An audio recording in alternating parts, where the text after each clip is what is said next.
Chapter 1753. When Duanmu Huai and H1 Akane returned, the first thing they saw was, "Good fellow, it's really like a long time since we last met." Duanmu Huai reached out and touched his chin, speechless. "Is it finished?" "Yes, in front of the two of them, the Xingxiang Music Academy, which was still a complete school in the morning, has now become a pile of ruins.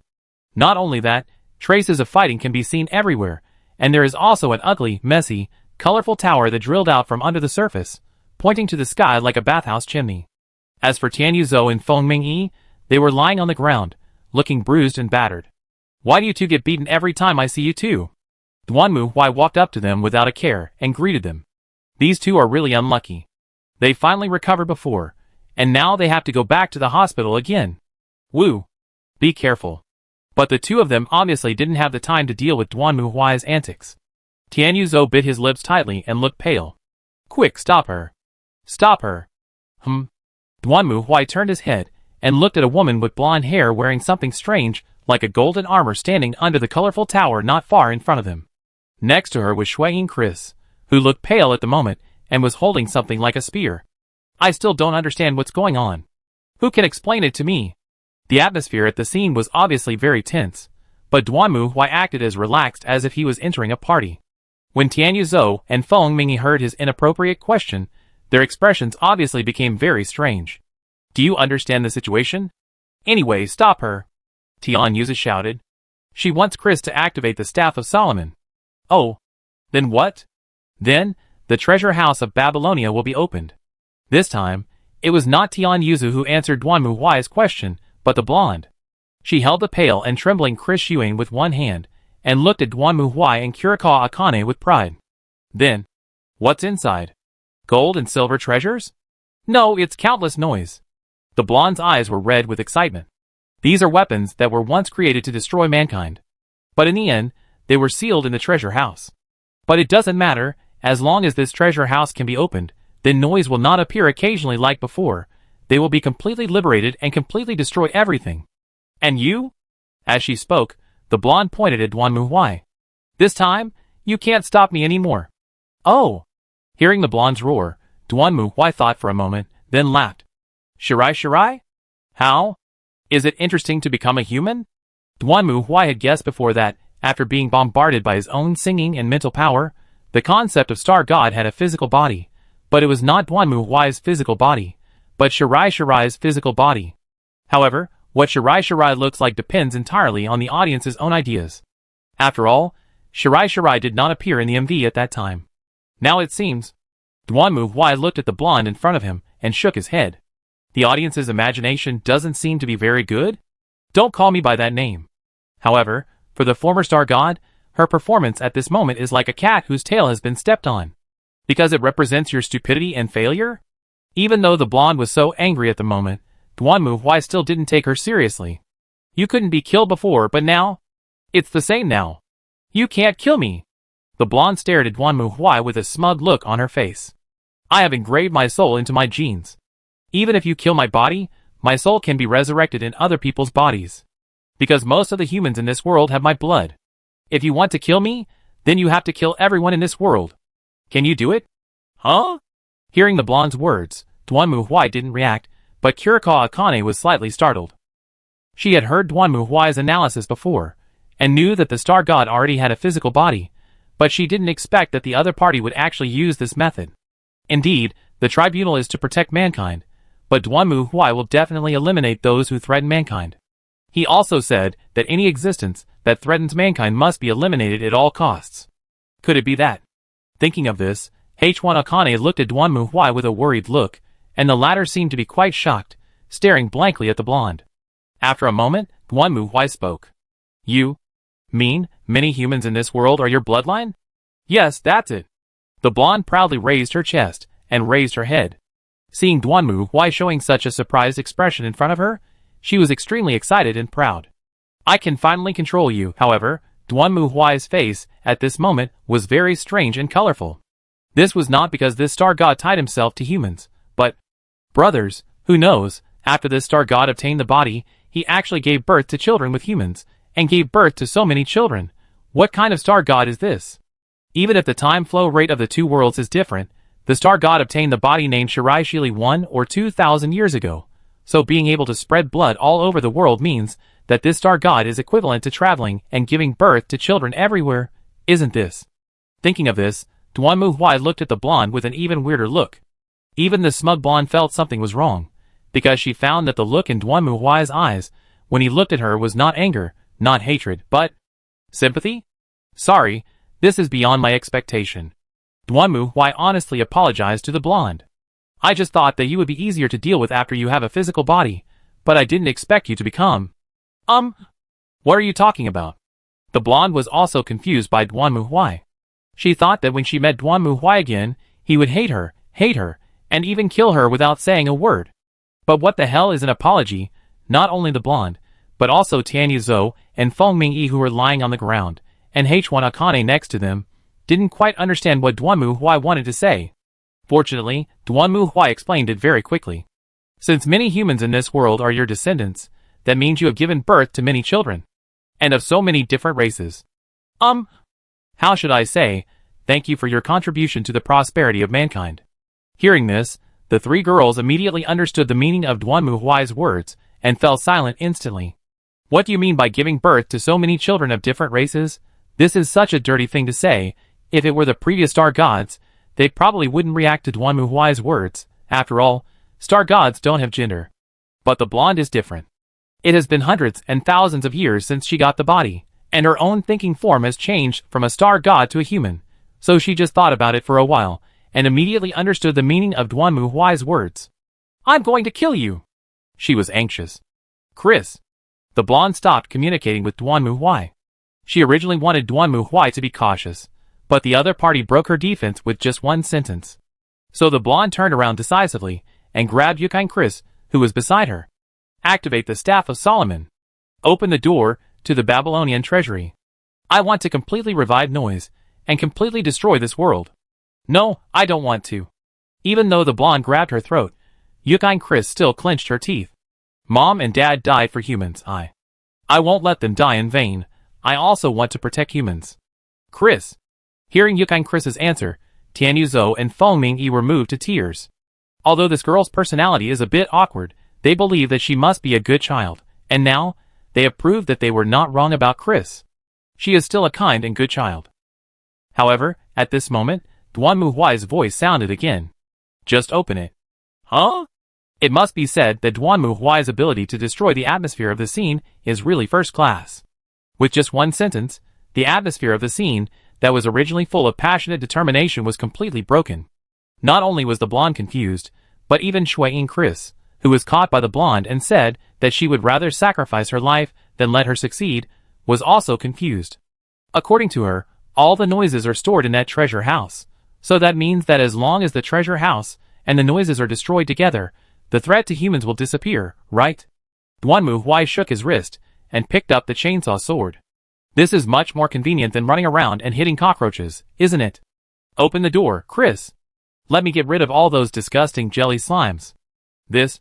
Chris blinked, looked at the blonde, and then looked at Duanmu Huai. After all, she was only a 10-year-old child. She knew that the blonde in front of her was a bad person, so she must not do what she said. But how could the sister who saved her agree with the bad guys? So should she open it or not? The CPU of Chris Yuan's little head was burned by this complicated situation. Tianyu Zhou and Feng Mingyi, who fell to the ground, were speechless because of the continuous stimulation, so Chris Yuan had to look at Kurikawa Akane. In her subconscious, this gentle sister might be the easiest to rely on. Facing Chris Yuan's eyes for help, Kurikawa Akane also looked at Duanmu Huai helplessly, and then looked at Chris Yuan again. Open it, Chris, we promise you that what you are worried about will never happen. Yeah. Perhaps it was Kurikawa Akane's guarantee that dispelled Chris Yuan's last doubts, and she clenched the holy relic in her hand. I believe you, sister. The next moment, as Chris Yuan's voice fell, golden light suddenly burst out from the top of the holy relic and rushed straight into the sky. Chapter 1754. A green, lightning-like beam of light burst out from the rod of Solomon held in Shui Chris's hand and hit the sky. Then everyone saw that the originally azure sky was now torn into a big hole like a rag, and on the other side of the hole, countless noises and some strange things that looked like alien buildings could be clearly seen. This is not a treasure house at all, but more like another plane. So many. Looking at the densely packed, almost countless monsters on the opposite side, everyone's face changed drastically, although there were also many noises attacking humans at ordinary times. But with the opening of the treasure house door, people saw the number of these noises for the first time. It was almost as many as the stars in the sky. Can they really defeat these monsters and win? With so many noises, humans are no match for them. Could it be that this was a mistake, and their ultimate fate was only destruction? If so, what was the point of their efforts? For a moment, a feeling of despair emerged from the depths of everyone's hearts, and the blonde proudly raised her hands and laughed out loud. Ha ha, did you see that? Foolish fellow. This is the end of your arrogance. Nosy will be completely liberated, and humanity will perish as a result. Oh! Duanmu Huai replied silently. What, are you finally desperate enough to lose your mind? The blonde looked at Duanmu Huai triumphantly and laughed out loud. She certainly knew how powerful Duanmu Huai was, but she had absolute confidence that Duanmu Huai was not her opponent. After all, in the last era, no matter how powerful Duanmu Huai was, he only destroyed a group of evil dragons and upper dragons, although he beat himself half to death at that time. But at that time, she didn't understand this opponent at all. But now it's different. Although she failed to achieve her goal and was materialized by the other party, the blonde also found that although this guy is powerful, he also has his limits. Moreover, from the information she collected during the Star God period, he seems to be protecting humans. So the blonde thought of such a method. Since humans can reproduce, she only needs to reproduce enough humans, and when the guy comes to this world again, she can take these humans as hostages. At that time, this terrible guy will naturally lose his threat. Therefore, looking at Duanmu Huai's silent appearance, the blonde felt extremely happy. Happy, really happy. However, Duanmu Huai just narrowed his eyes and stared at her. You just said that you want to release noise and destroy the humans in this world, right? That's right. You also said that most humans in this world have your blood. Even if you die, your soul will be reincarnated in other people? That's it. That's easy. Duanmu Huai yawned. Let it go. Wait until you release noise and kill all the humans in this world. Then I will kill you. It's easier this way. For a moment, the whole scene fell into complete silence. Everyone was stunned by Duanmu Huai's unpredictable answer. No, is there anyone like you? Do you think I don't dare? Do you think you can scare me like this? The blonde gritted her teeth and stared at Duanmu Huai. I can just leave some humans and kill the rest. Then the ones you left behind must be less than the ones you killed. At least it can save me time. Then the blonde realized that she had fallen into a strange trap. If she really wanted to release noise and kill all humans, she would really be dead, but if she didn't kill them, Duanmu Huai would naturally be less afraid of her. No, in the final analysis. Aren't you protecting humans? Aren't you afraid of human extinction? I come from another world, and there are humans in that world, so for me, the humans in this world can be saved if they can be saved, and it doesn't matter if they can't be saved and die. Duanmu Huai shrugged his shoulders. Anyway, if they are all dead, I will kill you, and you can't go to harm another world. Although he was mentally prepared, even Kurikawa Akane couldn't help but look sideways when he heard this. Is this the flexible moral bottom line of the Inquisition? It really is saving humans at all costs. This is a lesson learned. Even Tan Yuzhou and Feng Mingyi, who fell to the ground, and Xuan Chris, who was forced to control the staff, were now suffering from cerebellar atrophy. Originally thought this was a contest between justice and evil. But now it seems that this is a duel between evil and greater evil. Who is more evil? The three looked at the pale-faced blonde with cold sweat. Then, they looked at Duanmu Huai, who was holding a chainsaw sword and grinning on the opposite side. Suddenly they were a little unsure. Why do I feel that it is not a good thing for humans no matter which side wins? After saying this, Duanmu Huai started to walk slowly towards the blonde. His speed was not fast, and he even had the meaning of strolling in the garden. But in the eyes of the blonde, Duanmu Huai at this moment seemed like a ferocious beast, slowly approaching his prey. Don't come over here. You are not allowed to come over here. The blonde girl was in a panic, and grabbed Xuan Chris next to her, and pressed against her neck. If you come over here, I will kill her. However, as soon as she said this, the blonde girl regretted it immediately.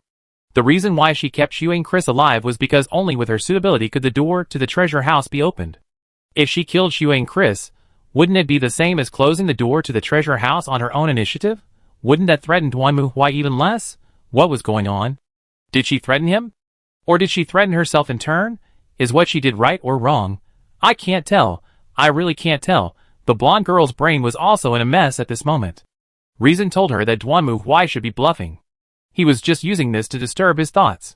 But the fierce killing intent that pierced her skin completely denied the blonde's guess. It was obvious that Duanmu Huai really didn't care about the lives of these humans. If the blonde really wanted to control noise to eliminate humans, then Duanmu Huai really didn't care. Maybe he would applaud and cheer on the side. You? The blonde pushed Shui and Chris away, looked around, and panicked for a moment, not knowing what to do. She had never thought of this kind of development. Well, how could there be such a person? In fact, the blonde knew about Duanmu Huai's arrival early, and at that time she was still confident of her victory. After all, in the last era, Duanmu Huai was not able to threaten herself, but was expelled by herself. Originally, it hoped to take advantage of the situation and defeat him in Duanmu Huai's world. But unexpectedly, it was too smart. The power held by Duanmu Huai in that world far exceeded the expectations of the Star God, resulting in it not only failing to descend, but being counterattacked by Duanmu Huai and materialized. But even so, the Star God who was materialized as a human was not afraid when he saw Duanmu Huai again. After all, this is his own world. He has been operating here for so many years, there is no way he can lose. Okay, now the problem comes. This is his own world, which means that even if it is broken, the other party does not care at all. In the final analysis, fighting in your own home, isn't it yourself who loses, if it really doesn't work? Come and kill me if you have the ability, I want to see if you have the ability. The blonde gritted her teeth and planned to fight Duanmu Huai. Don't worry, I won't kill you. Duanmu Huai raised the chainsaw sword and flicked it lightly. Didn't you say that if I kill you, you will be reincarnated? Then, on the contrary, as long as I don't kill you, your soul will only be trapped in this body now. That's easy. I will cut off your hands and feet, stuff a ball gag into you, and then I can carry you around in a bag without taking up space. You can live forever, and feel this pain and despair forever. Hee hee hee, this is much more interesting than killing you. At this point, Duanmu Huai seemed to remember something happy and laughed out loud. The others were pale and trembling at this moment. The way they looked at Duanmu Huai was no different from the way they looked at the serial masked killer in a B-level movie. The blonde girl widened her eyes in horror. She stared at Duanmu Huai who was walking towards her and stumbled back. It was completely an instinct when life is threatened. For the Star God, who was once a semi-entity, perhaps at that time it could not understand what life was and what survival was. But now, in this world, after it was forcibly materialized by Duanmu Huai and turned into a human, its way of thinking is almost the same as that of humans. Especially as a life, it is even more so in the desire to survive. Compared with other cunning star gods, this star god was born very late, and it can even be said to be a newborn. So far, it has not had the wisdom of its compatriots tens of millions of years ago. No, or even if it has this wisdom, it is useless. Don't come over. Duanmu Huai remained silent. Don't come over. Duanmu Huai raised the chainsaw sword. Don't come over. Accompanied by the roar of the blonde, the stars in the sky turned into countless monsters, falling from the sky and rushing towards Duanmu Huai. At the same time, the chainsaw sword in Duanmu Huai's hand whistled and tore through the air, swinging forward. Chapter 1755. Before the real confrontation with Duanmu Huai, the blonde was full of confidence. In her opinion, the opponent could kill her at most, so what's so scary, but cut off the limbs, stuff a ball in the mouth, and take it away? Is this something a human can think of? Just imagining that scene makes the blonde shudder. Moreover, Duanmu Huai really hit her weakness. She can be resurrected from countless descendants of her bloodline, but there is only one soul. If this body doesn't die, she really can't be reborn in someone else's body. Should she just commit suicide and run away now? But really run away? If she died like this, the blonde was somewhat unwilling. She had planned for so long. As a result, she was forced by the opponent to not be able to come up with a combo. She thought she could subdue Duanmu Huai, but she didn't use any of her tricks. He didn't care about her threats at all. This made the blonde somewhat worried. After all, I have been planning this for hundreds and thousands of years. Rebirth and layout again and again, all for today. She thought her layout was perfect, and she even imagined countless times how desperate Duanmu Huai would be, and how embarrassed he would be when he was defeated in front of her. However, now all this has become a bubble. Even if you have thousands of chess skills, people have to be willing to play chess with you. If people don't want to play chess at all, and just want to smash your dog head with a chessboard, then it's useless even if you are the reincarnation of the chess master. That's right, after all the calculations, The blonde girl didn't expect that Duanmu Huai didn't care about the humans in this world at all. No, it's impossible, maybe he's just talking. It's like a gambler who puts all his hard-earned money on the gambling table. Now he tells her that he will lose. Will she believe it? Finally, the blonde decided to take a gamble. If she wins, she will win the club model. If she loses, she can just commit suicide. So, she tried her best to control all the noises to attack Duanmu Huai, all in. Just bet on this round. Countless monsters fell from the sky, like a galaxy waterfall that fell 3,000 feet, and rushed towards Duanmu Huai. At the same time, Duanmu Huai stopped, held the chainsaw sword in his hand tightly, and swung it forward. Whoosh! The chainsaw sword flew out of Duanmu Huai's hand, like a flying sword, and like a missile, it rushed into the torrent of noises. Then, countless monsters were seen shattering and exploding in an instant, while the rotating chainsaw sword showed no intention of stopping. It directly split the waterfall in front of it, and rushed straight into the open plain gate. At the same time, Duanmu Huai clenched his fists tightly. Dazzling light burst out from the chainsaw sword at this moment. The energy condensed, shaped, and formed by the spiritual power of all the audience in that world turned into flames at this moment, igniting the divine fire of destruction. The shining pure white light swallowed everything, and everyone felt that their eyes were blank, as if they were facing a flash bomb. All the scenery, lines, and shadows disappeared completely under the pure white dazzling light. People screamed and covered their eyes, instinctively curled up their bodies, and they could only hear the roaring sound of waves hitting the reefs gushing past, and then disappearing behind them. The power armor on Duanmu Huai's body was also completely broken at this moment, but Duanmu Huai didn't care about it at all. On the contrary, he stretched out his right hand forward, and a bright red sharp blade emerged from it. That was the Sunwheel sword that Duanmu Huai used to eliminate evil spirits. Puff!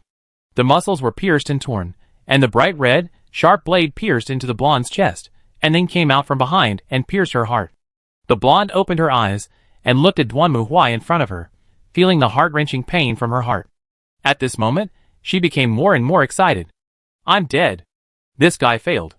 Although I will die in this body, soon, her soul will be resurrected in other bodies. Feeling the disappearance of breathing, and the body is weak, but the blonde is extremely excited at this moment. She can feel that her soul is emerging from the pupa like a butterfly, spreading its wings, trying to break free from the shackles of this body and fly into the sky. Thinking of this, the blonde couldn't help but glance at Duanmu Huai, but soon she found that the other party's expression was beyond her expectations. That was not an expression of a mistake or a screw-up. On the contrary, Duanmu Huai was staring straight at her, with a hint of pride in his eyes. Wait, why is he looking like this? He had clearly escaped. Snap. Before the blonde could figure it out, suddenly, an arm that looked like blood stretched out from Duanmu Huai's sword and grabbed her wrist. What is this? The blonde looked at the wrist that grabbed her in horror. No, strictly speaking, it was the wrist that grabbed her soul. What on earth is going on? Snap, snap, snap. But it's not over yet. Soon, arms emerged from Duanmu Huai's sword one after another. They grabbed the blonde's body, grabbed her hair, hugged her waist and thighs, and pulled her down like a drowning ghost. No, no, don't! Let me go! At this moment, the blonde seemed to finally realize something and screamed in fear. She finally realized that she was fooled. Humph. Staring at the struggling soul of the star god, Duanmu Huai also slightly raised the corner of his mouth and sneered. I was fooled. In fact, when the star god blew himself up and said that he would reincarnate, Duanmu Huai had already thought about how to deal with her. Indeed, because Duanmu Huai's power armor came from the spiritual power projection of the audience in another world, so from the perspective of strength alone, relying on the power armor, Duanmu Huai could defeat the female star god in front of him. However, it is easy to defeat her, but it is difficult to completely wipe her out. Just like this guy said, even if he kills her, she will be reborn. But Duanmu Huai also has a way to restrain the opponent, that is this Sunwheel sword. In terms of strength, this sword is far from Duanmu Huai's chainsaw sword. After all, although the Sunwheel sword is the first weapon Duanmu Huai got in this world, he just picked it up from others. Even if it was maintained after being brought back to modern society, it is just an ordinary sword in the final analysis. It is completely different from the chainsaw sword formed by spiritual power, and blessed by the power of destruction. Therefore, if Duanmu Huai used this Sunwheel sword to deal with the star god, the most likely scenario is that the opponent would break it as soon as he stretched out his hand. However, this sword has a characteristic in Duanmu Huai's hand, that is, it can imprison all the killed souls in it, and burn, devour, and transform into its own power. If Duanmu Huai was not dealing with a star god, but other enemies, in fact, the Sunwheel Sword alone would be enough. Unfortunately, this is a star god. It's like you can shoot deer with a shotgun, but you can only surrender when you meet a Tyrannosaurus Rex. Duanmu Huai killed a lot of ghosts, but unfortunately the power of these ghosts is not enough to deal with the star god. Then there is only one way left, which is to force her to enlarge at the beginning to show friendship. As long as she bursts out all her power, there will be no extra power to block the attack of the Sunwheel Sword, and Duanmu Huai can take the opportunity to insert the Sunwheel Sword into her body. If everything goes well, then Duanmu Huai can do something that only the Necrons have done before: imprisoning the soul of a star god. Of course, this is also related to the fact that this star god is too young. After all, it has almost been in an unawakened state. If other star gods are graduates of master's and doctoral degrees, this one is probably only at the level of elementary school education. Well, Duanmu Huai is indeed suspected of bullying children. But so what? For the Court of Inquiry, punching the Nanshan nursing home and stepping on the Beihai kindergarten are normal operations. What if it doesn't work? If it really doesn't work, just like Duanmu Huai said, chop off her hands and feet, stuff a ball into her mouth, and turn her into an inflatable doll, and then take it slowly. Duanmu Huai knew long ago that the so-called biting tongue to commit suicide is just an artistic processing of movies, TV, and novels. If a person wants to commit suicide, it is impossible to succeed by biting the tongue alone. So, stay here obediently. Gripping the hilt tightly, Duanmu Huai stared at the soul of the star god in front of him, who was being slowly and unwaveringly pulled towards the bright red blade. No, don't, save me. I understand. Accompanied by the screams of the star god, a plain voice suddenly emerged behind Duanmu Huai. Then, the world turned upside down. The cold stage turned from fiction to reality, covering the original world. However, soon, flesh and blood like cysts emerged from under the wooden, cold inorganic floor, turning into a corrupt flesh and blood carpet. The stage that was originally rotating began to twist and deform. The gears collided and bit, and then were blocked by flesh and blood, making a tearing wail. I knew you would appear here. Duanmu Huai didn't even look back. He knew what was behind him: a giraffe that could speak human language and had nothing to do with human affairs. And Kurikawa Akane. At this moment, she was facing away from Duanmu Huai, with her hands raised, staring at the enemy in front of her. North Wind and Sun, two-pronged approach, right. Duanmu Huai stared at the pale star god's soul in front of him and sneered. You really know how to play. This thing is not also born by you, right? Playing so big? I understand your idea. Facing Duanmu Huai's ridicule, the giraffe's tone was still unhurried. You understand a hammer. Duanmu Huai sneered. Who told you to understand? I just want you to die. This is also a stage. As the giraffe spoke, the other half of the stage that was not polluted by flesh and blood began to deform again, and then, as the spotlight came on, a girl's figure emerged from it. So can the lost soul find a home? What will be the final outcome of all this?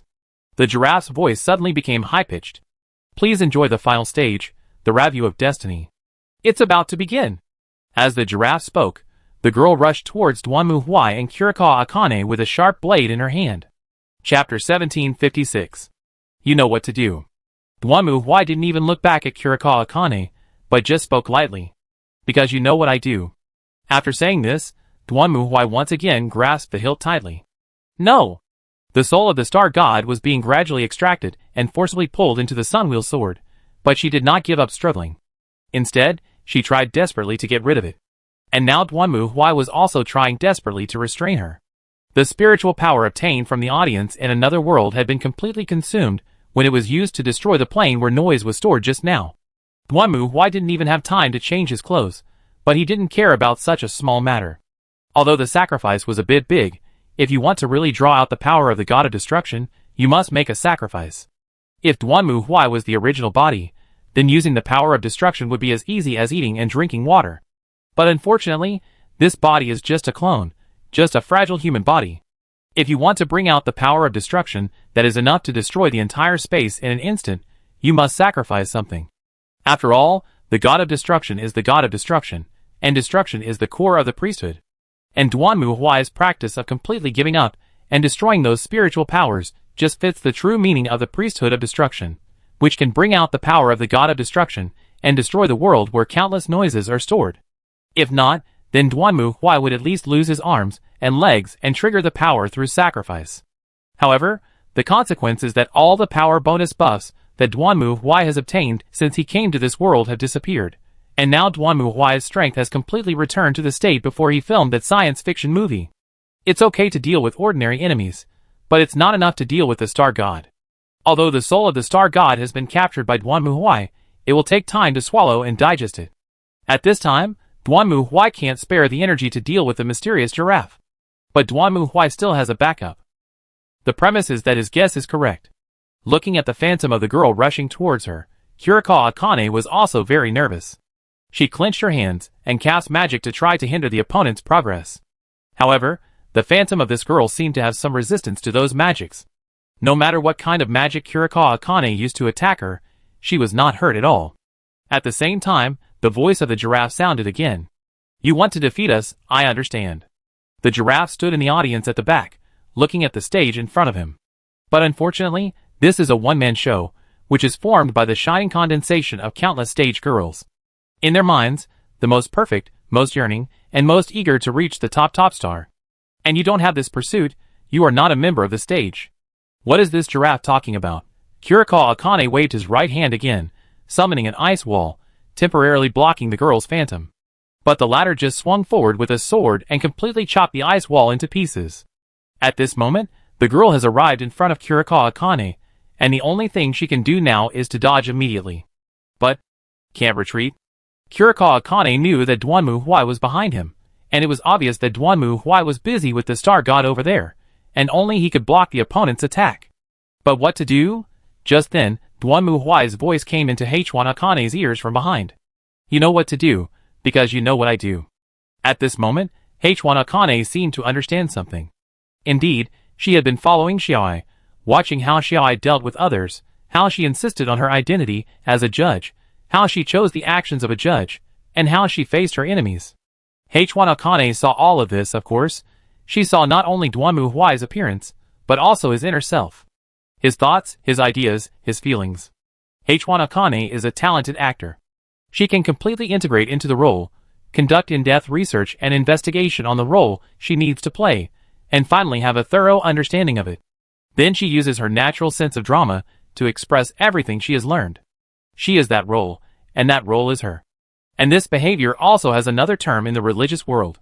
Invite the gods to possess you. Buzz! The rotating chainsaw sword swung down suddenly, and collided with the stabbing blade. Kurikawa Akane raised her head, and at this moment, only indifference appeared in her eyes. "With a piece of trash like you still want to beat me? You are just dreaming." Kurikawa Akane roared, and the chainsaw sword in his hand continued to move forward, forcibly swinging away the long sword of the girl phantom, and the latter quickly jumped back, almost dodging the chainsaw sword that swung from her nose by a millimeter, and landed on the rising stage behind. Kurikawa Akane raised the chainsaw sword in his hand, and looked at the girl phantom with a cold smile. "What? Weren't you active just now? Why are you running away now? Come here and keep moving." "Am I like this?" Duanmu Huai stared at the Star God, who was still playing tug-of-war with the sun blade, and silently glanced at Kurikawa Akane. This was what Duanmu Huai had thought of when he was purifying Kurikawa Akane. Kurikawa Akane's acting skills were obviously problematic. She could even connect herself with the gods through imitation. Kurikawa Akane wanted to understand Duanmu Huai, but she was dragged into the realm of the old days, because she knew too much. But at that time, Kurikawa Akane was completely unaware of this and acted passively. She didn't know anything, so even if she got information from herself, she couldn't understand the true meaning of this information. But now it's different.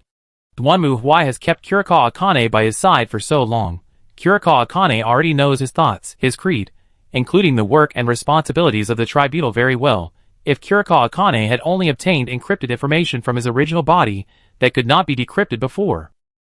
So now Kurikawa Akane has obtained the code and can decipher the information that was originally unreadable. The result is, "Come on, girl, give me a smile."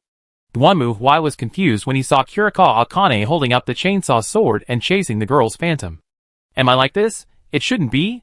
I think I am smart, wise, calm and steady, right? Although I don't make a living by my looks, I should be mature and steady. What's going on with this murderer who is chasing the victim like in a horror movie?" But now Kurikawa Akane is indeed using the power of the god of destruction, which means that she has succeeded in communicating with spirits? That means her imitation is correct? Hey! No, but I am like this? Why don't I think so? Now Duanmu Huai has a sense of absurdity that Charlie Chaplin won the second place in the Charlie Chaplin imitation competition. What the hell is this? It may also be that Kurikawa Akane overexerted himself.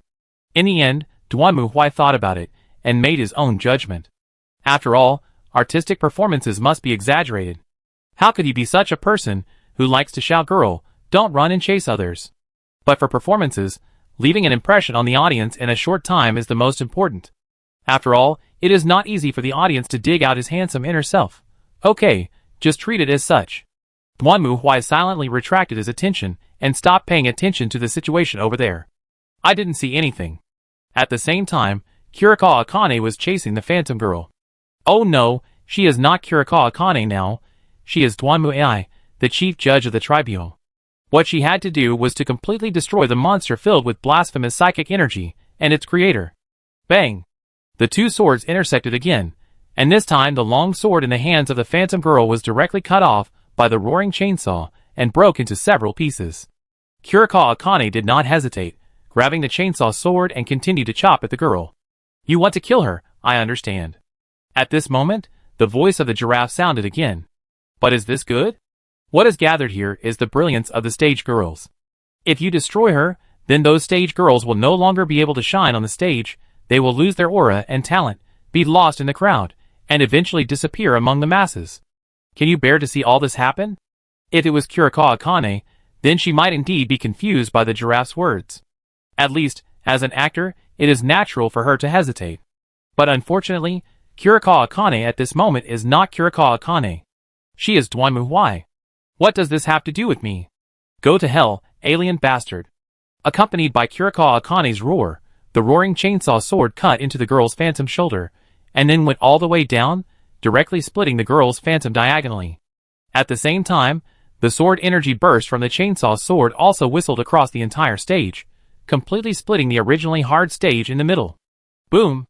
The stage exploded instantly, and the audience seats behind it collapsed. The unstable giraffe fell from the audience seats. Before it landed, Kurikawa Akane jumped out of the smoke and dust, and the chainsaw sword in his hand pierced the giraffe's head straight. I understand. The giraffe didn't finish his words, because the rotating chainsaw had completely cut its head in half. This time, the giraffe didn't revive again.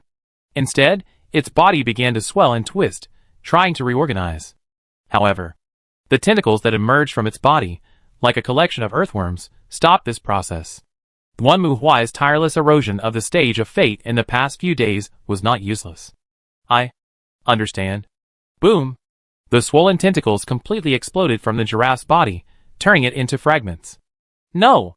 With the death of the giraffe, the star god also lost her last helper. With a scream, she was grabbed by countless blood-red hands, and then forcibly pulled into the storm erupted by the bright red blade of the sun-wheel sword. The roaring storm expanded several times at this moment, and even Duanmu Huai was swallowed up. But soon, the storm disappeared again, leaving only Duanmu Huai standing there. He squinted his eyes, looked at the bright red blade in his hand, and nodded with satisfaction. Well, this time, it finally succeeded. Chapter 1757. With the soul of the star god being completely devoured, Duanmu Huai's duties in this world also came to an end. After that, he took Kurikawa Akane directly to leave this world and came to the hospital. I never thought that this thing could be connected to her. Standing outside the ward, Duanmu Huai looked at Hoshino Ai, who had already woken up and was chatting and laughing with Ruby, and couldn't help complaining. Of course, another reason why the two came to the hospital was, at that time, although Duanmu Huai was fully focused on the star god, he didn't pay much attention to the battle situation in the rear. But Kurikawa Akane saw clearly that the girl phantom fighting with him was none other than Hoshino Ai. However, Kurikawa Akane was playing the role of Duanmu Ai at that time. Not to mention the phantom of Hoshino Ai. Even if Hoshino Ai herself was in front of her, she would not hesitate to chop it. So Kurikawa Akane didn't hesitate at that time, and directly chopped Hoshino Ai down and split her in half. Of course, after the performance was over, Kurikawa Akane immediately found Duanmu Huai to explain the truth. After all, he had chopped off someone's mother, so Kurikawa Akane didn't know how Duanmu Huai would react. However, Duanmu Huai's reaction was indeed not beyond Kurikawa Akane's expectations. Although he didn't know what happened, it was obvious that the one who was fighting Kirikawa Akane at the time should be the soul of Hoshino AI. Considering that her soul might have been bound by the giraffe that didn't speak human language, it was not surprising that it turned out like this. When Kirikawa Akane destroyed the phantom, the restraints of Hoshino AI were dispelled, and she returned to her own body. Forget it, just treat it as my last gift to Ruby. After taking a look at the two people who were chatting, Duanmu Huai retracted his gaze. Is this okay? If they find out that you left, they won't find out. Duanmu Huai shook his head. Because I have never existed. It is very simple to erase one's traces in this world. Duanmu Huai is the god of destruction. What does the god of destruction do? Destroy everything. Then this everything represents a lot. So Duanmu Huai only needs to use the power of the god of destruction to destroy his traces in this world, and then others will completely forget about it. I always feel. It seems a little unfair. Kirikawa Akane clenched her hands and frowned. She knew how many battles Duanmu Huai had fought for this world, and how much risk he had taken. In her opinion, even if Duanmu Huai disappeared, at least other people could still remember him as a kind of memory and commemoration. But what if everything disappeared? There is no fairness in this world, and the tribunal does not seek these things. Many times, we have completed the task, but we are resented by others. We are used to it. Duanmu Huai did not care. This is the work of the tribunal. Do you still expect everyone to respect and love you? Is there such a good thing? By the way, after destroying the star god, Duanmu Huai's task progress bar only reached 60%, which is just past the passing line. So Duanmu Huai could not wait to find the GM to request task settlement. Although the GM said that there would be additional rewards if the task completion was improved, for Duanmu Huai, the torture this task brought him far outweighed the benefits. Imagine someone who likes playing wushuang on the battlefield, but you force him to play escape room puzzle, he will be dead. Duanmu Huai would rather be thrown into a battlefield on Mars to kill demons for 1,000 years than sing and dance here. This is pure torture. And Duanmu Huai has already gained the biggest reward in this mission. Thinking of this, Duanmu Huai glanced at the sun-wheel sword in his hand. After absorbing the star god, this sun-wheel sword has completely evolved into a divine weapon, not just a sharp blade for killing evil spirits. More importantly, the characteristics of this star god are very special. Just like what GM said to Duanmu Huai before, under the right conditions, atheism itself will become a belief. Well, Duanmu Huai can understand this. After all, some people can summon the Emperor's spirit by reciting the imperial truth. Although the imperial truth said that there is no god in this world. As for how to explain this, let the dried bacon explain it by itself. Duanmu Huai will not help him explain it. The same is true for this star god. Its characteristic is that it represents both the subspace and the material world. After absorbing it, Duanmu Huai's sun-wheel sword also produced a very strange relative characteristic. Once Duanmu Huai activates this sword, if it is in the subspace, then a space of laws in the real world will be formed around it. And if it is in the real world, then it will produce a space of laws in the subspace field. It's like the two poles of a magnet, and this sword will only reflect the opposite pole. Just like light and shadow, black and white, male and female, top and bottom. Well, it should be like this. From a certain perspective, even the evil god is afraid of this sword.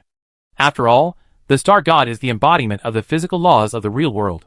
And this star god represents the dual laws of the real world and the subspace. Even the evil god is just a product born under the subspace law. If the subspace is compared to the sea, then the evil god is the huge whale in it. In the entire sea, nothing can be their opponent. However, no matter how powerful the whale is, it is still a marine creature. If you throw it on land, it will only jump a little longer than other fish, but it will eventually die. Otherwise, there won't be so many whales stranded and dead every year. If Duanmu Huai inserts this sword into the body of the evil god and activates its star god characteristics, oh, that's so beautiful that Duanmu Huai can't help but want to watch it. For Duanmu Huai, it's worth it to be able to exchange such a sword for the past 10 years in this world. So Duanmu Huai hurriedly found the GM to ask for settlement. Who needs a bicycle when you have this thing? Of course, Duanmu Huai will still remember them, Ruby, my Yanagian. Well, Duanmu Huai feels that he can't forget Yanagian, the foodie, even if he wants to. She is not good at eating. She is the kind of person who, how should I put it, eats throughout her life. As a friend, Duanmu Huai thinks Yanagian is quite fun and a very interesting person. Well, but that's it. After all, he can't take Yanagian to the court. As for Kirikawa Akane, are you sure you want to leave? Duanmu Huai glanced at Ruby, who was happily chatting with her mother again, and then looked back at Kirikawa Akane. If Kurikawa Akane wants to leave, she will be like Dwanmu Hwai, and all traces of herself will disappear from this world. Although in Dwanmu Hwai's opinion, Kurikawa Akane, the witch, is indeed very helpful, he does not have to have Kurikawa Akane. After all, the other party also has family here, and in this world, her career is also very good. Do you really want to live with me in the tribunal? Of course. Kurikawa Akane nodded to Dwanmu Hwai. I think you should know that this is not a romantic job. Dwanmu Hwai is sure that Kurikawa Akane knows this very well. After all, she has been with him for quite some time. I know very well, so I have decided. Kurikawa Akane has made a decision long ago. She is a very dedicated person. Although she will not follow the chicken and the dog, but since the agreement has been made, Kurikawa Akane also hopes that she can stay with Dwanmu Hwai. I have a fiancé over there, more than one. That means I have a chance, right? In this world, Kurikawa Akane would not accept it. But in other worlds. Just like what she said to Dwanmu Hwai now, since Dwanmu Hwai has more than one fiancé, then she could become one of them. If that's the case, then it's better to go to that world than to stay here. The only thing that worries Kurikawa Akane is whether those fiancés are easy to get along with. After all, according to Dwanmu Hwai, they are also affiliated with the tribunal like Kurikawa Akane. As for Kurikawa Akane's impression of the tribunal, that can only be said to be very abstract. Dwanmu Hwai, the only one who belongs to the tribunal, is like this. How do others treat her? Kurikawa Akane knows that Dwanmu Hwai is impressed by her acting skills, but apart from her acting skills, she is just an ordinary girl. Is this really okay? Although she has this and that kind of worries, Kurikawa Akane still decides to go first. After all, she is not alone. The last point, I will not be like this after I go back. After all, this is a clone, not the original body. Dwanmu Hwai thinks it is better to explain it to Kurikawa Akane first. I know. Kurikawa Akane has naturally guessed about this a long time ago. She has never forgotten the tall, terrifying figure that looks like a demon god. And as a talented actor who is good at ghost possession, Kurikawa Akane has never told Dwanmu Hwai that she always feels that Dwanmu Hwai's image is a bit inconsistent with his personality. It's like a tough guy's soul is stuffed into a girl's body. On the contrary, the tall figure that was seen in the illusion is more in line with Kurikawa Akane's description of Dwanmu Hwai's character. After all, it is difficult to make up for the fact that a girl, who looks as weak as Lin Dayu, has such a macho personality. This is really a headache for actors like Kurikawa Akane. After all, no matter how much she thinks, she can't think of such changes. But if the other party is a macho, then it's okay. In fact, there are themes such as men and women exchanging souls in movies. It is more reasonable to look at it from this perspective. So Kurikawa Akane is more likely to accept this aspect. Okay, it will be too late for you to regret it after you go back anyway. Since Kurikawa Akane is sure that he has thought it through, Dwanmu Hwai will stop talking nonsense. Anyway, after going back, there will be no way out. So Dwanmu Hwai glanced at Ruby and Hoshino AI again and retracted his gaze. Let's go! Chapter 1758. For Kurikawa Akane, when she opened her eyes again and found herself in a metal space station in the vast universe, she naturally felt a strong shock. Especially through the tall French windows, she could clearly see the burning stars outside. This magnificent scenery was even more amazing. Of course, what surprised Kurikawa Akane the most was Dwanmu Hwai's appearance. However, she had heard about this from Freya and Norn, so she was mentally prepared and was not so surprised. Due to the different flow rates of the two worlds, although Dwanmu Hwai had spent more than 10 years in that world, in fact, he had only been back for a month. For Dwanmu Hwai bringing back another girl, everyone said. Well, they were used to it. Or why did he only bring back one this time? Can you do it? And Kurikawa Akane also met other people in the tribunal under Dwanmu Hwai's introduction. It must be said that in Kurikawa Akane's opinion, these people are quite unique. First, and Ngu Leia. I have to admit that when I saw them, I was a little surprised. Because she had heard Dwanmu Hwai introduce them as princesses. But after they actually met, they didn't give me the feeling of nobility and arrogance of the royal family. Or Freya and Norn were also princesses, and their aura was more obvious than in Ngu Leia. Especially in, she gave me the feeling of a good friend, Ji Jianxi Shui, whom I met on the show. She was a very lively and happy girl. She gave me the feeling of being the kind of happy fruit that would appear in the class at school, rather than some high and mighty princess. Then, there was Mary. Well, the moment he saw Mary's gold and blue eyes, Kurikawa Akane immediately understood why Dwanmu Hwai doted on Yao Linai so much. It's just that although both of them have heterochromatic eyes, Mary gives people a completely different feeling from Yao Linai's unpredictable one. She is polite, dignified, and elegant in every move, giving people the feeling of a well-educated lady. And Kurikawa Akane also found that Mary and Duanmu Huai are very close, of course, and Duanmu Huai are also very close. But Kurikawa Akane always feels that they don't look like an engaged couple. Although Duanmu Huai told him that and Gu Leia are both his fiancés, at least from Kurikawa Akane's observation. The relationship between and Duanmu Huai is closer to that of a particularly good friend. As for Gu Leia, her words and deeds seem to be somewhat distant from Duanmu Huai. Considering the rules of the tribunal and her appearance, Kurikawa Akane feels that this is not incomprehensible. But Mary is different. She does give Kurikawa Akane a feeling similar to that of a wife supporting her husband. However, Duanmu Huai did not say that she was also one of his fiancés. What's going on? Apart from these three people, the interaction between others and Duanmu Huai gives people a relatively normal feeling, more like his subordinates. For example, Fleet Commander Iko. This girl seems to be quite shy. When she looks at Kurikawa Akane, she is so nervous that she can't speak clearly. This reminds Kurikawa Akane of those introverted, shy students in the class, and Iko also looks very weak, as if she is about to cry any time. Why can such a girl become the fleet commander of the tribunal? At least now, Kurikawa Akane is still a little confused. But like Ikit, she is not the only one whose job is completely different from her impression. Kurikawa Akane also saw Sister Lorena. Duanmu Huai introduced her as a companion who often went out on adventures with him. When Kurikawa Akane heard about nuns, her first reaction was the type of nuns that often appeared in animation games, wearing white robes and helping companions treat injuries in the back. So you can imagine how Kurikawa Akane felt when she saw Lorena doing push-ups with one hand in the gym. And Jinji Ling. Kurikawa Akane had heard Duanmu Huai mention this name before. After meeting her, she had to admit that this girl was indeed very cute, but when Kurikawa Akane learned that Jinji Ling was in charge of the tribunal's diplomatic affairs, she was a little surprised. After all, with Kurikawa Akane's understanding of the tribunal, she thought that the tribunal did not need such a foreign affairs department at all. Next is the Magic Research Department and the Science Research Department.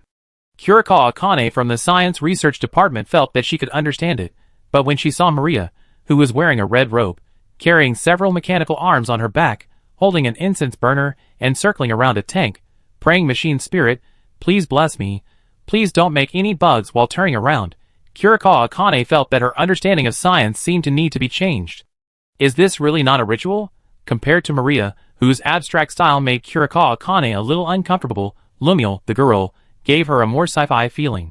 Although she was petite and looked like a 10-year-old girl, when she saw her sitting in front of the console with her hands on the panel, and countless flashing electronic circuits unfolding, well, this was indeed quite sci-fi. On the contrary, the Magic Research Department made Kurikawa Akane feel relieved. The elf girl Fulilian with long ears, Lonnie who looked like a living doll, and Medea and Ailey who were dressed in a very magician style, all fit Kurikawa Akane's imagination of magic. The above people made up the entire senior management of the tribunal.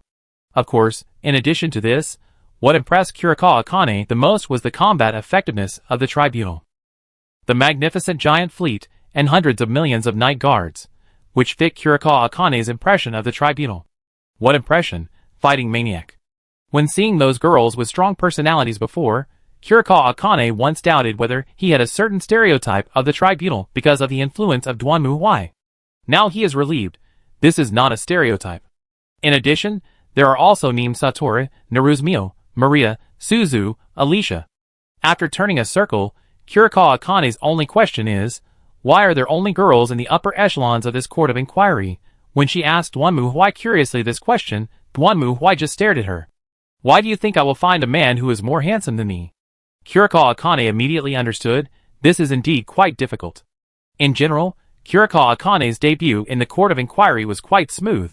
Except for the girl named Ojas, who had been sitting on Duanmu Huai's shoulder since she came back and stared at her, making Kurikawa Akane feel a little nervous. Other people were quite friendly and even curious about Kurikawa Akane. This also made Kurikawa Akane breathe a sigh of relief. Kurikawa Akane was curious about the others, but in fact, the others were also curious about Kurikawa Akane. After all, the girls that Duanmu Huai brought back before all had specialties in certain aspects. Except for Jinjiling, they were basically specialized in combat. But Duanmu Huai introduced Kurikawa Akane to them, that she was good at acting, and was called a genius actor in her world. This made the girls a little nervous. Although it was not news that those high-ranking officials liked singing and dancing, they knew that Duanmu Huai would never be interested in these. At the concert of Miss Robin, a superstar in the galaxy, he slept until the end of the concert. Such a person with no artistic cells would actually go to watch singing, dancing, and acting? Are you kidding me? What did the judge experience in that world? The girls were also very curious. When Duanmu Huai finished introducing Kurikawa Akane to them, and went back to the study to listen to the report, they directly grabbed Kurikawa Akane and took her to the reception room. Of course, they didn't want to set rules for her, but wanted to know some interesting things. Are you really only good at acting? Ah, yes. Missin. Faced with him rushing over and grabbing his hands, Kurikawa Akane had no choice but to nod. I am the lead actor of the theater troupe Lalai.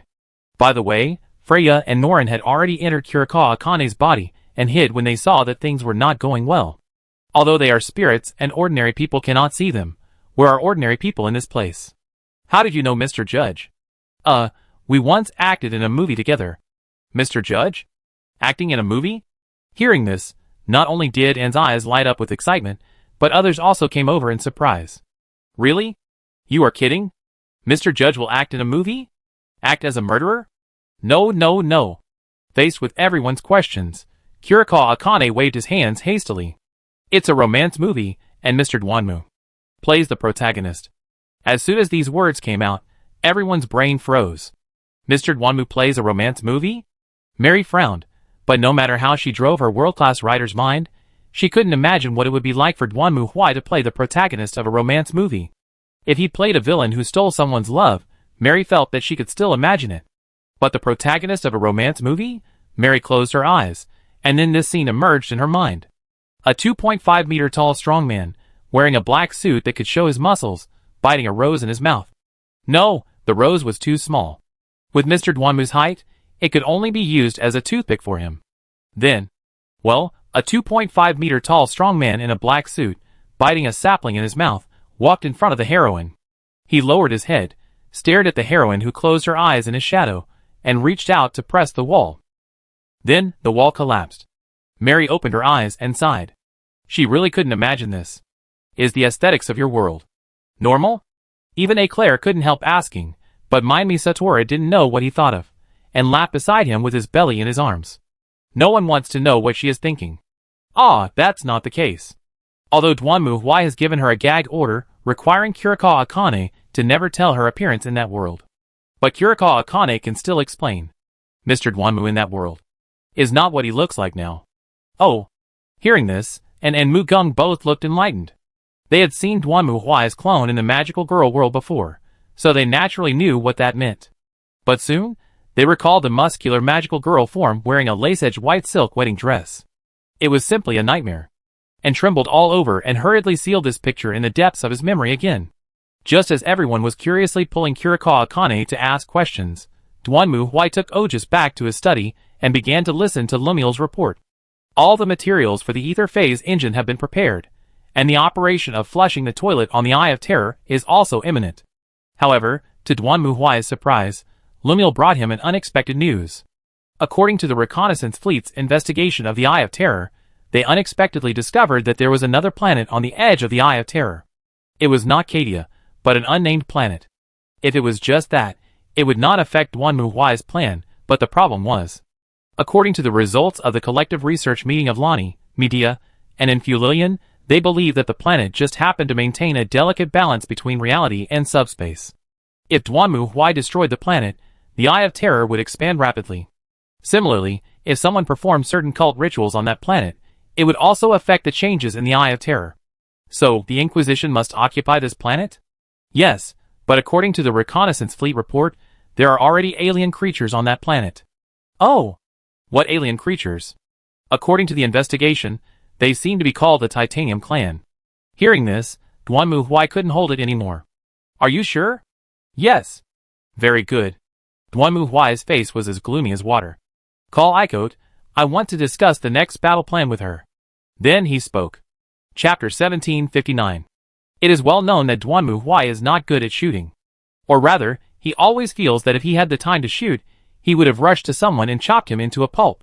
It is also for this reason that when Duanmu Huai heard the titanium, a dirty, cowardly, alien race that only knew how to hide behind and shoot cold guns at him, dared to appear under his nose, it was natural for him to burst into anger. After all, in the game, Duanmu Huai hated these cold guns extremely. Although some players would use titanium to hone their shooting skills, Duanmu Huai was obviously not one of them. So when he heard the name titanium, Duanmu Huai's mind immediately emerged with the annoying scene of being endlessly kited by the opponent during the game development process. Compared with these noseless shoehorn faces, the Chaos Legion can be regarded as handsome. Duanmu Huai's initial idea was to completely eliminate this group of alien bastards through neutron annihilation, although generally speaking, the titanium will not kill humans, but will make humans their slaves and captives. But in Duanmu Huai's opinion, this is more disgusting than killing them. The inferior concept of the titanium has tainted the minds of these humans, and made them slaves of the aliens. And if they don't, then the divine punishment from the tribunal will also completely free them, and escape the fate of being brainwashed by the aliens. But after research, Fulilian, Lonnie and Medea had to tell Duanmu Huai that 2 strong energy shocks may lead to unimaginable consequences. The impact of neutron annihilation may further tear the cracks in the Eye of Terror, so Duanmu Huai decisively changed it to a ground war. Fierce, cruel, ruthless, efficient. We will kill all the aliens on this planet. When Duanmu Huai stood up fiercely and roared at everyone, except for Kurikawa Akane, who was a little surprised, everyone else was used to it. Basically, when Duanmu Huai faced aliens, he didn't need to suppress his temper. Lumiel, you come to report. Yes, Judge.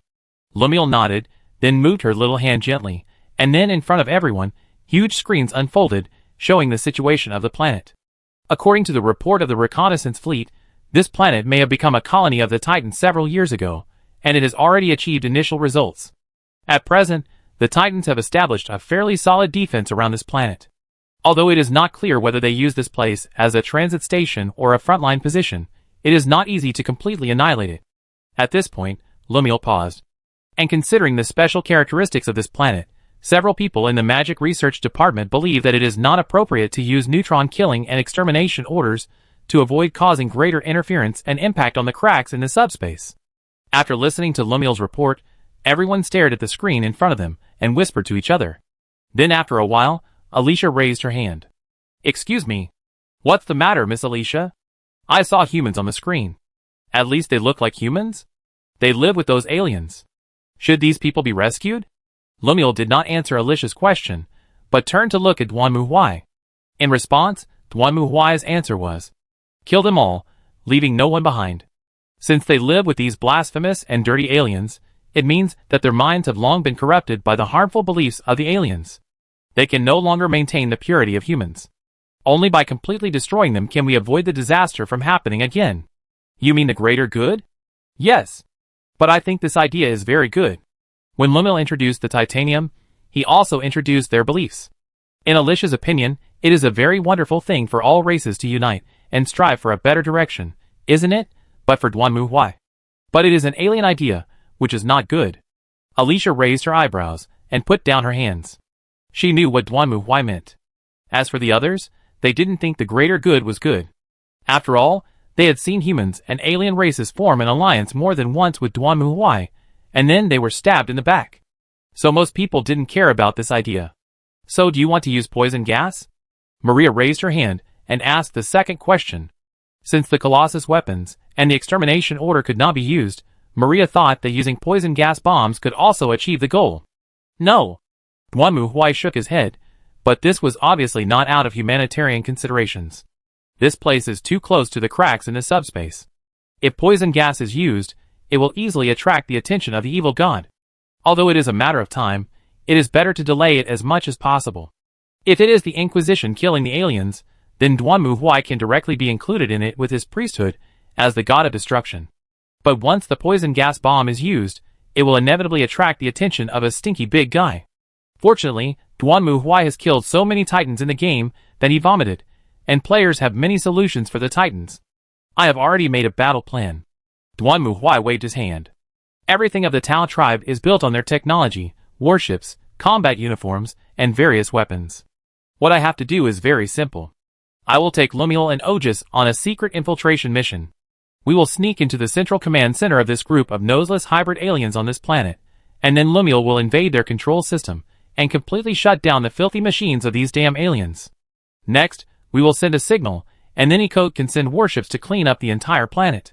Without the assistance of weapons, they are just a group of weak bastards. We can easily kill these lowly races, who can't even fight in close combat and are powerless. Speaking of this, Duanmuhui grinned and showed a sneer. His action was a replica of the action of a lone wolf player in the game. The latter's profession is an assassin. Once he accepted a task that asked the player to assassinate the governor of a Tau Star domain. This is a team mission, but it is not impossible for an assassin who likes to play dungeons alone, so he accepted this mission and sneaked into the star field of the Tau Empire. There are 3 professions in Star Ocean OL that like to play alone the most: the oil man, the soul walker, and the assassin. The first 2 belong to the category of one person is an army, and there is no need to form a team. The assassin stealth allows them to avoid most battles.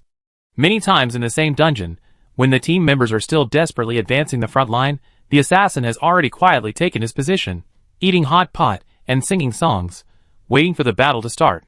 When the lone wolf player killed the Tau commander, a special mission was triggered, requiring him to take away an imperial artifact that had been circulated from the Empire, and now fell into the hands of the Tau people. The mission itself was not difficult, but the problem was that when the commander was killed, the alarm was activated, and the entire base was closed. In this case, if the entire base was closed, then no matter how stealthy you are, you will only end up dead.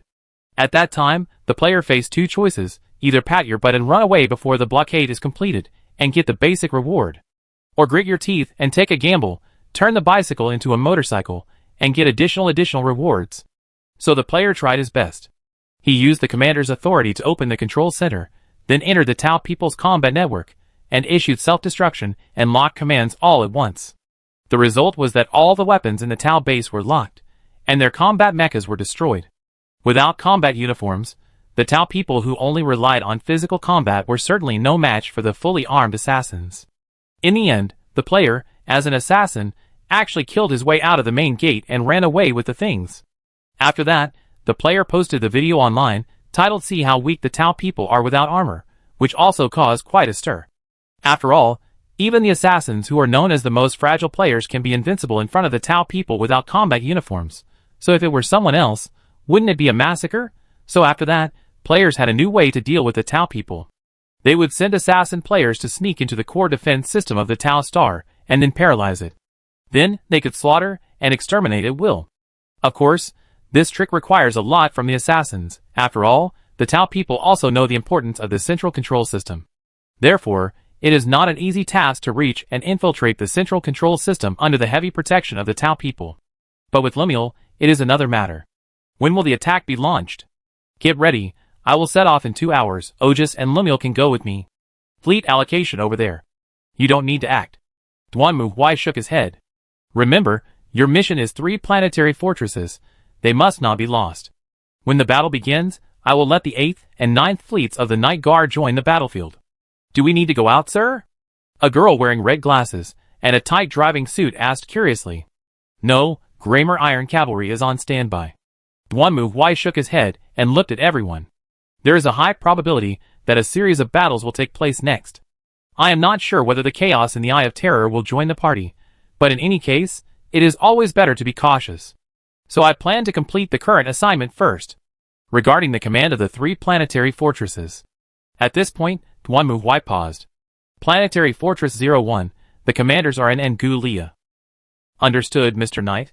Un smiled and waved his hand. Planetary Fortress 02, Mary is in charge of the command. Yes. Mary stepped forward and lowered her head. Planetary Fortress 03. Duanmuhui paused and looked at Kurikawa Akane. Leave it to Kurikawa Akane. It must be said that this order not only surprised Kurikawa Akane, but also shocked the others. Although they all knew that Duanmuhui brought Huanqin back because he saw her ability in some aspects, they didn't expect Duanmuhui to entrust her with an important task as soon as she came back. After all, what are these 3 planetary fortresses used for? Everyone knows that they are to protect the construction of the ether phase engine from being disturbed. So the tasks of the 3 fortresses are very heavy. No one has any objection to An and Mary being selected. After all, they have issued orders on behalf of Duanmuhui more than once before, so everyone knows their abilities. But H1 Chin? And Mary will tell you the specific situation. Duanmu Huai stretched out his hand, signaling H1 Chin not to speak. I think you should know what to do. Feeling the curious eyes around him, H1 Chin hesitated and nodded. Okay, I know. Chapter 1760. Duanmu Huai drove the Night Raven Black Star and quietly passed through the blockade of the Titanium Fleet. He hid in the shadow of the huge star projection and entered the interior of the planet from the other side of the pole. This is a dead planet.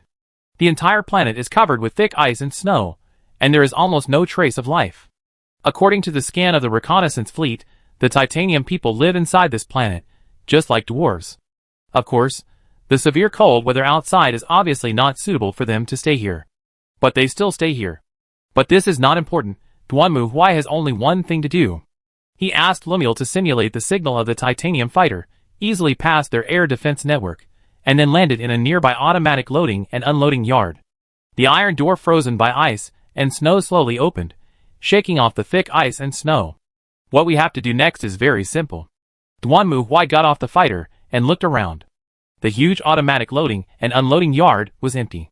This is also normal, because this is a material transfer station of the Tao people, and of course no one is guarding it on weekdays. Lumiere, go figure out the route here, and then send a shipment to the underground material warehouse of the Central Command Tower. Okay. Lumiere nodded, then she walked to the terminal next to her and stretched out her hand. Soon, a series of circuit lights emerged from Lumiere's fingertips and penetrated into the terminal. After a while, a cargo box not far from the three people opened with a pop. I have replanned the route, and will transport it in 10 minutes. That's good, let's go in. Well, let's take a look at what's in this box. Duanmu Huai walked to the cargo box and curiously looked inside. But what he saw were only dozens of armored vehicles that were slightly larger than humans, and looked like mobile exoskeletons. These were the combat uniforms of the Titans. The weak, timid and stupid Titans dared not fight against the strong humans. They could only use this trick to strengthen themselves, but what Duanmu Huai looked down on was that even so, they would only hide behind and shoot from behind. A bunch of trash. However, Duanmu Huai was more concerned about the models of these combat uniforms. They were obviously specialized for combat, and were ready. Lumiel? What's the matter? Judge? Where was the original destination of this cargo box? The specific location is an underground base in the southeast of the city, transported in the name of war damage replenishment. War damage replenishment? Duanmu Huai raised his eyebrows. Not a warehouse, not a training ground, but a battle damage replacement. In other words, what kind of thorny trouble did this group of Tao people encounter on this planet? After all, judging from the number of combat uniforms in front of them, the Tao people have obviously suffered heavy losses. In other words, the enemies they encountered are not easy to deal with. Well, but it has nothing to do with me. Duanmu Huai retracted his thoughts. Get ready to go. Okay. The three of them walked into the cargo box, and then the door of the cargo box closed again, and then quietly moved forward along the conveyor belt and entered the depths of the dim tunnel in front of them. Until this time, the Tao people still did not notice anything unusual. After all, they have their own troubles to deal with. Gunfire, smoke flashes. The pungent smell of burnt black hits his face. Standing in front of the collapsed cave, Khan's face, which looks like an elongated fish head without a nose, looks very distorted. His combat uniform is covered with black smoke and traces of damage. The traces of battle and corpses on the ground around him prove that this is a fierce battle. And it's not over yet. We need reinforcements. It roared hoarsely, showing its anger. Where are the reinforcements?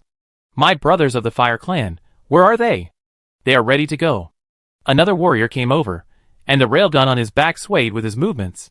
But there was a mistake in the transportation of materials. It seems that some equipment was not included in the list. List? Khan reached out and grabbed his compatriots. I don't need any list now, I need warriors. Warriors as brave and fearless as me, strong and unyielding. We need to stop them and prevent them from moving forward. Now tell me, can we do it? Of course, the Fire Clan is fearless. Very good. Hearing this answer, Khan's excitement calmed down a lot. He looked at his compatriots again, nodded and looked away. Let them dress up and line up as soon as possible. We still have a fight to fight. Yes. The latter saluted Khan, and then left in a hurry. It passed through the busy battlefield and military camp, and came to the other side of the camp. But Khan didn't know that his fighting brother did not go to the warehouse immediately. On the contrary, after leaving the camp, it flashed into a warehouse next to it. The door roared and then slowly opened. Hearing this sound, everyone in the warehouse turned their heads.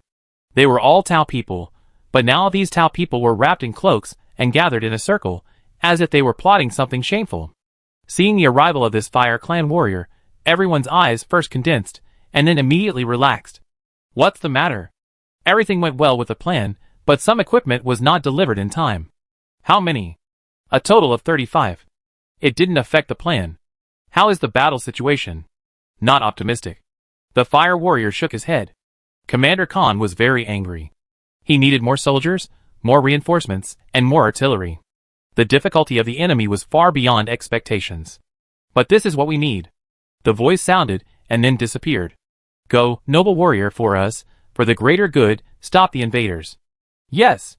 The warrior lowered his head, and opened his shriveled mouth like a slit, and the sharp teeth could be vaguely seen shining in it. Everything will go as planned, and when the next battle begins, it will be the time to decide the fate of all this.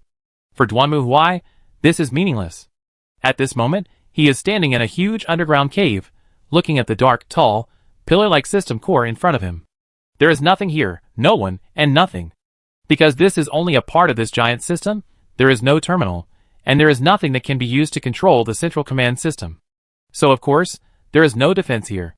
In fact, Duanmu Huai has basically encountered no obstacles along the way with Lumiel and Ogis. After all, only when it is time for maintenance will the alien hybrids come to check the situation. In the past, Duanmu Huai was also at a loss for this kind of thing, but now with Lumiel, it is different. She can control all machines, even alien machines. And Lumiel doesn't need any keyboards, terminals, or interfaces. Her method is simpler, as long as it is physically touched. Just like now. Lumiel, who was sitting on Duanmu Huai's right shoulder, reached out and gently placed the fingers of her right hand with white silk gloves on the heavy, black huge iron shell. Soon, a series of circuit diagram-like beams emerged from Lumiel's fingertips, branching and extending like a flowing stream, and quickly spreading upwards. Obviously, those shoehorn faces have not yet realized that their demise is imminent. After a moment, Lumiel opened her eyes, and nodded to Duanmu Huai. Everything is ready, Judge. Very good. Duanmu Huai nodded. Go! The gunfire roared. The whole corridor became a battlefield of fire and light. The pulse carbine in Khan's hand kept pouring out the flames of destruction. Together with others, he blocked the enemy's attack again. But this time, the situation was obviously not ideal. Although the opponent's equipment was still rough, illogical, and looked more like toys. But their power was increasing. If it weren't for the weird and twisted armor on the opposite side, Khan would even have the illusion that it was fighting against its own people. But this is not an illusion. Suppress with fire, don't give them any chance. Khan shouted loudly, commanding other soldiers to set up defenses with drones, trying to repel the enemy again, just like they did before. However, everything suddenly stopped. The heavy combat suit that spewed a torrent of destruction suddenly stopped like a misfire, and the drone flying in the air fell to the ground. The combat suit that was once as easy to use as an arm for the Tao people now seemed to have become a piece of iron without any power, making them unable to even move their feet. What's going on? Khan tried hard to move his fingers, but his combat suit was as motionless as if it was cast in iron, and only the prompt "no permission, operation failed" popped up in front of him. This is my combat suit, move it, Khan roared loudly, and at this moment, he heard the familiar sound of the magnetic rail gun. Khan first grinned, but then, he was stunned. Because the sound did not come from his side, but from behind. The roaring magnetic rail bombardment hit Khan, leaving a big hole in its chest. Khan fell backwards, like a stone statue that had been knocked down, still keeping the firing motion. In the last moment before falling, what Khan saw was the terrifying scene of those burly invaders shouting the same meaningless slogans as always, rushing out of the smoke in excitement. Chapter 1761. One of the biggest weaknesses of mechanical civilization is that if a stronger being than you infiltrates your system, you can do nothing. Just like now. The combat uniforms were locked, the drones turned into scrap metal, and the turrets could no longer spit flames. All communications were interrupted, and the entire city returned directly to the Stone Age. The Tao people walked out of their homes in a daze, looking around in confusion, completely unable to figure out what was going on. They had never experienced such a strange change, so that these Tao people could not even understand what the current situation represented. At the same time, the Inquisition had launched an attack. When the fleet of the Inquisition suddenly appeared next to the fleet of the Tau people, the latter had no reaction at all, until they saw the black muzzle aimed at them from the window. And the flash that followed. The destruction of the Tau fleet was just a faint light spot, which could not even be seen in the sky. Like a ferocious beast, the fleet of the Inquisition broke through the wreckage of the ship that was bursting with flames and explosions, came to the safe orbit, aimed at the ground and released the airborne pod. With thousands of drop pods raining down, the attack officially began. But at the same time, in the command center, everything was peaceful. The Tau people had no psychics, and they had no sense of the subspace at all. They could only confirm the news through technology, sensors and reports. When Lemuel invaded the command center, he had completely forged all the information, so from the command center's point of view, the entire city was in order and there were no mistakes.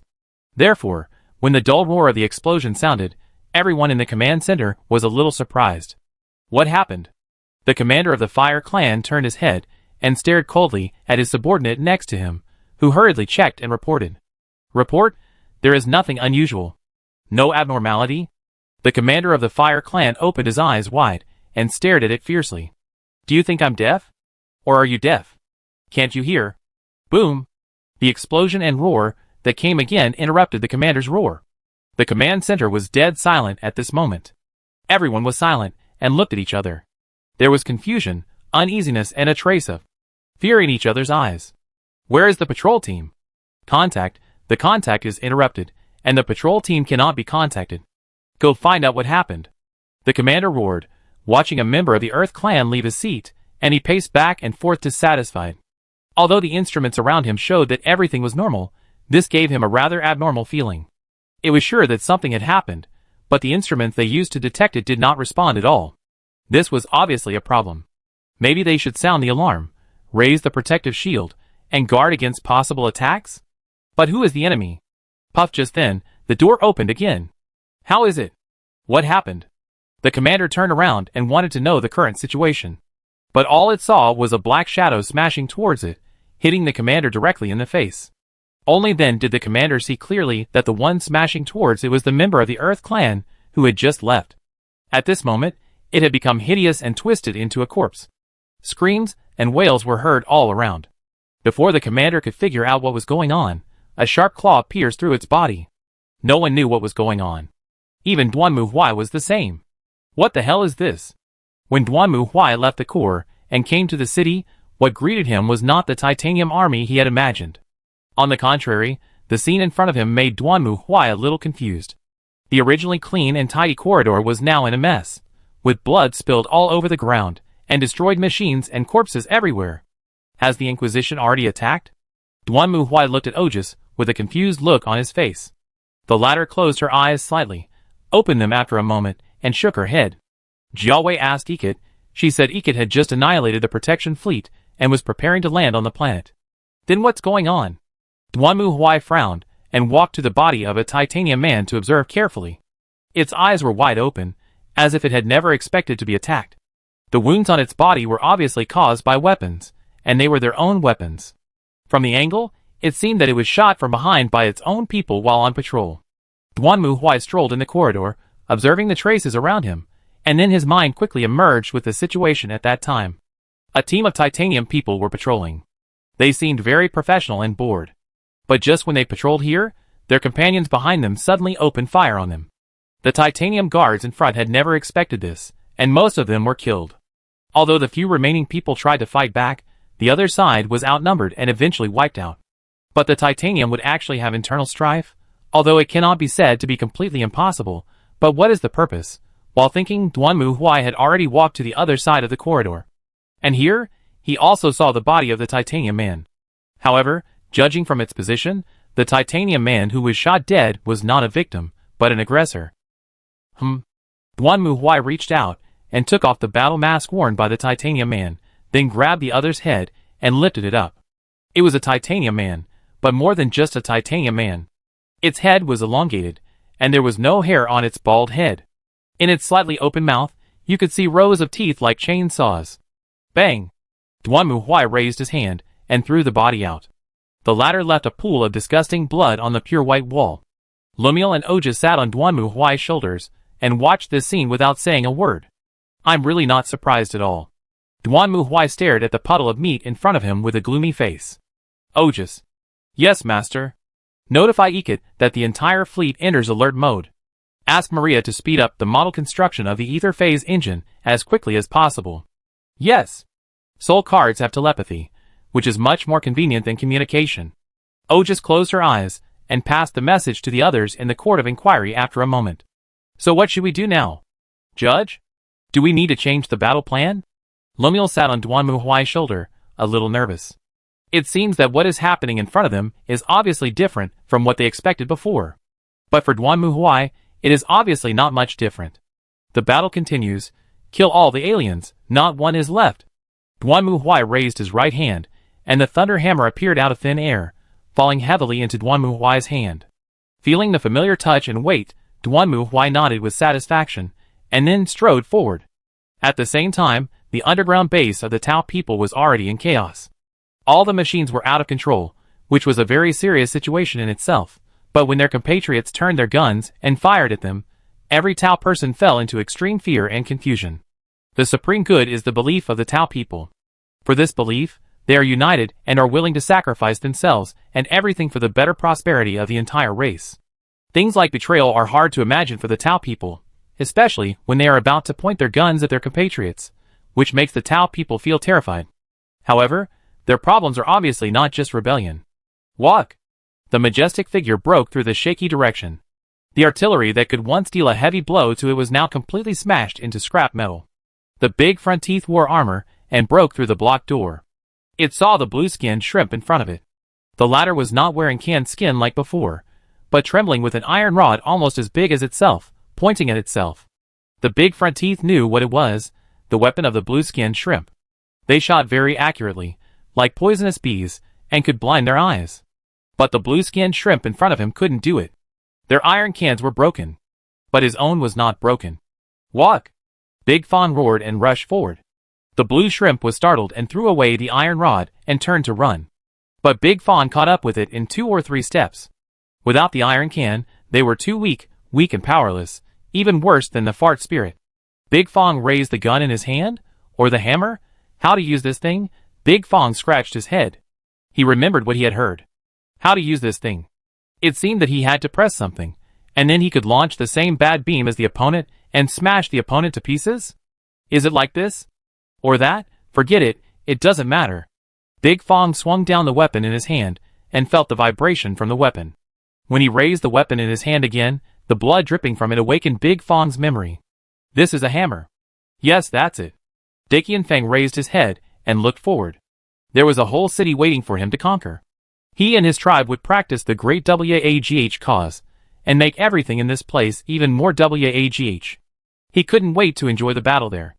The joy of fighting was flowing and boiling in Dakian Feng's blood. And it's not over yet, or rather, it's just the beginning. Dakian Feng raised the hammer in his hand and shouted loudly. Walk! Chapter 1762. Duan Muhui has always hated the Tao people. Not only because of their weak behavior of only being able to attack from a distance, but also because of their stupid beliefs. The Tao people have taken in many alien races in the name of the greater good. They all believe in the greater good and are willing to fight for it. But as an inquisitor, Duan Muhui thinks this is just a stupid and ignorant risky behavior. The consequences are revealed at this time. Countless pairs of glowing eyes jump in the darkness, like pairs of fireflies. Duan Muhui clenched the hammer and swung it forward. Without darkness, there will be no light. The thunder hammer smashed down hard, crushing the black shadow in front of him into pieces. Without death, there will be no sacrifice. Ogus raised her hands, and the invisible silk thread turned into a spiderweb-like blade in the darkness, cutting the glowing eyes into pieces from the middle. Without war, there will be no victory. Lightning burst out from the hammer, and the white light that even burned the retina filled the entire passage. Silver snakes danced wildly, and the alien monster trapped in it waved its 4 arms in despair, and then was burned to charcoal by the rushing thunder. Duan Muhui strode forward, crushing the corpses and charcoal on the ground with his feet, and rushed out of the tunnel. At the same time, a figure taller than Duan Muhui appeared beside him.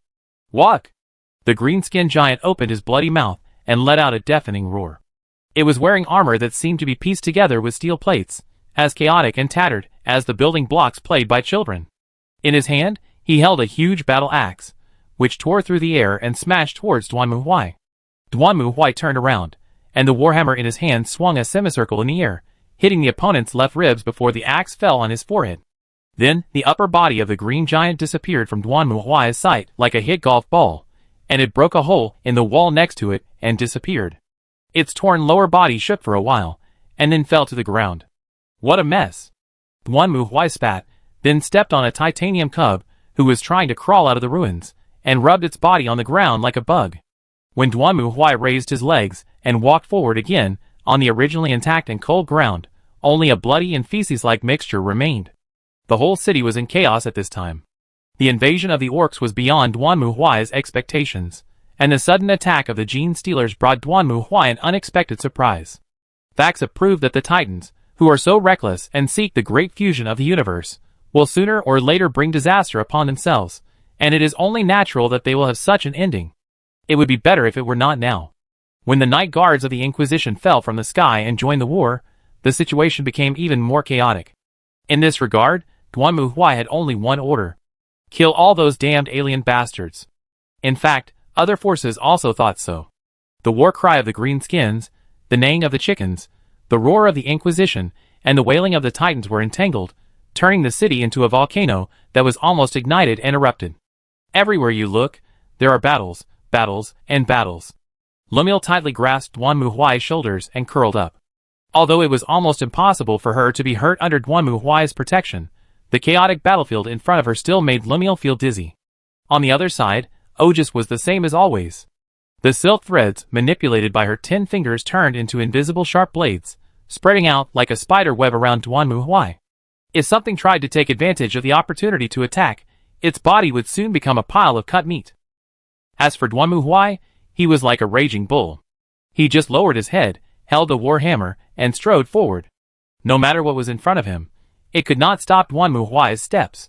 He broke through the walls one by one, waving the war hammer to smash all the prey in front of him. Duan Mu Huai's behavior naturally attracted the attention of his enemies, especially those big green-skinned orcs. What did they see? They saw a big shrimp as WAGH as themselves. If they could fight him and kill him, they would definitely become more WAGH, and in the end, everyone would become more WAGH. Walk! Duan Mu Huai broke through a wall, and came to the roar of the green-skinned orcs, and the sound of bullets exploding. The rotating bullets hit Duan Mu Huai's helmet, and bounced off directly, while Duan Mu Huai held the war hammer tightly, and continued to move forward. He raised the hammer head in his hand like a broom, and smashed it on the orc, who was staring at his gun in confusion, wondering why he couldn't blow up Duan Mu Huai's head. He turned its huge body in the air, and smashed it to the ground. Of course, Duan Mu Huai smashed its head. But this did not stop the green-skinned orcs. They were green-skinned, they were fearless, and their purpose of existence was to eat, to die, to fight, and to kill. Kill him! Beat him up! The greenskins rushed forward, just like the old men and women rushing to buy food in the supermarket, and rushed to Duan Mu Huai with vigorous steps, surrounding him.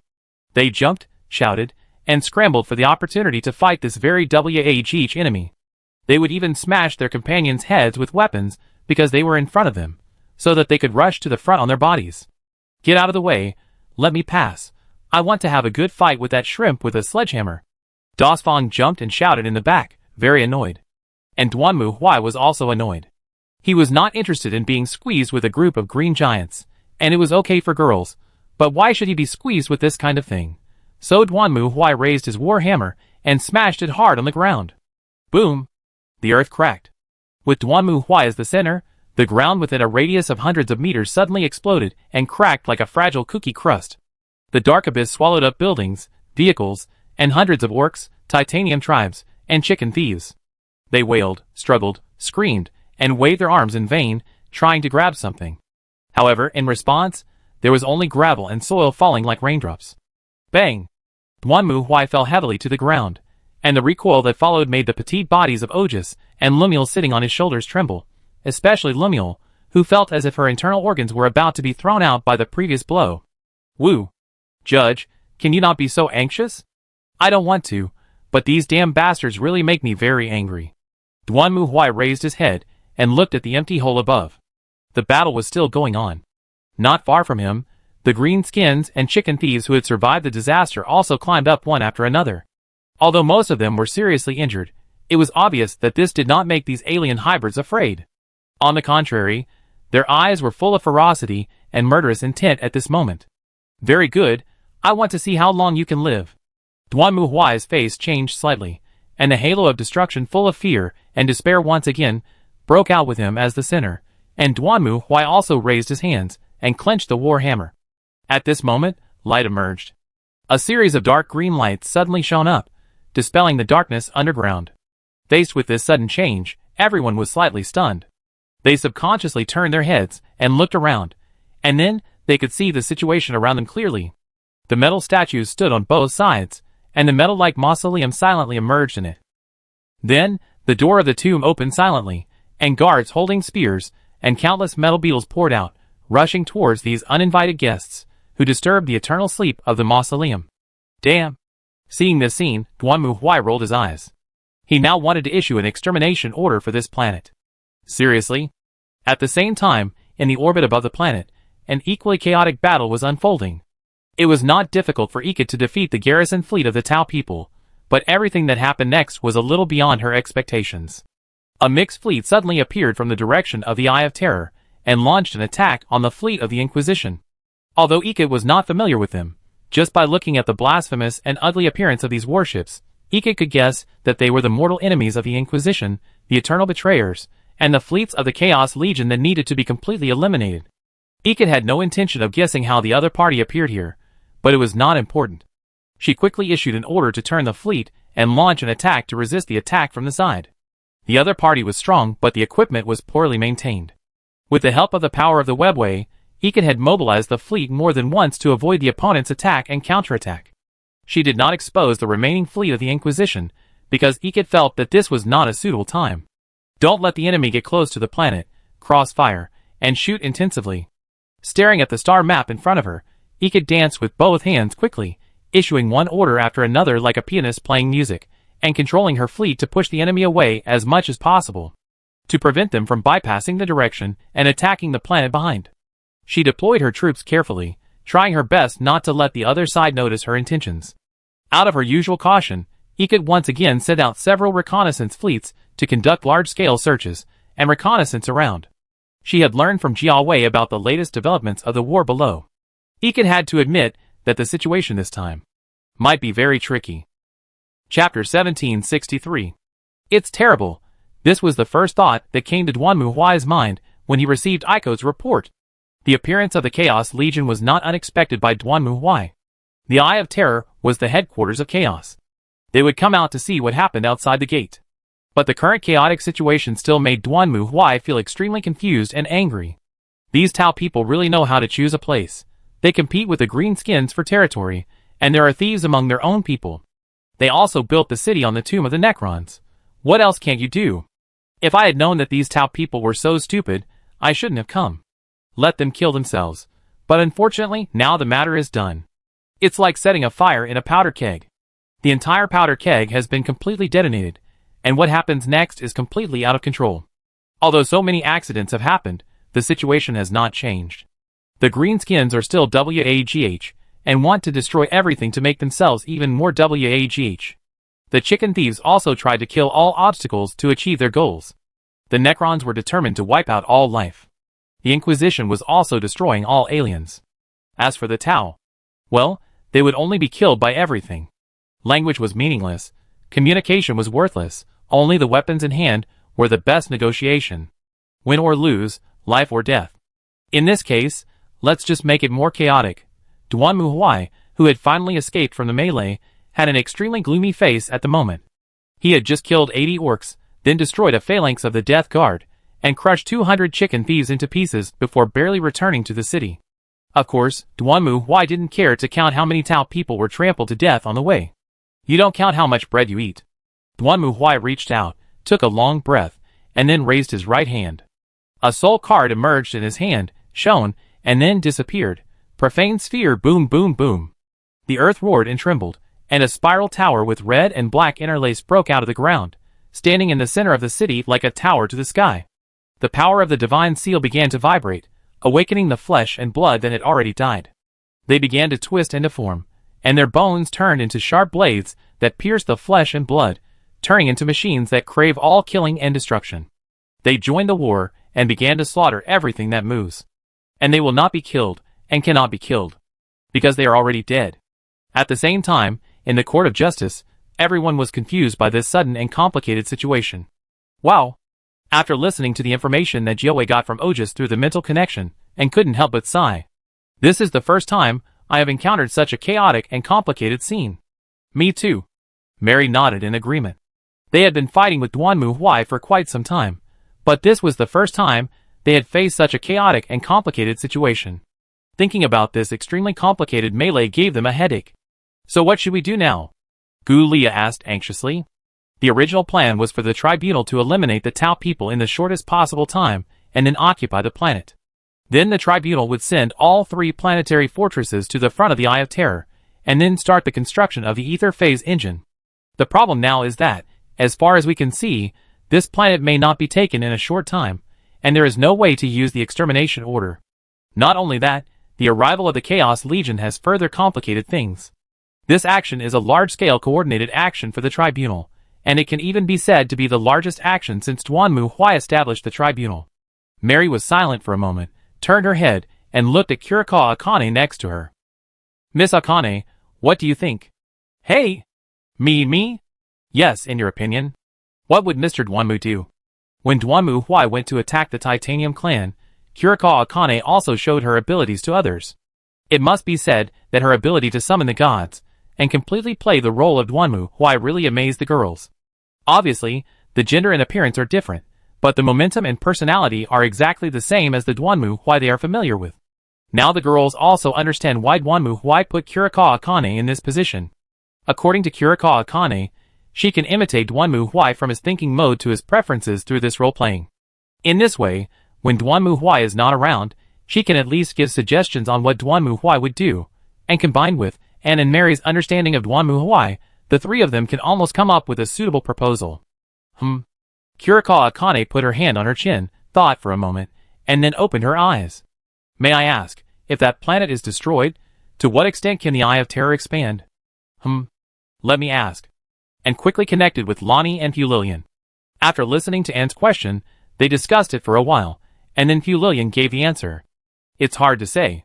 After all, this is just a prediction, and we haven't seen the expansion of the Eye of Terror with our own eyes, so it's hard to make an estimate. Oh, right. At this point, Mary seemed to have thought of something, and clapped her hands. I remember Mr. Duanmu said that this galaxy once had something called an obelisk, which could be used to curb the expansion of the Eye of Terror. When he went back to the past, the Chaos Legion tried to attack Cadia and destroy it all. If we could open these obelisks, will it alleviate or curb the expansion of the Eye of Terror to a certain extent? The theory is feasible, but where's the obelisk? This? Mary didn't know, she just recorded Duanmu Huai's chat at the time. As for the obelisk, it seems to be on a planet called Cadia, but that planet has been destroyed. In the future after that, at least there is no trace of that planet on the current star map. But this direction is not bad. At this time, Lonnie spoke. Although we can't find the obelisk, we also have something to replace it. You mean the reality anchor? And frowned. Yes, in the original plan, didn't we also have a step to use the reality anchor to stabilize the Eye of Terror and prevent chaos erosion? But those large reality anchors are installed on planetary fortresses. And had to remind. Once we release the planetary fortress, it means that the battle plan will begin. The current situation is very chaotic. It is difficult for us to determine whether all this will affect the further implementation of the battle plan. Tau, Orcs, Zerg, Necrons, Chaos Legion, who knows what else will appear? Duanmu Huai's previous plan was at most to deal with the reaction when the Chaos Legion and the Demon launched an attack when the Ether Phase engine was built, but he did not expect so many enemies to be sent up at the same time. And since there is a tomb of the Necrons here, it is hard to say whether there will be fragments of the Star God in it. Everyone present knows how powerful the Star God is. And unlike the demons, their power is also useful in the real space. The plan can be postponed. Kurikawa Akane clenched his hands and frowned. From what I know about Mr. Duanmu, he can tolerate the postponement of the plan. The current situation is too chaotic and out of our control. But what about that planet? Faced with Anne's question, Kurikawa Akane switched his way of thinking and was silent for a moment. No big deal. Then, she gave a decisive answer. Since those damned alien bastards will kill each other, let them kill each other. At least the Necrons. That race will definitely not tolerate other races invading their territory. The Tau have no fighting power, and can only surrender and wait for slaughter. The Orcs and Genestealers cannot go hand in hand. The Chaos Legion has already discovered that the situation is not right. There is no benefit in continuing the stalemate. But they may try to destroy the planet or strengthen its defenses if we evacuate. And put forward his own opinion. Of course, but the Necrons will not sit still and wait for death. Everyone was silent for a moment. Kurikawa Akane's suggestion was based on one thing, that is, these alien races will not cooperate with each other. In fact, it is true that the enemy of the enemy is not a friend. In this world, this universe, the enemy of the enemy is still an enemy. And that planet is the Tomb Empire of the Necrons.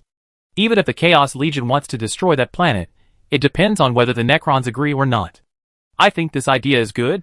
As a representative, who can be timid but not reckless, Akat was the first to choose to support it. Then let's submit our opinions to Mr. Knight. However, I am still a little uneasy. Hearing this, everyone looked at Kurikawa Akane curiously. The latter hesitated and expressed his concerns. I'm afraid that Mr. Dwanmu will be so excited that he will kill the Necrons directly. Then, the situation will be even more troublesome. It must be said that this worry is indeed reasonable. Especially considering that the other party is Dwanmu Huai, it is even more reasonable. Hurry up and inform him. It will be too late if it's too late. It turned out that N's judgment was correct. When Dwanmu Huai got the content of the meeting from Ojus, he almost broke into the lair of the space necromancer. It was close. I almost got carried away. Dwanmu Huai took a breath, put down the war hammer in his hand, and kicked the dead guard next to him, who was like a dead dog. I also think this is a good idea. Let's retreat, Lord Inquisitor. Lumiere, who was lying on Dwanmu Huai's shoulder, was pale at this moment. Although she would never be heard here under Dwanmu Huai's protection. But to be honest, watching Dwanmu Huai's battle at such a close distance still caused Lumiere a little shock to the Inquisition. It seems that this is the only way. Dwanmu Huai was silent for a moment, and made a decision. Retreat for the time being. Chapter 1764. Artillery fire. The Inquisition began to gradually withdraw from the battlefield. The warships in the air firmly occupied the orbit, and defeated the attacks of the Chaos Fleet again and again. But the latter did not stop there. They tried their best to bypass the defense of the Inquisition, and attack the planet directly. And some of them did succeed. A dark figure emerged from the blizzard, as if this dim world was part of it. It roared forward, and the power claws in its hands tore through the roaring wind and snow. Then it was blocked by the hammer shining with thunder. You are not all dead yet. Dwanmu Huai raised the thunder hammer, and looked at the enemies in front of him wearing heavy black power armor. Their helmets were painted with twisted bones, and bright red wings. Not familiar, but not unfamiliar. Tell me, you bastards of Kaz, even your father has spit on you, cursed you, and abandoned you. So what's the point of you living? The running dog of the false emperor. Perhaps it was because he saw the golden double-headed eagle and skull symbol on Dwanmu Huai's chest that the eyes of the black giant in front of him became more and more scarlet. You are not allowed to say that name. This world will eventually be destroyed and return to chaos like countless worlds. I insist on saying that you are cursed, abandoned, and even your own father doesn't want you. Dwanmu Huai laughed crazily. Your existence is worthless, from the beginning to the end. You long for your own father to look at you, but that idiot will only degenerate in self-pity. You think that as long as you follow his footsteps, then the arrogant depressed patient will pay attention to you. What's the result? You just embarked on a road of no return. Kaz is dead, and you are still alive. What's the meaning of your life? Traitor. Dwanmu Huai's voice became louder and louder. He roared and raised his warhammer to knock away the latter's power claw. You betrayed the Empire, betrayed humanity, and betrayed everything. You are nothing but a bunch of filthy scum, lowly sinners, and you should be executed together with your stupid and mentally retarded father. Let me tell you, no matter now or in the future, even after thousands or tens of thousands of years, the Inquisition will never forget your sins and shame. The violent and crazy pressure rushed towards him, and the strong fear almost turned into magma-like substance, flowing in the body of the Chaos Warrior. The Midnight Lords are proficient in fear and pain, and they regard it as an indispensable art. But no fear and pain can be compared with the present. They used to peel off people's skin alive, use special machines to change the other party's perception of pain, dig out the eyeballs and tongues of the prey, and any prey that fell into the hands of the Midnight Lords would be eager to die. But now, even death has become a luxury. The aura of destruction penetrated the body of the Midnight Lord, and it let out a shrill scream. Its demonic wings began to tremble constantly, as if every capillary, every inch of muscle, and every piece of skin was tortured like never before. It even had no way to escape, because this trembling and fear did not come from the body, but from its soul.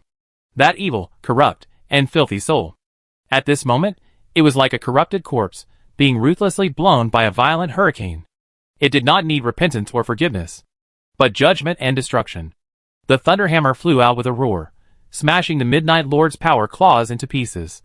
Duanmu Huai clenched the hammer and swung it in an arc, then swung it down again. Bang!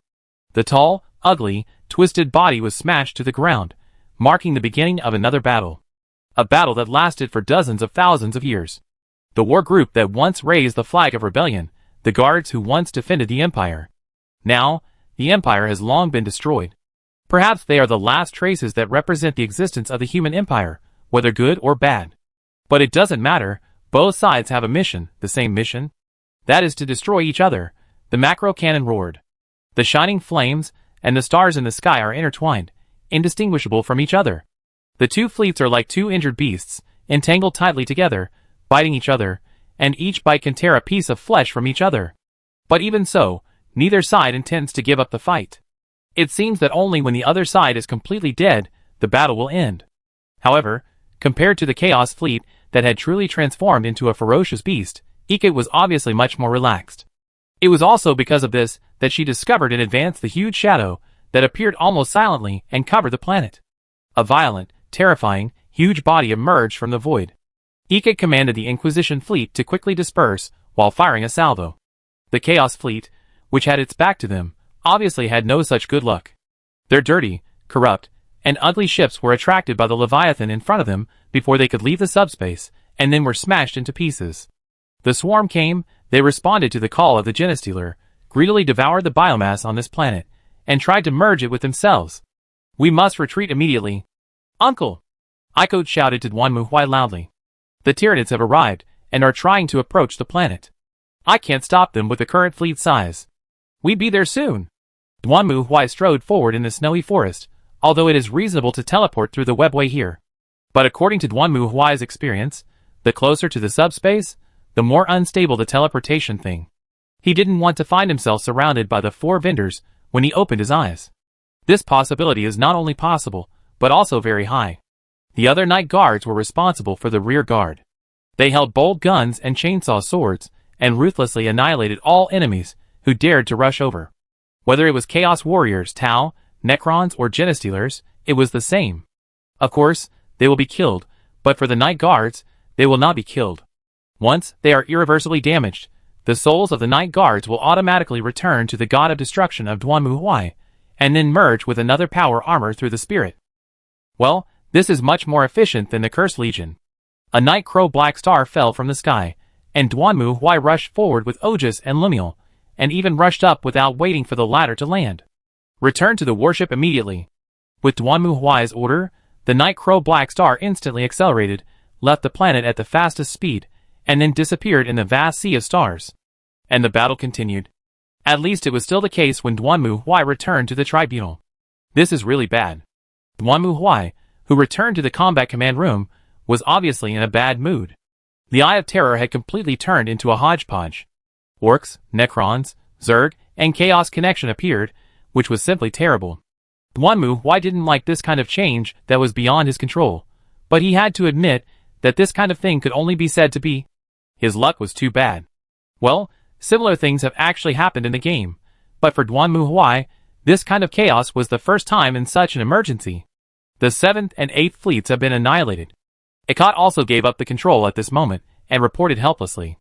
In order to buy time for Duanmu Huai, she had to choose to directly control the fleet to rush up for physical interception, and then detonate its retreat furnace to release a small black hole, swallowing as many Zerg as possible. But that was the end. In the end, the Zerg broke through the blockade, but fortunately at that time Duanmu Huai and Lumiel and others had left the unlucky broken planet. But obviously, others are not so lucky. Obviously, the Zerg that fell from the sky will become a new force in the big melee. But this has nothing to do with the Inquisition. They have already withdrawn, and now just need to watch the fire from the other side of the river. Speaking of which, Mr. Knight, who do you think will win this battle? And stared at the star map in front of him and asked curiously, while Duanmu Huai also restrained his anger and exasperation and thought for a while. I think the Necrons may be in trouble. The situation of the Greenskins is unclear, but if we talk about numbers alone, nothing can compare with the Greenskins and the Zerg. Those Chaos Legions will not get any benefits. I guess they will choose to flee back to the Eye of Terror after this. After all, the Chaos Legion was probably just out to see what was going on, and didn't expect to encounter the Zerg. There was no conflict between the Zerg and the Chaos Demons. The reason was very simple. The Zerg could not absorb the demons. Even if the Zerg killed the demons, they could not devour them and transform them into biomass. Similarly, for the Chaos Demons, even if they killed the Zerg, they could not obtain spoils such as souls. It can be said that the two sides would be in a complete lose-lose situation, so Duanmu Huai concluded that the Chaos Legion would not stay for too long. Now, what should I do? Mary frowned slightly and asked uneasily, while Duanmu Huai spread his hands helplessly. I can only wait. To be honest, I am really anxious that I didn't eliminate these bastards at once. But it is quite good to be able to get out of this chaos. The Zerg will only go to places with rich biomass, and this planet does not have much biomass for them to squander. I guess it won't be long before they will shift their focus and go to other star regions to get money. At this point, Duanmu Huai paused and looked at Ikote. Ikote, when that time comes, you send a reconnaissance fleet to keep an eye on it. If the Zerg swarm goes to another galaxy, issue an extermination order to that galaxy. Understood. As for now, Duanmu Huai sat back in his chair silently and sighed. All we can do is wait. Let Maria speed up the manufacturing of components. Yes. Chapter 1765. For Duanmu Huai, the current situation makes him very unhappy. Very unhappy.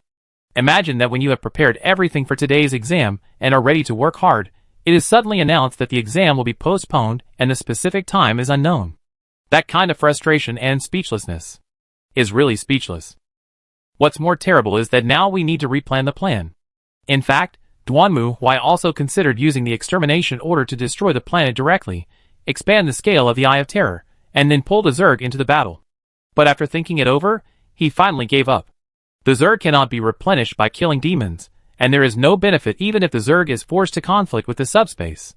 In the best case, the Leviathan fleet will be annihilated by chaos. The worst case is that the Zerg will attack the Inquisition in turn. That is cleverness backfires. According to Ikote's investigation, the Zerg has now landed on the planet. As Duanmu Huai expected, the entire planet has now completely turned into a big melee. The Greenskins, Necrons, and Zergs fought endlessly. The Chaos Fleet fled back to the Eye of Terror in a miserable state after paying a heavy price. As for the Tau, they were probably all dead long ago. Replan, mobilize the fleet, and build more warships. Speed up the transportation of resources and the manufacturing of components for the Ether Phase engine. Duanmu Huai is now in a state of panic. He really hopes that the battle here can be ended as soon as possible, but now it seems that there is still a fight to be had against the Greenskins, Necrons, and Zergs. Ah. Sitting at the table, Duanmu Huai stared at the screen, thinking about the next strategy. It must be said that this is really not what he is good at, but the direction of the tribunal has been decided. Kurikawa Akane has figured out his mentality very well. This is a protracted war. It's not that it will be the end of the world if it can't be completed now, but Duanmu Huai still hopes to have a decisive battle as soon as possible. He is the kind of person who would rather do it sooner rather than later. Procrastination is the most annoying thing. Knock, knock, knock. Just when Duanmu Huai was calculating the next course of action, there was a knock on the door. Duanmu Huai raised his head, and saw him curiously poking his head out of the door, and staring at him. What's the matter? Nothing, I just saw that it was so late and you, Mr. Knight, were still awake, so I came to see you. Ah, by the way, report that the supplies of the planetary fortress are in place, and can be taken at any time. Thank you, I know. Duanmu Huai nodded, and then sighed silently. Seeing Duanmu Huai like this, and blinked curiously and walked in. What's wrong, Mr. Knight? No, I just remembered that in the last world, how should I put it? I understand what that means.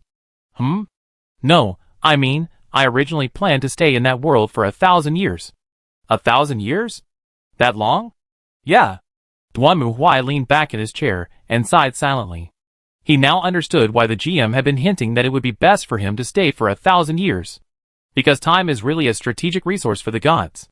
Just like in the current situation, what if the Zerg, greenskins, and Necrons want to fight on that planet for 30 to 50 years? They could just fight with ordinary gods, since gods have long lifespans and their plans are based on hundreds of years. A few decades seemed like a passing moment to them. However, Duanmu Huai still had human thinking mode after all. In his opinion, 1,000 years was a bit too long, and Duanmu Huai was not the kind of person who liked to waste time. Forget it, it's useless to talk about this now. By the way, and Duanmu Huai shook his head and changed the subject. This was still related to his personality. He was the kind of person who couldn't sit still. Perhaps some people could really stay quietly for 1,000 years as long as their lifespan allowed, but for Duanmu Huai, doing nothing for more than 10 years was already very annoying. If he really had to stay for 1,000 years, wouldn't it be like being in prison? What do you think of love? Huh? It must be said that Duanmu Huai's question was really beyond En's expectations. The latter widened his eyes, and looked at Duanmu Huai in surprise. Mr. Knight, why did you suddenly think of this? No, I just think. Is our relationship a love relationship? Or not? Puff. Hearing Duanmu Huai's answer, and was stunned for a moment, and then chuckled. Huff, I didn't expect to hear such words from you, Mr. Knight. I didn't believe it when Miss Jean said you were going to make a love movie before, but now it seems to be true. I really want to see it, but it's a pity that Miss Jean didn't bring it. So, Mr. Knight, do you have it here, so that I can see what the love movie you starred in is like? What's wrong? Is it not possible? Duanmu Huai rolled his eyes. Mr. Knight, how did you think of this question? Because you see, love in novels and movies is more dramatic, and it feels different from the way we get along. Yes. Hearing this, Enshin nodded in agreement. I used to fantasize about a dragon slayer riding a white horse coming to marry me. But in reality, well, at least Mr. Knight doesn't ride a white horse. So what's the problem? I think. Duanmu Huai was silent for a moment, then looked at it again. I can't put you first. Look, isn't this how love is described? Two people love each other and regard each other as their most important existence, surpassing everything else. But to me, you are indeed important, but the Inquisition and humans are more important. If I need to make a choice, I will choose to sacrifice you to continue the survival of the Inquisition, so I doubt whether this is love. However, facing Duanmu Huai's answer, and looked at him dumbfounded. I thought you were talking about something, Sir Knight, but I didn't expect it to be this kind of thing? This kind of thing? Yes, we knew this kind of thing when we followed you, Sir Knight. If you were the kind of person who was gentle and kind, and used sweet words to deceive us, I might be a little shocked now. But we have followed you, Sir Knight, for so long, everyone knows that you are this kind of person. It's the same for me. As a princess, I must first strive for enough benefits for Maalia, and so does Gu Lia. Will I betray my country, my subjects, and my parents for love? I can't imagine myself like this. That's right. Duanmu Huai couldn't help but think of the predetermined future that he saw when he first went to Maalia with the soul fragment. Even though En and Gu Lia had such a good relationship, when the two countries went to war, they did not escape at all, but led the people to stand at the forefront and fight to the death with each other. It can be said that in the past reality, and practiced her duties as a princess. At this moment, Duanmu Huai suddenly felt a warmth on his cheek. He came back to his senses, and saw En standing in front of him, reaching out to touch his face. I didn't expect that Mr. Knight would still worry about such things, like a child, very cute. No! I also have a fragile heart. Duanmu Huai rolled his eyes. Of course, it's not impossible, but... It's really unlike Mr. Knight to be sentimental about such things. You won't cry when watching those love movies, will you? That's not the case, but I think I should explain it to you. Even if you know it, it will be completely different from what you think in your heart when I really say it. That's true, but it makes me very happy. And stared at Duanmu Huai, his bright eyes did not blink. Mr. Knight is willing to consider our affairs so seriously, which is enough for me. If Mr. Knight told me that the world is not as important as me, and I am the first in your heart, then I would doubt whether Mr. Knight has changed.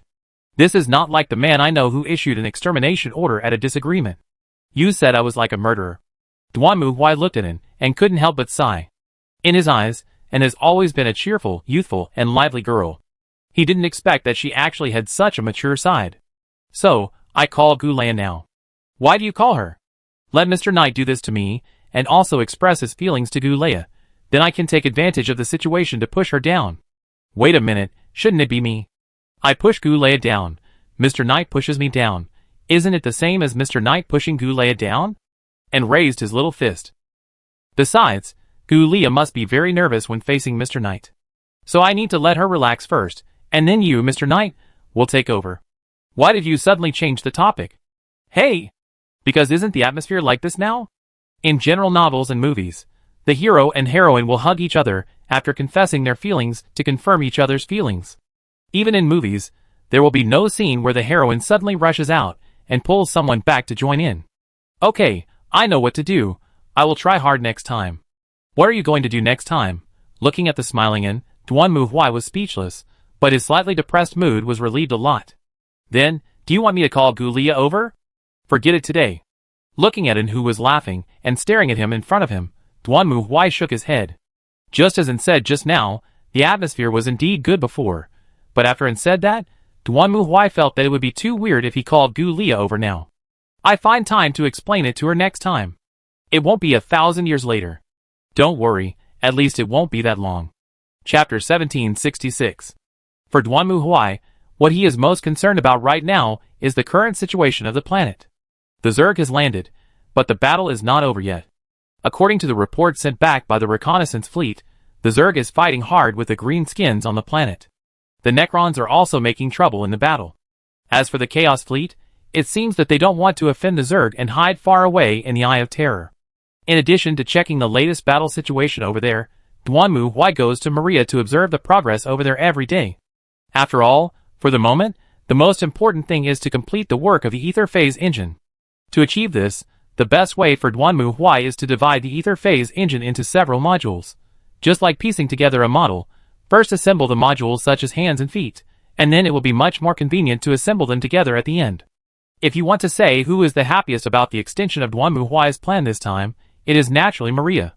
After all, the manufacture and equipment of the ether phase engine is a huge project, and even a small component takes a lot of time to complete.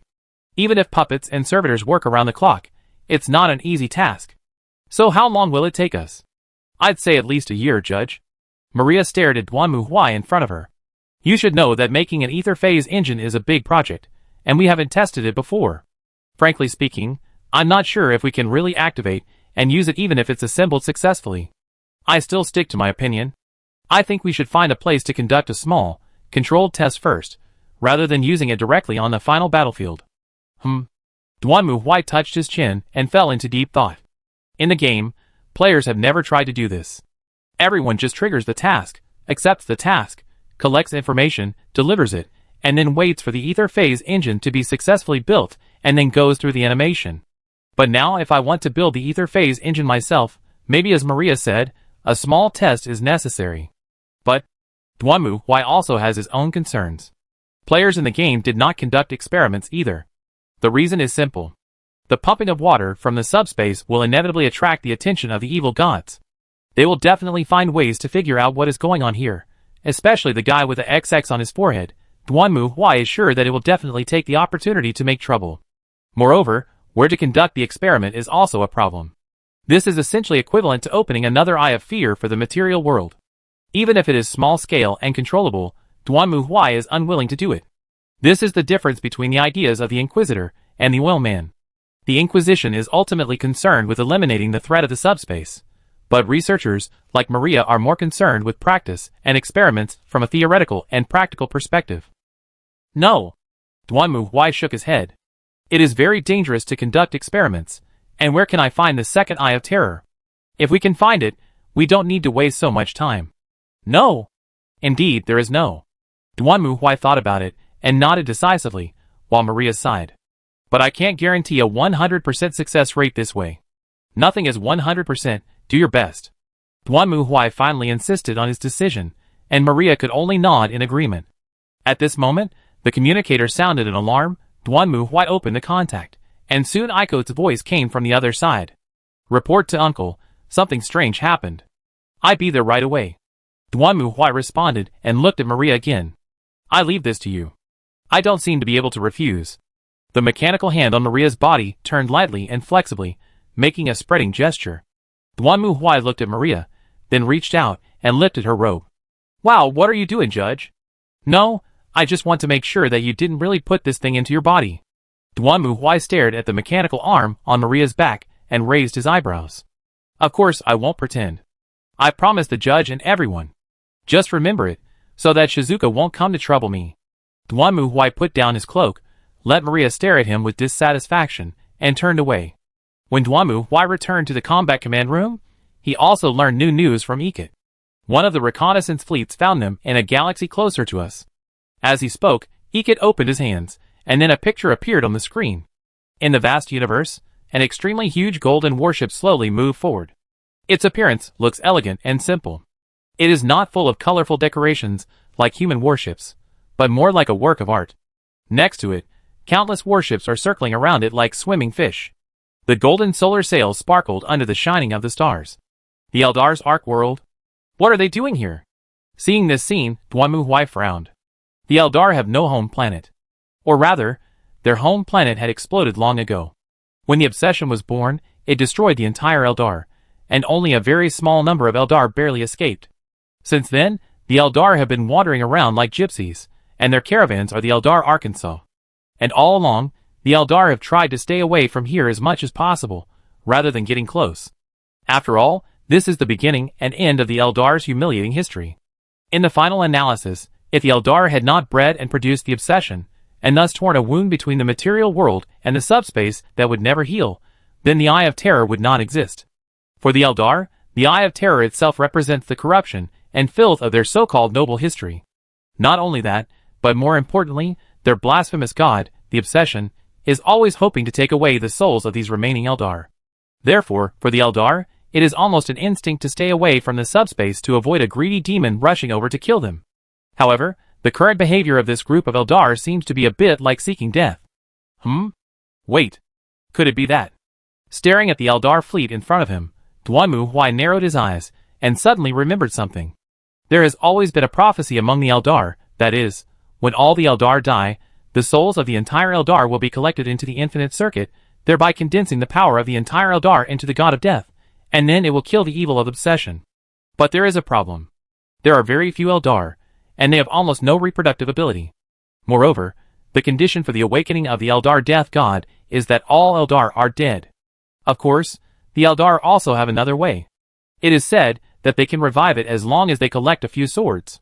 And they have indeed awakened the incarnation of the death god. But Duanmu Huai is not an Eldar, so he certainly does not need to consider the survival of the Eldar. So when he saw this fleet, Duanmu Huai made a decisive decision. He would not get involved in the fight between the Zerg, the Necrons, and the Greenskins. But he has no choice but to exterminate the Eldar, and contribute to the great cause of destroying the evil of obsession.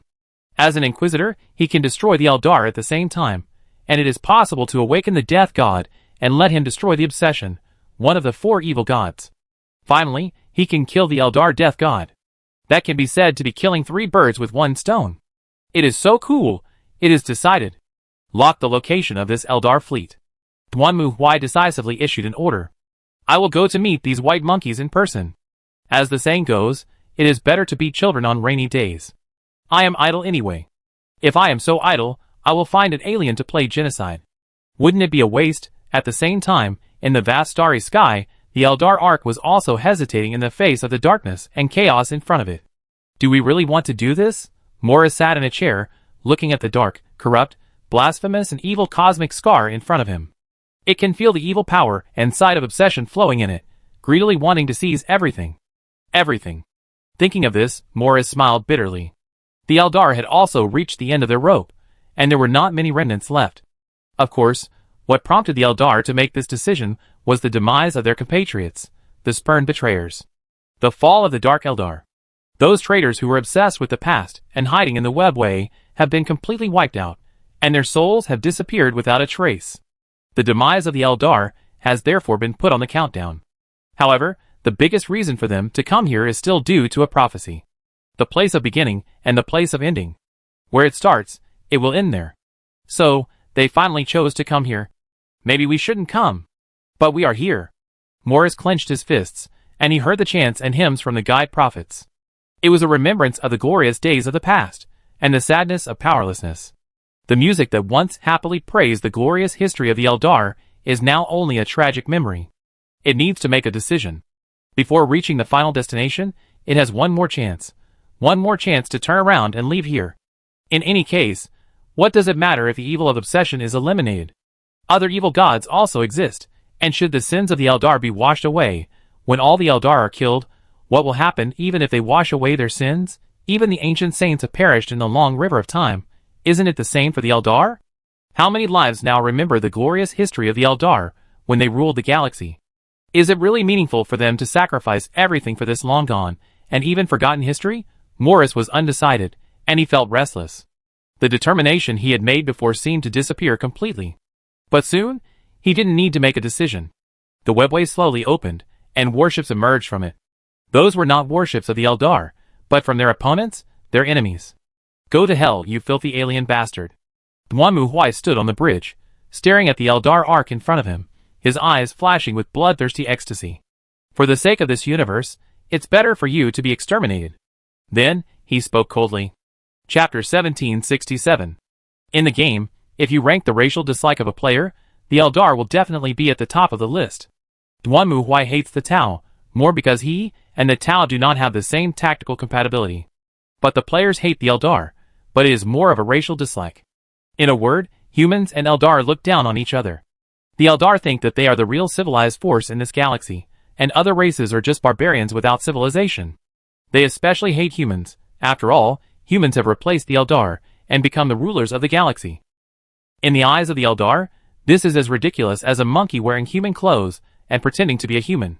And humans also look down on the Eldar, especially for players. The Eldar have no reason to maintain any superiority in front of them. Even if the Eldar were once the rulers of the galaxy, there is no doubt that they did stupid things. It was the Eldar who created the evil of obsession, and thus awakened the other three evil gods, leading to countless wars and deaths. Based on this point, in the player's opinion, all the Eldar should quickly commit suicide to apologize to the lives killed by the evil gods in the entire galaxy, instead of living in the world with a thick skin, and still have the face to think of themselves as a superior civilization? No! You are a bunch of low-class and lowly white monkeys. You are just a bunch of dirty and ugly aliens. Since you don't want to die obediently, then we will send you to death. Duanmu Huai actually regretted that he didn't go back to the time when Guilliman and the Eldar made friends, otherwise he would use the thunder hammer in his hand to let Guilliman taste how the Inquisition treats heretics. He even made friends with an Eldar and developed a friendship? What a heretical act! You don't really think that the Inquisition can't do anything to you just because you are the Primarch. Dare to violate the rules of the Inquisition. Even the Emperor himself is a heretic, but this timeline shouldn't happen. Forget it, it doesn't matter. Because they will all die soon. War is coming again. Morris can feel this. Kane's avatar is restless for the upcoming battle, death, and destruction. It can feel that some kind of threat is approaching. In the eyes of the Eldar, the future and the reality are gradually turning into the same thread, leading to a future of destruction. What happened? Morris closed his eyes tightly, trying to find the answer from fate and prophecy. It explored and moved forward along the trembling thread. Then Morris saw destruction. The scorching flames dyed the entire universe red, and the thread of fate was swaying like a spider web in a storm, on the verge of collapse. Morris desperately grasped the thread of fate, trying to stabilize his thoughts and soul. It looked around blankly, but all it saw was flames and destruction. It was as if the whole world was on the verge of collapse, with only the last wailing of all things remaining. Boom! The violent vibration pulled Morris back from his meditation, and he collapsed to the ground, his eyes wide open in surprise. A rapid alarm sounded in his ears, as if the illusion had come to reality. The pain and wailing coming from the infinite circuit, like tearing flesh and blood, proved that this was not a dream. They were attacked. The Eldar had never thought of one thing. That is, they could use the webway, and other races could also use the webway. Another thing is that they have never encountered such a shameless commander as Ikit. It is precisely because of this that when Ikit commanded the fleet to appear from both sides at the same time and attack the Eldar fleet, the latter could not understand what was happening for a while. One round of salvos, then activate the Colossus weapons, and use neutrons to kill. Following Ikit's order, the Emperor-class battleship raised its bow high and aimed at the Eldar's Ark mothership from the rear. Yes, that's right, the attacks from both sides are just baits used by Ikit to attract the attention of the Eldar, and the real killer is the main fleet that quietly appeared from the rear. And what it has to do is to activate the Colossus weapons, neutron kill, and then completely kill all the lives on the Eldar Ark in one breath. It has to be said that it is so dirty that even Duanmu Huai can't stand it. Looking at Iket's usual appearance of being bullied and crying for a year after a punch, I didn't expect this girl to be more evil than anyone else. Sure enough, the heart of playing tactics is dirty. Charge complete, fire. The shining beam cut through the dark universe and hit the huge Eldar Ark straight. Although it is not easy to hit such a warship from a long distance in the vast universe. But it depends on the situation. As the mothership and living place of the Eldar Ark is thousands of kilometers in size, which is not much different from an asteroid. Facing such an existence, it is not a difficult thing to hit it. Moreover, compared to killing one by one, Duanmu Huai thinks this is faster and more efficient. As for whether it is cruel, it is not within the scope of the Inquisition. However, just when the neutron beam was about to hit the Eldar Ark, something unexpected happened. A pure white, dazzling light burst out instantly and collided heavily with the neutron beam. The two sides stalemated for a moment, and then disappeared. At the same time, the huge golden ark was emitting a faint white light. Huh? Facing this sudden scene, everyone was a little surprised. Duanmu Huai frowned slightly, then he opened his hand to aim at the Eldar Ark and grabbed it hard. The surging divine power emerged from the void, tearing and squeezing the huge Eldar warship, trying to tear it into pieces. However, the surging power emerged again, offsetting the further impact of the divine power. Yohu? This is... Duanmu Huai opened his eyes slightly in surprise. The one who could resist his divine power attack must be another god. There are only 3 gods left in the Eldar. One of them is a clown and has disappeared. Another one has been captured by the corrupted stain, and the last one, the god of death, has not been resurrected yet. And this power is of the same origin as Duanmu Huai, death, war, and destruction. Among the Eldar, there is only one god who controls this power, and that is the god of war, Cain. Could it be that Cain has been resurrected? Duanmu Huai was a little surprised.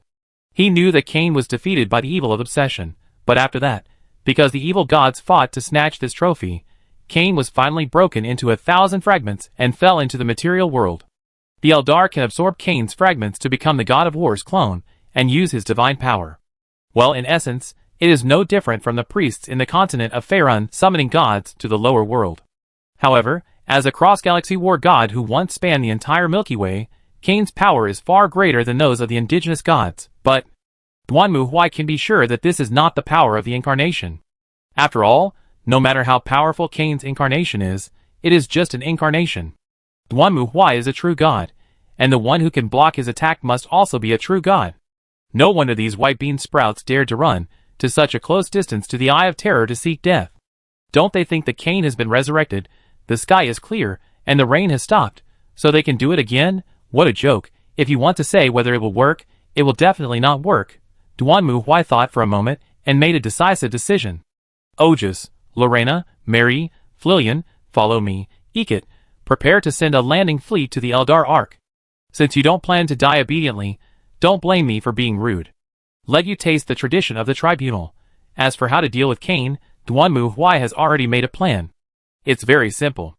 When you are in doubt, just board a ship. Boarding a ship can solve all problems. Understood. The Emperor ignited its engine and accelerated forward. At the same time, the fleets on both sides once again launched a concentrated fire attack on the Eldar Arkansas. This was also Ikot's command strategy. She had long known that the Eldar warships were very fast and very flexible. So Ikot's tactic was to first launch a surprise attack and destroy as many Eldar warships as possible. Then focus on attacking the Eldar Arkansas. After all, the Eldar Ark was huge, and its speed was not much faster. Although the Eldar warships could dodge the attacks flexibly, it was useless. They had only 2 choices, either dodge by themselves and watch the Eldar Ark being bombarded by the Inquisition warships, or stand in front of the Eldar Ark and become its shield to prevent the Inquisition warships from causing damage to the Eldar Ark. Well, I say it again, those who play tactics are really dirty. Having lost their biggest advantage, the danger of the Eldar warships quickly decreased. Of course, some Eldar warships tried to use their advantages to raid the Inquisition. And what answered them was another round of saturation artillery attack. As long as the artillery fire is dense enough, mosquitoes will be blown into pieces. And it just so happens that Duanmu Huai and the Inquisition are the representatives of big guns and big ships. If you can't win, It only means that your guns are not enough, not big enough, and not strong enough. More is beautiful, big is good, caliber is justice, and range is truth, flash, artillery fire. Duan Mu Huai stood in the boarding torpedo with his chest and head held high, and the restraints grasped his shoulders tightly. The other four sat behind Duan Mu Huai, and through the portholes, they could vaguely see the shining beams outside. Although the explosion could not be heard, the magnificence and shock brought by the battlefield where thousands of cannons roared and bombarded everything were never less. Otis remained silent as always, staring at Duan Mu Huai in silence. Lorena beside her held her holy book in her arms, lowered her head, and muttered something. Mary held a pen in her hand, and recorded what was about to happen in her notebook again. They were going to face a god, an ancient and long-lasting existence, even older than the evil god. As for Fu Lilian, she just sat there without saying a word, closing her eyes and resting. Boom! Accompanied by the huge impact force that suddenly erupted, hundreds of boarding torpedoes roared and flew out, rushing towards the huge warship in front of him. Duan Mu Huai held the warhammer tightly, feeling the breath of war, death, and anger that came towards him. Another god of destruction. It just so happens that the Eldar are finished, so you should die obediently. The world only needs one god of destruction. As for who it is, it will be revealed soon. Chapter 1768. For Duan Mu Huai, every boarding trip was a refreshing journey. He could feel the roaring torpedoes breaking through the enemy's shields, tearing through their armor, breaking through the tight and heavy defenses, and rushing straight and violently into them. With one go, they drove straight in. The hissing of the twisted steel plate was like a helpless wail, but it was meaningless. This made Duan Mu Huai feel extremely comfortable, as if the boarding torpedoes had become a part of his body, ruthlessly and coldly rushing into the deepest part of the enemy. Then spray and release. Boom, boom, boom. As the hatch opened, the turrets on both sides erupted with ruthless anger, smashing all the surrounding Eldar into pieces. Duan Mu Huai held the warhammer in his hand and jumped out. Behind him, Otis and Lorena followed closely. The former raised his right hand, and the puppet silk threads formed invisible blades in Otis's hand, which were invisible to the naked eye and turned into spider webs to block the surroundings. Lorena jumped off the torpedo and waved the holy book in her hand, knocking away an Eldar warrior who rushed over. We have arrived at the Eldar Ark. Mary walked out of the Ark, and did not forget to record the situation in front of her terminal. This place is completely different from what I imagined. There is sky, land, forest, and even lake. It's like a huge colony satellite. Well, no matter where she went, Mary did not forget her duties, and did her job as Watson professionally.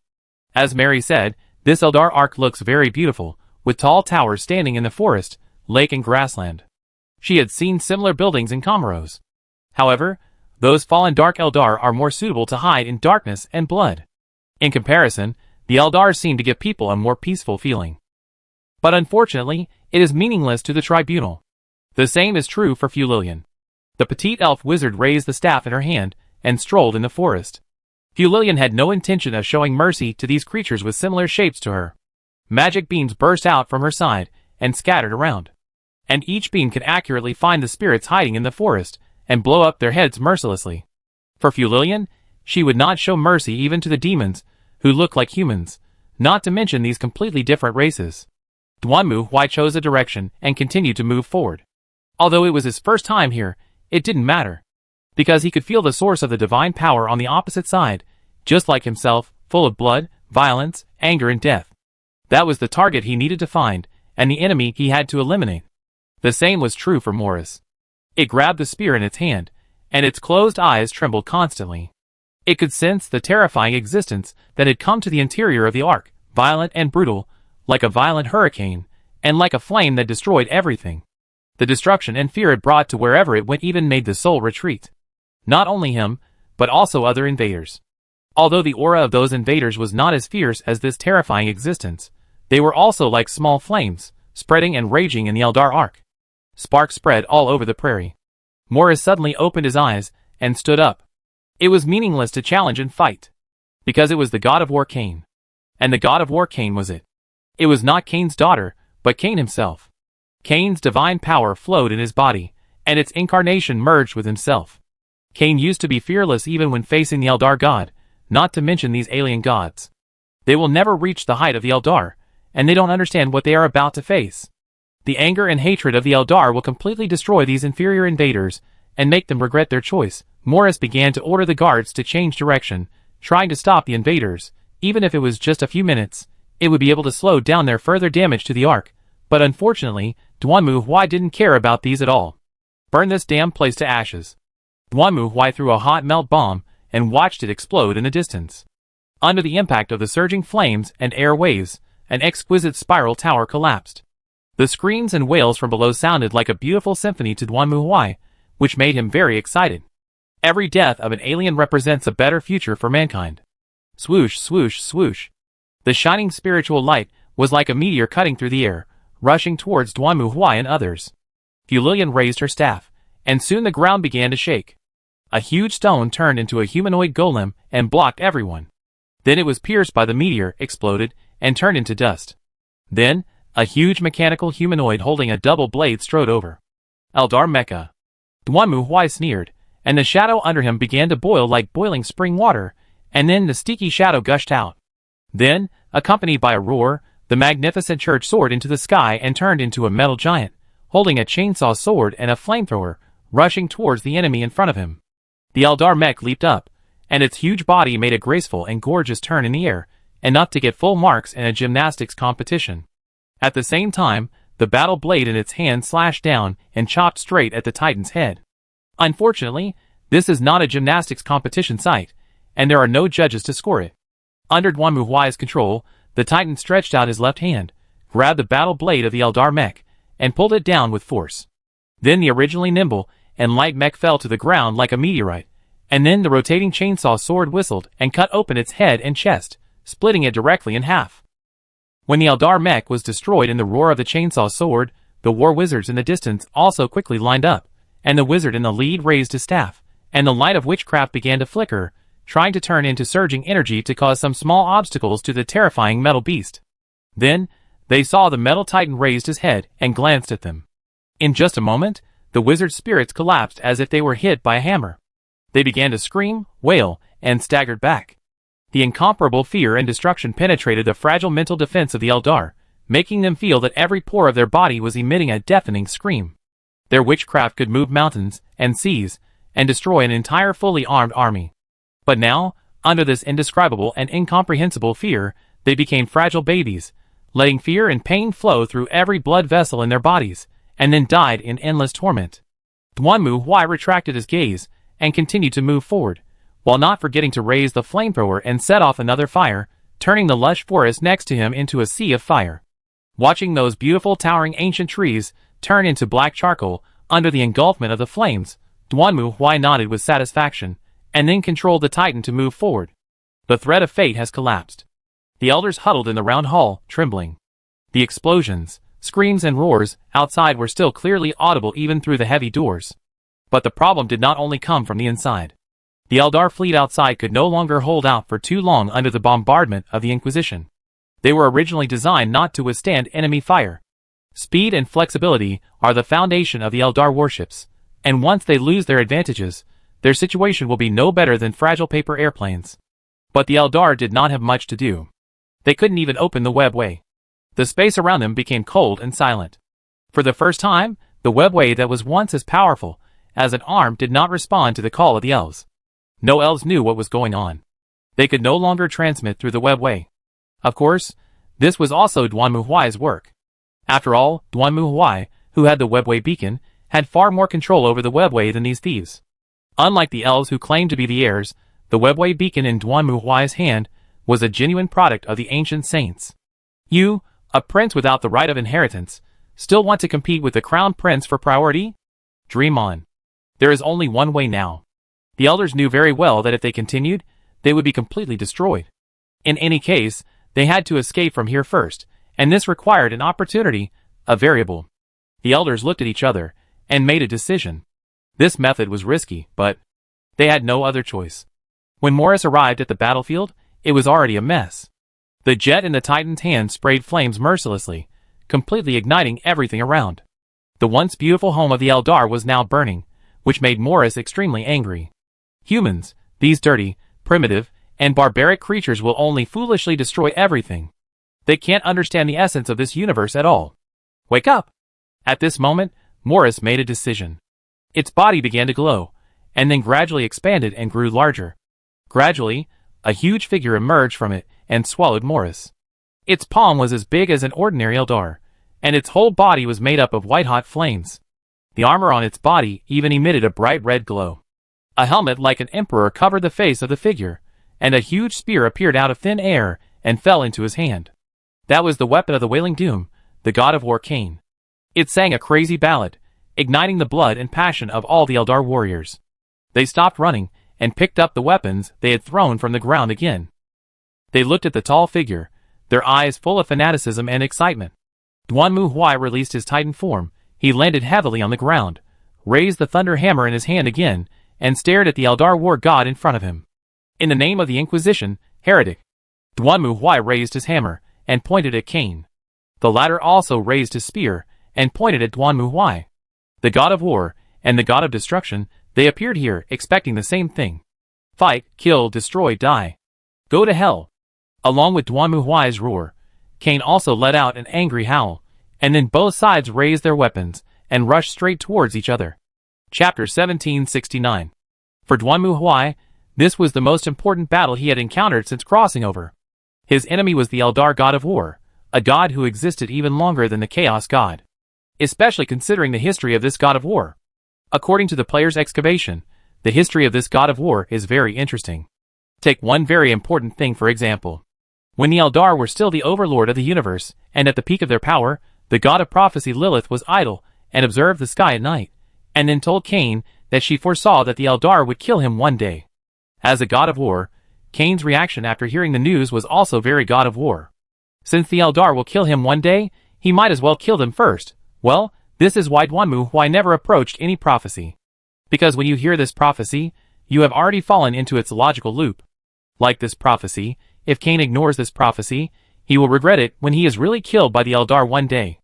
On the other hand, if Cain believed the prophecy and wanted to destroy the elves, then the elves would naturally resist to the end. If they really killed Cain, it would be the fulfillment of the prophecy. In the final analysis, the self-fulfilling prophecy is the most disgusting thing. Isn't it like this in many stories?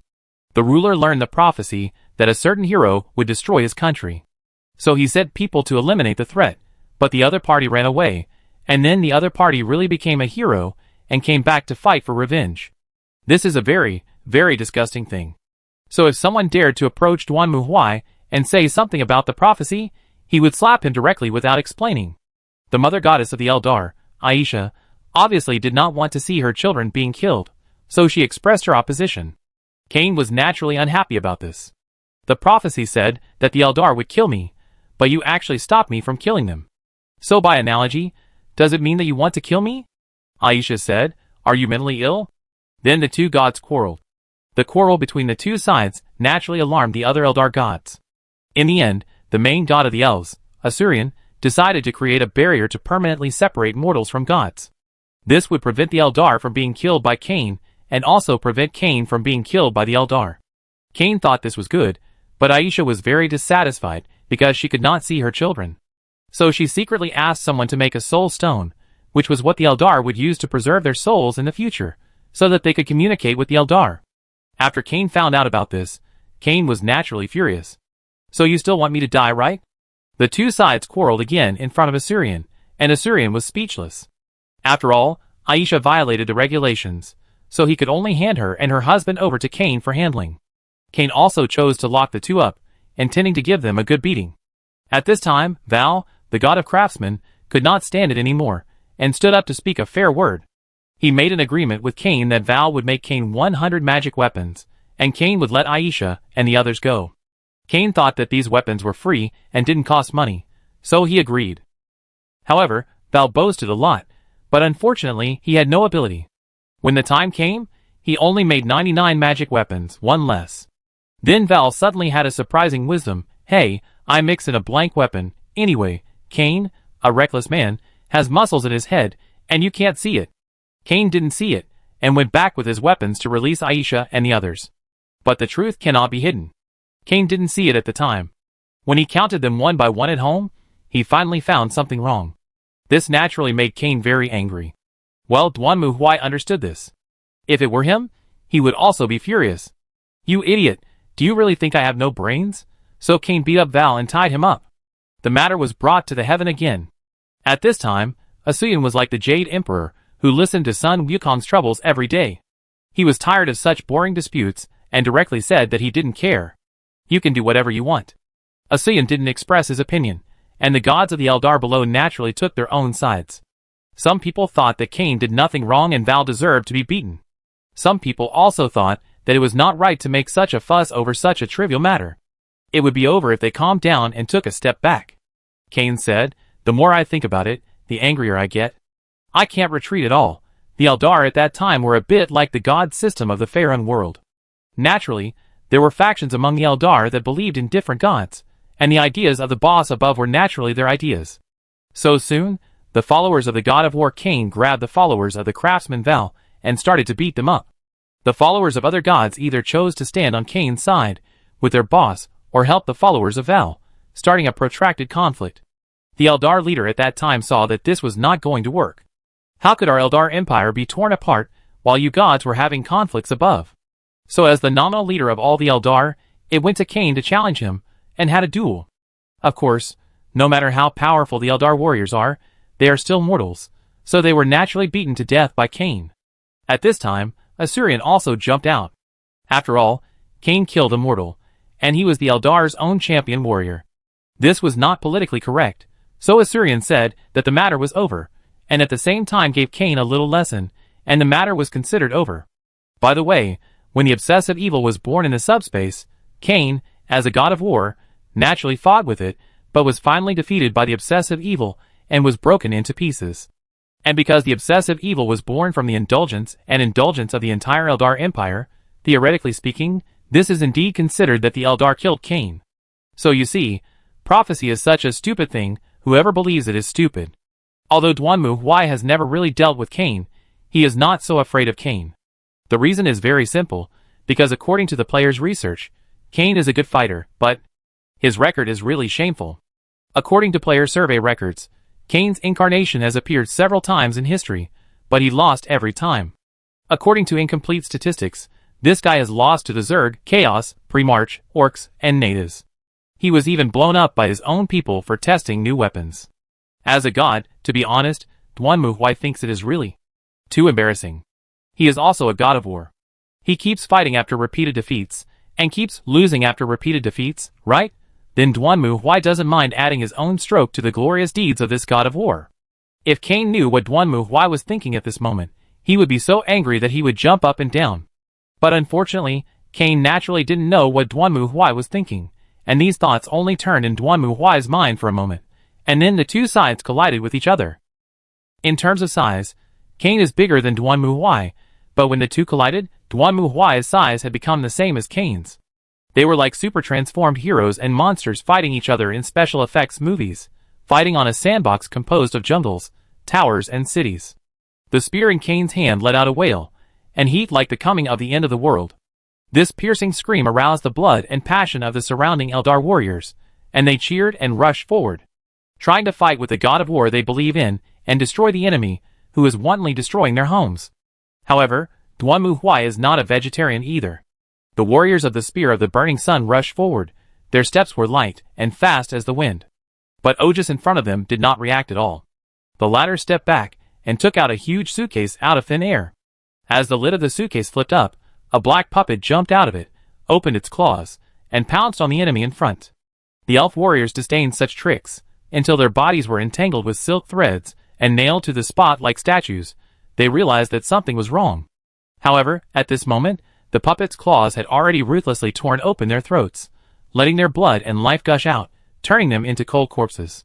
Lorena opened the holy book, then closed it. Holy light emerged from the body of the young priestess. She clenched her snow-white fists, and swung at the chainsaw sword in front of her without fear. The two sides collided with each other, and the sword blade that was powerful enough to cut gold and jade broke and disintegrated the moment it touched the white and flawless skin of the young priestess, turning into countless fragments and flying backwards, like bullets shot into the body of the elf guard. The latter wailed and retreated, and then was hit in the chest by the waving holy book.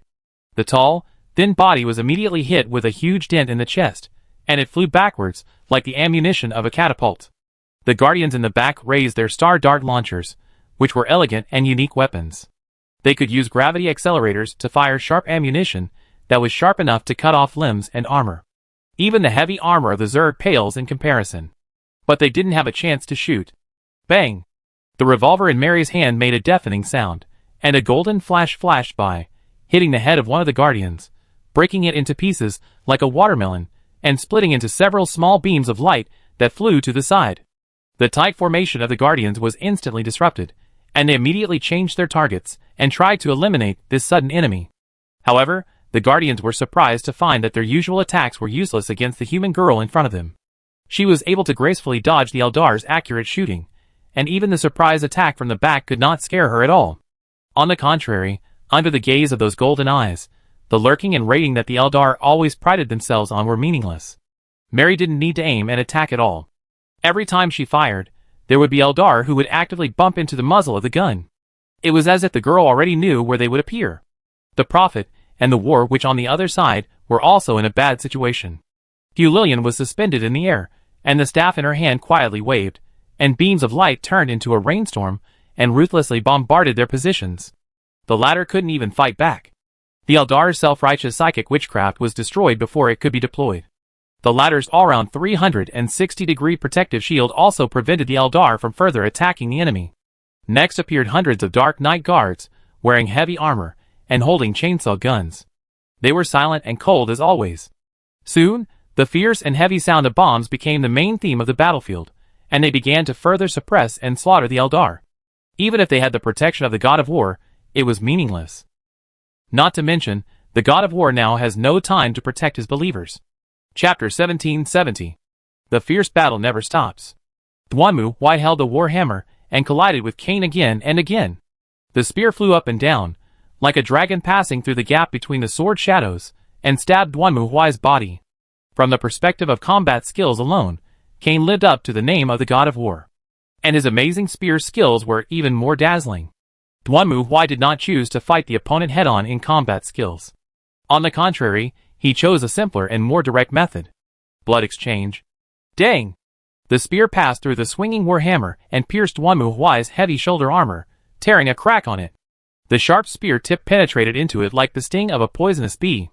However, Dwanmu Huai was waiting for this moment. He roared, and his bulging muscles quickly tightened, biting the spear tightly. At the same time, Dwanmu Huai took a step forward, enduring the pain, and smashed the hammer in his hand straight at Cain's head. At the last moment, Cain chose to let go of his weapon, and at the same time, he turned around and kicked the hammer swung by Dwanmu Huai, kicking it away. But Dwanmu Huai did not stop his attack. He lowered his unbalanced body and rushed forward like a crazy wild boar, and the whole person crashed into Cain's arms. Cain stretched out his hands and grabbed the spear stuck in Dwanmu Huai's shoulder. At the same time, he shrank his body and kicked Dwanmu Huai's chest with his feet, using the reaction force to avoid the nearly fatal waist attack. Then, it did a fancy backflip in the air and landed on the ground again. At the same time, Dwanmu Huai's hammer had arrived and smashed on the ground in front of Cain. Boom! With the two of them as the center, the ground within a radius of hundreds of meters suddenly collapsed and exploded, and mud and rocks flew everywhere, blocking Cain's sight. Before it could hold the spear tightly and regroup, Dwanmu Huai's body appeared from the other side, like a Tyrannosaurus Rex that broke through the waterfall. He raised his head high, and then hit Cain's head. The power of the God of War is strong, and the power of the God of Destruction should not be underestimated. The heavy helmet on Cain's head suddenly cracked under Dwanmu Huai's blow, and a series of white light flashed from it. Dwanmu Huai continued to take a step forward, and the long handle of the war hammer in his hand hit Cain's abdomen like a stick, hitting the God of War like a shrimp, and shrinking his body. Then he swung the war hammer in a circle, drew an arc in the air, and smashed it again at Cain. Bang! This time Cain didn't have time to dodge. He could only raise his spear and take Dwanmu Huai's blow head-on, and then the whole person flew out. Along the way, it smashed countless towers and buildings, and left a deep gully on the ground. When Cain stood up again, the right half of his body was already in pieces, and the armor covering Cain was covered with spiderweb-like cracks. Dwanmu Huai opened his mouth, and violent breath spurted out from his mouth and nose. The severe pain from his shoulder stimulated his nerves, making him more excited and excited. He believed that Cain was the same, because at this moment, the God of War had once again taken a fighting stance. Then, the battle began again. The battle between the two gods was no longer a field that mortals could interfere with. Both the Nether Warriors and the Dark Knight Guards bypassed this war zone under their respective commands. No one would be stupid enough to intervene in the battle between the two gods, and they could not do anything. However, the morale of the Eldar has plummeted at this moment. Nothing makes them feel more desperate than seeing the gods they believe in and worship being defeated. They don't know what the god of destruction is. They only know that the god of war Cain, the god who has protected them since the birth of the Eldar, was actually beaten to his knees by an unknown person. Is it really the end of the Eldar? The morale of the Night Guards was greatly boosted, and the morale of the Eldar warriors plummeted. The two sides changed their offense and defense, and the battle started again. For the Eldar Lord, who was watching the battlefield from afar, this was obviously not good news. Why did it become like this? The Eldar Lord held the railing tightly and stared at the battlefield in the distance. There, the god of war Cain was as brave and fierce as ever, not afraid of dangers and obstacles, and not afraid of life and death. Before this, as long as it was led by him, the Eldar would be invincible. It should be so. They are the Eldar. They have the right to trample the stars without hindrance. They are the masters of the galaxy. Nothing can stand in their way, but that ugly monster. The Eldar Lord swore that this damn bastard was even more disgusting and ugly than the swarm of insects in the void, and it was such a monster that not only blocked the attack of the god of war, but also hurt it in return. What a blasphemy and insult! That terrifying face, as if it was the embodiment of all the ugliness and fear in this world. It didn't even dare to look at it for a second. It seemed that just by staring at its figure, its soul had been completely tainted and broken, and could never be restored to its former holiness. There is no choice. The Eldar Lord clenched his palms and made a decision. Although he felt that he should not make this decision, now it seems that he has no choice. The thunder hammer tore through the air and collided with the doomsday spear again. Duanmu Huai roared and clenched the hammer with both hands, pushing it forward with force. Cain retracted his spear and dodged Duanmu Huai's collision as light as a shadow. Then he suddenly stopped, like a poisonous bee flying in the air, and the spear in his hand stabbed straight at the back of Duanmu Huai's neck. At the same time, Duanmu Huai stepped on the ground with one foot, and the huge momentum in his hand drove the hammer back and swung away the spear stabbing at him. At the same time, Duanmu Huai let go of his hands and let the hammer fly forward and hit Cain's body. The latter hurriedly retracted the spear across his chest and blocked this unpretentious attack. The thunder hammer fell to the ground with a thump, because Duanmu Huai did not try to pick it up. Instead, he rushed to Cain at this time, then reached out and pulled out a chainsaw sword from his waist.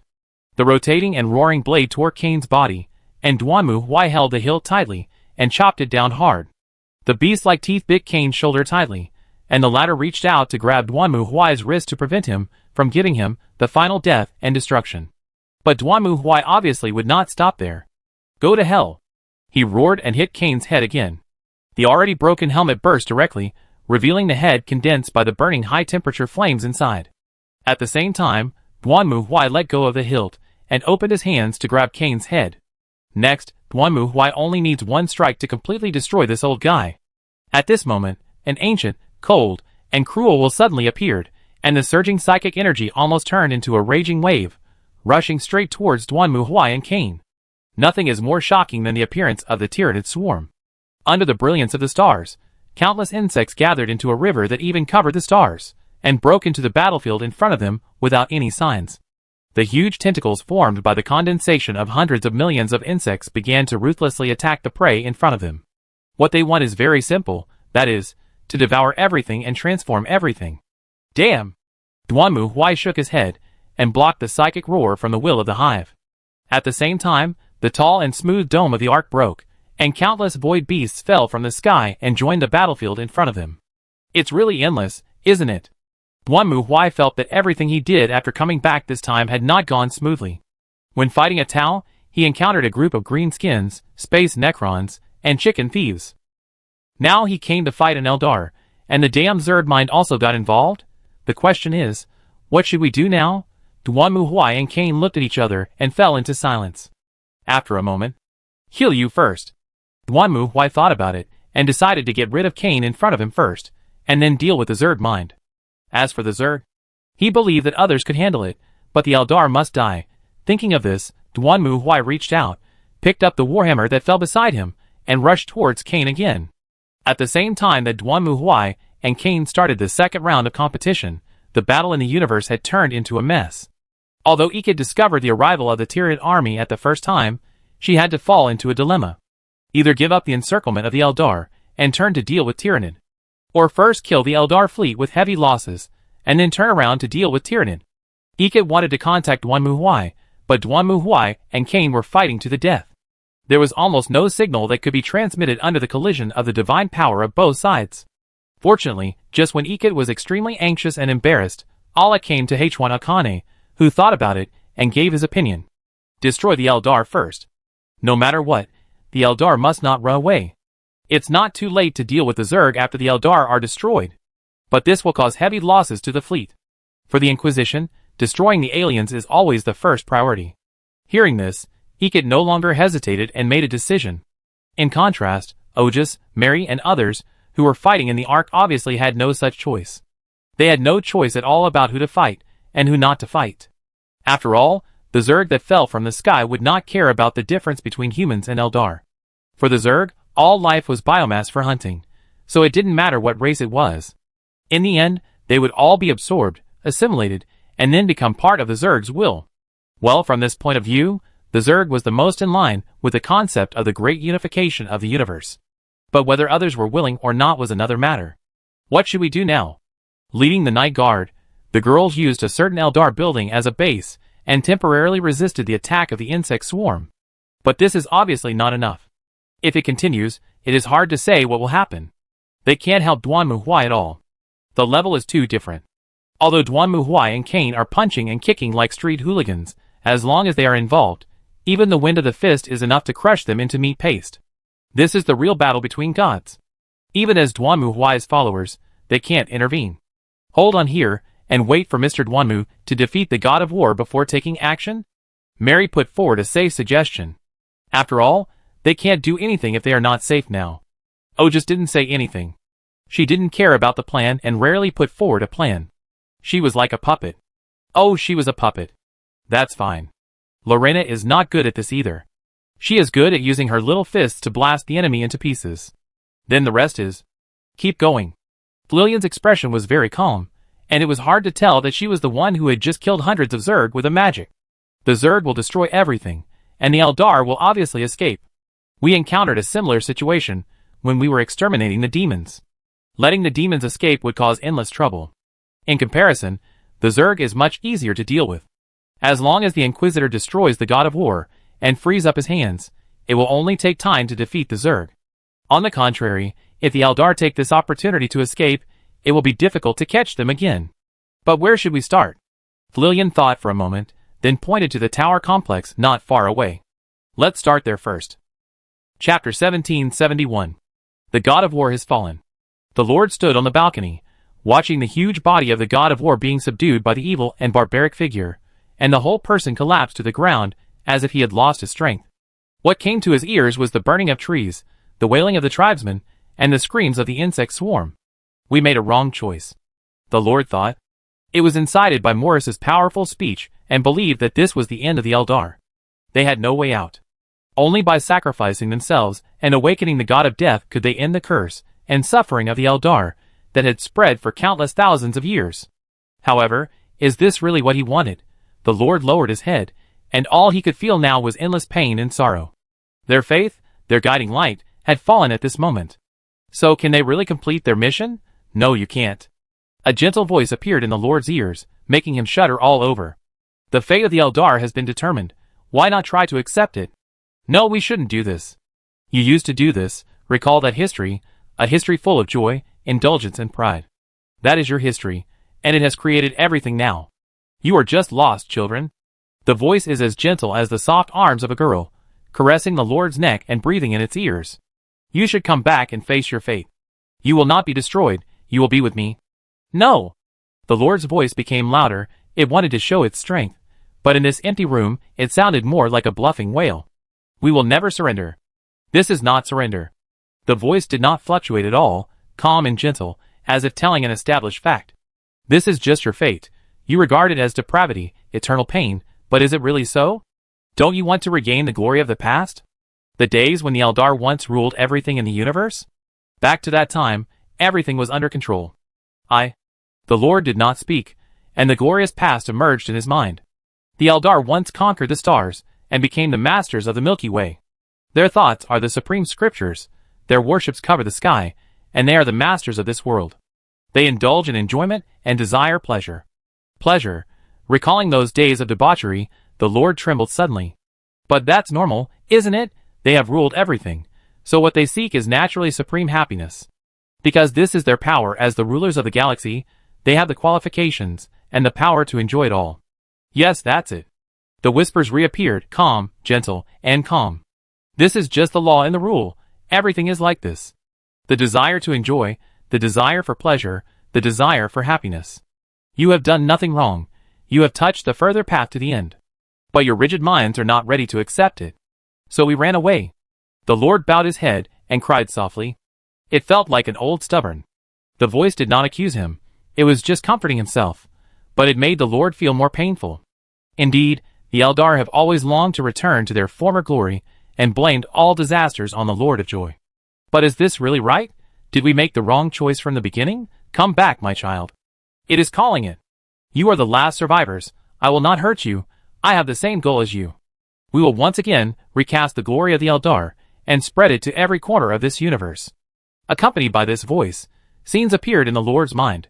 Countless Eldar warships spanned the starry sky, and their beautiful, elegant, and noble ships reflected the purple glory. Every Eldar in the warships was enjoying, dancing and singing, praising the eternal gods, and in their singing, the inferior races on the planets humbly chose to surrender. In the end, the shining and beautiful purple will cover the entire universe, and the glory of the Eldar will return. Let the Eldar be great again, and it, as the master of the Eldar, stood in the front wearing luxurious, beautiful and dazzling armor, accepting the worship and cheers from all things in the universe. Because behind it is the greatest, most beautiful, most dazzling, and most sacred existence in the universe. The Lord stood up, and he felt that he was no longer so afraid. The Eldar should indeed move towards a new era. They were wrong, and they had always been wrong. This is not the enemy of the Eldar, but their future. They should embrace and accept this future like everyone else, instead of being afraid of it and staying away from it. But even so, he was still willing to wait patiently for their repentance. He believed that one day, they would understand this truth and return to him. Oh, what a great love! The Lord felt tears welling up in his eyes. He repented of his ignorance and stupidity. He also knew that he should make up for his mistakes. It's not too late now, but how to do it? The moment this question appeared in the Lord's mind, it was answered. A delicate, beautiful dagger made of flesh and soul appeared in his hand. He stared at the dagger, and was obsessed with its wonderful workmanship. It reminded him of the glory of the Eldar. Holding the dagger, he felt as if he had returned to that era. Everything was so beautiful in the past, and now, what he wanted was to make it all come back. The Lord turned around, and no longer paid attention to the killing and destruction outside. He had a new and sacred goal. It will fight for the new future of the Eldar. Bang! The heavy door was knocked open, and the girls and the night guards rushed into the palace of the Eldar. It took them a lot of effort to fight their way out of the Zerg attack. If Duanmu Huai hadn't bumped into Cain, and the two wild beasts had rolled and fought each other, crushing the surrounding insect swarms, they might have had to work hard to get out. But to everyone's surprise, when they rushed into the Eldar palace, they were not greeted by the expected artillery fire and attacks, but nothing? What's going on? Looking at the empty hall in front of her, Lorena was stunned for a moment and couldn't help asking. Have they escaped? Ekid is watching over there, and no one has left the Ark yet. Mary shook her head. Let's move on. According to what Fulilian said, we should first occupy the main control here. What's that sound? However, Mary stopped talking before she finished. The others also shut up and listened curiously. Soon, they heard it. From the depths of the palace, there were shrill screams and wild laughter. What's going on? Everyone looked at each other and stared ahead. The swarm of insects can't laugh. They really can scream, and the night guards are silent in battle. So who is this laughter coming from now? Duh. Just then, a burst of hurried footsteps came. Everyone looked in the direction of the footsteps, and saw that on the other side of the corridor, an Eldar was stumbling towards this side. Seeing everyone, it not only did not stop, but ran faster, while waving its hands at them. Kill me, quick! Kill me! Faced with the wailing of the Eldar, everyone was confused and had no idea what was going on. However, at this moment, shadows suddenly fell from the sky and landed beside the Eldar. It was a guy who was neither male nor female riding a snake-like monster. The latter's arm had turned into a sharp scimitar. He stretched out his hand and pierced the Eldar's body. The Eldar then let out a heart-wrenching scream and shout, which merged with the screams from the depths of the palace. "Don't go, my dear baby." The androgynous she-male opened his mouth, and the tongue that stretched out from it licked the Eldar's cheek like a snake. Then it turned its head and stared at everyone with a pair of dark eyes full of malice and excitement. Seeing this scene, everyone tensed up. As members of the tribunal, they had of course watched the tribunal's promotional video, and naturally knew what the enemy in front of them was. The evil god's lackey, the demon of the warp. "Ah, beautiful little cutie, it seems you have come at the right time." The demon grinned, revealing its bloody mouth and sharp teeth. "We are holding a wonderful banquet. I wonder if you are willing to attend." "Oh, I believe you will not refuse, because you have no way to refuse." As it spoke, shadows fell from all directions. They all had twisted and ugly bodies, like the previous demons, riding snake-like mounts. At the same time, pink mist emerged, whistling and enveloping everyone. This was enough to make people's spirits feel unprecedented stimulation and lose their minds in extreme madness. However, they dissipated. The golden skull exuded cold black flames, and the destructive breath filled in the dark eye sockets ruthlessly annihilated all warmth and love, returning them to nothingness. Both sides raised their weapons. Then, the sound of gunfire rang out, and a new battle broke out. Chapter 1772. Cain roared angrily. Duan Muhui hugged it, and threw it to the ground. At this moment, their weapons had been thrown aside. The two gods hugged each other like street thugs, and rolled on the ground. Duan Muhui could feel his body crushed to the ground, the buildings and flesh smashed, but at this moment, none of this mattered to him. "Go to hell." Duan Muhui raised his head, clenched his fists, and smashed Cain's face hard. The heavy gloves hit Cain's face, and broke, and exploded instantly. Cain also roared and raised his remaining right hand, clenched his fists, and hit Duan Muhui's head. This made Duan Muhui feel black in front of his eyes, but he still gritted his teeth and punched again. He smashed Cain's head into the ground, then raised his hands and pushed down hard, grabbing Cain's head. 10 fingers suddenly contracted, trying to pull Cain's skull out of its body. Cain waved his right hand vigorously, and at the same time clenched his teeth, trying to bite off the finger that Duan Muhui had put into his mouth. Duan Muhui tightened his muscles, feeling his thumb tightly grasping the upper jaw of Cain's mouth. At the same time, his index and middle fingers pierced Cain's eye sockets, while his ring and pinky fingers gradually crushed Cain's bones and penetrated deep into his temple. "Ah!" Finally, with Duan Muhui's roar, his fingers went in again. A large part, then Duan Muhui clenched his hands tightly, his knees against Cain's chest, and then raised his arms and pulled upwards. Boom! Accompanied by the roar of a volcanic eruption, surging, hot, and dazzling blood gushed out from Cain's neck. His head was pulled out by Duan Muhui, and Duan Muhui just held it up. Blood. This habit must be changed. Duan Muhui subconsciously wanted to shout, but fortunately he held back. This was a bad habit from the player period. But it doesn't matter. When I kill that bastard, I can occupy the magpie's nest. At that time, I can shout whatever I want. The spirit race, that's it. Duan Muhui's hands clenched suddenly, and Cain's head, which was held high in his hands, also exploded like a watermelon at this time. The blood gushed out, mixed with divine power, bathed Duan Muhui's body, and the bright red light ball filled with the power of the ancient god of war bloomed like a blooming firework, and then was sucked into Duan Muhui's body. Duan Muhui could feel that Cain's soul was struggling desperately, trying to make a final resistance. However, all this was in vain. Duan Muhui's body was like a blazing blast furnace. The boiling destructive force turned into a flame that devoured everything, completely melting and absorbing Cain's soul. Huh? Only then did Duan Muhui take a breath and stand up. His body was also covered with scars, but they were just minor injuries, nothing surprising. Looking around, everything around him had been flattened by the battle between him and Cain, just like a person rolling on a sandbox model, smashing everything on it into pieces. The sound of gunfire and the roar of the insect swarm could still be heard in the distance. Obviously, the battle was still not over. Duan Muhui stretched his body, and then started the communication. "What's the situation now?" Hearing Duan Muhui's question, the first person to answer was Ikit.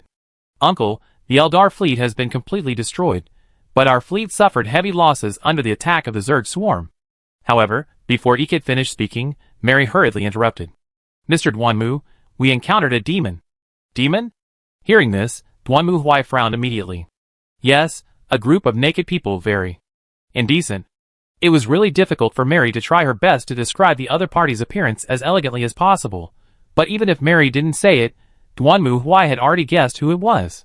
There is only one evil god who is so active and proactive in the Eldar territory. Thinking of this, Duanmu Huai's mind flashed several thoughts in an instant, and finally he made a decision. Everyone, take precautions, turn on the positioning distress signal. Ikit, abandon the fleet. I will completely destroy everything here. Hey! I count to 3, 3, 2, 1.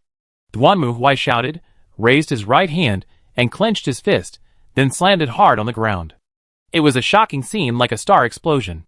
The Eldar Arc, which was thousands of kilometers long, exploded in an instant, and the power of destruction sprayed out from it, sweeping across everything. Everything was destroyed wherever it went. Steel was deformed and twisted, stone was broken and split, and even the Zerg Leviathan that could resist the attack of the macro cannon was turned into powder when it came into contact with this power, not to mention the Zerg. Nothing could survive in the face of such power. Even the Dark Knight guards under Duanmu Huai were also reduced to ashes, and completely disappeared. This is the power of the God of Destruction. The power to destroy everything. Huh? Duanmu Huai maintained his supine position, floating in the universe full of broken fragments, and yawned at the same time. Call Ikit, and ask her to send a warship to pick us up. Then, Duanmu Huai spoke.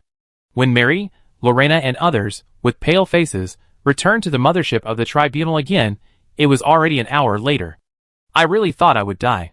Recalling what happened before, Mary trembled all over. She certainly understood what Duanmu Huai meant. Fortunately, as members of the tribunal, they all wore the holy emblem of the tribunal. That's why they were not torn apart by Duanmu Huai's destructive power. As for those night guards, let alone, the moment they came into contact with Duanmu Huai's power, their souls were teleported back to the divine realm, and naturally they would not be lost. However, that scene was really too scary. The sky was rotten, the earth was cracked, and the demons and palaces in front of them turned into dust and fragments. Not to mention that after that, the four of them just floated in space for more than half an hour. It was terrible that there was no up and down, left and right, and even no way to maintain their balance. Especially just looking at the deep universe, Mary felt a fear that she was about to be completely swallowed up. Mr. Duanmu, why do you do this? Staring at Duanmu Huai, Mary complained unsatisfied, and Duanmu Huai shrugged his shoulders. Because the battlefield is too chaotic, and the arrival of the demon is indeed beyond my expectation, it is better to solve them all at once instead of solving them one by one and adding variables. Duanmu Huai is the type who would not choose to disinfect his computer if it was infected with a virus, but would directly format and reinstall the system. And what he said was not wrong. The appearance of the obsessive evil was indeed somewhat beyond Duanmu Huai's expectations, although he also knew that the Ark motherships of the Eldar were usually hidden in the webway, using the webway to avoid the hunting of the evil god. Once they appeared in the material universe, they would be easily attacked by the evil god. But this time the appearance of the evil god was too strange, as if it had seized this opportunity to appear. If it was on the planet, Duanmu Huai would have directly issued an extermination order. When facing the evil god, turning the table is always a very appropriate choice. You also brought back Eldar? Looking at the Eldar in Duanmu Huai's hand, Mary was somewhat surprised. Yeah. Duanmu Huai nodded, and shook the Eldar in his hand. It may be the last surviving Eldar. I pulled it out of Kane's body. Pull it out? Yes, it should be similar to Kane's possession. In short, it won't live long, but it can't die now. Why? Because the last Eldar dies, then the god of death will be resurrected. Duanmu Huai looked at Mary and explained. But I'm not sure what the god of death will look like if it is resurrected. If it is resurrected, will it destroy the evil god first? Or will it deal with me first? All of this is unknown, so I plan to wait until the real war with the evil god to kill it, and wake up the god of death. I see. Hearing this, Mary understood what Duanmu Huai meant. So what should we do now? Lock it up? I have my own way. Duanmu Huai snapped his fingers, and then the Eldar disappeared into the air. I won't underestimate the Eldar's ability to escape, and according to my experience, the last person of this race may not do anything strange. I don't want this alien to mess up the tribunal, so it's more convenient to just put it away. Is that so? Mary nodded, thinking that what Duanmu Huai said made sense. After all, in novels, such characters are usually the protagonists. If it is written from the perspective of the Eldar, then she and others are the villains who destroyed its homeland and killed its compatriots. No, are we villains? Mary silently put this idea behind her, and she felt that the answer. Well, it goes without saying. Ekot, how is the fleet going? Ojas climbed up Duanmu Huai's body and onto his shoulder like a cat, and Duanmu Huai patted Ojas' head like a cat, and asked at the same time. Faced with Duanmu Huai's question, Ekot seemed very frustrated. The situation is very bad. We have lost 2 fleets and nearly 5,000 power armors. These need time to replenish. Maria? I'm too busy here. Maria's frantic voice was clearly audible through the turmoil. Mr. Inquisitor, next time you do this, can you tell me in advance? These are warships and power armors, not toys from a roadside stall. I've informed you in advance 3 seconds. Is this the time to play word games? Maria was obviously going crazy, and Duanmu Huai decided not to provoke her. He thought that the joke he told could ease the atmosphere. It seems that he doesn't have the ability to be a comedian. As for Kurikawa Akane next to him, he was completely stunned. To be honest, when she saw Duanmu Huai destroy everything in this way, Kurikawa Akane felt that her estimate of Duanmu Huai was still conservative. But Kurikawa Akane was not only surprised by this, but also by the reaction of these girls. Although they would complain about Duanmu Huai, they didn't seem to be surprised that he would do this, and their complaints were just asking Duanmu Huai to inform them in advance, and not to launch a surprise attack, not asking Duanmu Huai not to do it. The people in the tribunal, are they all so hardcore? Kurikawa Akane felt that if he were replaced by Duanmu Huai, he would probably be scared if he was hit by Duanmu Huai, and he might never dare to go to the battlefield with Duanmu Huai again. However, looking at the reactions of Mary and Lorena, it seemed more like they were complaining that Duanmu Huai shouldn't have suddenly attacked and soiled their clothes. Is it actually because of my common sense? Kurikawa Akane couldn't help but doubt his memory of the past 16 years. Or is there something wrong with his world? This kind of thing is very normal in the universe? Duanmu Huai didn't know that Kurikawa Akane had begun to doubt his worldview at this moment. He was continuing to communicate with Maria. How long will it take? 3 months. At least 3 months. This is still under the condition of reducing the construction period. It can't be shorter. Then let's do it. Duanmu Huai sighed silently. Although there were some losses in this attack, it was not bad compared to the gains. At least, the biggest trump card of the spirit race is in his hands. Chapter 1773. Due to Duanmu Huai's outburst, the Inquisition lost 2 fleets, and Duanmu Huai had nothing to say about it. But this does not mean that others did not have any. For example, Maria pushed him out directly after being annoyed by Duanmu Huai's repeated questions. If the judge is so idle, go collect more supplies. The current supplies are not enough. Since Maria said so, Duanmu Huai could not say much. After all, he did destroy those fleets. Anyway, he was idle, so Duanmu Huai returned to the Inquisition headquarters in the Jieshan system again, responsible for supervising the collection and transportation of supplies. By the way, he also brought Kurikawa Akane to familiarize himself with the environment and have a specific understanding of the work of the Inquisition. As for the supplies themselves, it was not difficult to find. Duanmu Huai directly contacted the wandering merchant Dardanelles and asked him to deliver the required supplies. During this period, the Dardanelles business alliance was also thriving, very prosperous, and made a lot of money. Dardanelle naturally did not dare to neglect Duanmu Huai's request and agreed immediately. At the moment, a group of people stood on the dock, watching the scene of the transport fleet entering the port in the distance. It's really spectacular. Looking at the scene, outside through the French windows, Kurikawa Akane couldn't help but sigh.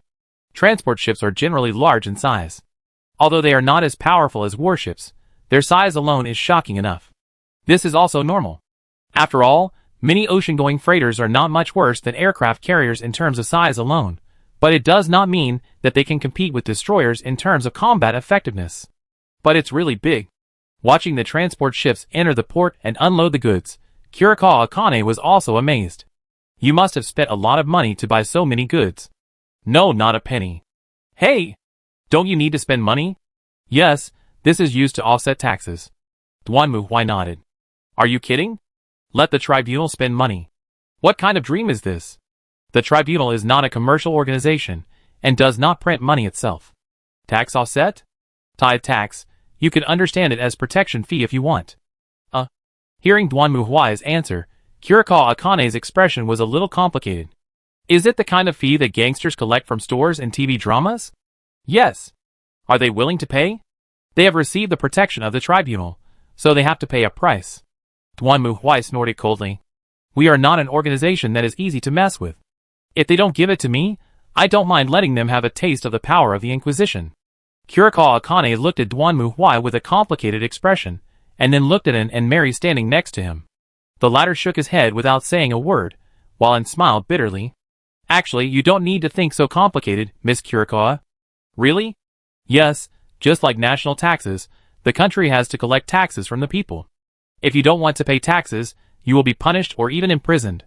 And as a price for collecting taxes, the country will also protect its people from foreign enemies, which is not much different from what the Inquisition does. And sometimes, if the country cannot trade money for some reason, it can reach a deal through tax reduction or exemption or alternative means. As she spoke, and rolled her eyes at Duanmu Huai. It's just that what Mr. Knight said was too misleading. What's the misunderstanding? Aren't they essentially the same? What's the difference? Duanmu Huai sneered. But for the people who listen, well, I know Mr. Knight doesn't care about these things. And also gave up trying to persuade her. After all, she knew what Duanmu Huai was thinking. Just then, a cheerful and lively voice sounded. Ah, big brothers, big sisters, hello. Accompanied by this voice, Kurikawa Akane saw a very cute white-haired girl with horse ears, and a ponytail coming out from the side, smiling and greeting everyone. Kurikawa Akane had seen her before. He remembered that her name was Jinjiling, and she was a horse girl. Duanmu Huai said that she was a monster girl. Kurikawa Akane didn't quite understand this, but thinking about the cat-eared girls that appeared in many animations and comics in his world, he was afraid that Jinjiling was similar to this. What's the matter? Well, didn't I say before that I wanted to shoot a video with Sister Akane to introduce it to everyone? I just happened to hear that you guys were back, so I came to see you. Introduction? Well, I heard that Sister Akane is a talented actor, and is very good at acting. Have you ever thought about continuing to act as an actor in filming? Genius actor or something, it's too exaggerated. Kurikawa Akane waved his hand hurriedly, but soon tilted his head in confusion. But, haven't I joined the tribunal now? Can I still continue to film? Mr. Knight is the only one in the tribunal who really regards the judge as his main job. And also smiled and said beside him, everyone usually does their own things. Unless Mr. Knight gives an order, we will go to the work of the tribunal. For example, Gu Lia and I have the work of the princess to do on weekdays. Miss Mary also writes novels. Doesn't Jinjiling often do live broadcasts? This does not conflict with our daily work. Ah, is that so? Kurikawa Akane nodded, and then she looked at Duanmu Huai. Is it okay? Mr. Duanmu? To be fair, Kurikawa Akane still likes acting very much, but she originally thought that when she arrived at the tribunal, her job should only be to act as Duanmu Huai's substitute and fight, and she should have nothing to do with acting. Of course, no problem, as long as it does not delay the tribunal's mission, and does not violate the regulations, it doesn't matter. Duanmu Huai shrugged his shoulders. After hearing Duanmu Huai's answer, Kurikawa Akane also pondered for a moment, and then made up his mind. I also hope to continue acting. No problem. That's great. Hearing Kurikawa Akane's answer, Shinji Ling jumped up excitedly and grabbed her hand. Karen has always wanted to perform with others. After all, everyone in the tribunal is not used to doing this kind of thing, but now it's okay. With Sister Akane, it will be much more convenient to carry out similar activities in the future. Looking at the lively and cheerful Shinji Ling, Kurikawa Akane also smiled. This girl does have a very outstanding cute temperament. Even Kurikawa Akane can feel this cuteness and beauty. Well, please introduce yourself to everyone, Sister Chin. As she spoke, Jinjiling pulled Kurikawa Chin to the platform next to her, and pointed at the ball floating next to her. What is that? It's a camera used for live broadcasting. There are live broadcasts in the universe. Of course, Karen broadcasts for a while every day, chatting with everyone, singing and dancing, and it's fun to be happy together. Karen will also invite Sister Chin to broadcast live together in the future. Hearing what Jinjiling said, Kurikawa Chin was relieved. At least from what she heard, it didn't seem to be much different from the online live broadcasts that Kurikawa Chin had seen in her own world. Being able to find something familiar in an unfamiliar environment made Kurikawa Chin feel a little relieved. So she also followed Jinjiling's instructions, introduced herself in front of the open camera, chatted with Jinjiling, and then showed her acting skills. Thank you, Sister Akane. After the show was over, Jinjiling took back the camera and thanked Kurikawa Akane with a smile. Everyone's response was good, and I gained a lot of fans. Sister Akane should appear more often in the future. Are there many viewers? Not bad. After all, Karen is the face of the Inquisition, and everyone will watch. Karen fiddled with the camera and checked the number of people. The current audience is probably more than 80 billion people. Huh? For a moment, Kurikawa Akane wondered if he had heard it wrong. 80 billion? Of course, the standard population of the Star Alliance home planet alone is 11.4 billion, not to mention that there are so many planetary worlds, and each world has many viewers who will pay attention to the actions of the Inquisition. Hearing Jinjiling's answer, Kurikawa Akane suddenly felt as if her body was a little weak. After all, according to her experience, a few tens of thousands of people on a live broadcast on the internet are considered a big deal, but what the hell is this number of viewers that is more than the total population of her planet? In other words, she just performed in front of 80 billion viewers? Well, I will discuss the next performance with Sister Akane later. After saying this, Jinjiling waved to everyone, then turned around and left. As expected of a horse girl, her 100-meter acceleration is not covered. Kurikawa Akane didn't even have time to speak, and Jinjiling's petite figure had disappeared at the end of the metal corridor hundreds of meters away. Mr. Duanmu this? Get used to it. Looking at Kurikawa Akane's look of help, Duanmu Huai patted her shoulder. And there's no need to think too much. After all, the Court of Inquisition has to do its work. This is considered a daily relaxation. Really? That's right. Then, I have another question. What's the question? The bottom of the screen over there has been flashing. While speaking, Kurikawa Akane pointed to the red dot under the holographic screen next to him curiously. What does that mean? Oh, nothing. It's just that dangerous items have been detected. Damn. Duanmu Huai answered casually, and then reacted and hurriedly issued an order. Seize all the cargo ships over there. You're really good at making trouble under my nose. Chapter 1774. In fact, before Duanmu Huai gave the order, the nearby warships responsible for alert had already surrounded the cargo ships that triggered the alarm.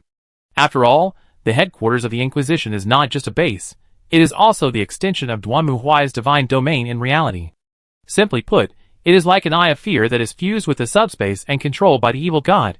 Isn't it a bit wrong to say this? Well, anyway, in this divine domain, everything must follow the rules of Duanmu Huai as a god.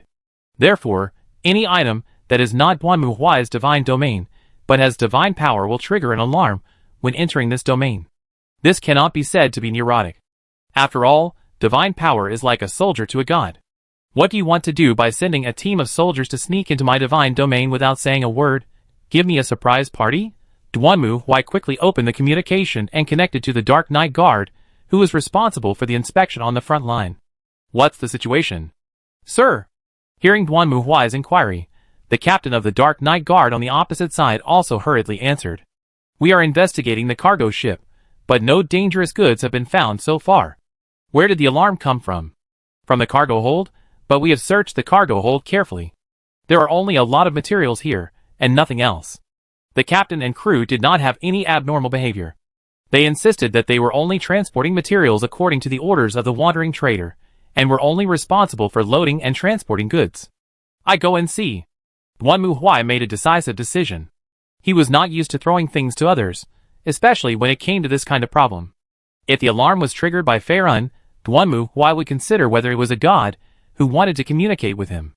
However, the current business scope of Dardanelle, the wandering trader, does not include the Faerun world. After all, that world is also wrapped in the Crystal Wall system, and Dardanelle cannot enter it at all. Among the galaxies currently controlled by Dardanelles, none of them are related to gods. Then this matter is very strange. Soon, Duanmu Huai and others arrived at the cargo ship by fighter plane. At this moment, the entire cargo ship was completely controlled by the Dark Knight Guard. The crew of the cargo ship knelt beside it, holding their heads with their hands, and their faces were covered with cold sweat. Duanmu Huai just glanced at them, then retracted his gaze, and looked at the Dark Knight Guard in front of him. Take me to the cargo hold. Yes. Under the guidance of the Dark Knight Guard, Duanmu Huai came to the cargo hold. The entire cargo hold was filled with various materials, most of which were metal. Duanmu Huai walked up and knocked, then scanned it with a bird auger, proving that these metals were solid and there was nothing hidden inside. Then he closed his eyes and put his hand on one of the steel boxes. Then, The black shadow beside Duanmu Huai turned into a stream, flowing down along his hand, and gradually covered the steel box. This was the method of using divine power that Duanmu Huai had learned from Mary in the tower world of Revachel. He used his own power to corrupt materials and force out the foreign objects hidden in them. And what he was doing now was the same thing. The dark shadow gradually covered the entire box. Just when it was about to be completed, a strange flash suddenly appeared on the box, and then it was completely swallowed by the shadow. Duanmu Huai put down his hand, stared at the steel box in front of him for a moment in silence, and waved his hand. "Bring the captain here." Not long after, under the escort of 2 fully armed night guards, the captain of the cargo ship came to Duanmu Huai. At this moment, he was sweating profusely, and his face was pale. Judge, I assure you that we are innocent. I really know nothing. Let's not talk about this for now." Duanmu Huai waved his hand and interrupted the captain's defense. "How did you get here?" "Same as before, we all jumped through the Star Gate and then teleported to the Jieshan system. We have always transported materials along this route before. You see, we still have route records here." While speaking, the captain opened the terminal, and then called up the route records of this ship and the permissions. "It seems that everything is normal, without any problems. In other words, you didn't go to any strange places? Didn't you encounter any strange things on the way?" "Yes. You have been here more than once, and you haven't encountered such a thing before?" "Never, sir." The captain shook his head vigorously. "So where did you get these goods from?" "Same as before, from the Material Reserve Center of Lord Dardanelles. We are only responsible for transportation, sir." The captain was obviously very uneasy, but he still tried his best to explain. "Our job is to transport materials. When we finish transporting the goods and return, we will report the situation and settle the payment. Then, they will assign us the next materials and destinations to transport. All we have to do is to pick up the goods at the warehouse, at the fixed dock according to the order, and then transport them away. We didn't do anything strange. So what's special about these goods?" "Goods? I'm not sure. The source of the goods in the warehouse is not something we can ask about." At this point, the captain seemed to have thought of something, and suddenly slammed his fist. "I remember that the destination of this batch of goods has been changed." "Changed?" "Yes. When we went to the warehouse to pick up the goods, we found that this batch of goods was originally shipped to another colonial world.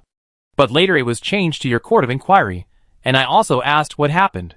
They said that you need supplies here, so they will give priority to delivering your supplies." "Well, okay, go away." Duanmu Huai signaled the captain to step down, and then he turned on the communication terminal and dialed Dardanelles' number. The communication was quickly connected. The body of this wandering merchant still looked so strong, even a little fat. At this moment, he still faced Duanmu Huai with a smile on his face, rubbing his hands ingratiatingly. "Ah, Your Excellency the Judge, hello. What can I do for you? Regarding the additional supplies you want, I have already sent someone to deliver them. What I want to talk about is about this batch of supplies." Duanmu Huai stared at Dardanelle. "They are polluted." "Pollution?" Dardanelle was a little surprised to hear Duanmu Huai's words. "Pollution? Sorry, I don't quite understand. Is it the quality deviation? Or, they are eroded by divine power, the power of gods from outside the domain?" Duanmu Huai was too lazy to talk nonsense and gave the answer directly. "You didn't believe in any monsters behind the back of the Inquisition?" "Absolutely not, sir." Hearing this, Dardanelle was immediately shocked. He stretched out his hand and took the badge of the Inquisition from his chest and held it high. "I am a wandering merchant. I have always followed the mission of my family. I have never betrayed my family." Duanmu Huai did not speak. At the same time, the badge of the tribunal in Dardanelle's hand emitted a dazzling light, covering Dardanelle. This light shone on Dardanelle, making him feel the pain of being burned by radiation. In this light, even the luxurious dress on his body could not block it at all. Every inch of his skin seemed to be roasted by flames, and from the inside to the outside, a trembling pain emerged.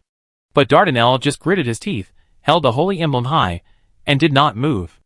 After a while, the light dissipated, and Duanmu Huai also retracted his gaze. "Well, I hope you can continue the glory of the family. Okay, no more nonsense. I want to know where these materials are made from.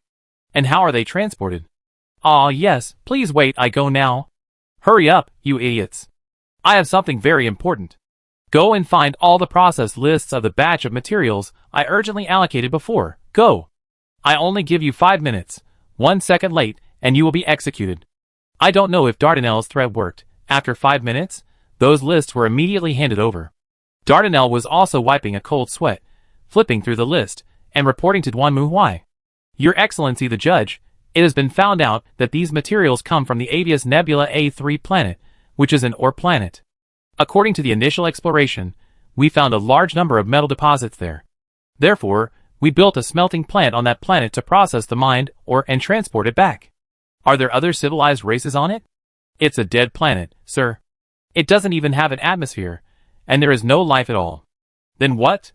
Where did these resources go? Let me see. Well, these resources will first stop at the transfer station, and then most of them will be used to build nearby colonies, and the rest will be placed in the warehouse as spare parts. This time, because you need to pick up a large amount of goods, I changed the route. After these materials are produced, they will be directly transferred to the warehouse, and the destination will be changed to the tribunal. That's about it.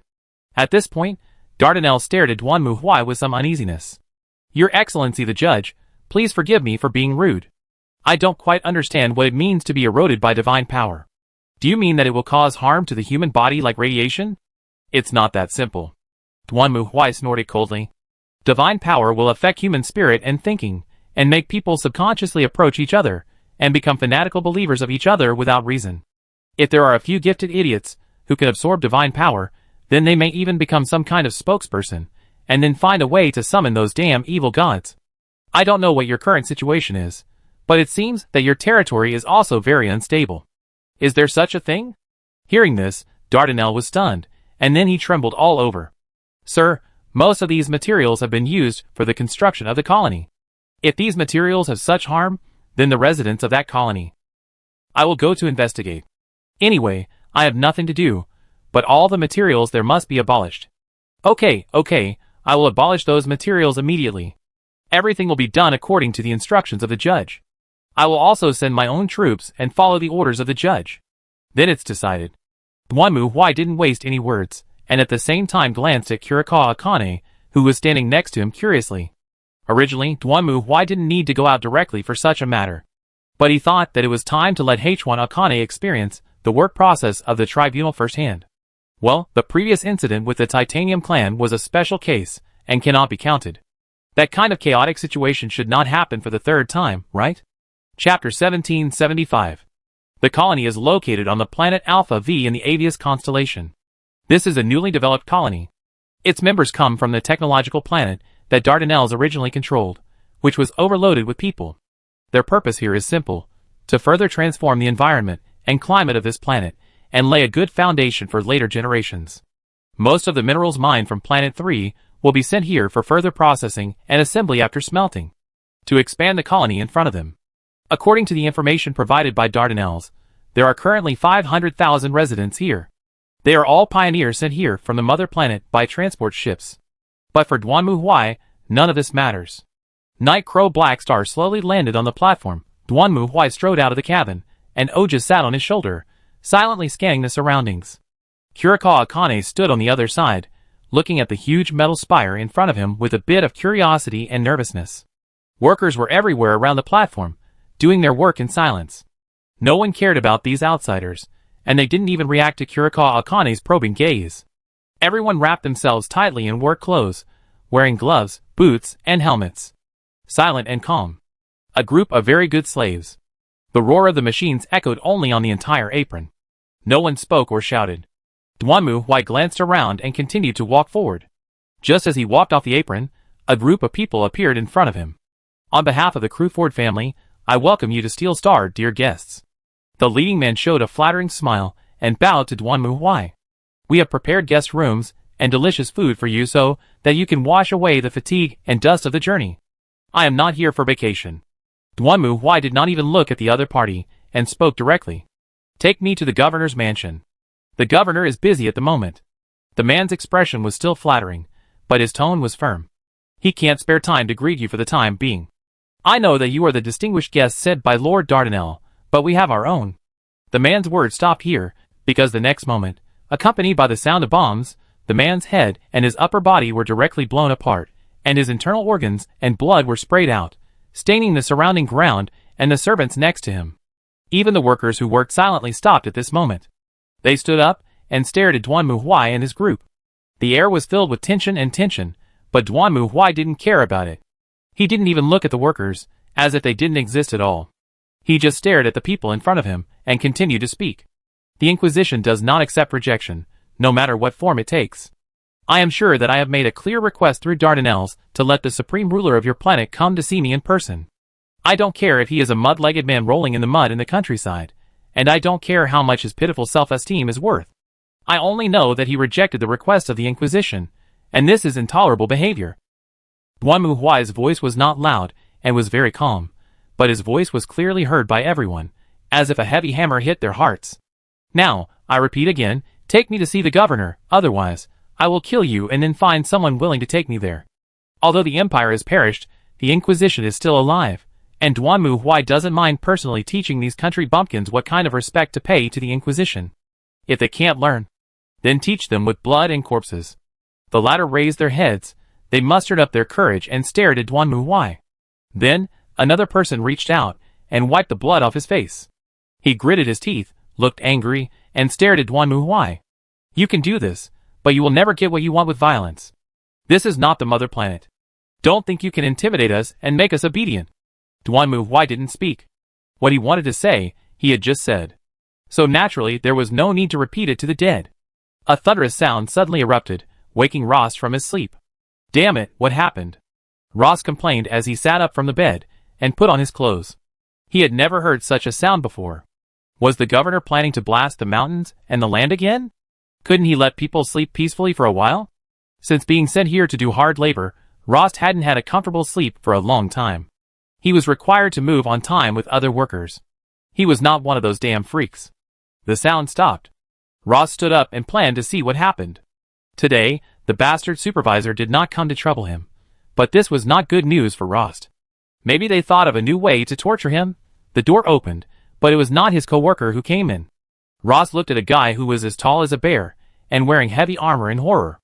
The black muzzle in his hand was pointed at him. The muzzle was even as big as his head. Before Ross could react, he saw the other party took out a strange instrument and scanned him from top to bottom. Then he stretched out his big hand, grabbed Ross's collar, and pulled him out of the shed. It was not until then that Ross realized that there was a dead silence around him. The construction site should have been in full swing, but now there was no sound at all. There was only the roar of the machine fan and the sound of cutting the air. And beside him, there were several guys as tall as the giant. They stood there like robots, not saying a word, and the scarlet eyes in their helmets stared at him coldly, which made Ross feel extremely scared. My lord. The big warrior threw Ross to the ground. He is clean. Ross raised his head and looked in front of him. The first thing that caught his eye was a pair of thick legs, then black armor, a golden skull, and a double-headed eagle, and then a terrifying face that he had never seen, even in his nightmares. What a horror! At that moment, Ross even wanted to scream. He felt that the bald man in front of him was more terrifying than those warriors. He just stared at him, but that look seemed to strangle his throat like a substance, making Ross unable to speak at all. It was not until the other party looked away that Ross realized that he had subconsciously stopped breathing. Answer my question. The bald man stared at Ross. His voice was low and loud, and Ross's heart began to swell and tremble. What's your name? Position? I'm Ross Walter. I'm just a stevedore now. What about before? I was a guard at the governor's mansion, I used to be. Very good. The man nodded. Take us to the governor's mansion. Ross hesitated for a moment, then stood up. He was not a stupid idiot. He had seen the blood on the other party's body. Of course, what made Ross make up his mind was the head lying next to him at the moment, which was the head of the supervisor. Now it seems that he no longer has to worry about the other party deducting his work points. Got it, please follow me. Ross hadn't left the dock for a while, but when he left the dock, he found that there was almost no change here. The surroundings were still deserted, and even the streets were deserted. He led a group of fully armed guys, who came from nowhere, and walked on the street in a swagger, but no one came up to ask. It seems that there are not many people here? The bald man walking next to Ross asked, and Ross thought for a while, and gave an answer. At this time, they may be in worship. Worship? Yes, everyone gathered in a big house and chanted to a strange thing. The bald man was silent for a moment, then continued to ask. You said before that you were a guard at the governor's mansion. Why were you sent to work at the dock? Because I don't like their way. Although the man next to him gave people a terrible feeling, Ross thought it was better for him to answer the other party's questions obediently. They require everyone to install mechanical prosthesis and transform their bodies. This is really disgusting, and as a guard at the governor's mansion, everyone must do this. I have no interest in this kind of prosthesis, because prostheses are generally prepared for those with disabilities. I am not disabled. Why should I replace my hands and feet? At this point, Ross became angry. But that group of people is simply crazy. They even hurt others, and forced them to replace prostheses. And they said this was a blessing from God. I don't want such disgusting things. What did they say? They said. Ross frowned and recalled carefully. What are they saying? The body and life are evil and broken, only machines and gears will last forever. So all human flesh and blood must be discarded, leaving only steel and metal. The bald man stopped. Are you sure they said that? Me? Sorry, I'm not sure. It should be roughly like this. Sir? Do you know where they worship? I know. Take me there. Duan Muhui gave the order coldly, while holding the war hammer tightly. Why did I have to deal with all the trouble? Chapter 1776. Special Mission of Star Ocean Online. Resonance of the Machine. Player Mission Report, Day 1, 12:35. We have triggered a special mission, which requires us to investigate the location of a certain Mechanicus. According to reliable evidence, the base has fallen into corruption. What we need to do is to investigate what happened to the base, and then completely destroy it. Believe me, this must be the work of the treacherous. Those Oilers never learn their lessons. This is why scientists are the ones who commit suicide in science fiction horror movies. And every time we clean up the mess of these bastards, can we make a report and declare the Mechanicus a heresy? This way, we don't have to consider whether to execute an Oiler on the spot every time we see him. Day 1-17-20, we investigated the base, and the situation was a little beyond our expectations. These Oilers don't seem to have changed much, but that's not to say. They seem to be very fanatical believers in the god of machinery, which is not surprising. After all, the Mechanicus is a religion that believes in the god of all machines, although whether the god of all machines exists or not is still a question. But it doesn't matter. We found that these oil men have undergone unimaginable human body transformation, and their flesh and blood have been weak and mechanically ascended, right? So can we kill them? Not yet? Do we have to wait until we find evidence? I think it's the same to kill them first and then find them. Day 2-8-12, finally, they took action. I can guarantee that I didn't start it first. I just wanted to see what those oil men looked like under their masks. But these bastards attacked me as if I had touched my butt. This is fine. I don't have to act anymore. Just show your health bar. Let's go together and kill these bastards. Well, now the whole base is in a closed state, so we have to kill our way in. But what on earth are these guys? I initially thought they were just over-modified Oilers, but after the fight, I carefully examined the bodies of these guys, and found that they were completely robots. There was no flesh and blood on their bodies, and they were covered with machinery and gears all over their bodies. What is this? Abomination intelligence? Could it be that the Oilers here have fallen to the point of creating abomination intelligence? Anyway, keep going and kill them, and you will find out. Day 10-14-42, it's really strange. Along the way, we didn't even encounter half a living person. Everything here is a robot. Not only the Oilers, but even the caregivers, slaves and servitors are all mechanical. Could it be that these Oilers found some STC here to create abomination intelligence? This is interesting. This mission must be very interesting. By the way, the system prompted me that some abnormal state appeared on my body, but unfortunately, I didn't know what it was after checking for a long time. I posted a message to ask, but no one had any clues. Day 15-21-20, my servants and I are becoming less flexible and a little stiff. Could it be that we have been infected by the corrupted stain? I have already taken a potion to remove the debuff, but it has no effect. What kind of abnormal state is this? The reduction in agility is really annoying, but fortunately, these guys are not very strong. I think we should be able to reach their lair soon, complete the task early, and then take back the STC. Maybe we can sell it for some money. Day 23-15-13, what on earth is this? I can't even walk now. I took a nap yesterday, and woke up to find that my body didn't feel like my body anymore.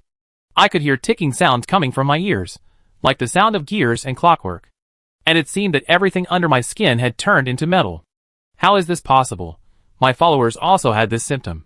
I killed one and looked at its body.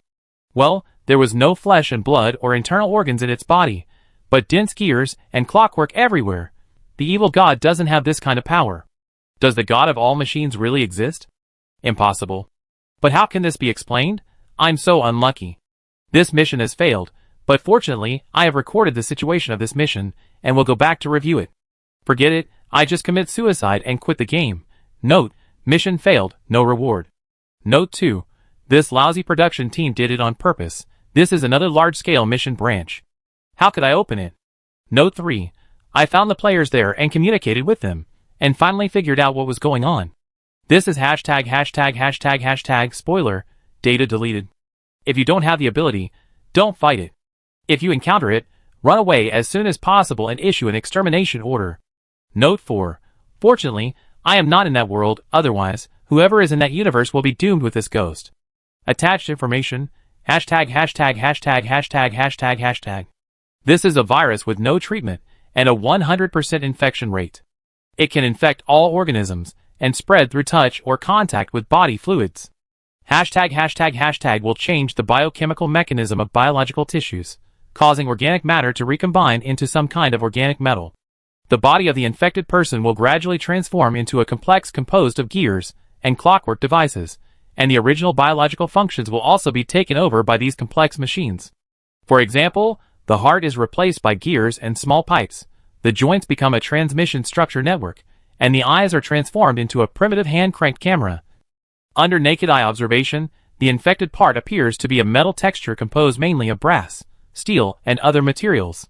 In addition, there are also some basic materials such as leather, rubber, glass, and wood. Its composition is completely composed of biological materials, and even retains the DNA of the infected person. Since it may take a long time for ordinary people to be discovered after being infected with hashtag, and this disease is easily contagious, using an extermination order is the best way to deal with it. P.S. According to the information provided, hashtag is a derivative of hashtag, and ordinary players currently have no way to fight against this level of existence. Pay special attention. Never let the hashtag infected appear near hashtag. Bang! The man in front of him didn't even have time to resist before he was punched against the wall by Duanmu Huai. His body was torn apart and blood gushed out. In addition to the blood, strange and twisted metal structures can be seen everywhere in his body. His ribs are like steel bars, and his heart is like the spring of a music box. Sometimes, when Duanmu Huai punches, the whole person's internal parts will jingle and bounce out. This is not just a simple cyborg. What is this? Kurikawa Akane, who was standing next to Duanmu Huai, saw the scene and his face was extremely pale. This was even more shocking to her than simply seeing humans die. After all, these people looked like robots in human skin, which felt very weird and awkward. This is a virus. Virus? Yes. Duanmu Huai nodded. After being infected by this virus, people will be transformed from the inside out into machines. They haven't been completely transformed yet, but it looks like they are almost there. Hey! We won't be infected too, will we? Hearing the virus, Kurikawa Akane looked around anxiously, while Ajis stared at her, and then remained silent for a moment. Then, Ajis jumped off Duanmu Huai's shoulder, and came in front of Kurikawa Akane. She stretched out her hands and pressed Kurikawa Akane's shoulders, then she suddenly raised her head, then, Kurikawa Akane saw that Ajis' face in front of her had turned into a doll's face. Wow! Miss Ajis is infected. Stop playing. Looking at Kurikawa Akane screaming, Duanmu Huai grabbed Ajis and lifted her up. Ajis is a puppet. She is just trying to scare you. Hey! Is Miss Ajis a puppet? Hearing Duanmu Huai's words, Kurikawa Akane was stunned for a moment, and she looked at Ajis again, who had returned to her usual appearance. But Kurikawa Akane remembered very clearly that when she saw Ajis just now, her face was full of lines like those of a puppet. Aware of Kurikawa Akane's gaze, Ajis made a V sign to her expressionlessly, then turned around and ignored her. Okay, she is teasing herself. Kurikawa Akane breathed a sigh of relief, threw aside the doubts about why the other party teased her, and asked anxiously, Then, will we be infected? Don't worry about that. As long as you are by my side or wearing the badge of the tribunal, it will not affect us. The god of destruction is also one of the most powerful priests, and this power is not only used in offense, but also in defense. As long as there is the protection of the power of the god of destruction, other powers will be immediately disintegrated once they come into contact. This strange infection virus is obviously also a product driven by divine power, so for Duanmu Huai, even if he walks naked here, he will not be infected with this virus. At this moment, Rost in front also stopped. Oh, right there. Damn, what is that? Rost stopped and stared at the front in amazement. No wonder he was so surprised. Not far ahead, in the center of a place that looks like a municipal square, a high tower is standing at this moment. A high tower composed of gears, clockwork, and machinery. Its shape is very ugly, and it looks like it is randomly piled up with junk, but its body is abnormally large. It is more like a large metal garbage dump than a high tower. Not only that, this garbage dump is trembling slightly. From the madly rotating gears on it, it seems to be a moving machine. And around this machine, you can see thousands of people surrounding it, kneeling on the ground, mumbling to themselves as if they are praying for something. Oh my god, what is going on? Ross couldn't believe his eyes. What happened? How did it become like this? Duanmu Huai didn't answer, and he didn't need to answer. Because soon, Ross witnessed with his own eyes a scene that was enough to make him have nightmares for the rest of his life. Chapter 1777. People gathered under the strange machines, kneeling and praying, as if it was not a machine but a god. But there was more. Ah! Suddenly, screams emerged from the crowd. Duanmu Huai and others could clearly see that some people in the crowd began to scream, trembling all over, and then their bodies began to swell and burst. Gears and metals drilled out of the skin, rotating and tearing the skin, sucking it in. Woo! Seeing this scene, Kurikawa Akane hurriedly reached out to cover her mouth, fearing that she would scream. She could see that the skin and clothes of those people were gradually sucked into the body, and disappeared under the constant rotation and stirring of the gears. However, although these people screamed miserably, their expressions were extremely excited, as if what was happening to them at the moment was not pain, but something that made them feel extremely happy. When they stood up, these people had completely lost their human form and turned into machines. Their skin was brass, their eyes were like two protruding cameras, and gears and springs were turning everywhere on their joints. Just looking at them now, no one would have thought that not long ago, they were still human beings, or at least their appearance was. But this is not the end. After those people were completely transformed into robots, they shouted happily, and then ran forward with their arms raised high. Kurikawa Akane watched these robots rush into the huge machine they worshipped, and then were ruthlessly crushed by the running machine, and then merged into one. What is going on? Although Kurikawa Akane has seen many things beyond her imagination since following Duanmu Huai, the absurdity of this scene is still completely beyond her imagination. She looked at Duanmu Huai, whose expression did not change at all, very calm, and even a little helpless. Will the tribunal also encounter such a thing? Or rather, the things that require us to go out are probably not related to normal. Duanmu Huai said, making a gesture to the side. But it doesn't matter, as long as we make it normal. Go prepare what I want, and start to act at any time. Yes. Duanmu Huai did not move, and the others also stood in place, only a few night guards left. As for that Rost, he just sat on the ground at this moment, staring blankly at the scene in front of him, not knowing what to do at all. What should we do now? Wait. Duanmu Huai glanced around and pointed to the side. Go and wait over there. Although he didn't know what Duanmu Huai was saying, H1 Akane followed Duanmu Huai out of the square, and came to the hillside of a nearby hill. Then Duanmu Huai laid down on the ground, opened the terminal, and began to issue orders. As for H1 Akane, he just sat beside him, staring blankly at the huge machine in the distance, and the crowd surrounding it. The night guard stood guard beside them as usual, without saying a word. Time passed by. The square, which accommodated tens of thousands of people, was becoming more and more empty. The moment everyone was transformed into a robot, they rushed into the huge machine with a scream of joy and were crushed by it. Not only that, Mr. Duanmu, that machine seems to be getting bigger and bigger? At first, Kurikawa Akane thought it was her illusion, but after comparing it, she was very sure that the body of the huge metal machine seemed to be getting bigger and bigger because it absorbed those robots. Yeah, I see. Duanmu Huai raised his head, glanced at the machine, and then lowered his head again. Don't we need to do something? All we have to do now is wait. Duanmu Huai swiped on the terminal like swiping a mobile phone, and spoke at the same time. By the way, what do you think this is? Hey! Hearing Duanmu Huai's question, Kurikawa Akane was stunned for a moment, and then thought about it. Well, I think Mr. Duanmu said that our enemies are mainly evil gods? Is this also the work of evil gods? Yes and no. Our main enemies are the 4 evil gods hidden in the subspace. Of course, this is only based on them, and you have already seen the star gods, but humans have far more enemies than these. Duanmu Huai stared at the screen and spoke. If you read Mary's novel, you will know that in addition to the evil gods hiding in the subspace, there are also the old ones and outer gods.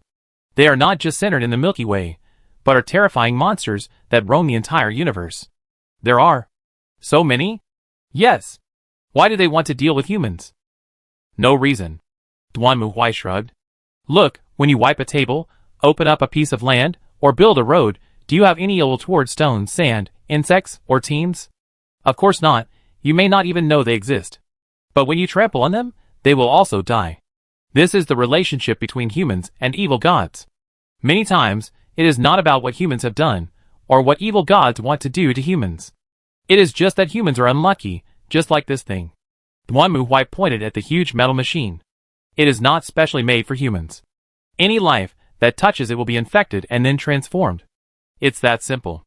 There is no malice towards humans, let alone any conspiracy. It's just bad luck. So these people became like this because of bad luck? Yes, that's it. Duanmu Huai sighed. Do you know? Regarding the existence of gods, demons, or magicians, there was once a civilization that analyzed them and gave them a very characteristic title, reality twisters. Reality twisters? Yes, you see, whether it is gods, demons, or magicians, or superpowers, their biggest feature is that they can do things that cannot be done in reality. Yeah. Kurikawa Akane nodded. After all, what Duanmu Huai said was right. So to put it simply, these beings use their powers to distort reality, making it appear as they wish, just like that. Duanmu Huai pointed to another group of screaming humans, who turned into machines in the distance, and Ross was already curled up, covering his ears and trembling. In reality, flesh and blood can never turn into metal, right? That's right. So, those who have this unreal power are reality twisters. It's just that magicians and superpowers are reality twisters of a relatively low level, while gods are reality twisters of a higher level. Speaking of this, Duanmu Huai stared at the machine. And this thing right now is one of them. Mr. Duanmu means, is this a god? It must be said that this really shocked Kurikawa Akane. Well, yes, but it is only a part of it, not the complete body. Duanmu Huai certainly knew what this was, because before he crossed over, he had just completed this part of the mission in the game. And this god also caused a great response among the players, because many players initially mistook it for the real god of all machines. After all, according to the archaeological content of the players, the god of all machines believed in by the Mechanicus did not exist at all, and there was indeed no projection of this god in the subspace. After all, according to reason, if so many oilmen worshipped him, according to the laws of the subspace, there would definitely be a projection of the god of all machines. But in fact, there was no god of all machines in the subspace, so everyone thought there might be a problem. Later, it was found that the emperor deliberately forged such an image to deceive the oilmen. As a result, when the players discovered this god, they felt it was ridiculous, and there was a sense of weirdness that a fakely met a really. The Mechanicus had been shouting for a long time that the god of all machines, but it turned out that there really was a god of all machines in this universe. This matter is not going to end well. By the way, after this, humans also developed faith in this god, and they themselves split into 2 sects. What they have in common is that they believe in the supremacy of machines, that flesh and blood and the body are unclean and evil, and they are eager to be reassembled, collect the scattered parts of the gods, and revive them. Among them, the Gear Orthodox Church advocates that flesh and blood are weak, and machines ascend, and their goal is to completely transform humans into machines. It was also the faction that infiltrated the Mechanicus the most at the beginning. After all, the group of oilmen themselves were transformed into very anthropomorphic ones. The Maximus Church prefers to worship information technology, believing that the essence of God is knowledge, information, and data. Their goal is not to transform humans into machines, but to connect the thoughts of all mankind, and then reshape the true body of God through a large amount of data information. How to say it? It is a dispute between materialism and idealism in religious beliefs, and the god of all machines they believe in is actually also called the broken god. According to the information obtained by the players, it is the god of clockwork and gears, machinery and electronics. It weaves order and law on the abyss, casts every physical law, allows everything to run, and symbolizes order and rationality. Its birth is far earlier than the Milky Way, and therefore far earlier than the evil gods of the subspace. Of course, as a pure, conceptualized God, the broken God has only one influence, that is, to completely mechanize everything. Just look at this mechanized virus, and you will know that no life can resist such conceptual pollution and reality distortion. Even the demons of the subspace will have to flee. After all, as entities in the subspace, they are less resistant to this kind of conceptual dimensionality reduction attack than humans in the real material universe. However, long before the birth of the subspace, the broken God was literally broken. According to those crazy believers, it was because the broken God had fought a great battle with the God of flesh and blood. And he completely broke himself and formed a huge network to seal the God of flesh and blood in it. And the God of flesh and blood naturally has his own beliefs, and a sect called Flesh and Blood Cult. Their philosophy is exactly the opposite of the broken God. The Flesh and Blood Cult advocates strengthening the body, breaking through the limit through extreme physical evolution, and reaching the realm of God. Not only that, they also believe that they can ascend to become gods by devouring the flesh and blood of gods. By the way, although there is no evidence, there are rumors that the Tyranids are formed by the debris left by the God of flesh and blood. Fortunately, one of these two gods was broken, and the other was sealed. If they were still alive, there would be no warp evil gods at all. If the Milky Way is compared to a village in the universe, then the warp evil gods are at most village tyrants, and these ancient evil gods are at least central level existences. There are so many. After listening to Duanmu Huai's explanation, H1 Akane was also stunned and speechless. The universe is an endless sea. No one knows what monsters are hidden in it, but no matter who comes, the mission of the Inquisition will always be only one, that is, to protect mankind at all costs and eliminate any existence that threatens mankind. It will not change in the past, and it will be the same in the future, Duanmu Huai said as he stood up and looked at the huge machine in front of him. At this moment, the people in the square have almost disappeared, and the huge machine made of metal, gears, and clockwork is spinning crazily, spewing steam, and then, whoo! A whistle-like sound erupted from it, and then, as if responding to this call, the surrounding buildings, machinery, and even vehicles rushed straight to the huge metal machine as if attracted by a magnet.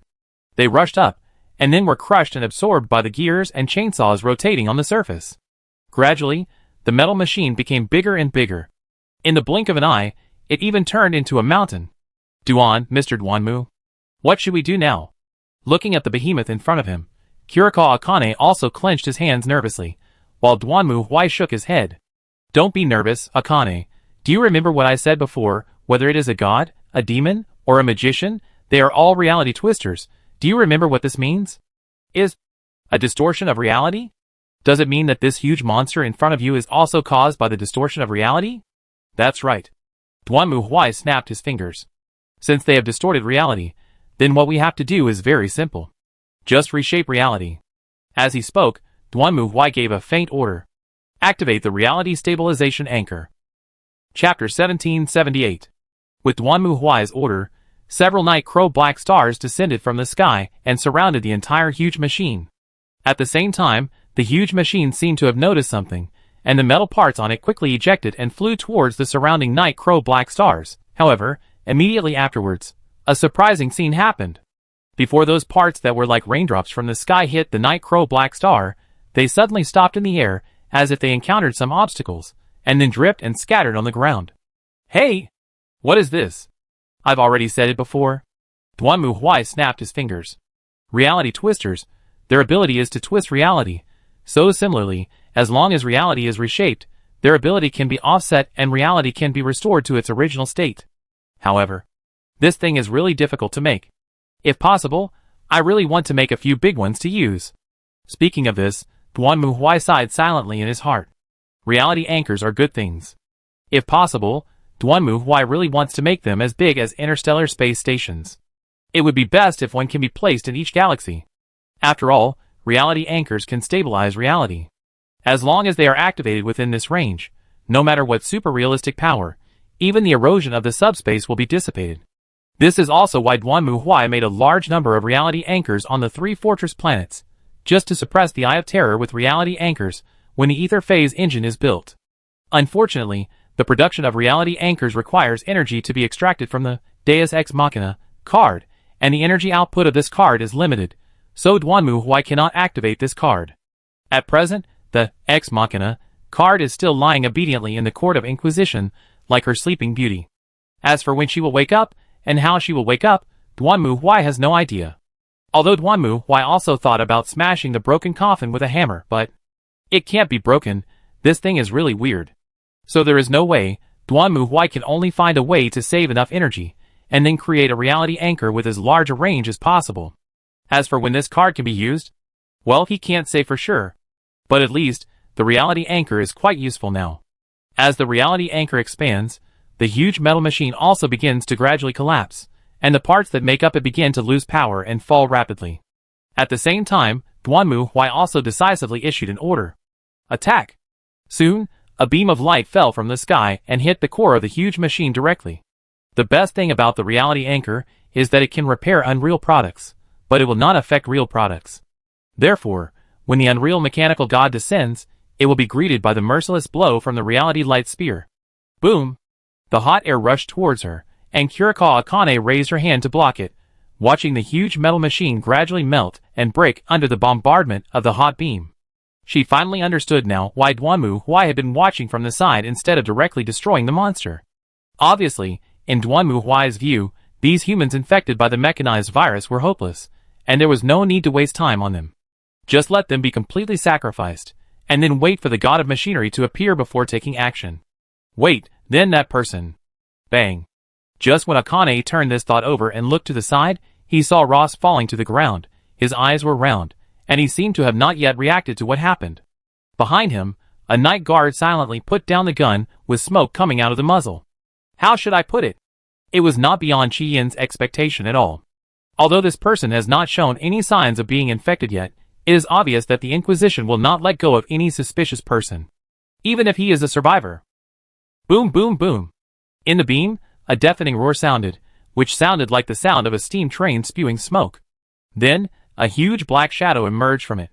It looked similar to humans, but was much larger than humans. Sure enough, I knew it wouldn't be so easy to deal with. Seeing the figure that remained intact under the bombardment of the light spear, Duanmu Huai was not particularly surprised. This was a much more powerful existence than the subspace evil god.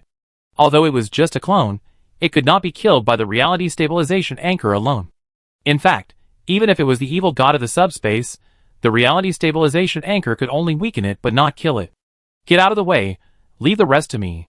Duanmu Huai clenched the war hammer, stood up and shouted, and then the beam disappeared, and the night crow black stars that were originally surrounding it also quickly dispersed. At the same time, a huge, weird puppet appeared in front of everyone.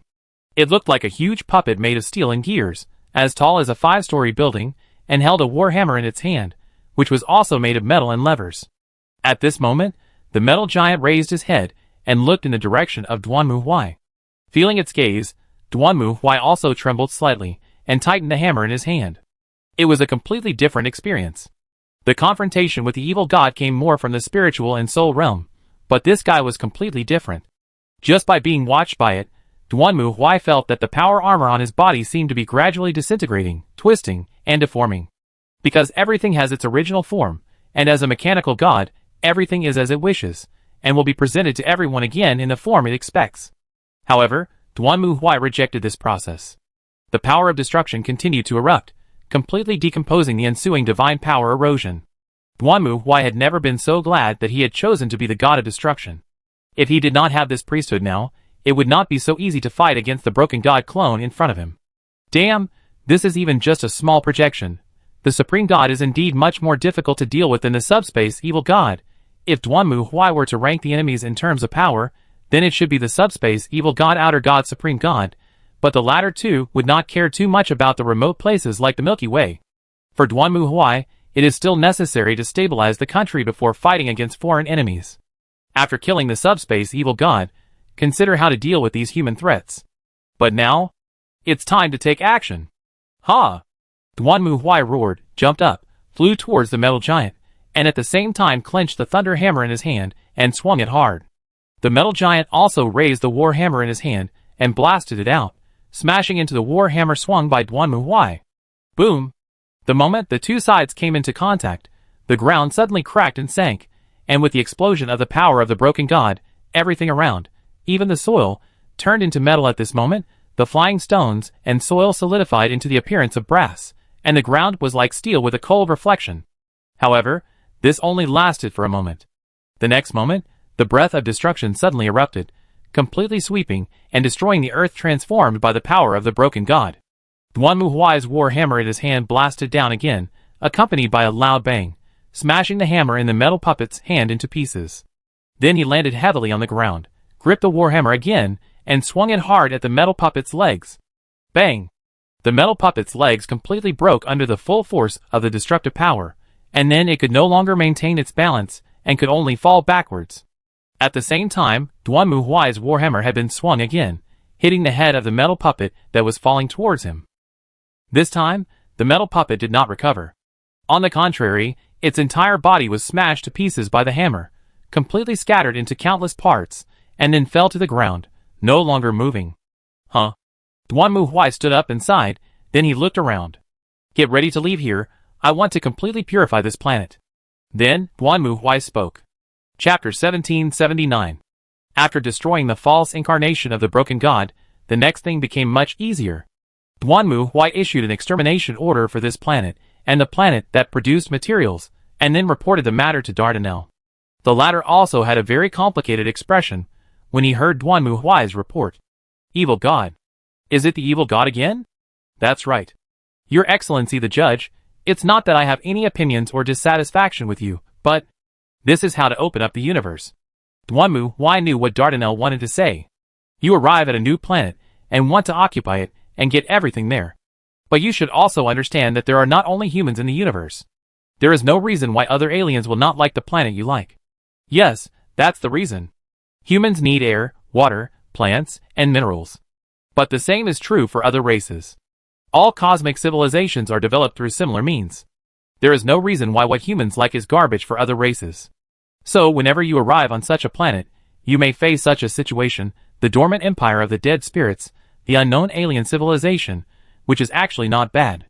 Many times, when you find those ancient ruins, it is the most difficult and troublesome. Difficult? Yes, because you have to figure out why they became extinct. The threat that can exterminate other alien civilizations is also likely to exterminate humans. When you see bones, you must be alert to whether there are man-eating monsters lurking around. The universe is such a dark forest, and it is not an easy task for humans to explore any planet. H.A. Dardanelle sighed silently.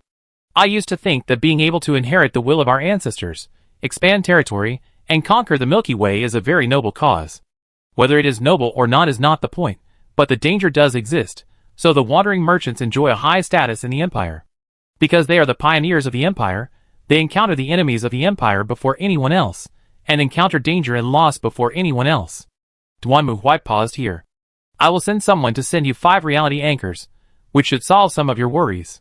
Are you talking about the artifact that can make all evil forces ineffective? Hearing Duanmu Huai's words, Dardanelle's eyes lit up, and Duanmu Huai laughed in his heart. Just now, when he heard Dardanelle's pity, he knew that the other party was expressing his loyalty to him while hoping to ask for some benefits. But Duanmu Huai was right. The wandering merchants like Dardanelle were exploring everywhere, and the probability of encountering various troubles was also very high. For the tribunal, it was naturally a good thing. Yes, that's it, but you have to remember that this thing is only effective against the power that distorts reality. If you use a gun or grenade to attack, that's another matter. Please rest assured, as long as it works against those evil forces, it's enough. At this moment, Dardanelle was already smiling. He and Duanmu Huai had been together for quite a while, and he knew that there were many monsters in this universe. It is said that it is easy to dodge an open spear, but difficult to guard against an arrow from the dark. With Dardanelle's current strength, it is still no problem to deal with ordinary attacks, but he is also worried about what to do if he encounters something like a curse. Although the tribunal did help him, and Dardanelle also wore the holy emblem of the tribunal, he was still a little worried. When Dardanelle knew that Duanmu Huai had the reality anchor, he had always wanted to get a few of them, but he also knew that Duanmu Huai's character was what is given to you is yours, and what is not given to you is not yours, so he never dared to ask Duanmu Huai for this. This time, considering that he had sacrificed 2 planets and tens of thousands of employees and workers for the tribunal, Dardanelle wanted to explain directly, but he didn't dare to say it. Fortunately, Duanmu Huai did not treat him badly and gave him 5 directly. According to Duanmu Huai, this one can cover an entire building, and a few more can even protect warships, so Dardanelle really doesn't have to be afraid in the future. However, Opening up the Milky Way is really a dangerous thing.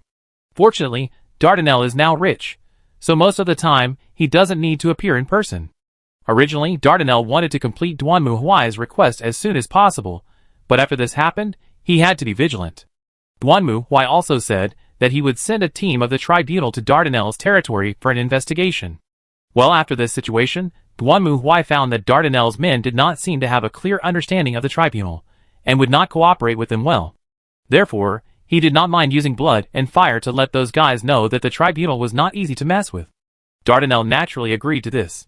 In this way, the progress of the transportation preparation of materials was of course greatly delayed. Duanmu Huai asked the Star Alliance through Jinji Ling, and found that many of the required materials were not in stock at the Star Alliance. And unlike Dardanelle, the guys there lacked respect for the tribunal during the negotiations. Well, Duanmu Huai has decided to send a few investigation teams to the Star Alliance to see if they can find any heresy aliens and other things, and burn them once or twice in front of them, so that the Star Alliance can understand what kind of organization the tribunal is. I want your stuff, and you dare to bargain with me? You are so audacious, so spoiled and frivolous, you must be punished. I say again, the Inquisition is not a place of good men and women. There is no request in the dictionary, only demands. After sending people out, Duanmu Huai returned to the fishing mode again. Of course, before that, he also reviewed the situation of the previous worlds again. The Business Alliance world headed by Dardanelle is still operating normally. Perhaps it is because these worlds have just recovered from the brink of destruction. They are currently busy rebuilding civilization, and are still in a period of vigorous construction. Although some people are doing independence and splitting, these are not within the scope of the Inquisition. As long as they don't provoke aliens and heretics, it doesn't matter what they do to the Inquisition. Dual City was normal. Although Duanmu Huai eliminated the demons, the invasion of the demons still caused heavy casualties among humans. Duanmu Huai heard from Ling Nu that Queen Lia of Lysis was currently planning to form a princess alliance. The superficial excuse was to win over Sheila of Herman, Majiko of SAS and Princess Xiang to open a harem together, but in fact, they just wanted to take the opportunity to unify the entire continent. After all, even if everyone is in a harem, they have to be ranked according to their status. With Duanmu Huai's understanding of Lia, her wisdom and political skills can easily deal with Silas, a naive person, and Majiko, a stubborn person. Of course, this is none of his business, at least Duanmu Huai is not in the mood to care about this at the moment. There were several times when demons tried to invade the continent of Faerun, but they were all killed. This shows that places with many local foxes are good. There are so many gods in this place that have already occupied all the places that should be occupied. If you, an outsider, want to grab the territory, you have to see if others agree or not. Even if they wanted to agree, the gods of the Inquisition and the good camp were still watching. If there was anything wrong, Duanmu Huai would come over and tear the real god apart. No one wanted to be the second rose. So places with many gods are also good. The colonization process of the colonization fleet on the new planet was also very smooth. At least so far, there has been no situation where the Inquisition needed to intervene. However, Duanmu Huai had to give them an answer, saying that the Inquisition was only responsible for dealing with heretics, aliens, and demons, and you should solve the problems between humans by yourselves. I am the Inquisition, not the court. Don't come to me to complain about everything. Just as Duanmu Huai was reviewing the reports from various worlds one by one, an unexpected person appeared in front of him. You want to ask for leave? Looking at Fu Lilian in front of him, Duanmu Huai was confused, and the latter nodded. Yes, something happened in my world, I need to go back to help. Although the planet was isolated out of caution, Duanmu Huai was not a bloodless demon. Before leaving the planet, he gave the brave Xian Meyer and his party a communicator. If they encountered any unsolvable troubles, the latter would contact Fu Lilian. Now it seems that they really encountered troubles. What trouble? Demons. I remember. Shouldn't the demons be wiped out? At least the demon king Duanmu Huai must have been killed, and the high-level demons were basically dead. I think so too, but Xian Meyer and his party seem to have discovered a hidden high-level demon maze, which is very tricky. Fu Lilian explained to Duanmu Huai. In short, after destroying the demon king, the brave party was still traveling around to destroy the remaining demons. However, when they passed through the territories of the northern countries, they learned a news that a strange huge underground maze appeared in the border area of a certain country, and it appeared suddenly without any signs. That country sent people to investigate, but they were all wiped out. However, from the information sent back by the investigation team at the risk of their lives, It can be seen that there are a large number of undead soldiers and monsters in the nest, which is even more heavily guarded than the Demon King's castle.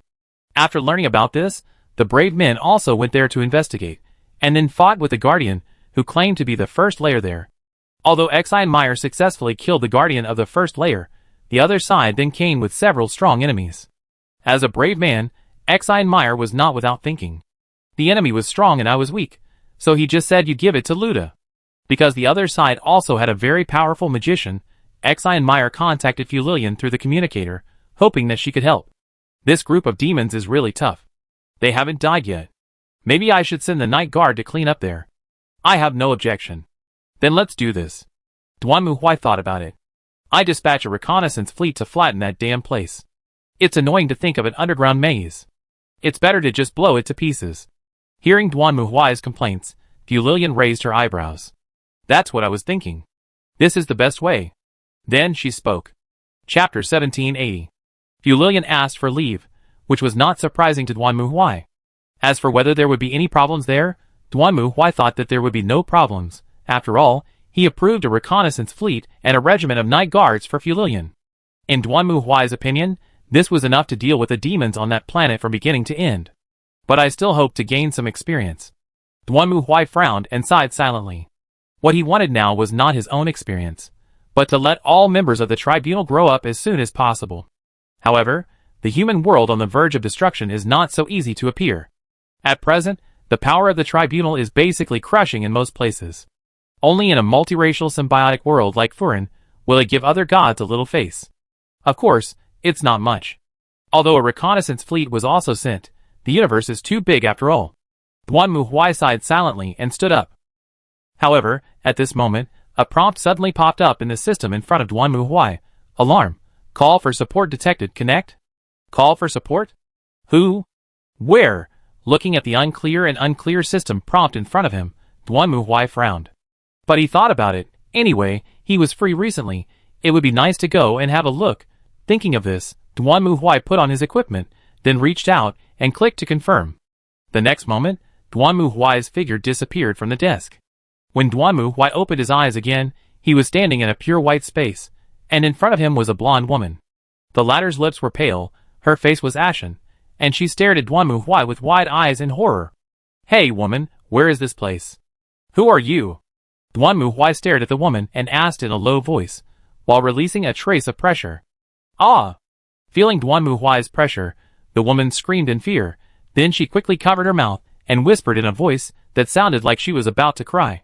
Nice to meet you. My name is Lista. I am the goddess who lives in this unified world of gods. For some reason, I summoned you here. I hope you can save the other world of Gaebrand from the clutches of the devil. Although she was about to cry, the woman who claimed to be a goddess still stuttered to finish this sentence. Why does it sound like some kind of fixed line? Why do you want to find me? Aren't you a god? Can't you save it yourself? This is the rule. We hope that mankind will prosper by its own strength, so it must be human beings who save the human world. Oh! Duanmu Huai stared at the woman through the helmet, and then he strode to the side of the woman, who was now trembling all over and clenching her teeth. But Duanmu Huai didn't care about this.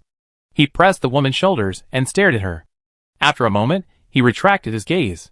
Well, I can feel the breath of human souls. At least this god should have been a human. But we can't let our guard down.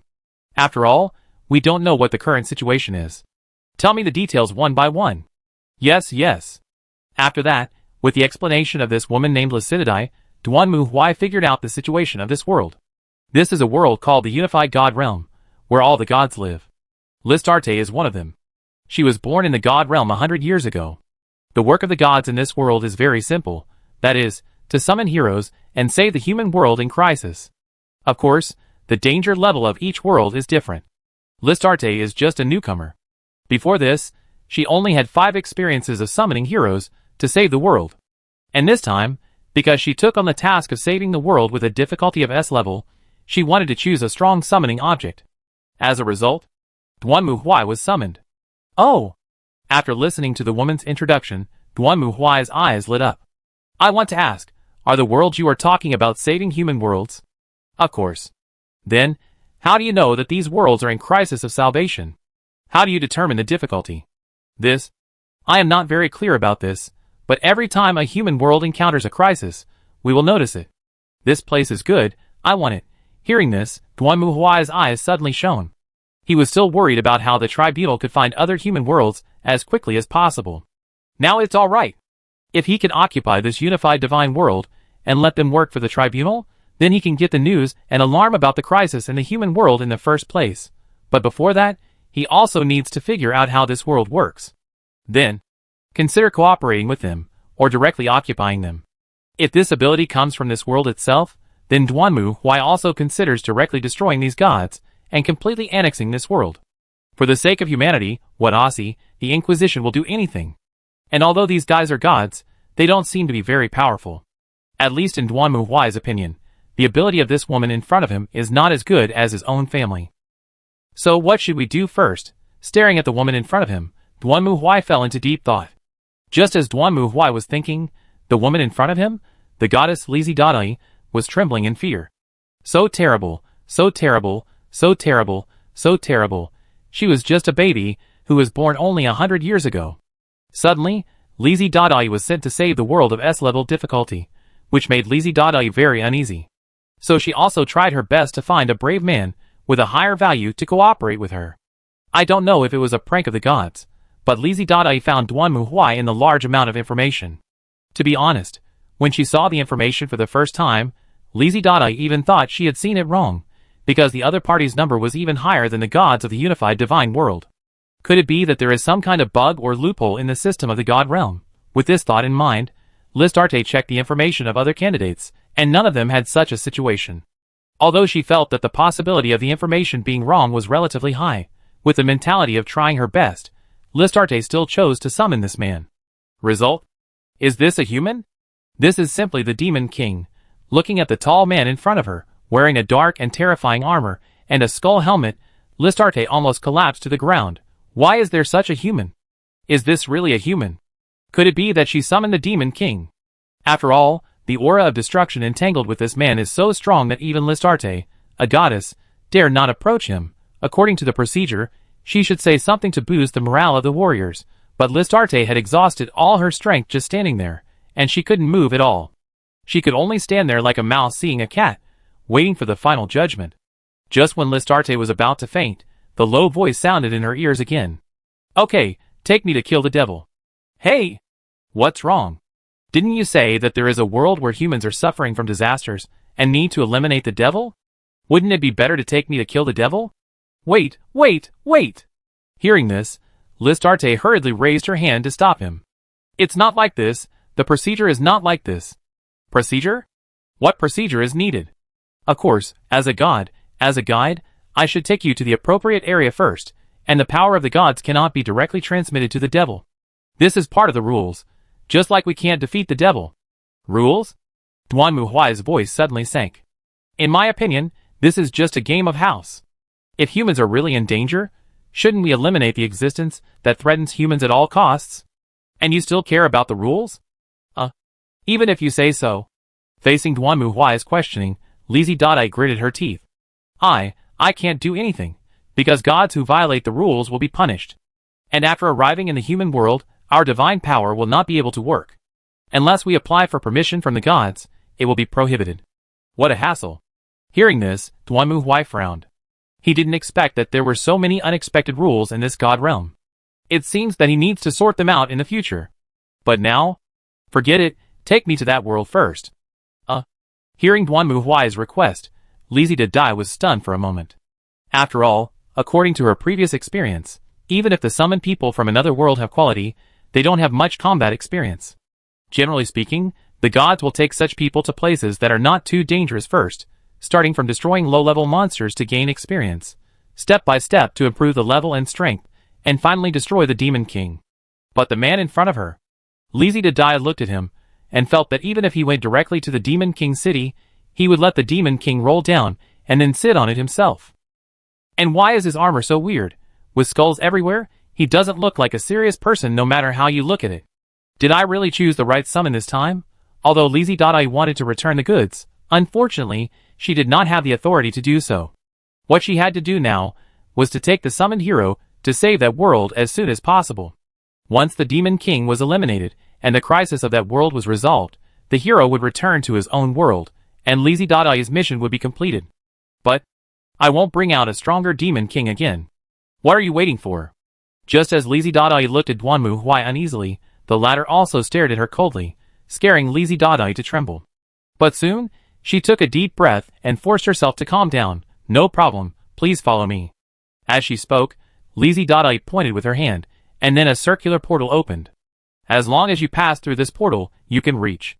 Hey, wait for me to finish. However, before the goddess finished speaking, Duanmu Huai had already walked directly into it. Seeing the other party's tall and sturdy figure disappear into the portal, Listarte hesitated for a moment, but finally followed him in. After all, she had to bear the consequences of her own misfortune. Chapter 1781. The place that Listarte chose to cross was a grassland. In fact, according to the value she saw from Duanmu Huai, she shouldn't have come to this initial place. But because she was scared to death by Duanmu Huai, Listarte didn't think about anything at all and instinctively opened this place. What is this place? Looking at the grassland in front of him, Duanmu Huai snorted in dissatisfaction.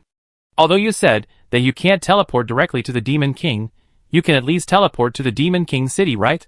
Are we here for a picnic? That's what you said. It's really interesting. However, before Listarte finished speaking, a voice suddenly came. The two turned their heads, and saw a burly woman holding a huge sword with a smile on her face, walking towards them. When she saw Listarte, the woman's eyes even released a fierce light. How interesting, you are the goddess, right? As the Demon King thought, you came with a summoned hero. As she spoke, the woman looked at Duanmu Huai standing next to Lizzie Dadai, and then she was stunned. Are you a hero? Lizzie Dadai understood the other party's feelings very well. In fact, even she herself was not sure whether the man in front of her was a hero. No, I am not a hero. However, Duanmu Huai's words completely shattered Lizzie Dadai's fragile fantasy. I am a judge from the tribunal. Tribunal? The tribunal's duty is to protect mankind and eliminate any existence that threatens mankind at all costs. Duanmu Huai raised his head, and the scarlet glow emerging from the gap of his helmet was like the afterglow of a star when it fell. So, are you a heretic who threatens humanity? Ha ha ha, ha ha. Hearing Duanmu Huai's answer, the woman was stunned for a moment, and then laughed loudly. Interesting, really interesting. Not a hero, but a judge? I didn't expect that there would be such a bluffing development. So it seems that your numerical panel is also fake. As she spoke, the woman stretched out her hand and pointed at Duanmu Huai. Hearing this, Lizzie Dadai was surprised.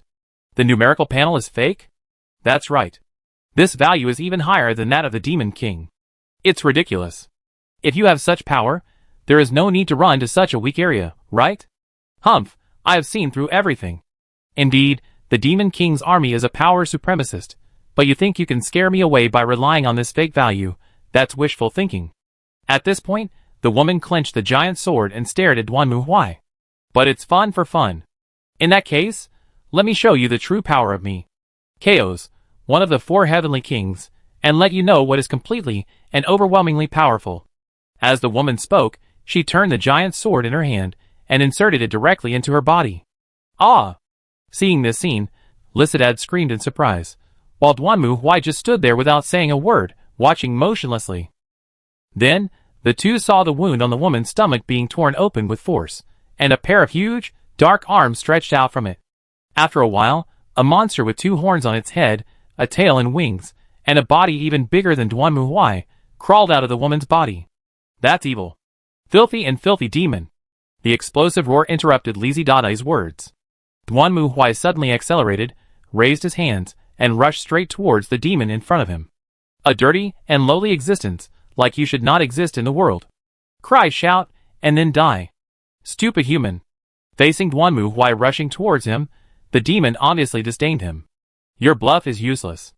As he spoke, the demon clenched his fists, stared at Duanmu Huai, and then punched Duanmu Huai. And Duanmu Huai also clenched his fists almost at the same time and punched him in the face. Bang!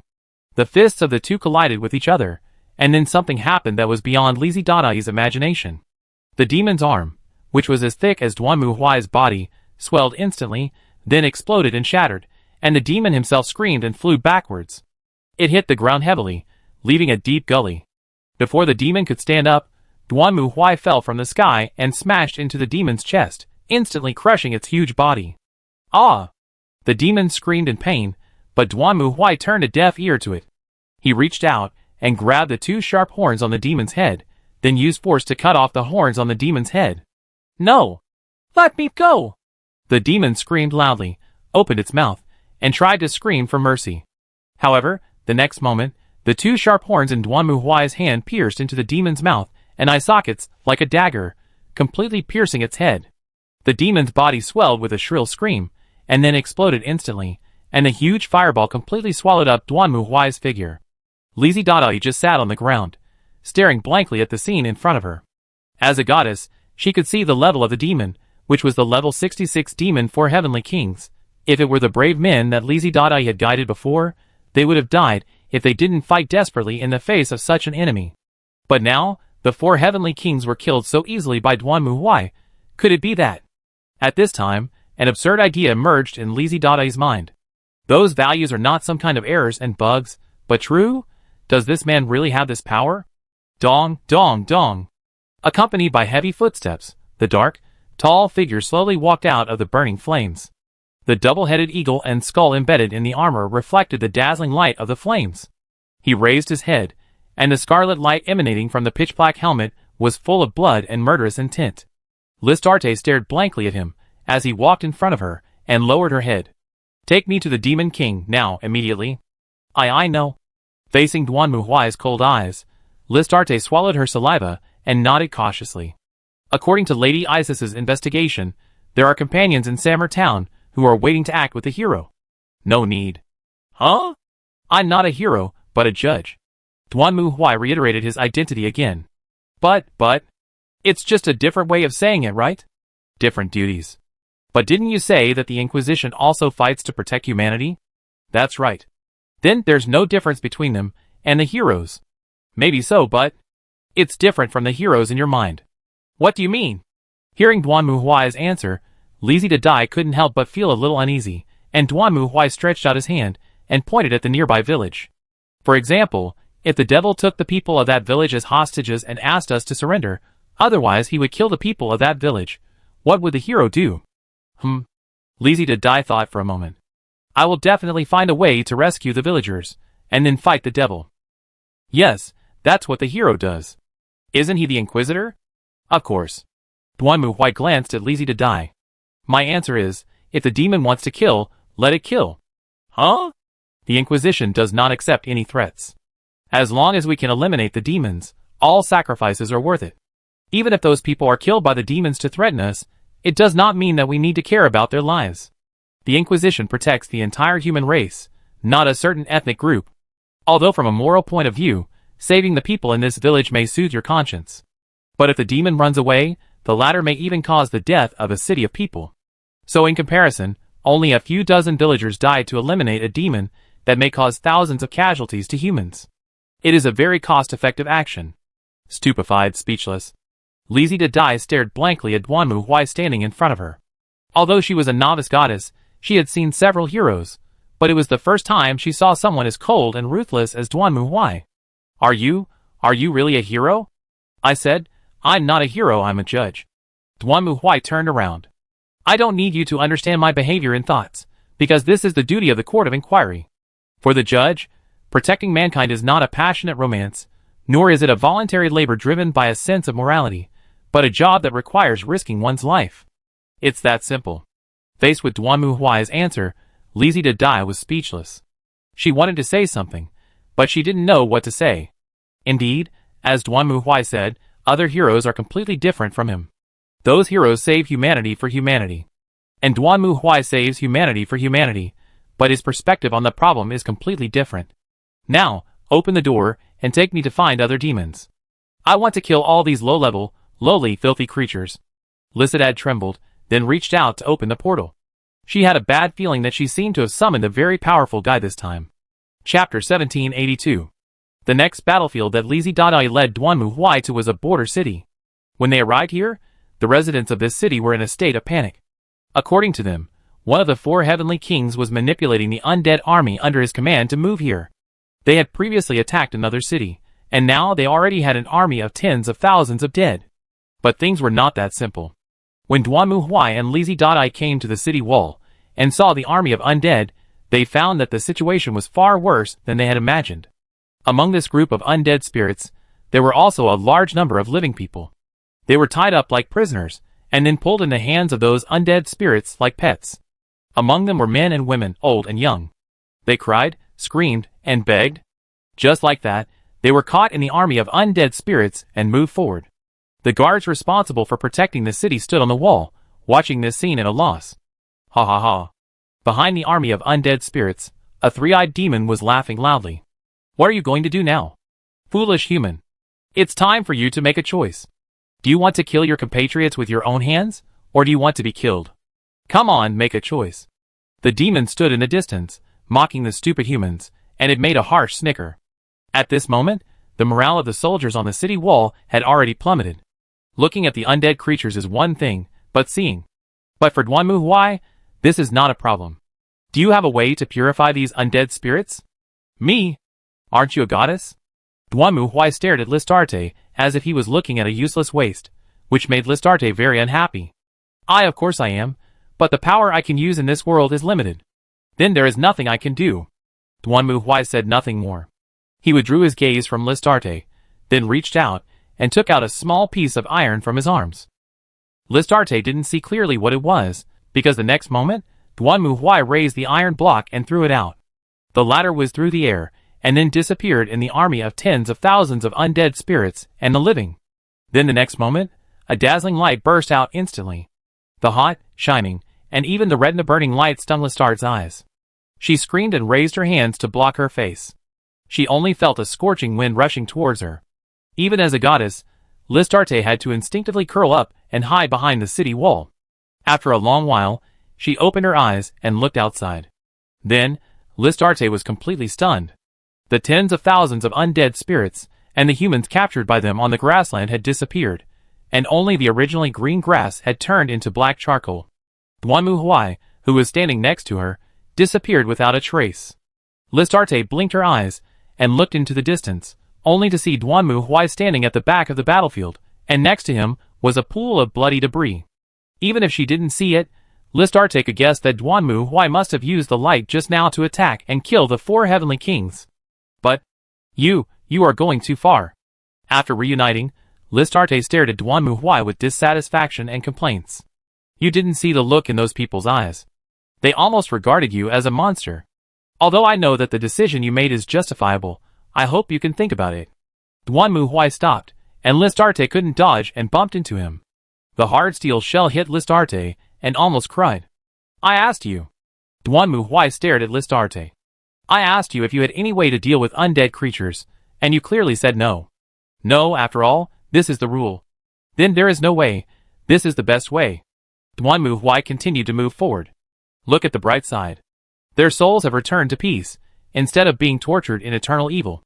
That's what I said. If you want the best of both worlds, you must have a way to have the best of both worlds. Do you have one?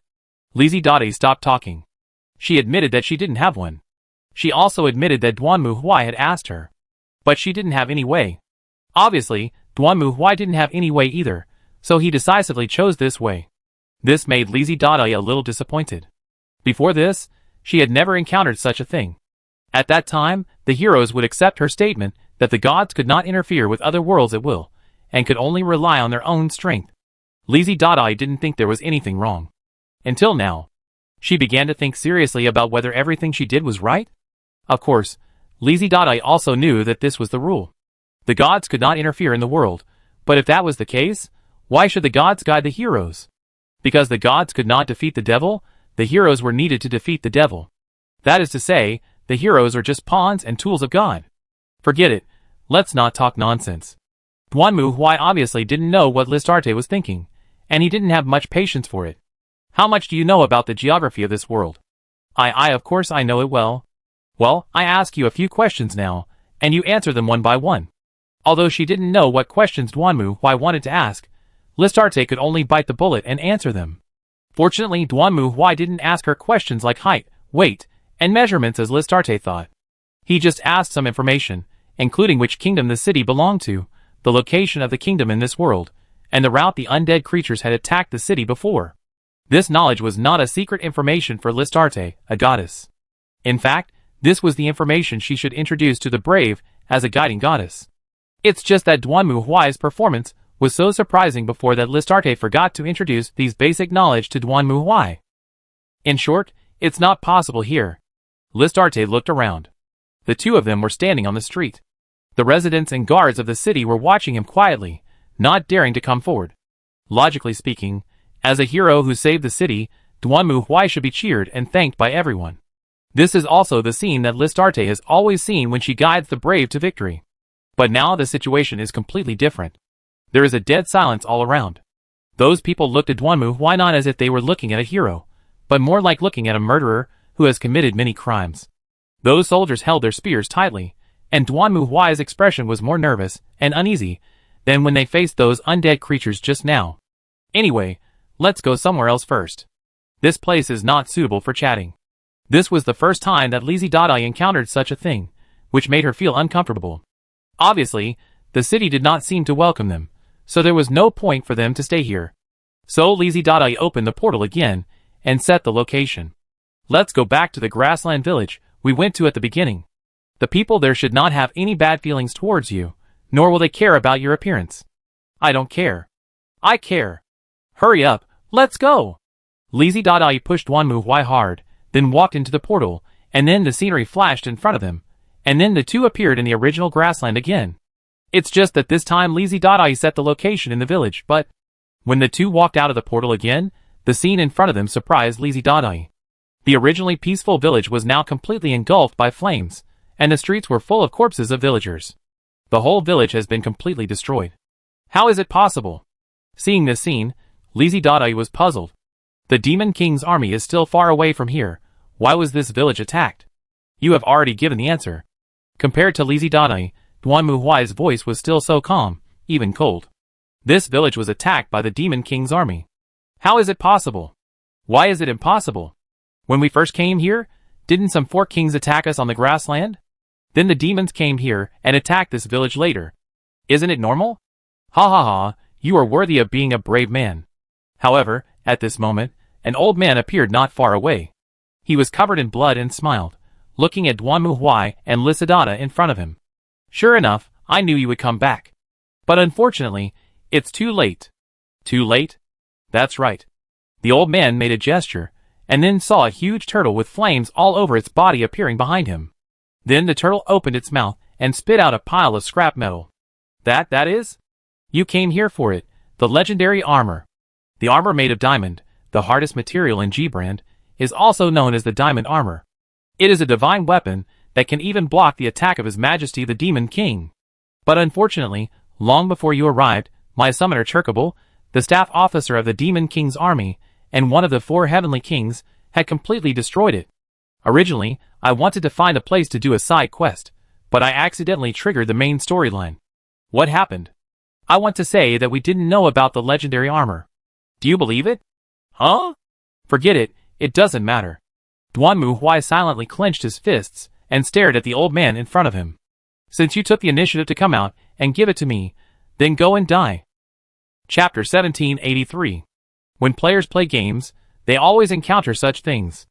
When you go to a place and try to complete all the side quests in this place before starting the main quest, you will walk to the street, and then a cutscene will come without any warning, and then the main quest will appear.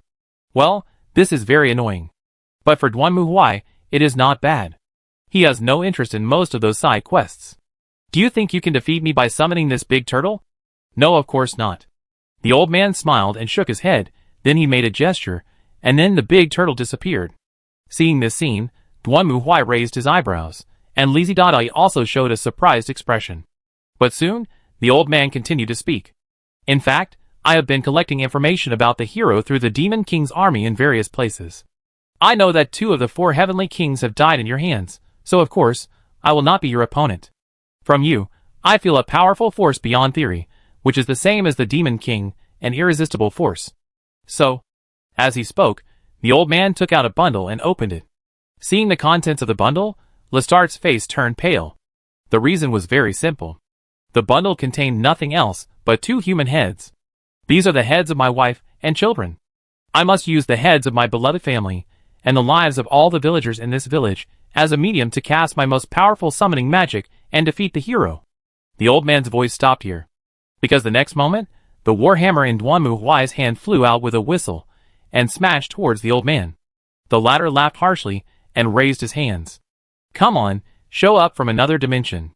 The old man's body was hit by the warhammer, and he rolled out, and then turned into an ugly, huge monster lying on the ground. At this moment, half of the monster's body has been completely sunken, and blood is everywhere on its body, but even so, it still laughed triumphantly. "Ha ha ha, stupid hero, thank you for helping me complete the last blow. As long as my blood and life are injected into the summoning array, the most powerful summon will appear. Come on, show up, Cross Thanatos." As the monster spoke, he stared at the place where he had just knelt down. Duanmu Huai's hammer hit its body, and the scattered blood covered the ground around it, and naturally dripped into the array on the ground. "Something seems wrong, hero." Lucidity looked pale, and looked around anxiously. "Should we leave here first?" "No need." However, Duanmu Huai shook his head very calmly, as if he didn't take the threat of this old monster seriously at all. In fact, it was true. From the time the monster called the name of the summoned creature to the ground, it had been almost half a minute, but the ground covered with blood was still motionless. "How is it possible? Why?" The monster widened his eyes, and couldn't believe his eyes at all. "Why didn't the summoning array start?" "You said it yourself." Duanmu Huai carried the warhammer and looked at the monster like an idiot. "You need a summoning array to summon monsters, right? Then why not just destroy the summoning array?" "What?" The monster and Listard were shocked by Duanmu Huai's answer. Indeed, Duanmu Huai's idea was quite simple and direct. But the problem was that the summoning array was not just a picture drawn on the ground, but a pattern condensed by magic power. Logically speaking, it should not be so easy to destroy. Yes, ordinary people can't do it, but Duanmu Huai is the god of destruction. For him, destroying anything is easy. A mere magic array is just a matter of waving your hand. "Okay, lowly demon." Duanmu Huai's voice sounded again, which made the demon tremble all over. When it raised its head again, it saw Duanmu Huai standing next to the magic circle, and under his feet were the heads of his wife and children. "This is the first time I know that demons can have such feelings. It's really interesting," Duanmu Huai said, poking the head with his feet and kicking it back and forth, like kicking a football. "How do you feel now? You killed your wife and children, and killed the whole village, but in the end, everything you did was just a waste of effort, ha ha ha. How do you feel now? How do you feel?" Duanmu Huai raised his head and laughed loudly. Hearing his laughter, Lizi Dai trembled all over, and the demon was so angry that he clenched his teeth. "Shut up. Damn hero, don't touch my wife and children's heads, give them back to me." "Oh, then I give it back to you." Hearing the devil's words, Duanmu Huai kicked the two heads. The next moment, the two heads flew out like footballs, hitting the devil's head and body, and then exploded into pieces. The bone fragments mixed with brain and flesh covered the devil's body. "Oh, sorry, they are too fragile. I kicked them to pieces by accident." At this point, Duanmu Huai grinned and laughed hideously. "But it's good this way. The blood of your relatives must make you feel very warm, ha ha ha. You're welcome, this is what I should do. Woo. Ah. That's it. That's what I want to hear." Hearing the devil's painful roar, Duanmu Huai opened his hands, as crazy as if he was skating on ice. The wailing and screaming of the lowly demons are so pleasing. If you have any relatives who are not dead yet, I will kindly deal with them in front of you. Or your beloved pet dog is also okay. I wonder if you have a dog. Is this really a hero? Lucidity sat on the ground, staring at the tall figure standing in the sea of corpses and blood. Behind him was the remains of a completely destroyed village, with only blazing flames burning in it. It illuminated the black armor stained with blood. The hollow skull inlaid on it, the black eye sockets watched everything without any emotion. Dark clouds covered the entire sky, accompanied by Duanmu Huai's laughter, lightning and thunder. It was as if he was the messenger of destruction, bringing the world to the brink of destruction. Dong! Dong! Dong! Duanmu Huai walked towards the demon, who was trembling and struggling to retreat. He turned around and grabbed the ground with both hands to escape. But Duanmu Huai reached out and grabbed the demon's legs tightly, then lifted it up high. He squeezed and twisted it like twisting a towel. Woo! Ah! Don't! Your Majesty the Demon King! Help! Help! Wail and die in endless destruction and pain, filthy and lowly demon. Duanmu Huai's gloomy and cruel voice sounded, and then he twisted his hands hard. In the piercing wailing, the demon's bones and muscles were squeezed into pieces, and the internal organs turned into bloody debris. Ah! This was the demon's last scream. When Duanmu Huai threw it back to the ground, the pretentious demon just now was left with only a horrible corpse fragment. Huh? The devil's screams are still so pleasant. Duanmu Huai stretched his body, looking like he had just enjoyed the big sword. And Li Zidai stared at him, and couldn't help asking, Are you really a hero? I said, I'm not a hero. But why did you do this? It's a devil, it's the enemy of mankind, but Li Zidai hadn't finished her words, and Duanmu Huai reached out and grabbed Li Zidai's collar, lifted her up, and stared at her fiercely. Listen, woman, open your dog eyes, and look carefully for me. He forced Li Zidai to turn her head, and look at the wreckage around her. I was not the one who burned down the village, nor was I the one who killed the villagers. And those murderers should be punished in eternal pain and destruction. What's the problem with that? Do we have to kill these filthy demons with a serious or sad mood after they killed humans? Do they deserve it? No, that's not what I mean. Lisa felt her mind buzzing, almost blank. She certainly didn't mean that these demons were good people. She had seen the scene where the heroes felt happy after killing the demons. Strictly speaking, the scene where other heroes raised their holy swords and cheered evil is defeated after killing the demons would make people feel happy.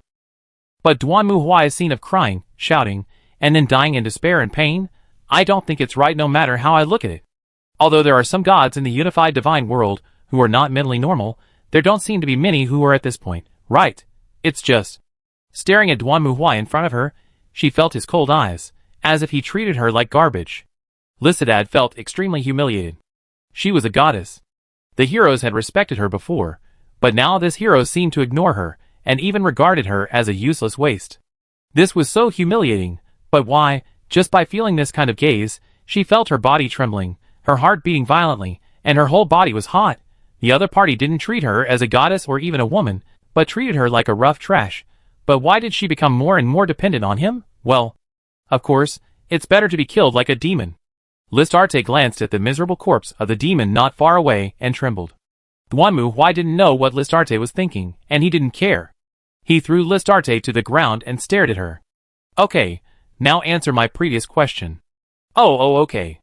Listarte was stunned for a moment, and then she remembered that the reason they came here before was that Duanmu Huai wanted to ask her about the current situation of the world.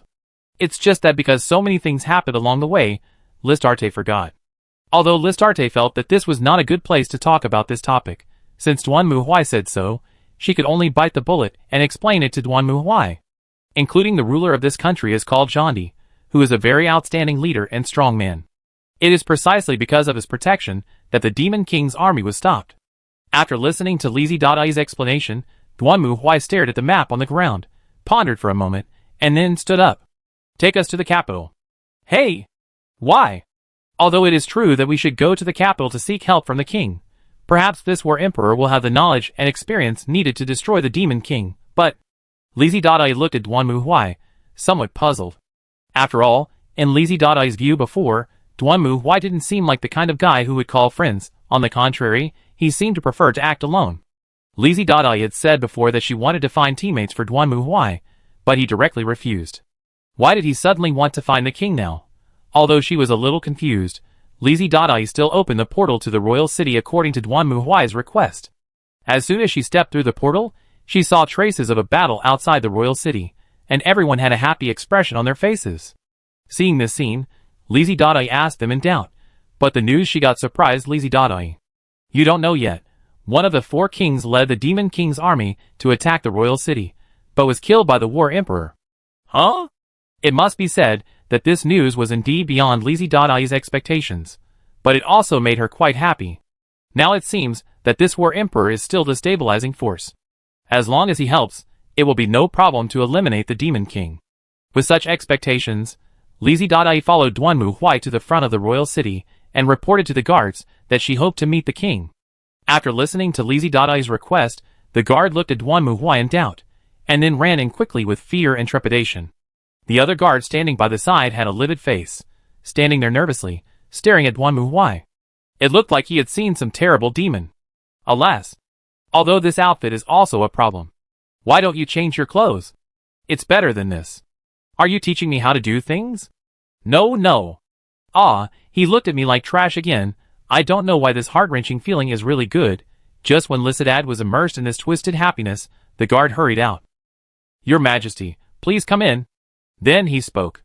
Chapter 1784. The War Emperor is a majestic old man. When Duanmu Huai and Lizi Dadai saw him, he was sitting on the throne, showing the unique majesty of the royal family. When he saw Duanmu Huai, a look of surprise also appeared on the face of the War Emperor, but he soon regained his composure. Of course, Lizi Dadai also saw this scene, and she had to sigh that he was worthy of being the War Emperor. Seeing Duanmu Huai calm down so quickly, it was indeed extraordinary. However, at this moment, Duanmu Huai spoke. Are you the War Emperor? Hey! Hearing Duanmu Huai's blunt question, everyone, including Lizi Dadai, was shocked and looked at him in surprise. You know, this is the royal palace, and they are facing the king of a country. Duanmu Huai should also greet the other party properly, but he just went straight to the point. What is he doing? However, Duanmu Huai obviously didn't care about the eyes around him. I heard that you killed one of the 4 heavenly kings. That's right. The emperor nodded, not losing his composure at all because of Duanmu Huai's rudeness. It led the army to the city. In order to protect the people, I had to stand up and kill it. Oh! Duanmu Huai nodded, then fell silent, and didn't say anything. For a moment, the atmosphere in the hall was somewhat awkward, and Lizi Dadai spoke hurriedly. However, your Majesty is really brave. The 4 heavenly kings are not easy to deal with. I didn't expect you to be able to destroy them. It's amazing. Ha ha ha. Hearing Lizi Dadai's praise, the War Emperor laughed. Being praised by the goddess means that my fight was not in vain. In this way, I am also satisfied. Speaking of this, the War Emperor stood up from the throne. So, goddess, what are you going to do next? Lizi Dadai glanced at Duanmu Huai, who was still silent, and decided to answer the question on his behalf. Since the 4 heavenly kings have been defeated, our next target is naturally the Demon King. Really, I think so too. The War Emperor nodded. In that case, I wish you both good luck in your military career, but before that, I have a small request. Request? Yes, I have always believed in the goddess, and built a magnificent cathedral for you, which is my proud masterpiece. If you are willing, can you go and visit it before leaving? Hearing this, Lizi Dadai was immediately overjoyed. Her own cathedral. Although she is indeed a goddess, she has been ordered around by Duanmu Huai all the way, so Lizi Dadai doesn't know if she is still a goddess. It's just right, let him go to her own temple to have a look, maybe he will have a new understanding of herself. Thinking of this, Lizi Dadai quietly looked at Duanmu Huai, and when he saw that the latter did not express anything, he nodded. Of course. Please follow me. Led by the Emperor of War, the two left the palace, and came to a magnificent cathedral in the territory of the imperial city. There were not many people in the entire church. Perhaps because of the king's arrival, all the outsiders were cleared out. Only Jean D, Duanmu Huai and Listarte were standing in this vast cathedral, looking at the tall winged statue of the goddess in front of them. Oh, this cathedral is really outstanding. Seeing this magnificent scene, Lizi Dade couldn't help but blurt out, and the War Emperor also smiled. Thank you for the compliment. In fact, decades ago, when I heard the legend that the goddess would appear in front of the person who saved the world, I was deeply envious of it, so I built this cathedral. But that great mission did not come to me. At this point, a trace of loneliness appeared on the serious face of the War Emperor. But I didn't expect that I would be able to live to invite the real goddess to come here. I, Volks Rosgar, am full of gratitude. Thank you, Volks. At this moment, Lizi Dade also expressed her gratitude, and at the same time looked at Duanmu Huai proudly. The latter stood not far away, looking up at the statue in front of him, without saying a word. Could it be that he is still upset because he didn't kill the last of the 4 heavenly kings, so he is unwilling to accept it?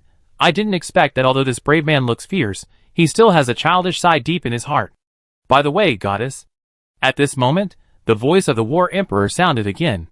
Do you know why gods don't die, but can live in eternal time? Faced with this confusing question, Lista was also a little surprised. After all, she was just a newly born god, so naturally she didn't know the secret. But the War Emperor didn't seem to need her to answer, but continued to talk on his own. In fact, I have lived for so long and heard some legends. Just treat them as stories I am telling you. You have now come to this world as a human being, and what currently exists in your body is a fake soul called a star soul. As for your original soul, the holy soul, it is stored in a room where time has stopped in the divine world. Therefore, even if you die in this world, only the star soul will be broken. As long as the holy soul is still there, you will not die and can live forever. There is such a thing? I didn't know. Hearing the story of the Emperor of War, Lizzie Dottie was somewhat surprised. She knew that there was indeed such a room in the god realm, but it was guarded by the chief of the gods, and she had no right to approach it. Now that I think about it, if that room is used in this way, then it is no wonder that it is heavily guarded. The same is true for the heroes summoned from another world. The real soul of the summoned hero is still in his world, so even if he dies, he will only return to that world. Is that so? Lizzie Dottie was a little uneasy. She looked at Duanmu Huai again. The latter seemed to turn a deaf ear to these things, and just looked up at the statue. Is this statue so beautiful? Then again, the Emperor of War is just an ordinary old man in one of the many human worlds. How could he know the secret that even most gods don't know? Let me tell you another story. In fact, in many worlds, there is a magic tool called the Chain Soul Destruction Array. As long as you use it to crush the star soul, a chain reaction will occur, and the original soul will also be destroyed. It is a very scary magic tool. There is such a magic tool. And I also heard that the reason why the Demon King has been staying in the Demon King's castle is because the Chain Soul Destruction Array has been activated in the Demon King's castle. As long as the hero and the goddess die there, they can't be resurrected again. This is just a rumor. Lissa's heart beat faster and faster. How can such a magic tool exist in this world? It's hard to say. The War Emperor chuckled, then slowly walked to Lizzie Dottie's side. The Demon King tortured thousands of clergymen, cruelly took their lives, gained power from this, and completed the Chain Soul Destruction Array. Not only that, he even used this principle to create a terrifying weapon. That is, it can trigger the Chain Soul Destruction Array, and even kill goddesses and heroes. This god-killing sword. Before he finished speaking, the War Emperor raised his right hand, and the dark sword light suddenly burst out from the scabbard on his side, and stabbed towards Lizzie Dottie. Looking at the sharp blade stabbing at her, Lizzie Dottie felt that the blood in her body had solidified. She couldn't understand why the War Emperor, who had just expressed his respect for her, would suddenly attack her. She couldn't understand why the War Emperor had a weapon made by the Demon King in his hand.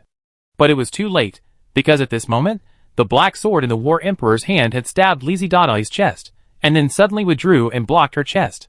Dang! At the same time, a war hammer passed by Lizzie Dottie with a whistling sound, and hit the Emperor's chest heavily. Woo wow! Accompanied by a scream, the Emperor was smashed out, and then fell heavily to the ground. But when he stood up again, the aging look had disappeared, replaced by the image of a majestic middle-aged man. You are really a brave man. Fortunately, the Demon King has already given me the Demon God Spirit Pearl. It can turn humans into monsters, and the side effect is that the body will become younger.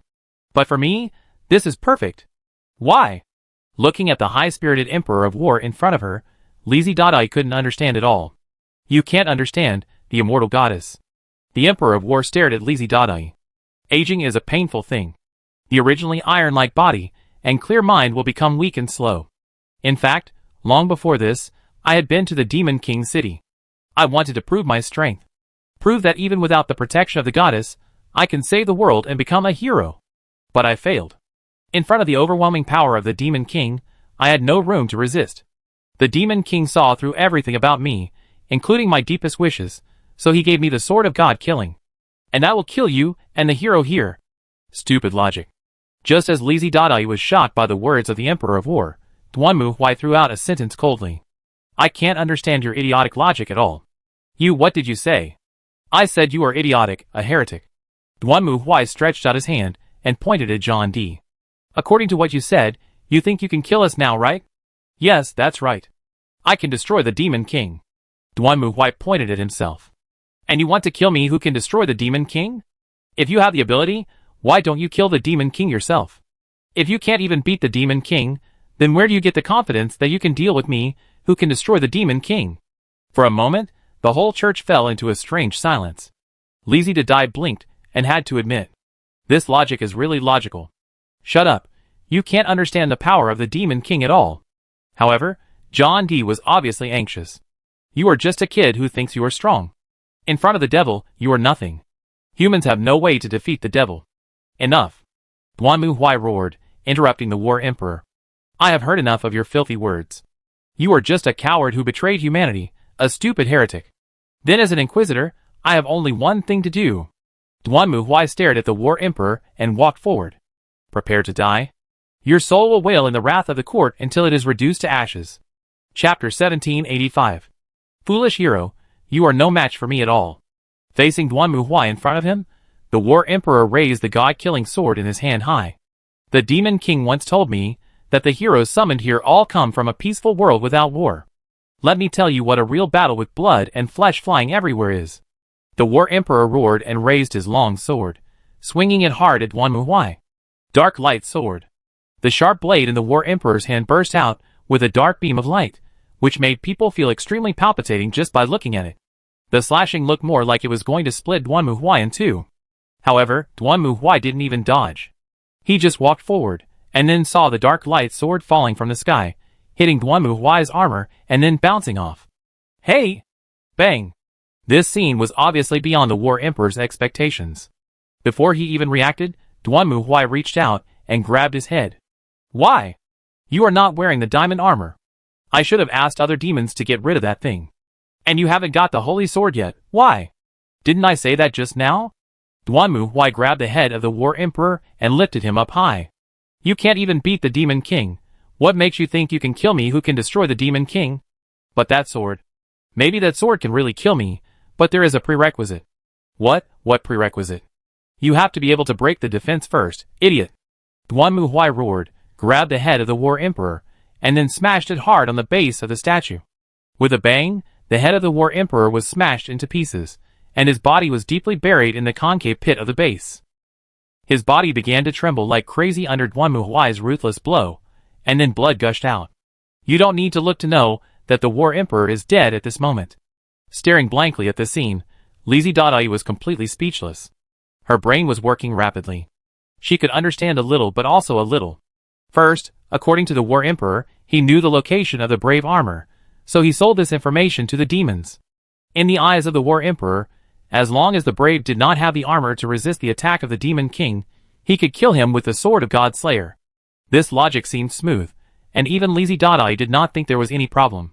But now, she found a problem. That is, the War Emperor did not consider that Duanmu Huai was so strong that he did not need the holy sword and armor at all, and could easily kill the Demon King. Why did she forget such a matter, of course?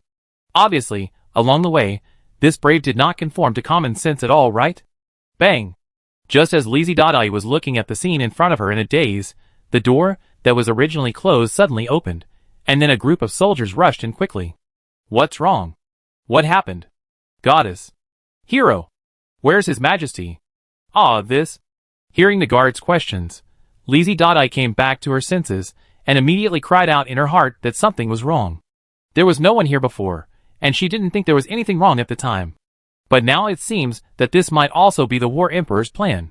Indeed, if you think about it carefully, if the War Emperor killed the goddess and the hero here, how would he explain it to others? He's here. However, before Lizzie Dadae racked her brains to come up with a solution, Duanmu Huai raised his hand and threw the tattered body in front of the soldiers. Seeing the War Emperor, who was now bloody and turned into a corpse, the soldiers were stunned and speechless. Duanmu Huai just stared at them and spoke lightly.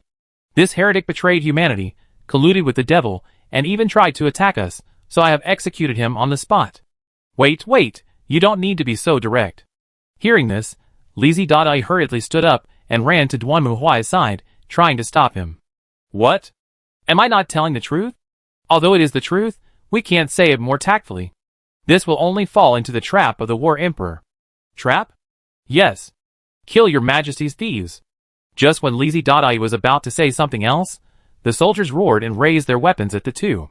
Sure enough, just as your Majesty said, you are not goddesses and heroes at all, but assassins sent by the devil's army.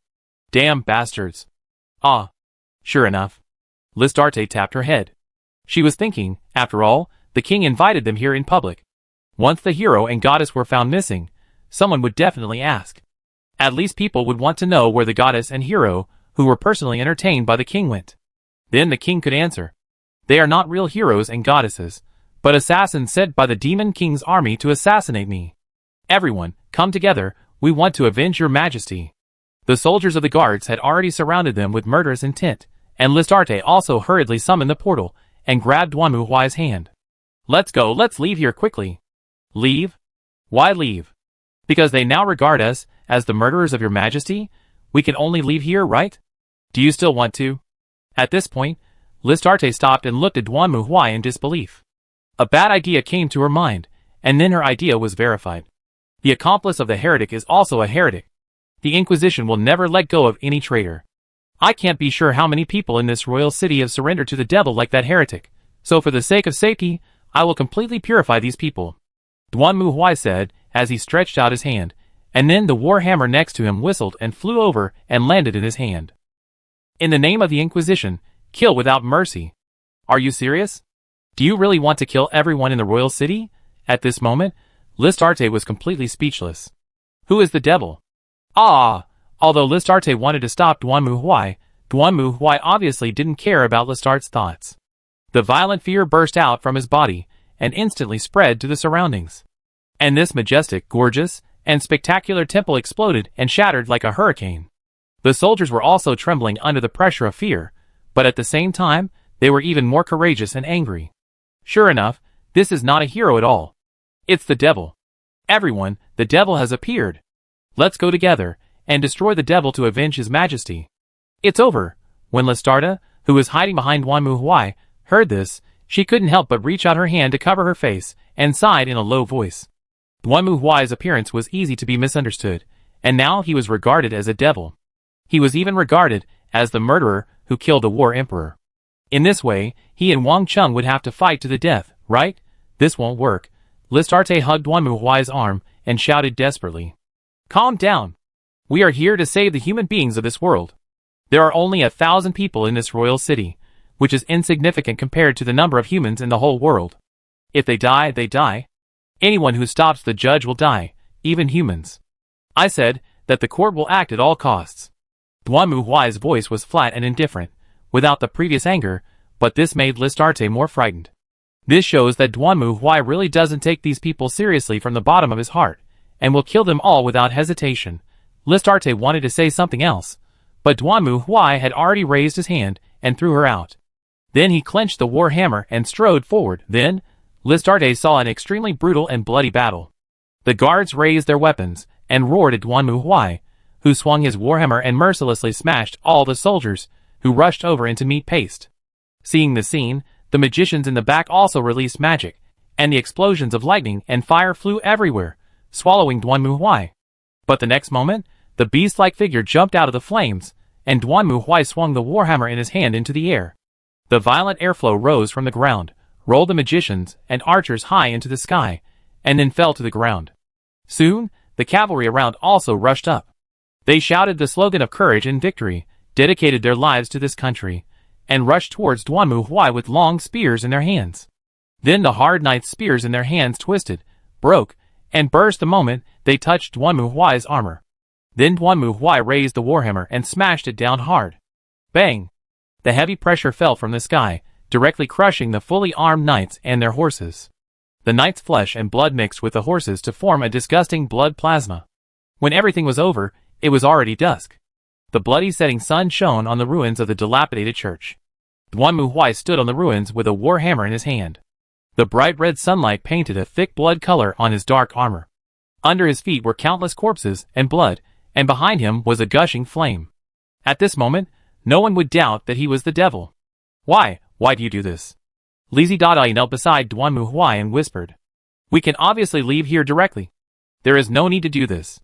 In this way, wouldn't it be confirmed that we are indeed the murderer? So what? Hey! I ask you.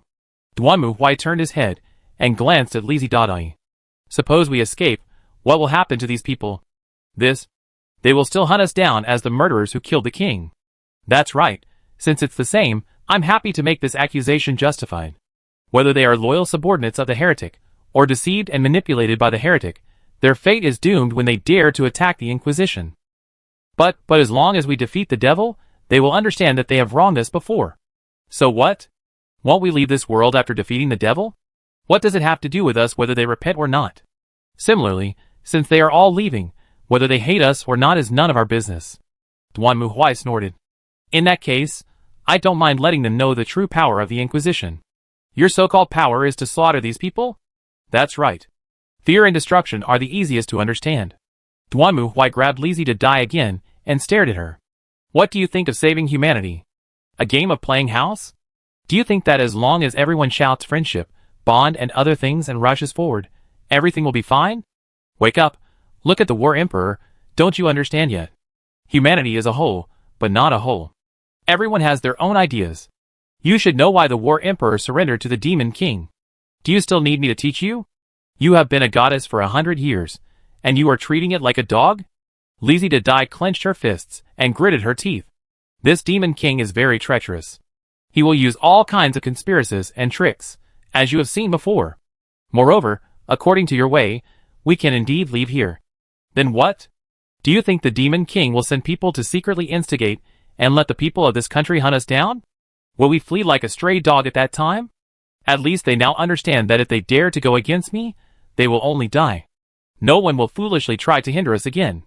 Duanmu threw Lizzie Dai to the ground and looked at her coldly. The latter lowered her head and said nothing.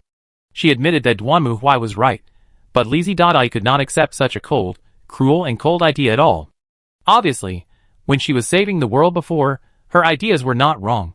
Guide the brave man, let him find a partner, then everyone gathers together to cultivate feelings, then trust each other, and finally defeat the Demon King. Isn't it like this? At least in Lizzie Dai's view, this set is a universal rule. As long as everyone acts according to this set, the Demon King can be defeated. However, Duanmu gave a completely different answer from what she thought. He didn't care about the reputation and prestige of the hero, and he didn't care about cultivating feelings with others. All his actions were based on efficient, cold, ruthless and cruel threats and oppression. But Lizzie Dai had to admit.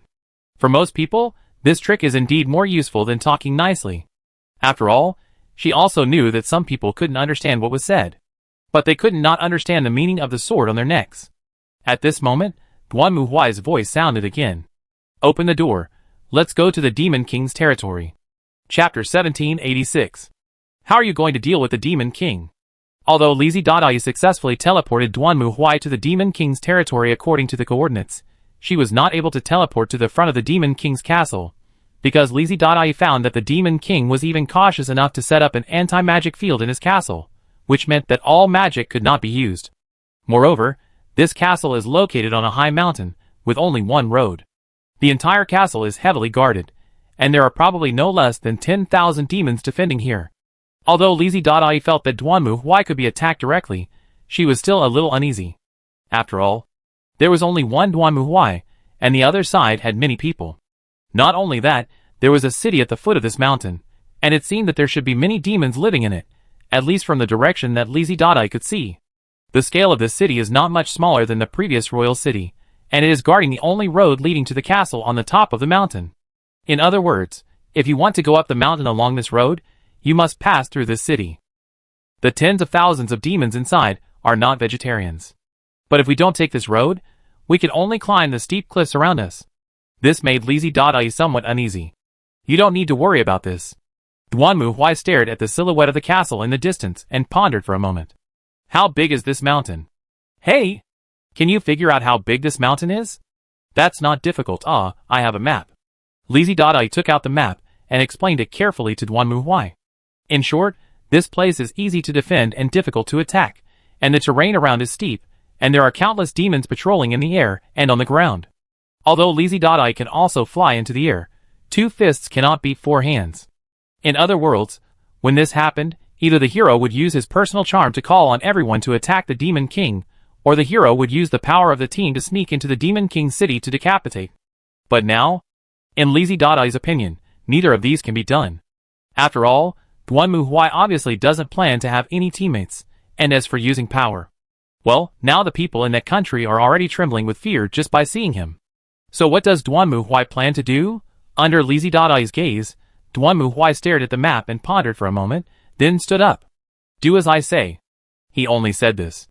Duanmu's request seemed simple to Lizzie Dai, that is, to open the portal again and send Duanmu to a certain place. Lizzie Dai only knew that it was at the foot of this mountain, and Duanmu just went there for a while, and then came back. After repeating this for 4 or 5 times, Duanmu Huai finally stopped this confusing behavior and asked Lizzie Dadai to teleport him to another mountain far away from the castle. Okay. Duanmu Huai stood here, looking at the castle in the distance, and nodded with satisfaction. That's about it. What are you doing? Are you going to give up on conquering the Demon King's castle? Lizzie Dadai stared at Duanmu Huai in confusion, and the latter just snorted coldly. I have never thought about conquering the Demon King's castle. Huh? For such a lowly and filthy existence, just destroy it completely. Duanmu Huai raised his hand while speaking. I advise you to close your eyes. What on earth are you talking about? Before Listarte finished her words, Duanmu Huai snapped his fingers. The next moment, the whole world turned white. Listarte screamed and stretched out her hands to cover her eyes. Her retina seemed to be burned by the light and completely destroyed, and only darkness remained in front of her eyes. The only thing Listarte could feel was the roar that almost shook her heart and the shaking earth. She couldn't even stand up and could only fall to the ground, but fortunately, as a goddess of healing, Listarte still had some skills. She quickly healed her eyes, then opened them again and looked forward. Then, Listarte saw a scene that she couldn't understand. At this moment, in the distance of the horizon, the high mountain and the castle had disappeared. A huge, dark mushroom cloud rushed straight into the sky. Dark clouds enveloped the entire sky, and the earth was completely swallowed and covered by the dust raised from below. The magnificent city also disappeared. What on earth is this? Looking at the royal city in front of her, Lizzie Dadai was stunned. There, the city, the mountains and the castle had disappeared without a trace, leaving only a huge deep pit several kilometers long. The devil's army, and the devil's castle had completely disappeared in it, leaving no trace. At the same time, Lizzie Dadai saw snowflakes falling from the sky.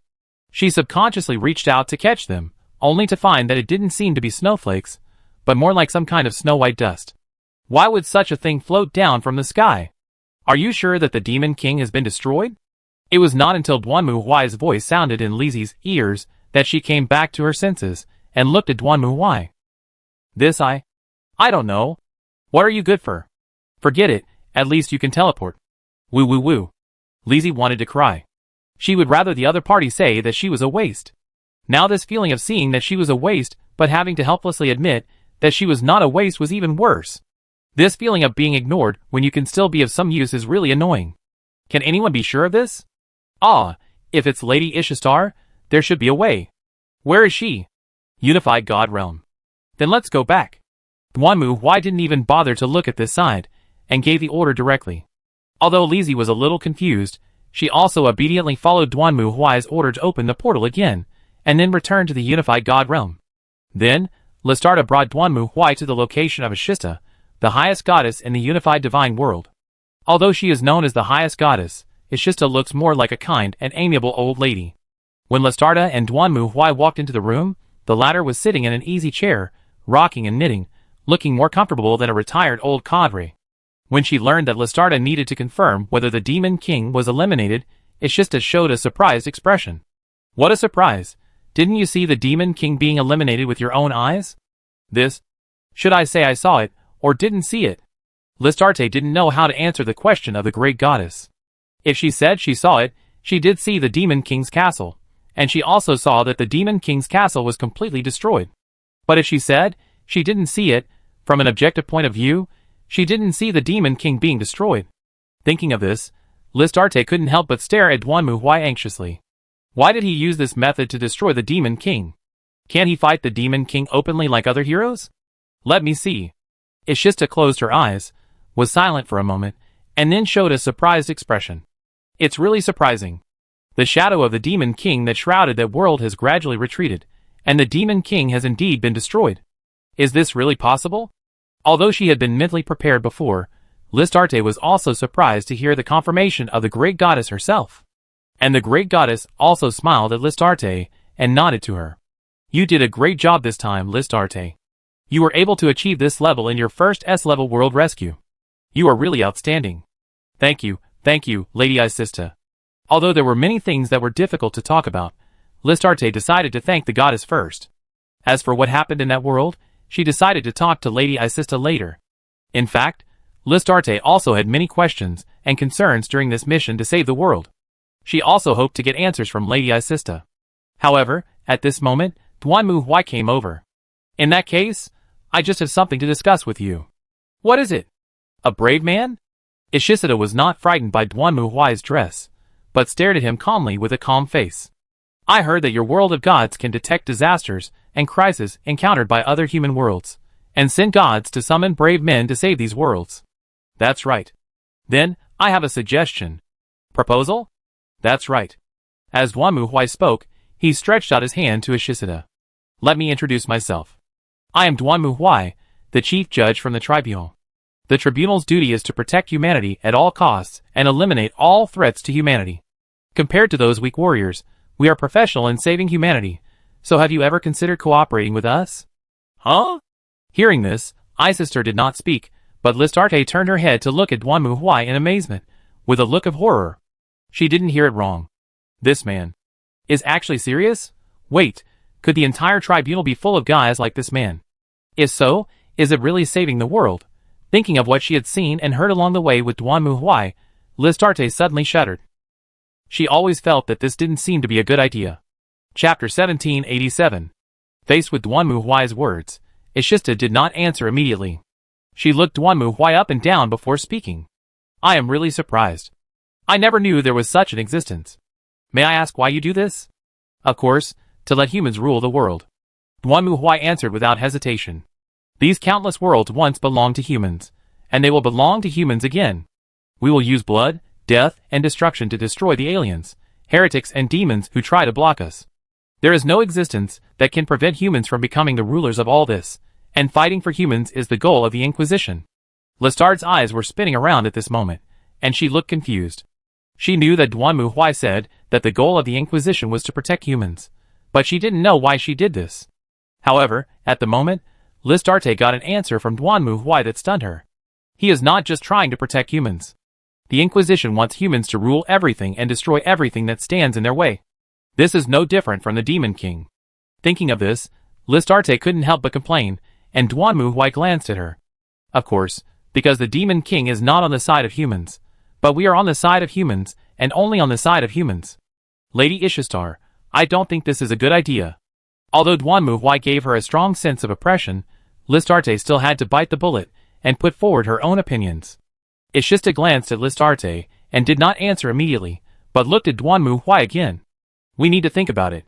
I hope it won't take too much time. Duan Mu Huai didn't say much. He nodded, then turned and left. He left Ishishta and Listarte in the room. Lord Ishishta, I really don't think this is a good idea. After Duan Mu Huai left, Listarte immediately mustered up her courage. I think this hero is really dangerous, and he is different from the heroes we met before. Every hero is different, Listarte. Ishishta tried to comfort her, but Listarte shook her head desperately. That's not the case, Lady Ishishta. It's not about personality differences, although there are some differences. But he is really cold and cruel. As long as it hinders his actions, he will not hesitate to attack ordinary people who have nothing to do with him. You don't know that we encountered a danger in that world. Then, Lizzie Dadae explained the matter of the War Emperor to Ishishta. Facing those soldiers, he actually killed them all. I could have used the portal to send him away, but he insisted on killing all those people. You didn't see the tragic scene at that time, but I did. I really can't accept this kind of atrocities. Those soldiers were just bewitched and deceived. They shouldn't be treated like this at all. Ishishta didn't answer, she just kept silent, and after a moment, Ishishta sighed. Indeed, just as you said, Listarte, this is not what we want the hero to do. Then. But I want to ask you, did you destroy the Demon King and save that world? Of course, but... So, how fast did you save the world this time compared to before? This. Faced with Isister's question, Listarte began to recall carefully. There was basically no concept of time in the God realm, but even so, she knew that it would generally take a long time, at least 1 or 2 years, and at most 4 or 5 years, or even longer. The tasks that Listarte had taken on before took about 3 to 5 years to complete on average. This was also normal. After all, they could only summon one hero, and it would take time to cultivate the hero, find companions, adventure together, increase the level and strength, win over allies, and then destroy the Demon King. And the more dangerous the world, the higher the difficulty, and the longer the time, and sometimes even the gods would be in danger. And this time, Listarte recalled. 1 month? No, half a month? It seems even less, 10 days? 5 days? The sooner we destroy the Demon King, the sooner we can prevent more people from being harmed by him. Ishtar stared at Listarte. We also hope to destroy the Demon King as soon as possible and protect mankind. But, as you know, most of the summoned aliens have little combat experience and lack awareness. Listarte did not speak.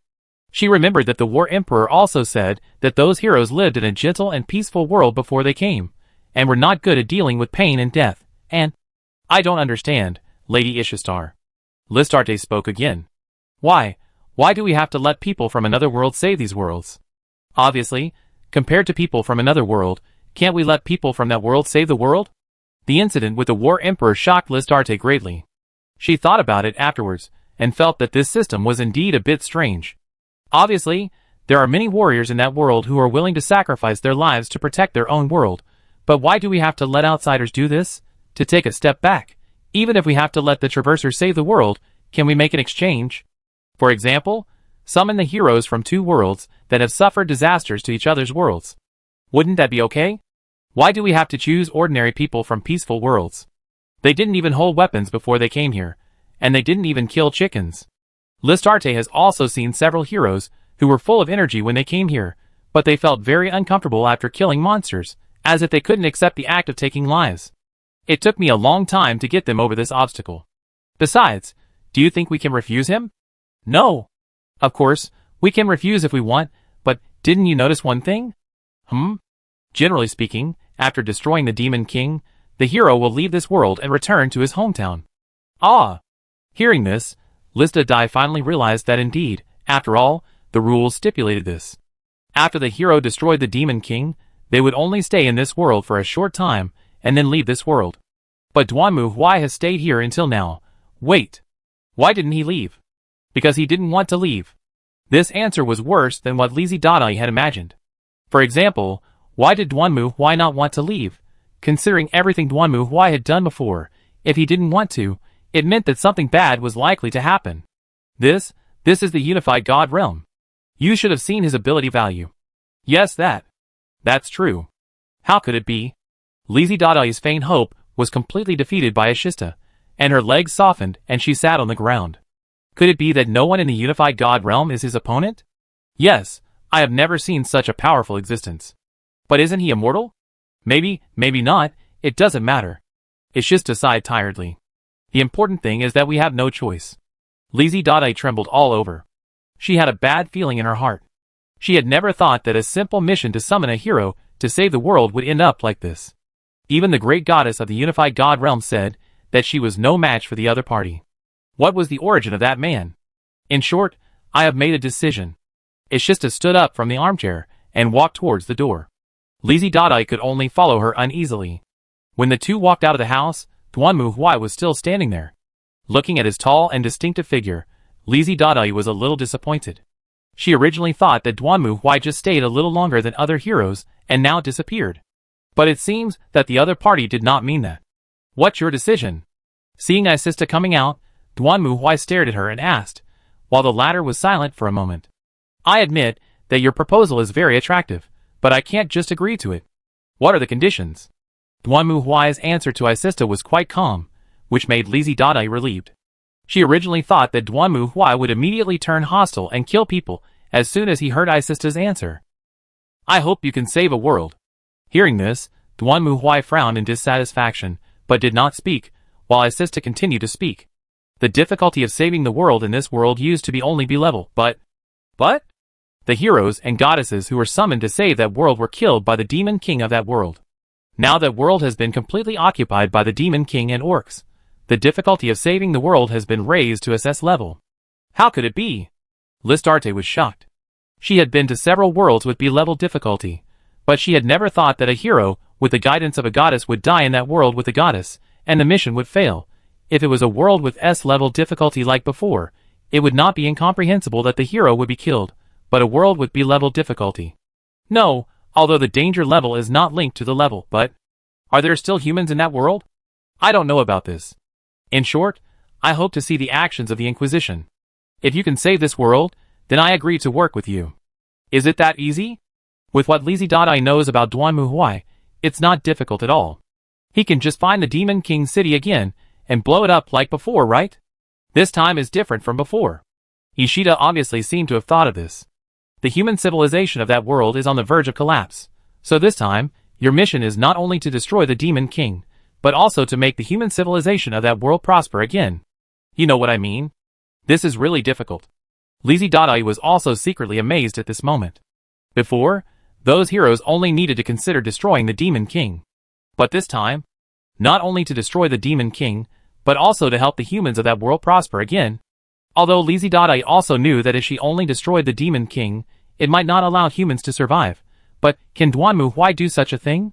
After all, in Lizzie Dadae's memory, when she followed Duanmu Huai, she only saw him kill this and that.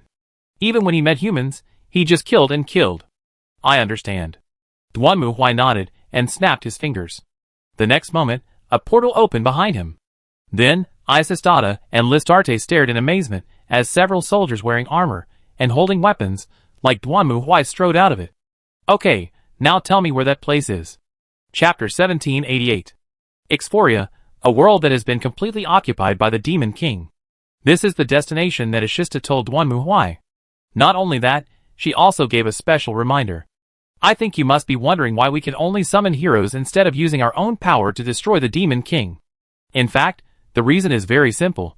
Just like our gods can give abilities to heroes from other worlds and let them gain power, there will also be gods who bless the Demon King. That is to say, this is actually, to put it bluntly, it's a proxy war. Duanmu Huai is not unfamiliar with this.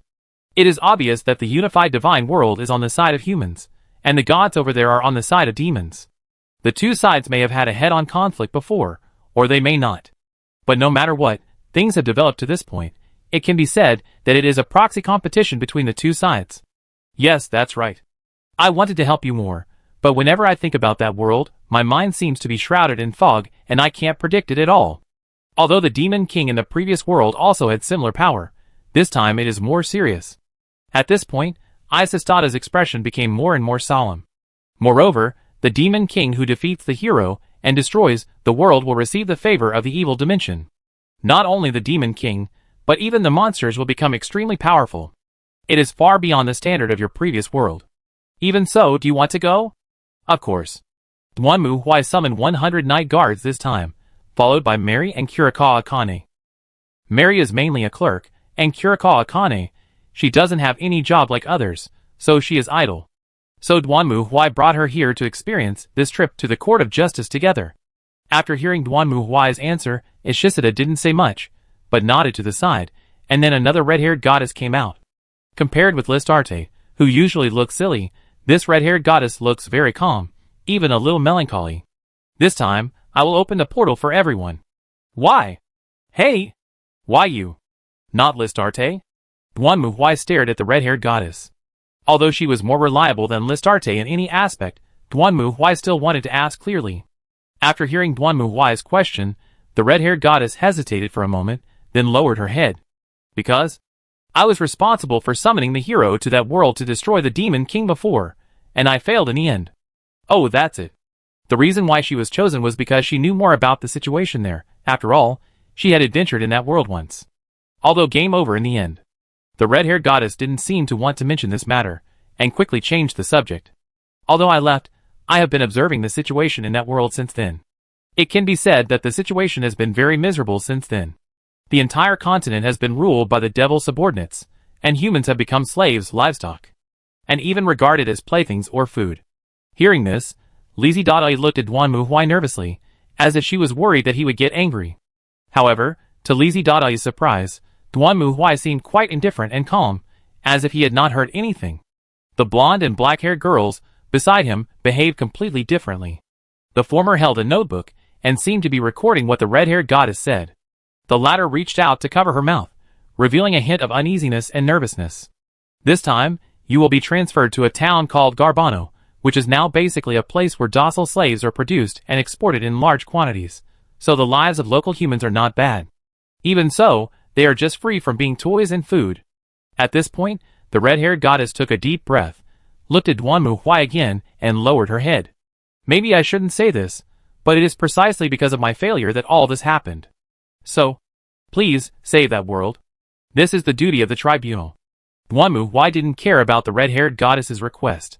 Open the door. The red-haired goddess didn't say much, and went to the side to prepare to open the door. Lizzie Dada took this opportunity to come to Duanmu Huai and whispered, "You are very calm. I thought you would be furious after learning about the fate of those humans." Duanmu Huai glanced at Lizzie Dada. "Because I've seen a lot." "Seen a lot?" "That's right. Do you think humans will have a good ending after being ruled by aliens and demons? Will they just live a worse life and become slaves at worst? The reality is not so easy. They will be treated as playthings, slaves, food, or even targets for entertainment, or simply twisted and transformed into monsters without self. These are what will happen when humans are defeated by other races. Otherwise, why do you think the Inquisition wants to kill all non-human beings? It's because their existence itself poses a threat to humans. Even if they don't exist now, perhaps in a few hundred years, they will become the culprits who threaten human survival and skin and bone them.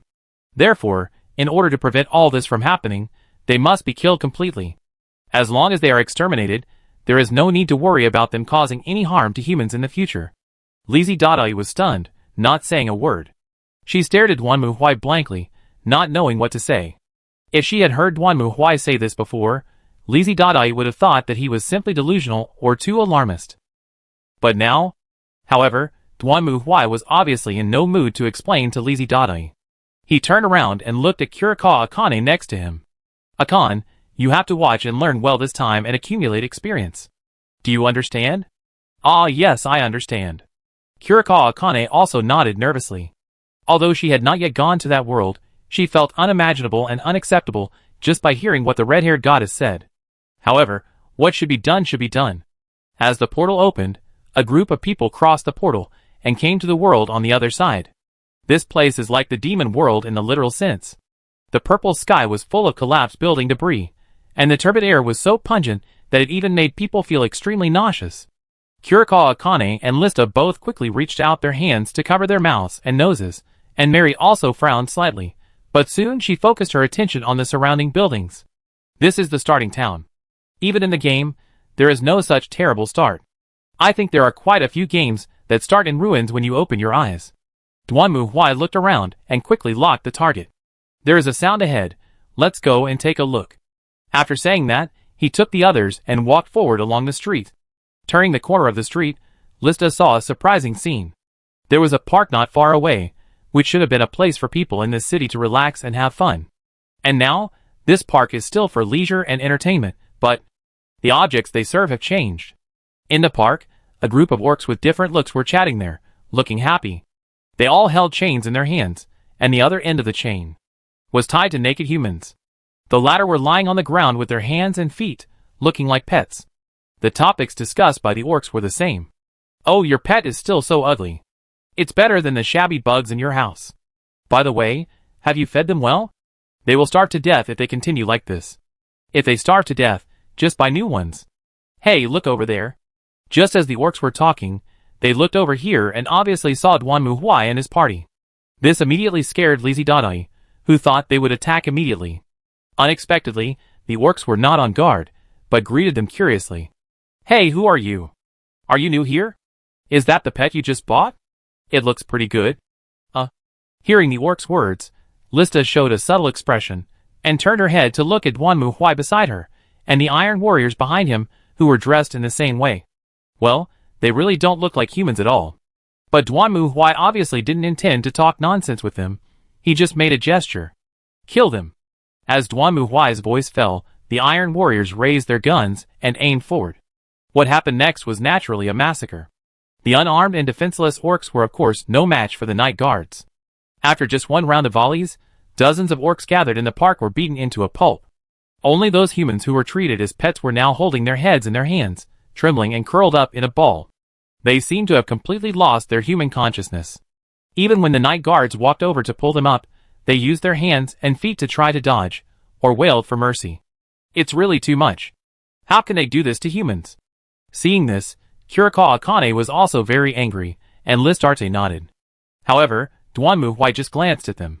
"Why not? Hey, isn't it the same with our pets?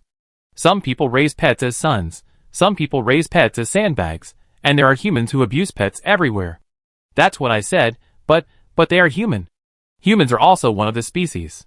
We enslave other species, so we must be prepared to be enslaved by other species. At this point, Duanmu Huai changed the subject. Therefore, in order to avoid this kind of thing from happening, the Inquisition will eliminate all species that may enslave humans. Hearing this, Kurikawa Akane and Listarte both swallowed their saliva. They finally understood why Duanmu Huai was so calm. He was not just angry because humans were enslaved. On the contrary, he recognized this fact and tried to eliminate its prerequisites. In other words, Duanmu Huai's slaughter of these aliens was not based on emotion, but a cold fact. Just like humans will die of malnutrition if they don't eat meat, in Duanmu Huai's view, killing all aliens that threaten human survival is also a matter of course. This has nothing to do with justice and evil, right and wrong. It's just something that must be done, it's that simple. He eliminated these orcs not because they were evil, but because they posed a threat to humans, so they had to die. Therefore, even if the orcs here are not enslaving humans, but orcs who get along with humans in a friendly way, there is no difference in Duanmu Huai's eyes. Just like now. Duanmu Huai turned his head and looked at the captain of the Dark Night Guard next to him. Search the city, kill all aliens without mercy. Then, he gave the order as easily as drinking afternoon tea. Chapter 1789. As an orc, Colt lives a life like other orcs. Every day he goes to the pasture to graze, works, and then comes home. His son will rush over to hug him with a smile, and his wife will prepare hot meals for him.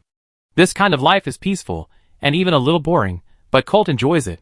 He always thinks that this kind of life may continue until today. Hoo. The low sound in the distance continued, and Colt hurried towards home. He didn't know what happened. He only saw the fire in the town, and then everyone was very panicked. Colt was also worried about his family, so after driving the livestock back, he hurried towards home. When Colt finally returned to the door of his house, his heart sank. He saw that in front of Colt, the door of his house had been kicked open by someone and hung crookedly on the side. This made it feel extremely uneasy, and at this moment, a loud noise came from it. Bang! Hearing this sound, Colt trembled all over and rushed into the house. Then, he saw a scene that made him extremely angry. In the living room, a huge humanoid monster wearing black armor was standing there. In front of it, his wife had fallen to the ground against the wall. Most of her body was blown apart, and her head was only connected to a piece of flesh and blood cervical vertebrae. Next to it, his child was crying and holding his mother's arm tightly. Mom! Mom! Mom! However, even though his child was crying so hard, the steel monster was not moved at all. It raised the muzzle of the gun in its hand, which was smoking, and aimed at the child beside it. No!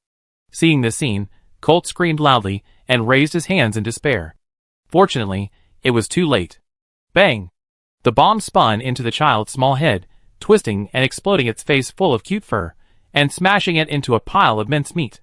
The latter fell forward without a word and lay with his mother's body. You murderer! At this moment, Colt's eyes were bloodshot. He roared and stretched out his claws, rushing towards the steel monster. But there was only a gunshot to greet it. At the last moment, when Colt lost consciousness, he heard only a cold voice. The alien has been eliminated. The battle did not last too long. Those orcs were no match for the Inquisition at all. Most of them were completely killed, and some were caught half dead. The night guards also rescued the humans who were held captive by the orcs as slaves and pets, and brought them to the square. However, these humans did not have the joy of escaping death. They looked around in fear, and had no idea what was going on. Listarte saw this scene, and didn't know what to do. As a goddess, she should go up to comfort these humans, and tell them that everything was over and they were free. But Duanmu Huai stared at her coldly, making Listarte dare not move a step. After everyone was brought to the square, Duanmu Huai made a gesture, and then saw several night guards driving a group of seriously injured orcs stumbling over from the other side. They were also confused and at a loss. For a moment, the scene seemed quite strange. Whether it was orcs or humans, they seemed to have no idea what had happened. They didn't know whether to react. Kurikawa Akane was also confused. She quietly approached Mary, who was still taking notes, and asked in a low voice. Ms. Mary, what are you doing? Hearing Kurikawa Akane's question, Mary paused, looked at the notebook in her hand again, and a complex thought flashed in her eyes.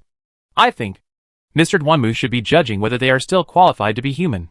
What does it mean to be qualified to be human? Kurikawa Akane hadn't figured out what Mary meant when Duanmu Huai spoke. Listen carefully, I only have one order now, go kill them.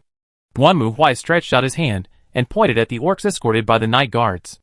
Most of them were old, weak, sick and disabled, and looked unarmed. They were also seriously injured, and it was difficult for them to just stand. Some orcs had even fallen to the ground, breathing out but not in.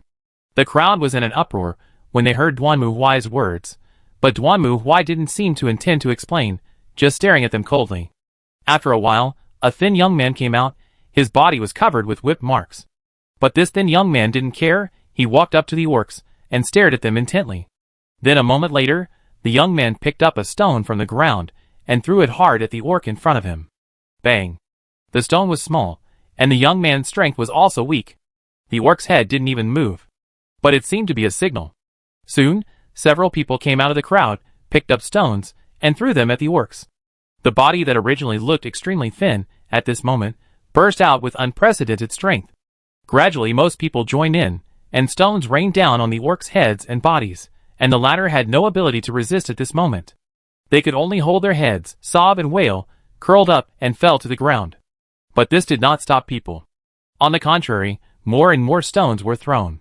Finally, one of them roared, rushed to the group of orcs lying on the ground with a stone in his hand, raised the stone high, and smashed it hard on its head. Bang!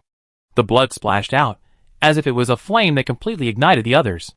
They were no longer just watching from behind, but rushed forward one after another. Some people held stones, while those who didn't have stones used their fists, nails, and teeth to bite and beat the orcs. They didn't let go of even the orcs, who were only the size of children. They worked together to press the orcs to the ground, then raise stones, and hit their heads hard again and again. Watching the young orcs cry twitch, and then stop breathing. But this made them even more excited. Woo ah! Ah, help, help! No, please don't kill me! The whole square turned into a hell, and Kurikawa Akane was stunned. Just now, she felt that these enslaved people were very pitiful. But now, she saw that those people seemed to have transformed into the most ferocious beasts, using all their strength to kill those orcs. She couldn't even tell who was the real beast. I once heard such a sentence. Mary watched this scene, and the feather pen in her hand did not stop. Losing humanity loses a lot, losing animality loses everything. Now it seems that this sentence still makes sense. Kurikawa Akane sighed silently, and at the same time glanced at Lee's dad not far away. The goddess was standing there at the moment, with a very complicated expression. This is also normal. Just now, these people were still a group of perfect victims. They were enslaved by orcs, raised, sold, and even killed like livestock. But now, they are as cruel as the orcs who enslaved them, with the same cruelty, the same bloodiness, and the same violence. No one spoke. Duanmu Huai just sat there, and the night guards just watching those people tearing orcs apart one after another with a violent attitude that was almost selfless. When they got their hands on them, they even grabbed the hands and feet of the orcs and tore them apart while shouting 1, 2, 3, as if they were doing some enthusiastic work. A crazy performance, completely crazy. Lizzie to Die felt that she couldn't breathe. She wanted to say something, wanted to stop all this. In Lizzie to Die's opinion, these people should be treated, and then their wounded hearts should be comforted, so that they can walk out of this painful memory. Instead of being like this now. They shouldn't be like this, but Lizzie Dai couldn't do it, because Duanmu Huai's eyes were so cold, as if he was looking at a dead person. Lizzie Dai knew that if she dared to take a step out of emotional impulse, he might ask someone to shoot her the next moment. I don't know how long it took. Everything was over, the orcs' wailing disappeared, and those humans stood among the orcs' corpses with blood all over their bodies, gasping for breath. Their expressions were lost, as if they had just woken up from a dream, and they didn't even know what to do. It was not until then that Duanmu Huai stood up, and walked in front of the group of people. You did a good job. Duanmu Huai's voice was indifferent and calm, but it attracted the attention of those people. They all raised their heads, and looked at Duanmu Huai in front of them. But this is not over yet, are you willing? Just be enslaved by these lowly, dirty, and filthy slaves, and then be killed like livestock? Some people raised their heads, and clenched their fists. Some people lowered their heads, and sobbed softly. Some people looked around uneasily, and raised their own questions. But, what can we do? He raised his head, and asked his own question. The hero was killed, the country was destroyed, we can't do anything. At least you can die. Duanmu Huai suddenly raised his voice, interrupting the man's self-pity. He stretched out his hand, and pointed to the corpses of the orcs in front of him. You can choose to die gloriously, and then kill one filthy alien after another before you die. This is your greatest contribution to mankind. What? Without the hero, you don't know how to fight? Remember, life is your weapon, you can't be afraid to use it. At least, this is more meaningful and valuable than being slaughtered as livestock and then eaten to death. No one spoke, everyone just stared at Duanmu Huai, and Duanmu Huai also stared at them, and snorted coldly after a moment. Those who are willing to fight can stay, and others can leave. If you don't leave, I will put all of you into the death squad, and put you into the next battle against the orcs. Chapter 1790. Although Duanmu Huai's tone was very serious, the humans made their own choices after hesitating for a moment. 1/3 of them stayed, and the remaining 2/3 left the dilapidated town. Give them some food, and then equip them with weapons. Duanmu Huai gave the order, and soon the Star Army took these people away. At this time, Lizzie Dottai came over and gently pulled Duanmu Huai's sleeve. Are you really going to let them fight? I took a look, and they are not suitable for fighting. You? Duanmu Huai glanced at Lizzie Dottai, and obviously did not take her words to heart. What do you think? I saw it with my eyes. Hearing Duanmu Huai's mocking question, Lizzie Dottai was also angry and said, We gods have a kind of identification magic that can see other people's attribute values clearly, such as. Lizzie Dottai pointed to one of the women, then she stared at the other for a moment, took out a piece of paper, and wrote down the other's attributes to Duanmu Huai. In simple terms, it is similar to the attribute values of game characters, including the opponent's personality and special skills. You may not see it clearly, but the attack power of each of the orcs you killed before was over 30,000. The attack power of these people is less than 1,000. It is simply a suicide to let them fight the orcs. Lista Dai waved her hands and tried desperately to persuade Duanmu Huai, but Duanmu Huai just glanced at the paper with little interest and turned his head away. It is really boring stuff. How can you say it's boring? This is. I said it's boring, it's boring. Duanmu Huai interrupted Lizzie Dattai's protest. Why, just because of low combat effectiveness, we don't have to fight. You mean, since their combat effectiveness is so low, they should not resist those orcs, and just be their slaves? No, that's not what I mean. That's what you mean. Duanmu Huai's face became cold and gloomy. He stared at Lizzie Dottai, his eyes full of disdain. It's not the first time that humans have fought against beings stronger than themselves. Haven't humans defeated those huge beasts? Even whales in the ocean are no match for them. Are humans faster than leopards? Or more powerful than bears? According to your statement, since humans can't compare to these beasts, shouldn't they just lie down and be eaten like pigs? Humans can stand here and rule the world, relying not only on combat power. Stupid idiot. Human wisdom, will and determination are the most important. What's wrong with low combat power? You can't beat an adult orc, but can't you kill a baby? You can't fight them head-on. Can't you set fire or poison them? Who told you that humans have to be like those stupid beasts, and can only fight head-on with each other? At this point, Duanmu Huai snorted coldly. So, you don't understand the power of humanity at all. The things you care about are just trivial details that are not worth mentioning. Humans are a powerful race that will drag the entire galaxy with them, if their own survival is threatened. Remember this, you idiot goddess. After saying this, Duanmu Huai didn't even look at Lizzie Dottai again, and turned and left. Lizzie Dottai stood there blankly, without saying a word, looking lost. Seeing this scene, Kurikawa Akane felt a little reluctant, and wanted to comfort her, but at this moment, Mary next to her put away her notebook, patted her shoulder, and shook her head. This is not something we should care about. Okay. Kurikawa Akane hesitated for a moment, nodded, and then followed Mary in the direction Duanmu Huai left. But even so, she still had some doubts in her heart. Miss Mary, what Mr. Duanmu said. It's all true. Huh? Really? Well, Mr. Duanmu and I have been to many worlds together. Among those worlds, there are also worlds like this one that are occupied by aliens, and humans are on the verge of collapse. But even in such a world where there is no hope at all, those humans will still try their best to survive. Even if they are facing enemies that are countless times stronger than them, they have never lost faith and hope. At this point, Mary hesitated. Miss Jean, maybe you can't believe it, but humans are a more greedy race than you think. Greed? That's right, they greedily want to survive, and want to go further. No matter what kind of danger they encounter, they will not choose to give up, let alone despair. Even if there is a glimmer of hope, they will try their best. Even if many people are sacrificed for this, as long as there are seeds left, they believe that everything can be restored to its original state. I think this is the tenacity of human beings. Kurikawa Akane also fell into deep thought. Mary's words reminded her of the giant dragon world she had traveled through with Duan Mu Huai. At that time, giant dragons were rampant in that world, and humans seemed to have reached the brink of destruction.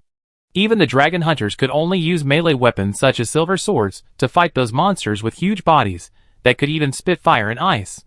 Moreover, the number of dragons far exceeded that of humans, but even in that situation, people did not choose to give up in the face of the dragon's attack, but resisted to the end.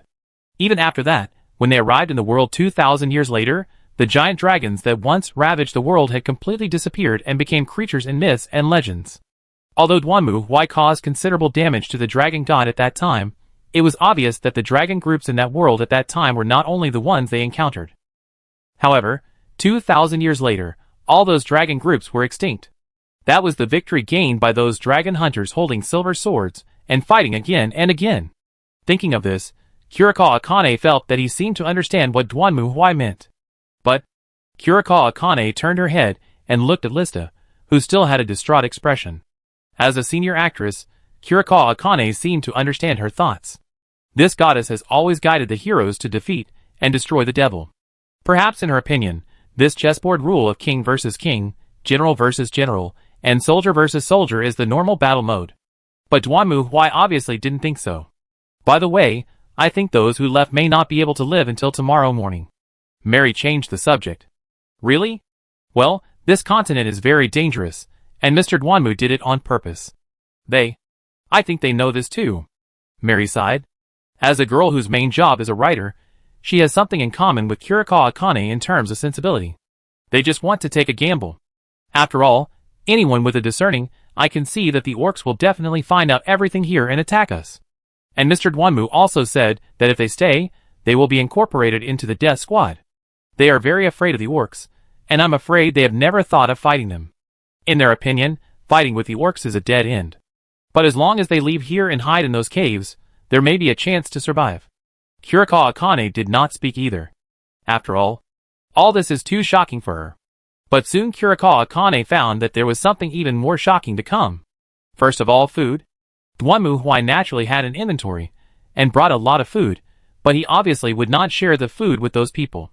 At most, he would let Mary and H1 Akane eat some, because the night guards were all spirits and did not need to eat. The only edible things in this dilapidated town were some fruits and roasted human limbs. To be honest, when Mary saw those dried and smoked human limbs hanging on the iron hooks, her face became much uglier, and H1 Akane rushed out to find a place to vomit. However, Duan Mu Huai obviously did not care about it. Since there was nothing to eat then, cut those orcs into pieces and stew them. Eat orcs? It must be said that Listarte has been following Duan Mu Huai for some time, but she still cannot accept that kind of order. That's an orc. Isn't it just an animal that has become a spirit? What's the problem? Duan Mu Huai really has no psychological burden at all. After all, in the world of Journey to the West, he just ate as he walked, eating black bear spirits, green bull spirits, carp spirits, and the like. Of course, he doesn't eat things like scorpions and centipedes. In Duan Mu Huai's opinion, the orcs in this world are similar to the goblins and monsters in Journey to the West who shouted, my king, it's bad, the hairy-mouthed thunder god is coming. There is no psychological burden to eat. By the way, considering their poor stomachs, let's get some cubs. Find a few young orc corpses, remove the hair, scald them with boiling water, and then roast them directly over the fire and sprinkle some seasonings. It's just like roasting a suckling pig, it's not that difficult. Wow! At this moment, Lista couldn't help but cover her mouth and rushed out, and Duan Mu Huai naturally didn't even look at this goddess. By the way, tell them that after today's meal, if they want to eat fresh food next time, they can eat what they kill themselves. They can eat as many orcs as they kill. Mary silently took notes, and sighed at the same time. I'm afraid that my book will be criticized again after it is published. But fortunately, there are not too many more this time, and not too few this time. She's used to it. I played Roman Rise for a while, and it feels like the Japanese version of Huluichuan Xiaozhuan, which is quite interesting. Chapter 1791. Although Lizzie Dadai was very uneasy about eating orcs, the survivors did not seem to have any special resistance. They devoured several roasted orc children. This scene looked quite hellish to Lizzie Dadai, but Duan Mu Huai obviously thought that it would be fine as long as they were not poisoned. The reason why the cubs were chosen was because the cubs' meat was tender and juicy, and easier to digest. But for Lizzie Dadai, This was not the end, because after this, Duanmu Huai issued another order. He required that all the orcs' heads be chopped off, and then piled up into a pyramid-shaped building at the entrance of the town, and then covered with soil to build a high mound. Lizzie Dottai naturally could not tolerate this. Why did you do such a cruel thing? Facing Lizzie Dottai's protest, Duanmu Huai was as indifferent as ever. You know nothing, this is a traditional culture with a long history. It is the essence of the country. It is an intangible cultural heritage. When our ancestors were doing this, the evil gods in the subspace had not even grown teeth yet. Lizzie Dottai was so confused by the pile of terms thrown by Duanmu Huai that she couldn't speak. As for Mary and Kurikawa Akane, they just watched the show from the side. Anyway, they also knew that since Duanmu Huai decided to do it, no one could stop her. Not to mention that unlike Lizzie Dottai, Mary and Kurikawa Akane didn't think there was anything wrong with this. Although strictly speaking, it is a bit strange. After building this strange building, Duanmu Huai let others rest for a while, and then gave an order to take everyone out of the town. Aren't we going to stay here to fight the orcs? Walking beside Duanmu Huai, Lizzie Dottai asked in confusion, while Mary was silently taking notes. She felt that she didn't need to ask questions herself now. After all, this goddess seemed to have a brain. Not very good, so she let her take responsibility for stepping on the landmine. You are really a waste and a retard. Duanmu Huai glanced at Lizzie Dottai with disdain again. This town has been destroyed long ago, and has long lost its value as a battlefield. It's not my character to stay here and be beaten obediently. Of course, it's still your problem. If you can't use the portal, we won't have so much trouble. Hearing Duanmu Huai's rebuke, Lizzie Dottai was speechless. Originally, Duanmu Huai planned to let Lizzie Dottai open the portal to the next location like in the previous world.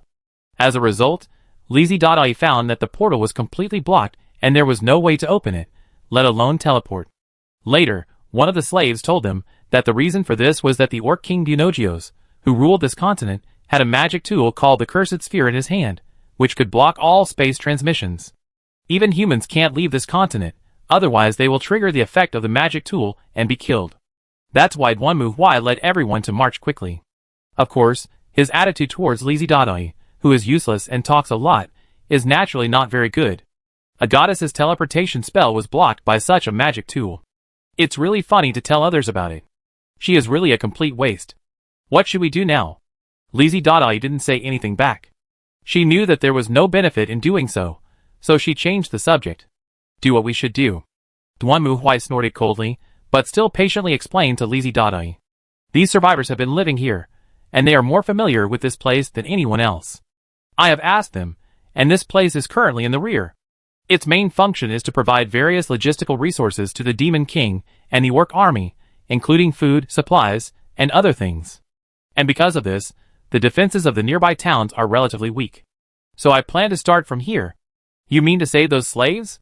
Our mission is to eliminate the aliens first, and saving slaves is just a side job.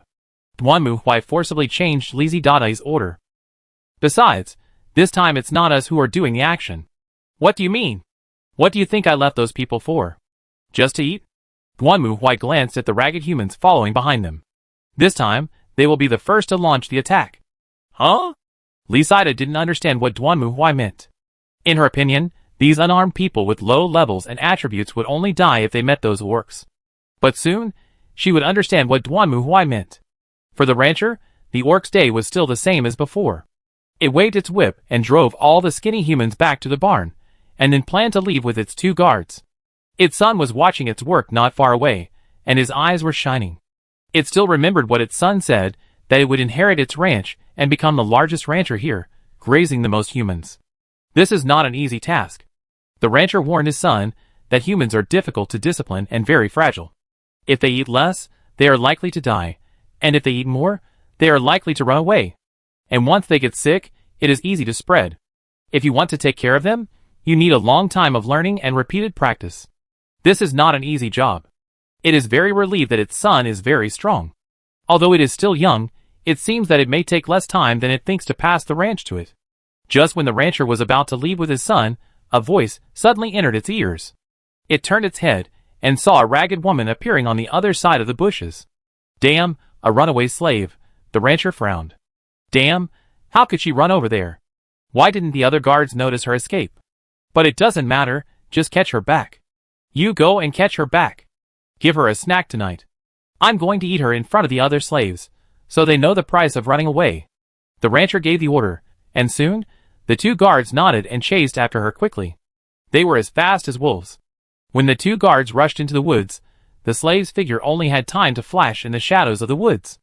In their opinion, this was not a problem at all. The 2 guards looked at each other and rushed towards her with a grin. They were already imagining how to have a snack tonight. This stupid slave would understand how stupid everything he did was. The woman looked like she was in a panic. She rushed into a cave, but it was a dead end. She leaned against the rock and trembled as she looked at the 2 orcs approaching her. The latter showed a grim smile. They enjoyed the process, forcing their prey into a dead end, and then watching them collapse, surrender, and die wailing, just like this. Because the 2 orcs' eyes were focused on the woman, they did not notice that the weeds on the ground at the entrance of the cave were a bit messy, and seemed to be covering something. Unfortunately, they were too late. The moment they stepped on the ground, the weeds suddenly collapsed, and the 2 orcs lost their balance and fell completely into the deep pit.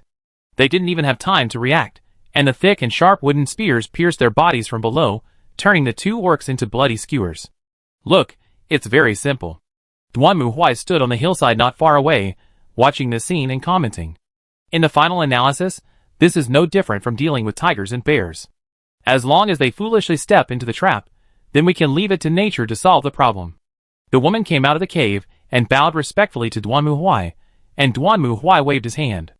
If you think it's edible, just poop it out, but I suggest eating something better. At the same time, the rancher didn't know what happened to his guard, but even if he knew, he couldn't react now. Let go of your dirty hands, human. The rancher stared fiercely at the human slave standing in front of him.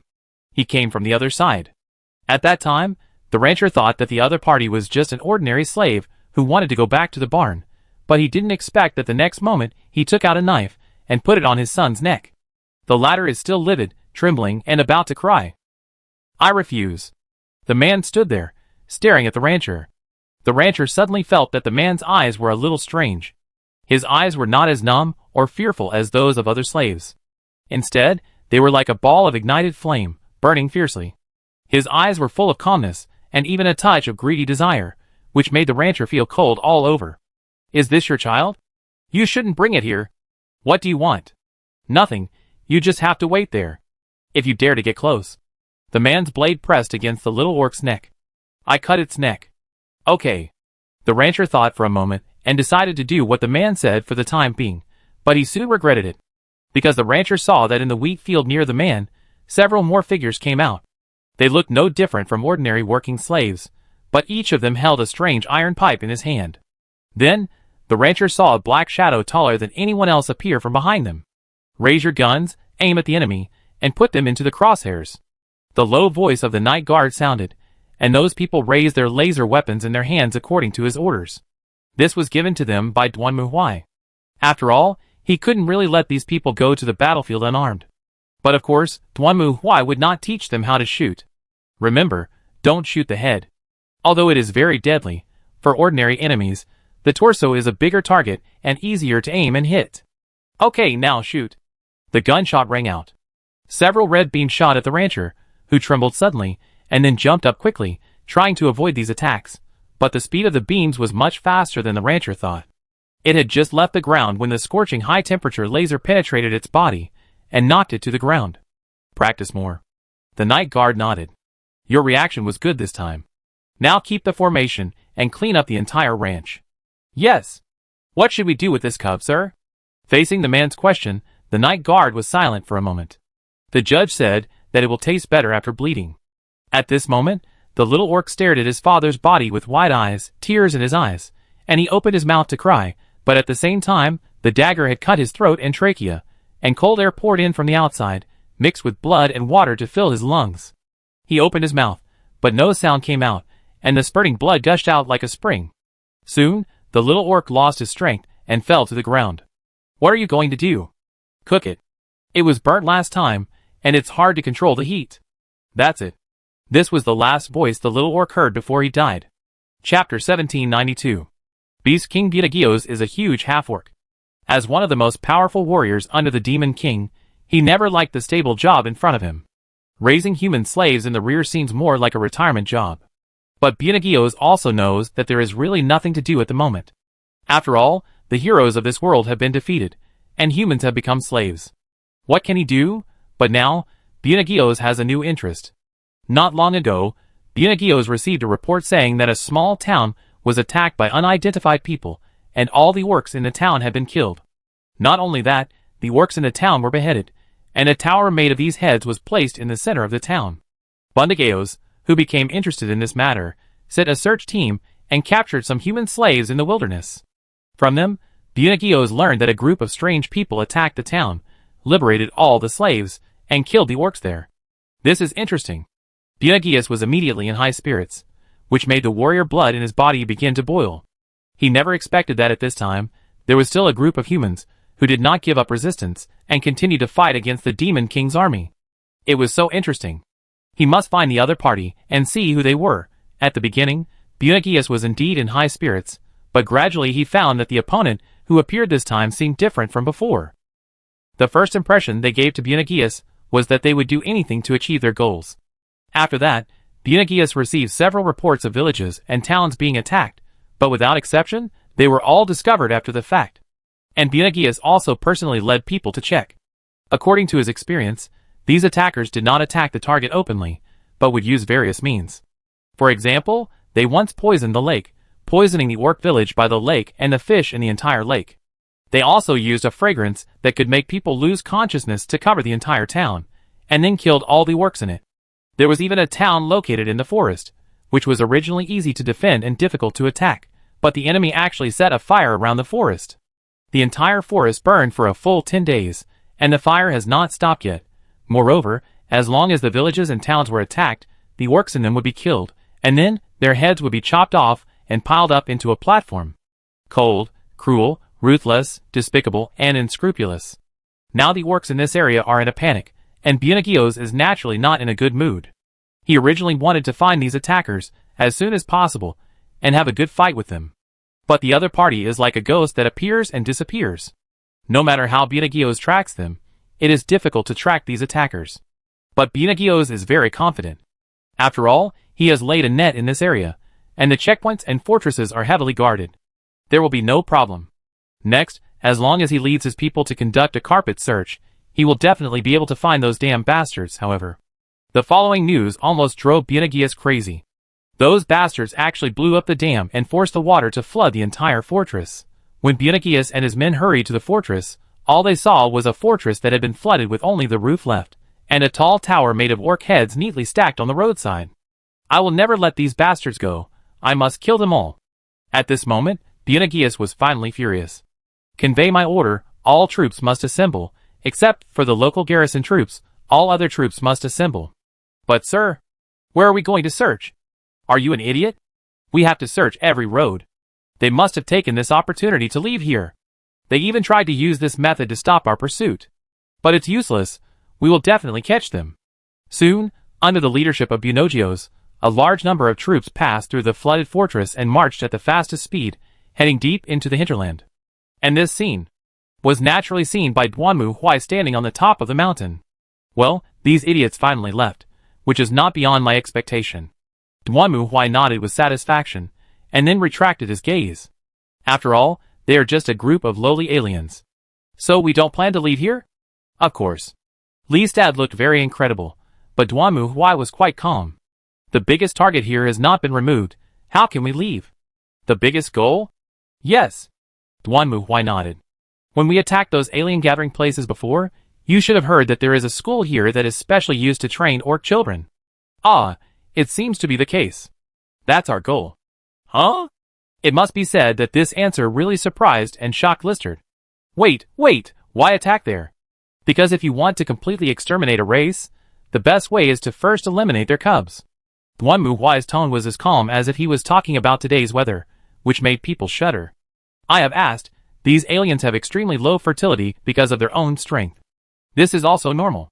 The stronger the existence, the lower the ability to reproduce. It takes 5 to 10 years for an orc to get pregnant and give birth to a child. Therefore, as long as we kill all these alien cubs, at least in the short term, the aliens will not continue. Then we just need to kill all the other aliens. This is actually quite simple. Duan Muhuai's words were calm, without any hesitation. And Listard, who heard him speak, was trembling all over at this moment. This is too. The tribunal will protect humans at all costs and eliminate the existence that threatens humans. We have been fulfilling our duties and oaths and have never changed. Duan Muhuai looked at the army again and turned around. Behind him were the fully armed night guards and the dark human soldiers. They were no longer wearing handcuffs and shackles like the original slaves, but wearing black leather armor, helmets, holding laser weapons, and everyone was silent. But their eyes were burning with flames, the flames of revenge, the flames that were enough to completely devour everything in this world. Seeing this scene, Lazy Dade couldn't help but be a little dazed. Who is the devil? Humans used to live a happy and peaceful life on this land. But the arrival of the Demon King and the Orc army broke it all. Now, the Orcs live a peaceful and happy life under the rule of the Demon King. However, at the moment, a new Demon King has appeared again, leading the evil ghosts named Revenge, and returned to this world. Before, it was strictly guarded there, and we couldn't do it. Now that these idiots have left here, we can do it, Duan Muhuai said, revealing a grim smile. I am looking forward to what kind of expression this idiot will show when he sees the tower built by the cubs. It must be a refreshing scene. Hearing Duan Muhuai's whisper, Lazy Dade couldn't help but tremble. She looked at Duan Muhuai and suddenly felt. This man is the real Demon King. Beast King Academy. This is the school where the children of the Beast tribe receive education. Those who study here are the children of the Beast tribe's bigwigs, including the high-ranking officials and generals under the Demon King. For them, it is a very glorious thing to study, communicate, learn skills, and fight to rule the new world in this school. However, not everyone thinks so. Sid is one of them. Hey.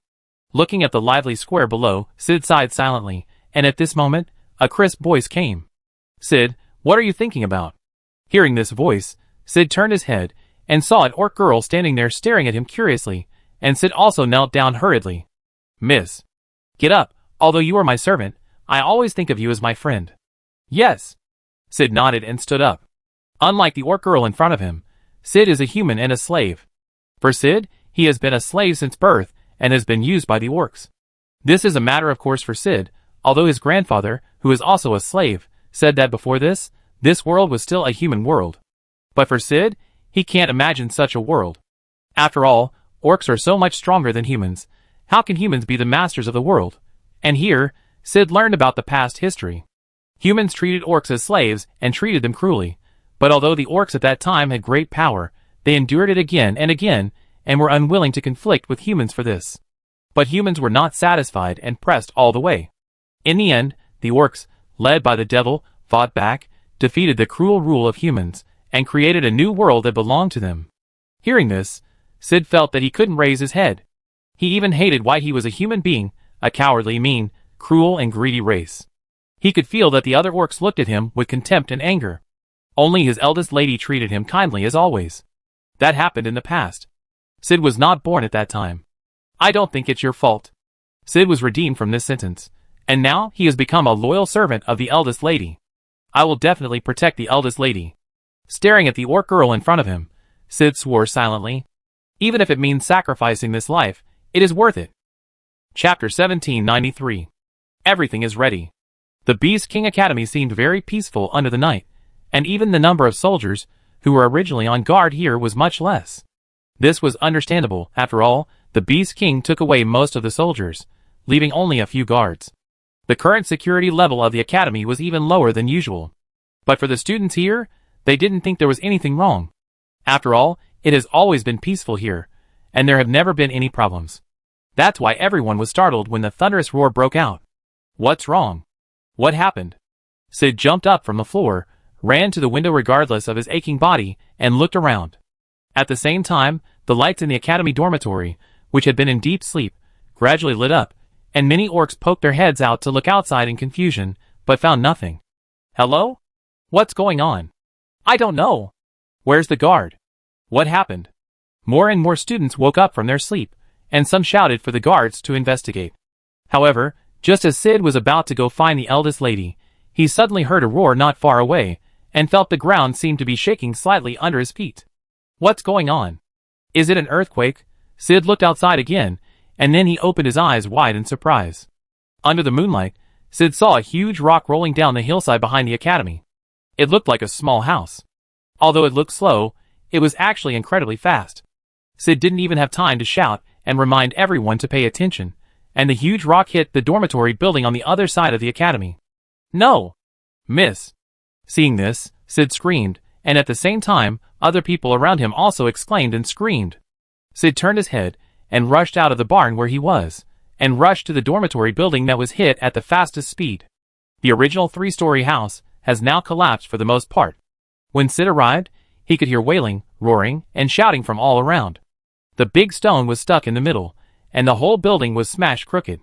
Many orcs were rolling and crawling out of it, and some were shouting for help. Miss! Miss! Sid rushed into the crumbling dormitory building in panic, and ran towards the young lady's room according to his memory. He rushed up the crooked stairs without hesitation, and then pushed open the second door at the end of the corridor. Miss, are you okay? Sid? A faint voice came.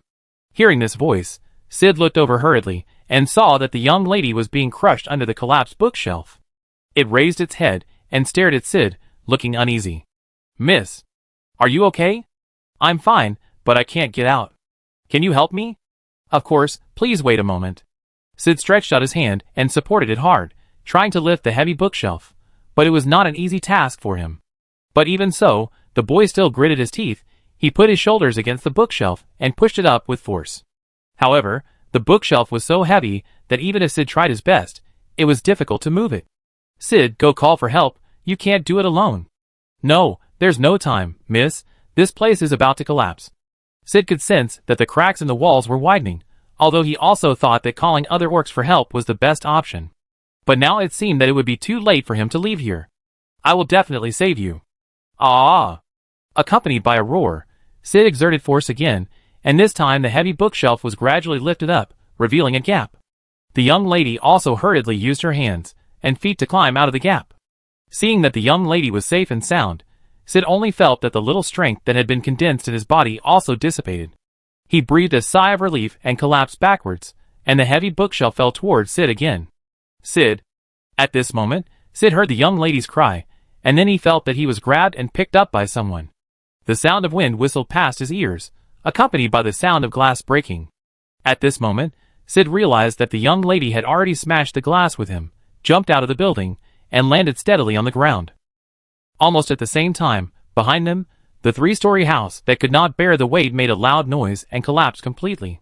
No! Oh my God, what's going on? Sid stood firmly on the ground, and could hear screams from all around. He turned his head, and saw that there were also many embarrassed orcs standing around, looking at the scene in front of him with a confused look.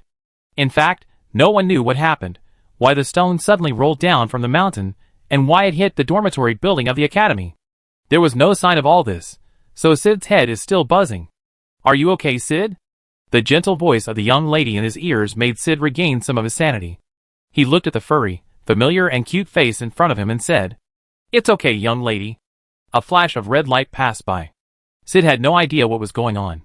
At this moment, time seemed to slow down in Sid's eyes. He saw the red light flying from the side, and piercing through the young lady's body. Warm blood flew towards him, and hit Sid's face. When Sid came to his senses, he only felt the warm blood on his face, and the sticky, disgusting touch. He lowered his head. The young lady who was smiling at him just now was now falling in front of him. Most of her body was gone, leaving only a piece of burnt meat. Ah, this is just like what he saw in the kitchen, the human flesh that those novice chefs failed to cook. Sid looked at this scene indifferently, but what emerged in his mind was such a feeling that had nothing to do with the current situation. Maybe he still hasn't realized what happened, or maybe his brain refuses to accept the situation. However, this is not the end, because soon, screams rang out from all directions. Woo wow! What's going on? Attack! We're under attack! Where are the guards? Why? Ah! Hearing the screams in his ears, Sid raised his head and looked around. Only then did he realize that the orcs around him were running around. Red beams shot out from the city wall and hit them. These beams were everywhere. Many orcs were killed directly before they even had time to dodge. However, some orcs were resisting the attack and trying to retreat. Everyone be careful. Gather, let's fight our way out. The one who loudly commanded the attackers was a sturdy orc, whom Sid knew. He was the student council president of this school. At this moment, he was leading several orc subordinates, waving his shield, blocking the beams, and loudly commanding the survivors. And his shouting naturally attracted attention, and soon several red beams shot towards him. The orc raised his shield to block, but this time, Sid saw that the heavy shield in his hand turned bright red under the bombardment of the beam, and then completely evaporated. Then, without any obstruction, the beam ruthlessly penetrated his body, turning this huge orc into black charcoal. Sid didn't know what would happen. He just instinctively lay on the ground and shivered. The same was true for the other human slaves who were driven here to dig and rescue. They didn't know what happened, or why it happened. They just hid here, saying nothing, shivering. After an unknown amount of time, the strange whoosh sound disappeared, and then the originally dark surroundings suddenly became bright. Sid looked up and was shocked. On the originally dark school wall, a large group of people appeared at some point. Most of them held long pipes, and some held torches. They were all wearing black leather armor, covered in cloaks, and stared at this side in silence. What's going on? Who are these people? Just when Sid was confused, he saw a tall, demon-like terrifying existence appear from behind these black-clothed people. Well done. Duan Mu Huai looked at the scene in front of him, nodded with satisfaction, and looked at the man beside him. You have also learned to draw inferences from one example, which is good. Thank you, sir. You're welcome. I'm also very happy that you can grow up. Duan Mu Huai waved his hand and laughed. He was indeed very happy. This plan was proposed by a former human slave who found him. He once served an orc kid here, so he was very familiar with the terrain and environment here. So he proposed a plan, which was to take advantage of the night to blow up a huge rock on the mountain, and then let it roll down to cause damage to the school, disguised as a natural disaster. In this case, those orcs will definitely come to help, or come out to watch the fun. And they can take advantage of that time to sneak into the school and catch all the orcs in one fell swoop. Now it seems that this strategy is very good. After all, if it is disguised as an accident, most orcs will not be wary, they will only think that something happened accidentally and want to help, so the probability of catching them all in one fell swoop will be very high. Okay, go cut off the heads of these guys, and prepare some ingredients. The pampered young lady will definitely taste better. Yes, sir. The man lowered his head and gestured to the others.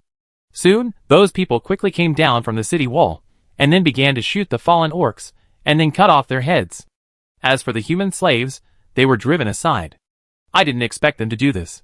Looking at the humans who were harvesting orcs, Lister looked very complicated.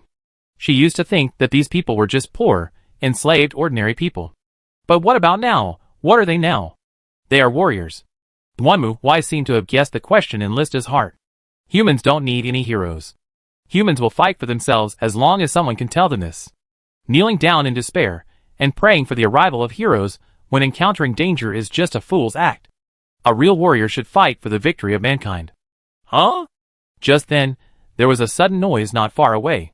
Duan Mu Huai turned his head, and saw a boy pulling with a soldier. Let her go. What are you doing? She is an orc. What's wrong? Duan Mu Huai looked over there and asked, and the soldier turned his head, and looked at Duan Mu Huai in a hurry. Report to the Lord, we were planning to collect the head of this orc, but he stopped us. How can you do this? The boy clenched his hands angrily, and stared at them. The eldest lady is a good person, why did you kill her?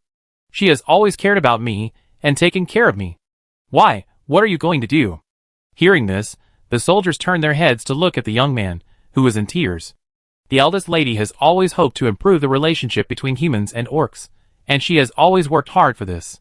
Why did you kill her? It was obviously the humans who enslaved the orcs and abused them, so they were counterattacked, but even so, the eldest lady told me that it happened before we were born, and we should not be responsible for it. She said that she would work hard to mediate the relationship between humans and orcs, so that everyone can live in peace, and the orcs will no longer treat humans as slaves and food. But, Duan Mu Huai walked to his side, and stared at the young man in front of him. After a moment he spoke. I believe what you said, but it's meaningless. Huh? I believe there are good orcs. Duan Mu Huai's voice rang out, echoing in everyone's ears. The soldiers also seemed quite surprised, but out of trust in Duan Mu Huai, they continued to listen. I believe that, as you said, there will be orcs who desire to live in peace with humans, but it's meaningless. Why? Because they can't live in peace with humans forever. Maybe after 100 or 200 years, their descendants will attack again and try to enslave and exterminate humans. So, even if they themselves maintain this idea, it's meaningless. But, as long as we try to understand each other. Mutual understanding can't solve future problems.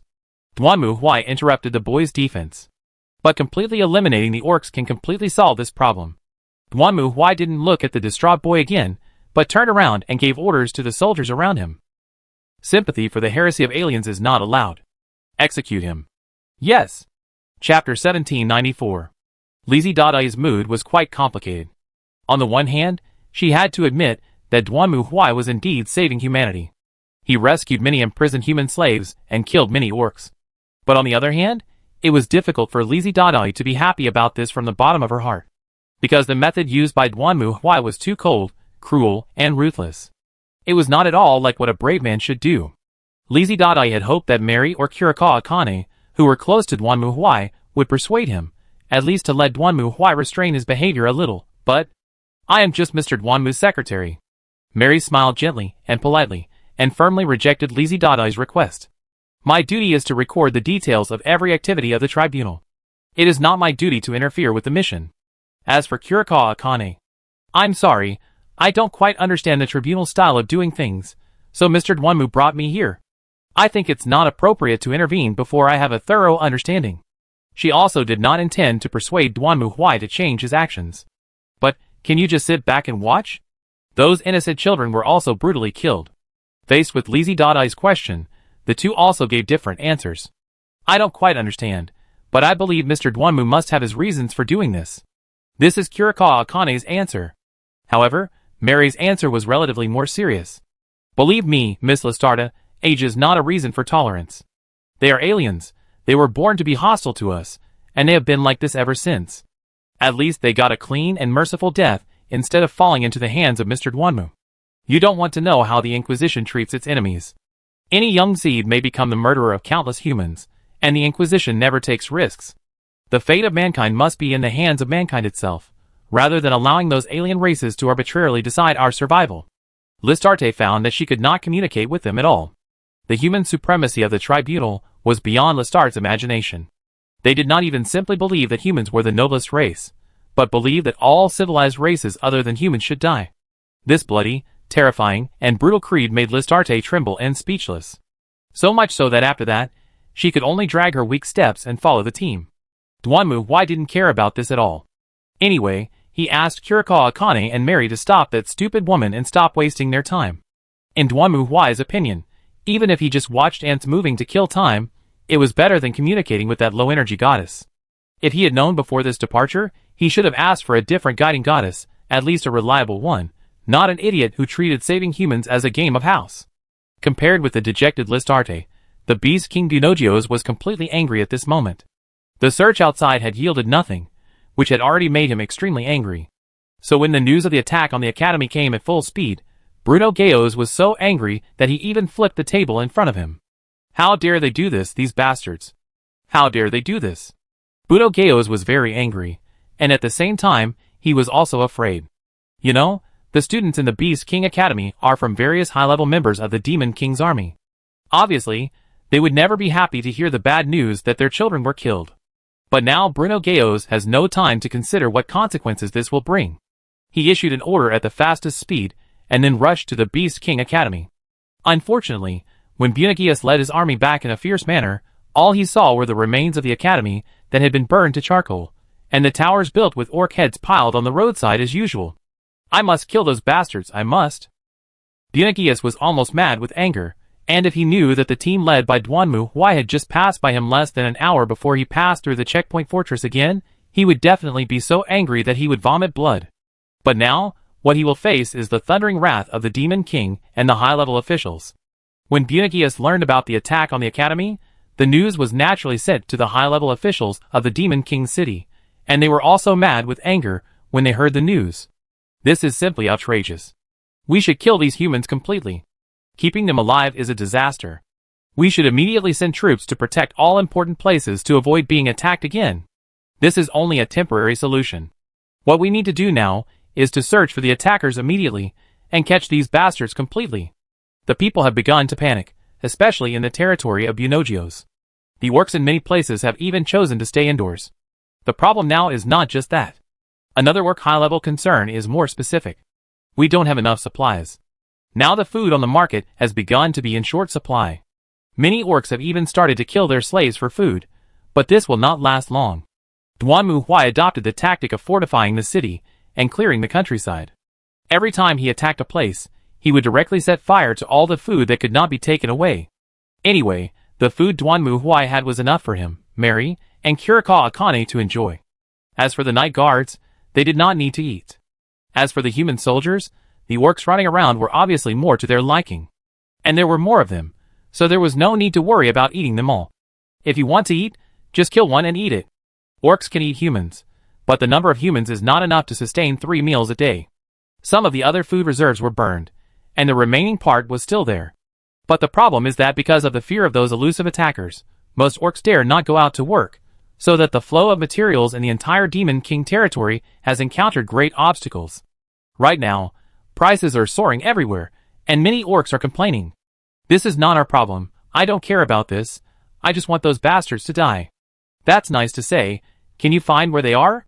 The Demon King's territory is so big, they can go anywhere after leaving the territory of Bernogios. Maybe we can lure them out? Aren't we still holding a group of high-ranking officials and royal families of the human kingdom? We just need to announce that we will execute them all, and then find a place to set a trap. We can lure those guys here, and then annihilate them all. It's really stupid. What's the use of this method? Do you really think they care about the lives of those royal families? Why not? Isn't this the case for all humans? Enough. At this moment, a deep voice came, interrupting the argument below. The orcs looked up at the figure sitting on the throne, who was obviously very dissatisfied. Just a group of humans. Okay, I admit they are smart, but here, they have nowhere to escape. They can't leave my kingdom at all. Stirk. Yes, your majesty. Another orc stood up and saluted the Demon King respectfully. I remember that you have someone who is good at locking targets through prophetic magic? Yes, I will summon it immediately. The orc named Stirk quickly gave an order in a low voice, and then a soldier ran out. After a while, another orc who looked like a fox walked in. Prophet, we need your power. Stirk stared at the orc and said, the enemies of the orcs are wreaking havoc on this land. We need you to find them, lock them, and then we can destroy them. It's a piece of cake, sir. The prophet bowed his head and saluted, then he took out a crystal ball and held it in his hand. At this time, the other orc stopped arguing and stared at the prophet. The latter closed his eyes and whispered to himself. Then, the crystal ball held in his palm began to emit a faint light. Ah, I see. The voice of the prophet sounded. I feel their presence, humans, bloody, cruel, and violent. They want to destroy this world and take back what they have lost. For this, they are willing to sacrifice everything. They are moving forward, let me see. Where is their next target? Who is their leader? Amid the prophet's whispers, its spiritual vision flew forward through the silent crowd. Ah, goddess. I saw the goddess. Goddess? This word caused a commotion among the orcs. Could it be that another goddess is guiding the brave to save the world? They really don't give up. But it's useless. As long as the Demon King is here, they will only fail again and again. Where is the brave? Where is the brave? I'm looking for. I saw him. He is right in front of the team. The prophet's voice suddenly stopped, and then he widened his eyes in horror, opened his mouth, and a gurgling sound of inhalation came out of his throat. Seeing the prophet's abnormal appearance, the other orcs were also quite surprised, and didn't know what to say for a while. Only Stirk frowned. Prophet, are you okay? No. I don't want to die. Destruction. Complete destruction. Save me. I don't want to die. I don't want to die. Accompanied by the prophet's wailing, its body swelled up like a ball, and then suddenly exploded. There was a huge explosion, blood mixed with flesh and internal organs, and bone fragments flew around, splattering the orcs around. No one spoke, and there was a dead silence all around. The orcs just stared blankly at the bloody and fleshy wreckage in the center of the hall, which was no longer recognizable at this moment, and felt a chill all over their bodies. What did the prophet see at the end? Finally, the voice of the devil sounded, breaking the ominous silence. Stirk. Your Majesty. I order you to find this army, the brave, and the goddess at all costs, and destroy them all, leaving no one alive. Yes, Your Majesty. Chapter 1795. Duanmu Huai didn't know what the Demon King was going to do, and maybe he wouldn't care even if he knew. After leaving the Beast King's territory, Duanmu Huai divided the team into 3 teams. Now they have more and more people under their command, nearly 1,000 people. In Duanmu Huai's opinion, it is obviously not a safe thing for so many people to act together. So he made a decision to split the team, and let Mary and Kurikawa Akane lead them respectively. The task he gave Mary was very simple. He wanted Mary to take the team back to the Beast King's territory to continue guerrilla warfare. Well, Duanmu Huai was sure that when the furious idiot learned that he was making trouble outside the territory, he would be furious and lead the army to chase him. At that time, Mary could lead others to make trouble in the back. It can be imagined that this would definitely put the Beast King in a state of extremely high blood pressure. If it could die directly because of this, it would be even better. Although the possibility is not high. Kurikawa Akane led another team, but her mission was not to fight, but to investigate.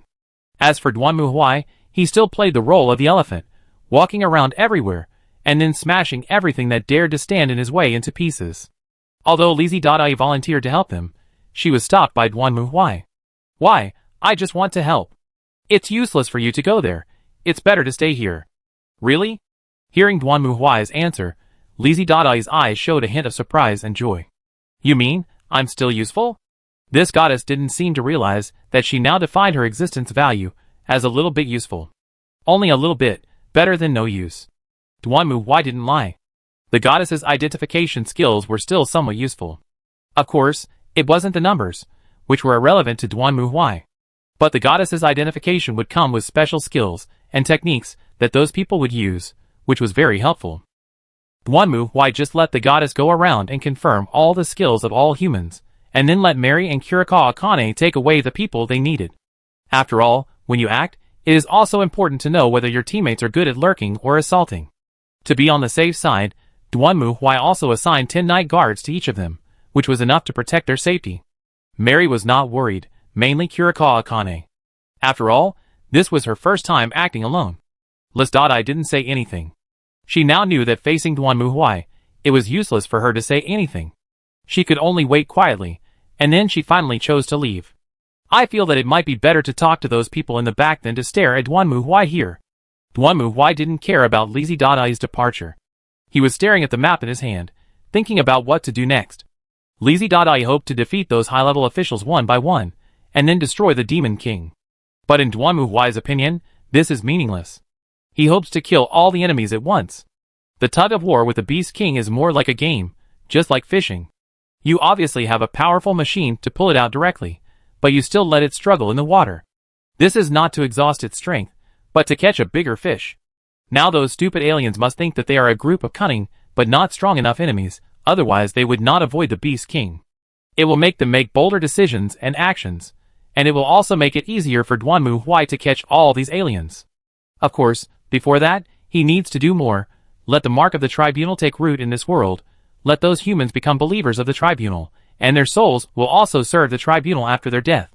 However, to fish, you must first let the other party bite the bait. And their next goal has been determined. The aliens have issued an announcement that they will execute the remaining royal members of the human kingdom imprisoned by them in a city called Parta. This is a trap, but anyone with a little brain can guess it. Duanmu Huai is not without brains, he is just too lazy to move most of the time. However, traps also have their advantages. Because traps are not set in vain, they must require a considerable amount of manpower to maintain. For Duanmu Huai, this is the best opportunity. It just requires certain sacrifices. Duanmu Huai stood up and looked at the soldiers in front of him, who stood there in silence, motionless. I think you should have known our next action plan. Duanmu Huai said. You will go to Parta to rescue those royal family members. Yes, we all know that this is a trap. That's why we have to take the initiative. And you should also know that the aliens are gathering there. You will be defeated and killed in the battle. No one spoke. Lizzie Dadae frowned. She didn't understand why Duanmu Huai said this. Shouldn't he say something to boost morale before the battle? However, what Duanmu Huai said next shocked Lizzie Dadae even more. Remember, your mission is not to win. Your mission is to delay the enemy's victory at all costs. The enemy's resources are far more important than your own. Every second you stubbornly resist the enemy's attack, you are consuming the enemy's resources and consuming their strength. Duanmu Huai's voice was loud and resounding, echoing in the silent crowd. This time, you will be defeated and pay for it with your useless life. However, your heroic death, your resolute death, Your humble sacrifice will pave the way for the great triumph of mankind tomorrow. By the fate of the tribunal, I swear to you here. Duanmu Huai clenched his fist and raised it high. Humanity will once again become the ruler of this world, and the lowly aliens will be completely destroyed. Their flesh and blood will rot and devour, and their souls will be destroyed in endless painful wails. And all this comes from your sacrifice. Duanmu Huai's roar echoed in the ears of the crowd. They didn't know whether it was true or not, but they thought it should be true. Or rather, they hoped it was true. But what if it wasn't true? At least, they tasted the taste of freedom, and they also tasted the flesh and blood of the enemy. Their revenge has borne fruit, and they used their own strength to tear off a large piece of flesh and blood from the other party. They saw the wailing and pain of the aliens, so what do they need now? They need the future. Maybe they can't see that future, but that man, that judge promised them the future. The future they don't exist in, but can imagine. No, or the past. The world where humans once ruled everything, but this time, they won't make mistakes again. They won't just regard the orcs as some kind of barbaric and dangerous race. Aliens are the enemy of humans, and they must be eliminated, even if they pay for it with their own lives. Because they are the Death Army. The sound of gunfire rang out. Duanmu Huai's roar still echoed in his ears. The soldiers clenched the laser weapons in their hands, aimed at the front and pulled the trigger. The interlaced laser beams killed one after another of the orc army rushing towards them. Behind them were the royal family members tied to the gallows. But they had lost their breath, and it was not from the orcs, but from them. Damn it! Stu stood at the back of the battlefield, clenched his teeth, showing his canines, as if he wanted to tear it all apart. The plan was successful. These damn bastards did fall into the trap. They tore through the defense line with a charge formation that Stu had never expected, and rushed into the execution ground. Of course, this was still within Stu's expectations. Next, as long as these guys tried to break through the blockade and escape, the spies he arranged in the back would immediately release poison gas. That's right, these royal family members had already betrayed humans and became traitors. And as long as they were stabbed in the back when the war reached its most intense, the rebels would be completely destroyed. However, the development of the war was beyond Sturk's expectations. After those soldiers rushed into the execution ground, they did not save people as he thought. Instead, they raised their weapons and directly executed all the royal members tied to the gallows, and then began to arrange defense measures on the spot. This sudden change immediately disrupted Sturk's deployment. It had to issue an order to let the army hidden around rush over to attack the execution ground. However, its order was still a little slow. When the orc army gathered to launch an attack, the other side had already arranged defenses and began to counterattack.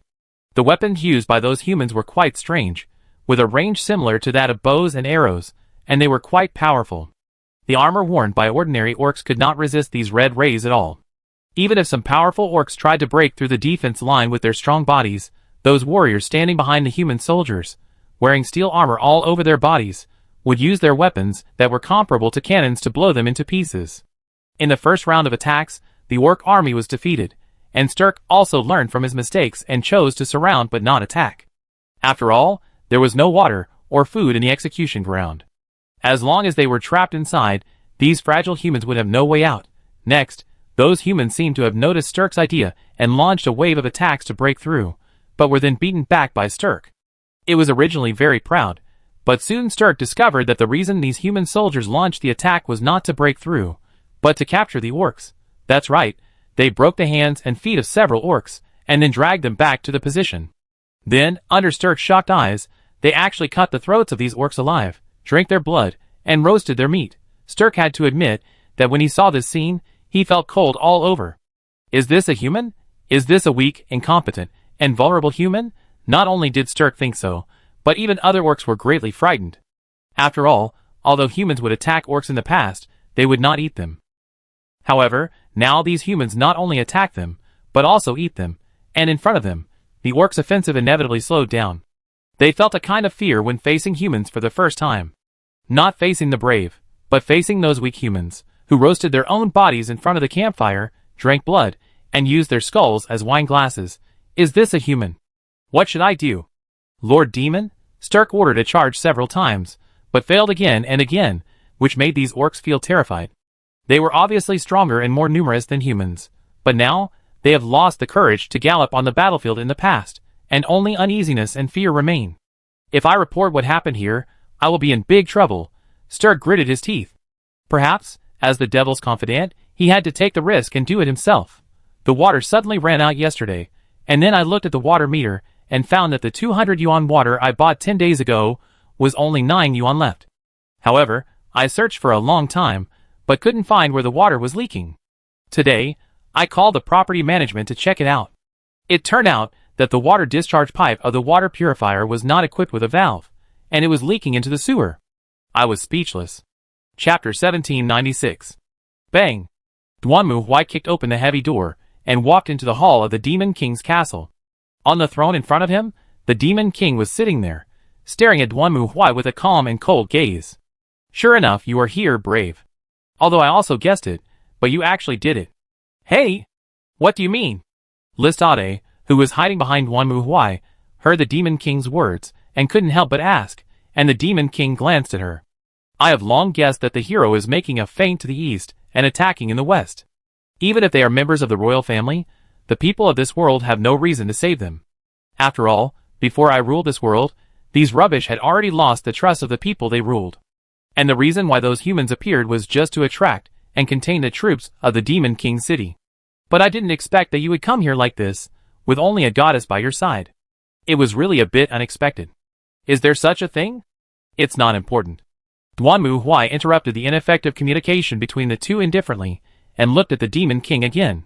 Listen carefully, I could have turned you into ashes directly, but because I have something to find you, I let you live until now.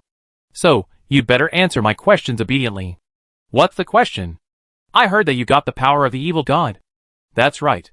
Speaking of this topic, the Demon King raised his hands proudly. I already have the powerful power given to me by the evil god. You are not my opponent at all. Oh, then do you have a way to call out that evil god? I want to talk to it. Duanmu Huai stared at the Demon King. I have no interest in a small character like you, but if you want to beat a dog, you should beat a dog with an owner.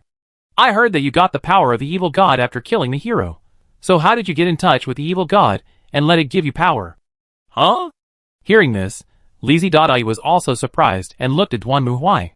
In fact, Lizi Dadai was also surprised before. Duanmu Huai obviously had a weapon that could completely turn the entire Demon King's castle into ash. So why didn't he use it before?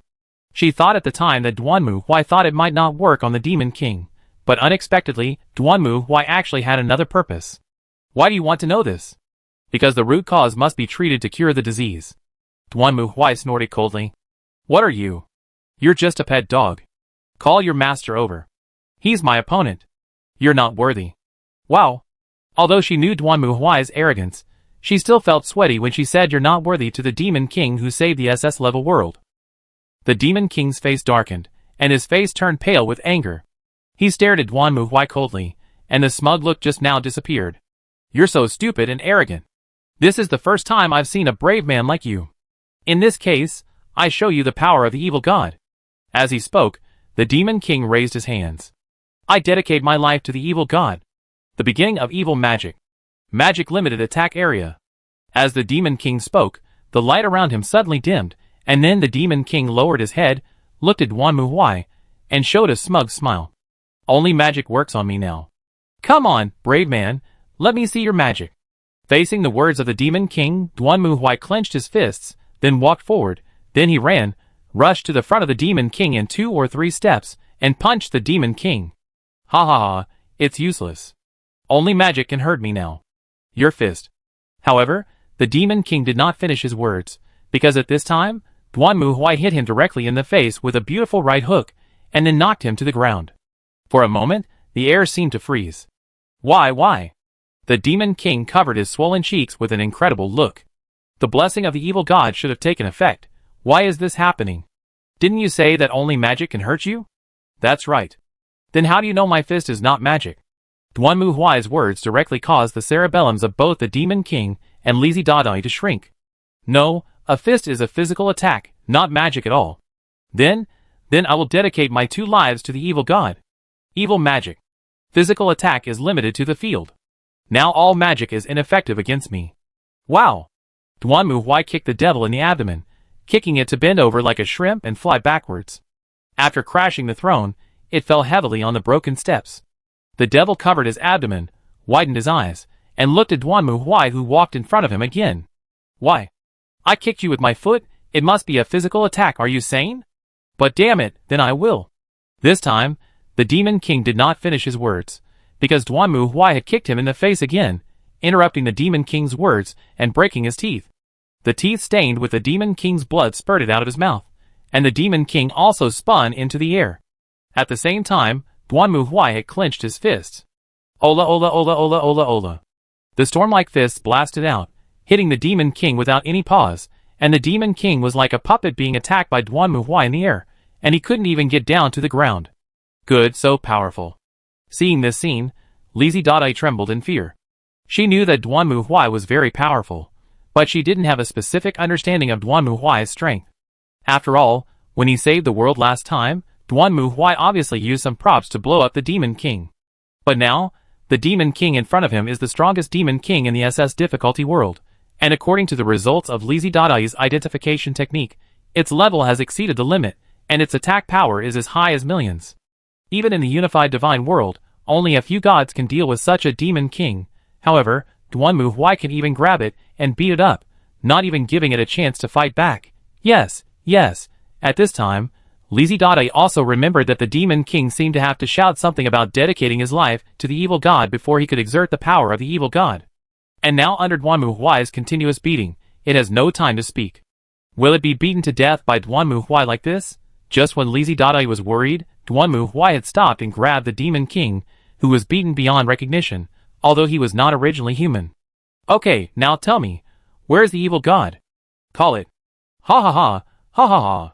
However, facing Duanmu Huai's question, the Demon King laughed out loud. I dedicate 6 lives to the evil god. The end of evil magic, time and space transcend the realm. At this moment, time stopped. How could it be?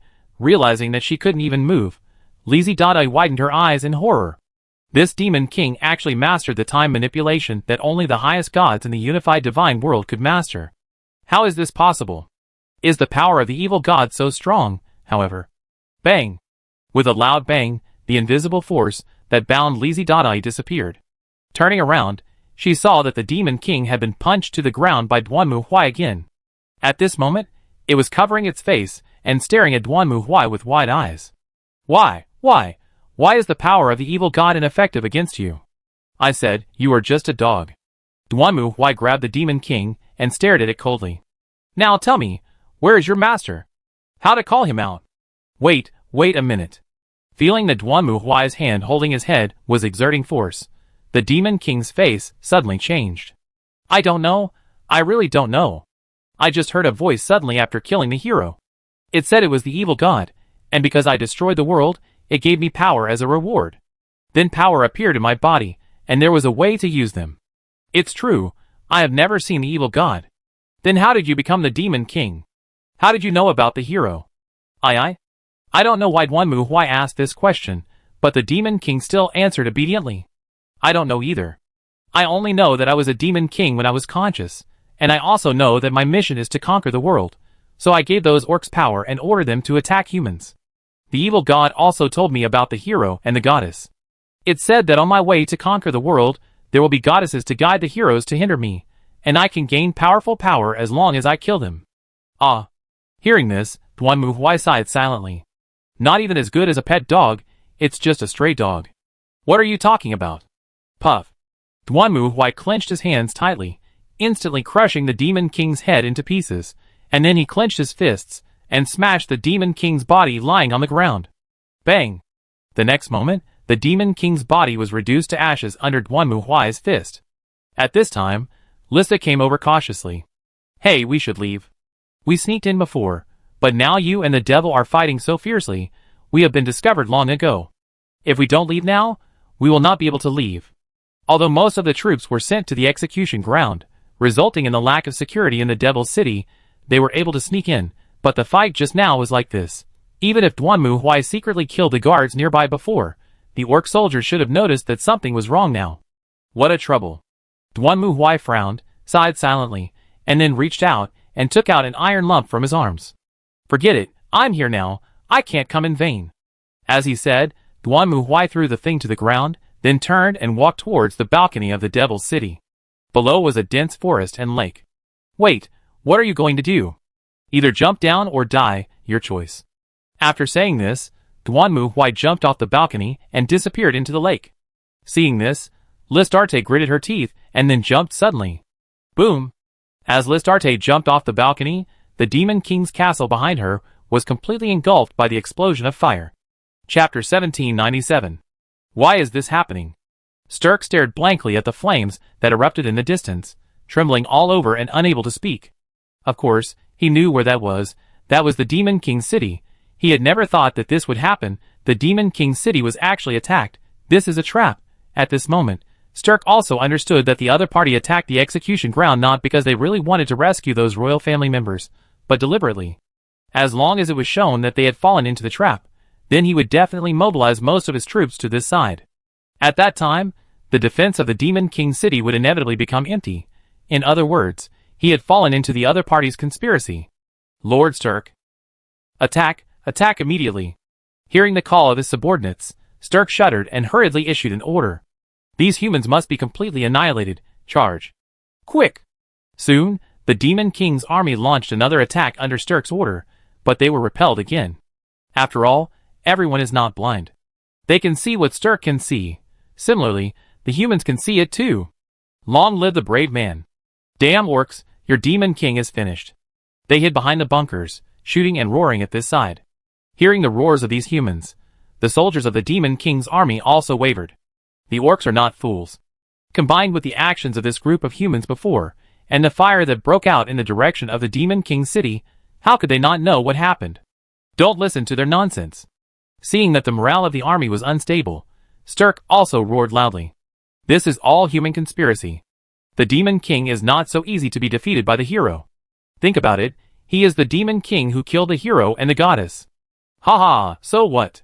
In front of the hero, your Demon King is nothing. Your Demon King is finished. Now there is only a corpse. Lowly aliens. It is impossible for you to defeat humans. Go to hell, ha ha ha, humans will win. Sturk gritted his teeth. Indeed, the hero this time seemed different from before. At least, he had never seen such a hero who could ruthlessly send his companions to death. Not only that, the performance of these humans was completely different from before. At that time, they were fighting with passion and courage. As long as the advantage was defeated, they would fall into despair. But what is happening now? Even if the Demon King is really killed, do you think you can escape? Won't you die here? You can't enjoy the joy of victory at all. Why are you so excited? No, the Demon King will not be killed. Sturk gave orders again to attack this group of humans, but the morale of the Demon King's army dropped greatly. Obviously, many orcs among them began to worry whether the Demon King was really killed.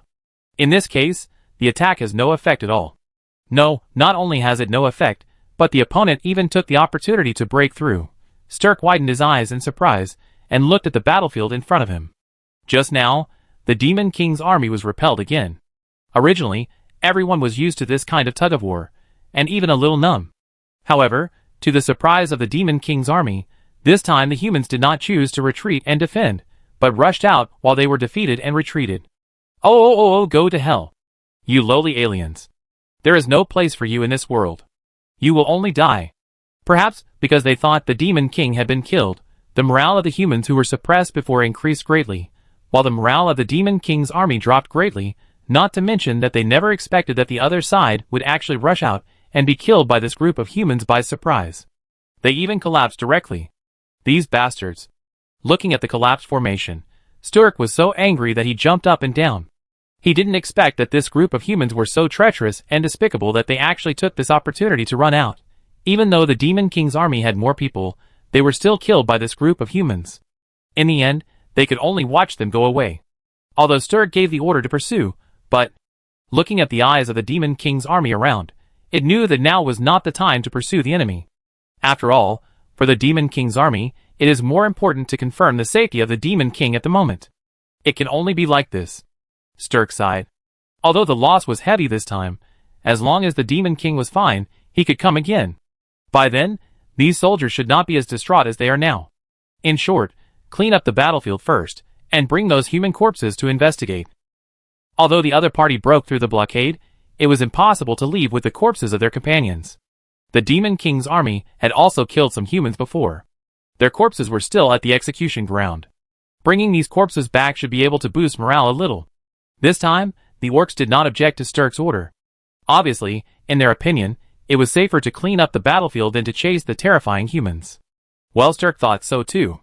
But soon, it got an unexpected surprise. "My lord, there is a living human here." She said. She knew what happened in the Demon King's city, but she wanted you to go and talk to her in person. "Oh!" Hearing his subordinate's words, Sturk was immediately refreshed and hurried towards the battlefield.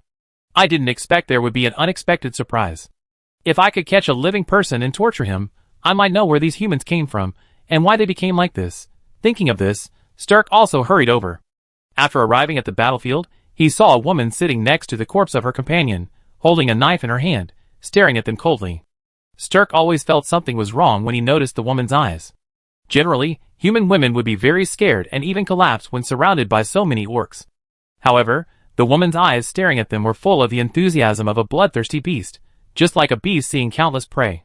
"Surrender, woman, you have nowhere to escape." Sturk certainly knew why the woman couldn't run away. Her legs were broken by the orcs in the previous battle. Although her companions rescued her at the time, it was obviously impossible for her to escape without both legs. "Your companions have abandoned you. Do you still plan to continue to resist?" That's right. I can't move at all in my current state. It's only natural that I'm abandoned, so I'm here." The woman sneered. Was it because of the resentment of being abandoned by her companions? "Forget it. I heard that you know what happened to the Demon King's city." "Yes. Do you want to know how the Demon King's city was destroyed?" The woman's smile became brighter and brighter, and looking at her expression, Sturk had a very ominous premonition in his heart. "Tell me." "It's very simple. But I can't explain it, so you can try it yourself, and you will know."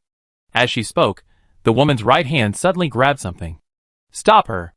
At this moment, Sturk seemed to instinctively realize that something bad was happening, and it roared and pounced on it, but it was too late.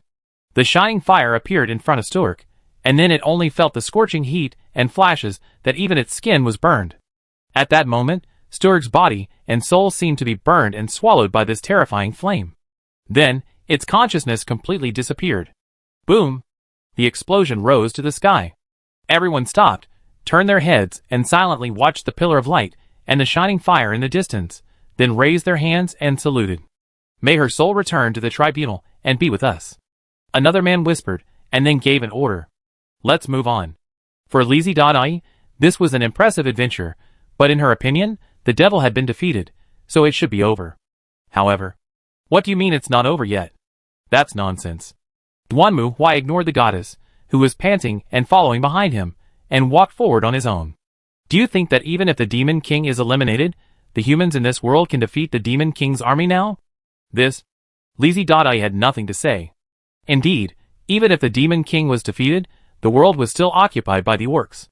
Although they rescued some humans, these people were just a drop in the bucket in front of the orcs. Although in the previous world, everything would be fine as long as the Demon King was defeated, that was because those worlds still had a stable national system. But now the human forces in this world have completely disappeared. Obviously, in this case, even if the Demon King was simply eliminated, it would be difficult for those humans to organize, and then eliminate the Demon King's army. If you think that the rest of the things will be fine after the Demon King is eliminated, then you can get out. Duanmu Huai's tone was cold and indifferent. "Oh, by the way, there are still the 4 heavenly kings. We must eliminate the 4 heavenly kings under the Demon King." "What an idiot."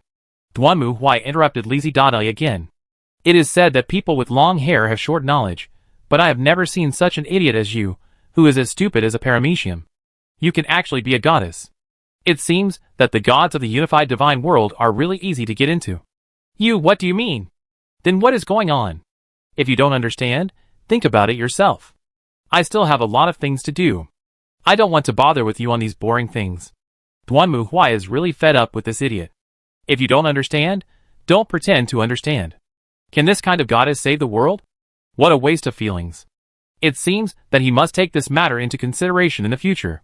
After all, if the unified divine world is obtained, if these gods are too mentally retarded, it will only bring unnecessary risks and influences to the actions of the tribunal.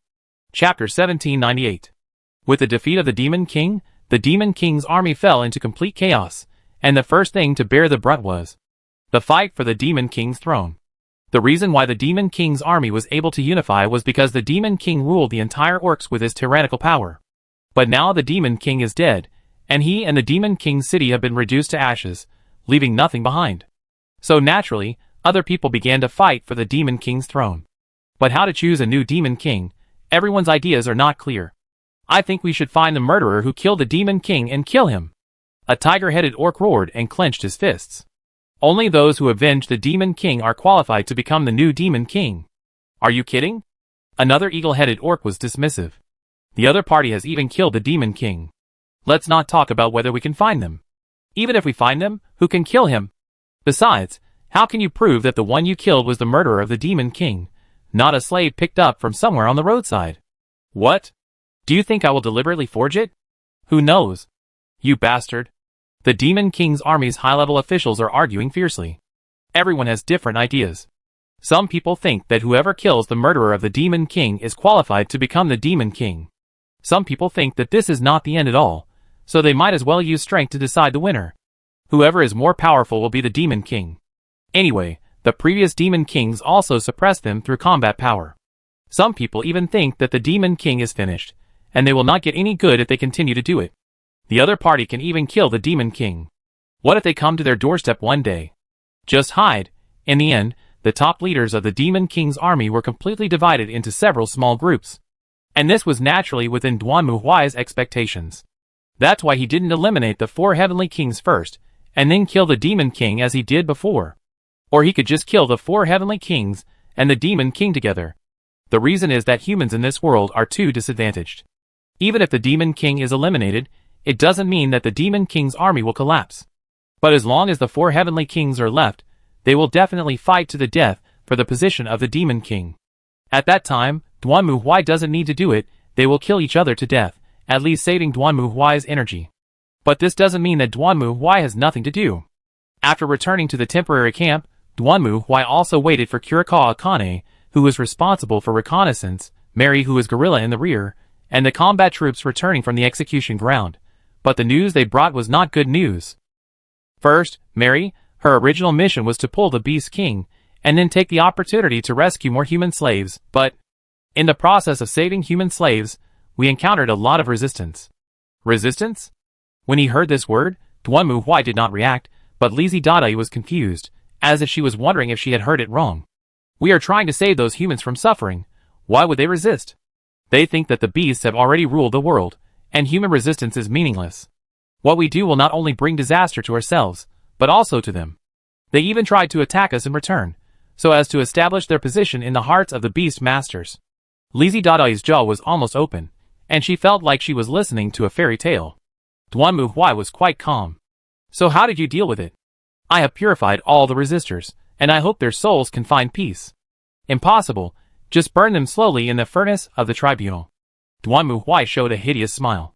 Since they are unwilling to volunteer for humans, then force them to do so. Sheen, what about you? My news is similar to Miss Mary's. Kurikawa Sheen frowned. During the investigation, I got a very special intelligence. I heard that there is a human army in a beast tribe territory in the south. Human army? The beast tribe lord's army? Lizzie Dadae felt that her brain had been completely burned. Of course, Duanmu Huai never had any expectations for her brain. Are you sure? Yes, I'm sure. I heard that the Beastman Lord doesn't seem to discriminate against humans, but calls for peaceful coexistence with humans. In his territory, humans also live a peaceful life and are not abused. They look almost the same as ordinary humans.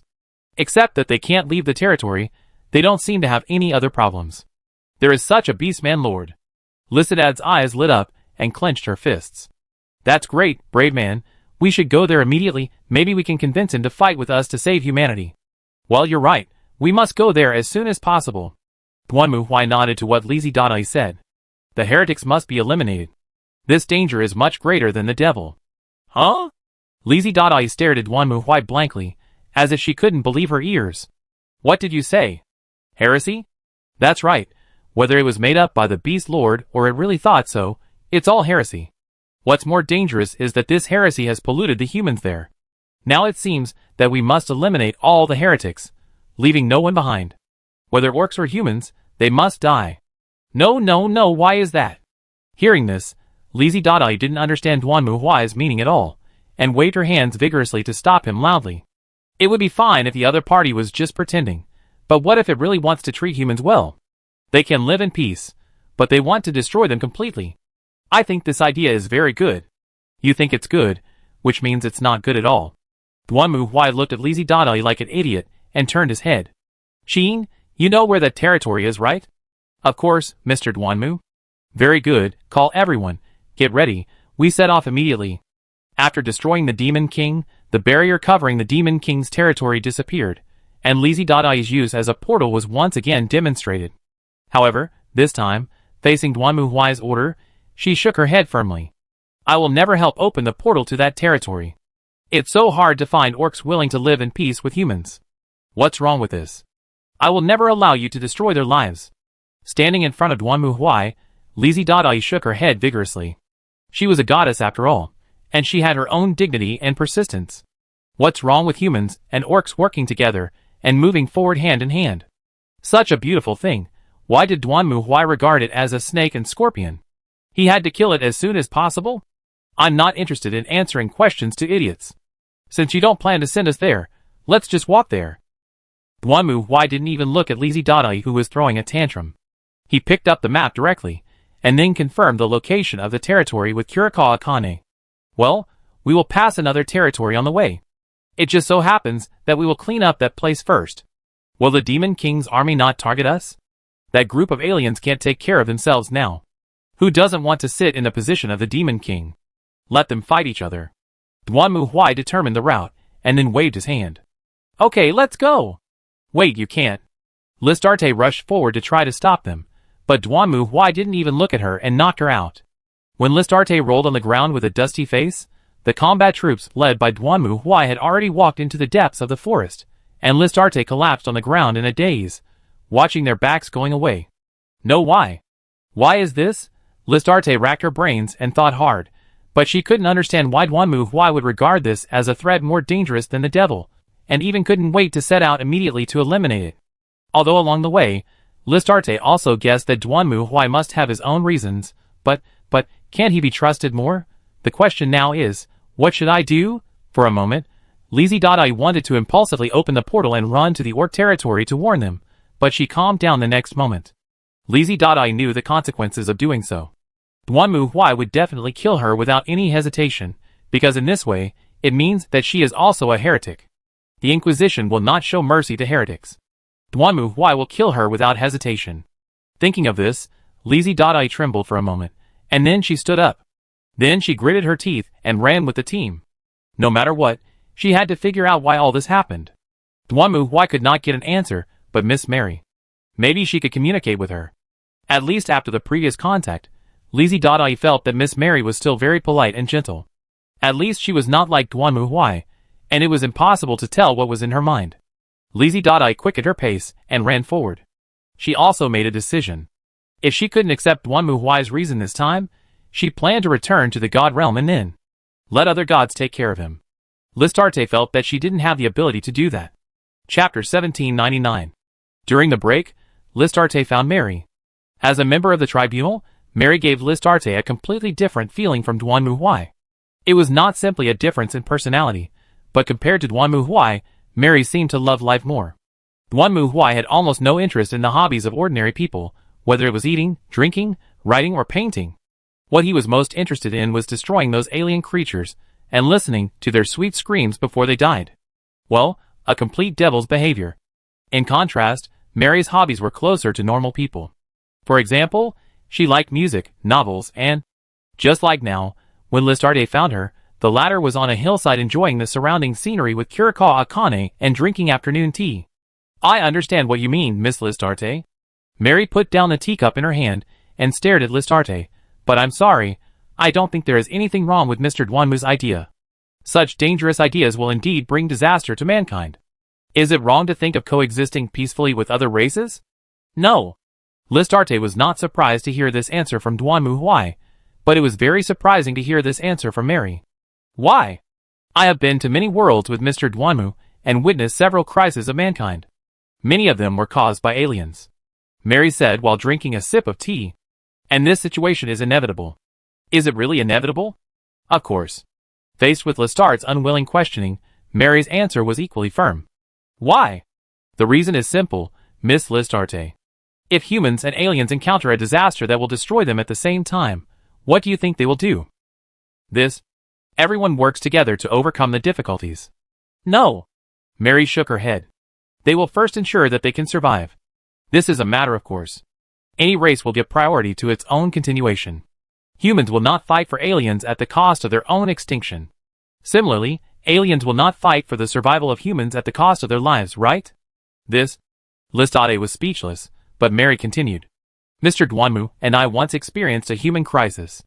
It was in a galaxy. There was human civilization, and several alien civilizations in that galaxy. They formed a civilization alliance, but human civilization, as a latecomer to the alliance, did not have a very high status in it. However, at that time, a race called the Reapers suddenly appeared and attacked all civilizations. The Reapers are an ancient, hateful, intelligent race. They come to harvest organic creatures every few thousand years. For the Reapers, begging for mercy and surrender are useless. They will destroy all civilized creatures in a galaxy and then disappear. What happened later?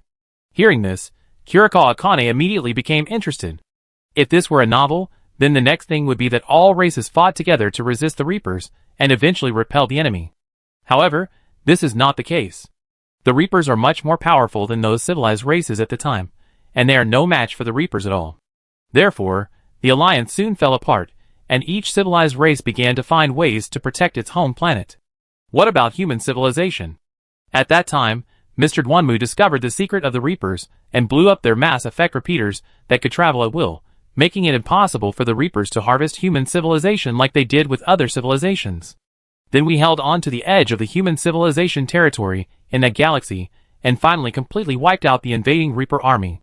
At this point, Mary picked up the teacup and took another sip of red tea. It's a matter of course. Every civilization wants to continue, and so do humans and other creatures. I also heard that in another world, humans once united with a similarly endangered alien race to fight against the incoming insect swarm. However, in the end, that race betrayed the human civilization of that world for its own survival. Even after they were destroyed, the alien race took everything for itself and regarded itself as its master. Hearing this, Kurikawa Akane's expression was a little complicated, while Lestarte was dumbfounded and speechless. Although she was a goddess and had saved several worlds, they were all justice against evil, just like a child playing house. Although what Mary said was relatively brief, it was obvious that just by listening to her narration, it was clear that the worlds experienced by the Inquisition were at least SSS level in difficulty. Aliens are not really evil, but for the Inquisition, this doesn't make any sense. Mary picked up the teapot and poured herself another cup of tea. In another world, there is a kind of existence called ghouls. Their appearance is almost the same as that of humans, at least it cannot be seen with the naked eye. Of course, they will only transform when fighting. The problem with this race is that they can only eat human flesh. They can't swallow or digest any food other than human flesh. Kurikawa Akane silently put down the waffles in his hand. This topic doesn't seem to be suitable for afternoon tea. Mr. Duanmu and I have tracked down these ghouls. They are indeed pitiful. They also hope that they can become humans. Some ghouls even eat the bodies of those who committed suicide to satisfy their hunger and thirst in order to show their kindness. But you still eliminated them, right? Yes. Why? It's very simple. Mary stared at Lestarte. Let's take a step back. Can you guarantee that they will only eat people who commit suicide? And let's take another step back. Even if they do only eat people who commit suicide, will they teach humans to commit suicide? Let's take another step back. Even if they only eat people who commit suicide and don't teach others to commit suicide, can you guarantee that their descendants will have the same idea 100 years later? Can you guarantee that those ghouls will never have the idea that fresh human flesh tastes better? Woo! Lestarte was speechless in response to Mary's repeated questioning. She really couldn't guarantee that everything was the same. But, the purpose of the tribunal is to protect humanity at all costs and eliminate all threats to humanity. Mary blinked, and her golden and blue eyes stared at Lestarte. No matter what those aliens think, from an objective point of view, they do pose a threat to humanity. The same is true for studying history. Many times when you read ancient books and investigate history, you will find that many people may have other plans and ideas when making decisions, but this is not important. What is important is the consequences of his behavior. But it's just like you said. Hearing this, Listarte immediately shouted as if she had grabbed a life-saving straw. Isn't it the same for humans? That's right. Mary nodded. What's the problem? The Inquisition protects humans. It's that simple. We don't protect humans because they are kind, sincere, and noble. We protect humans because we are also humans, so we naturally have to protect humans. Whether they are kind or evil, as long as they do not violate the rules of the Inquisition, they are the targets we need to protect. Or, Mary was silent for a moment, and looked at Listarte again. As a goddess, do you think that if humans are not kind, noble, and do not meet your expectations, then they are not worth saving? Mary's voice was not loud, but her gentle words were like a sharp blade that pierced Listarte's heart directly. This is a question that Listarte has never thought about. Listarte has always believed that as a goddess, she is to save humans. Because humans are threatened by the devil, and she does not want those innocent, kind, and lovely people to suffer because of this, so she will save humans, and in Listarte's view, there is nothing wrong with her approach.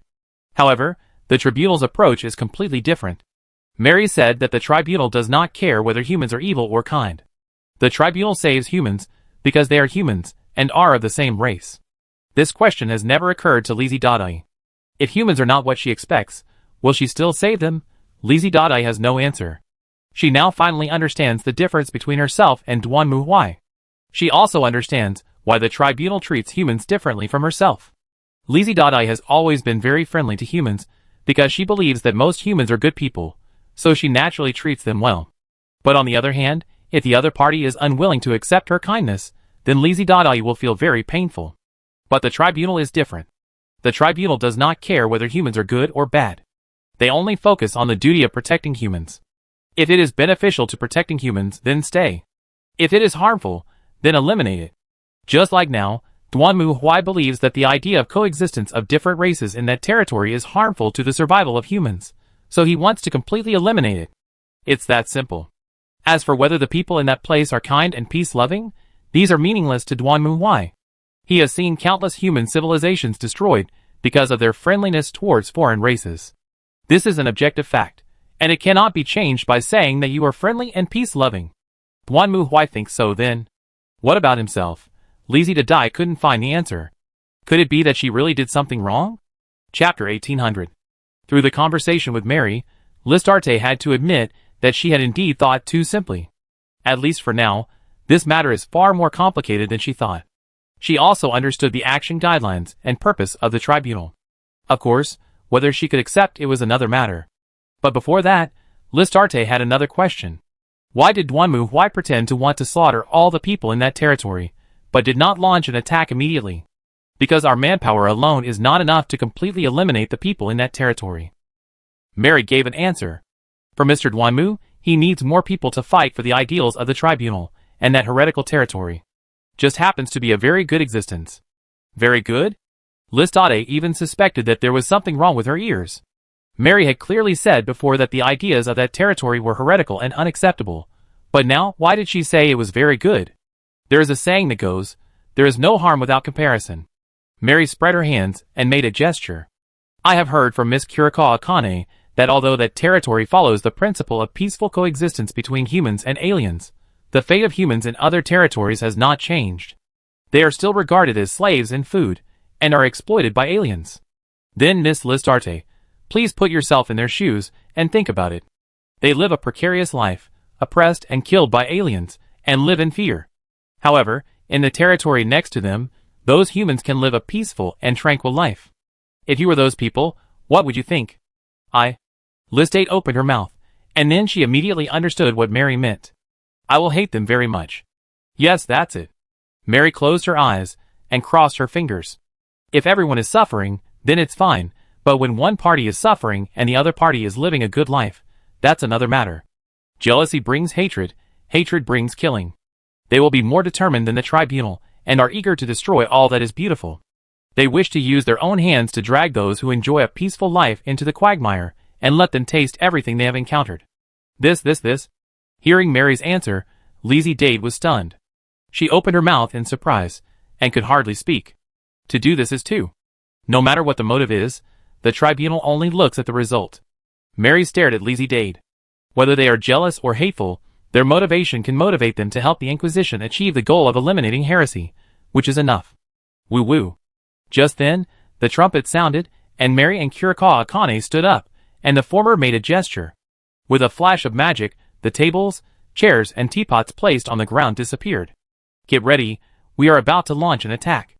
Unlike the previous surprise attacks by the Inquisition, this time, facing the territory in front of him, Duanmu Huai chose to attack head-on. He grabbed the war hammer like a raging rhinoceros, covered his head and ran forward, letting the arrows, magic, and stones on the city wall hit him. However, even so, Duanmu Huai did not slow down, but directly crashed into the heavy city gate, smashing the steel-cast city gate to pieces. Mary raised her cane, and countless shining meteors emerged from the sky, flew down, and covered the entire city wall like a rainstorm.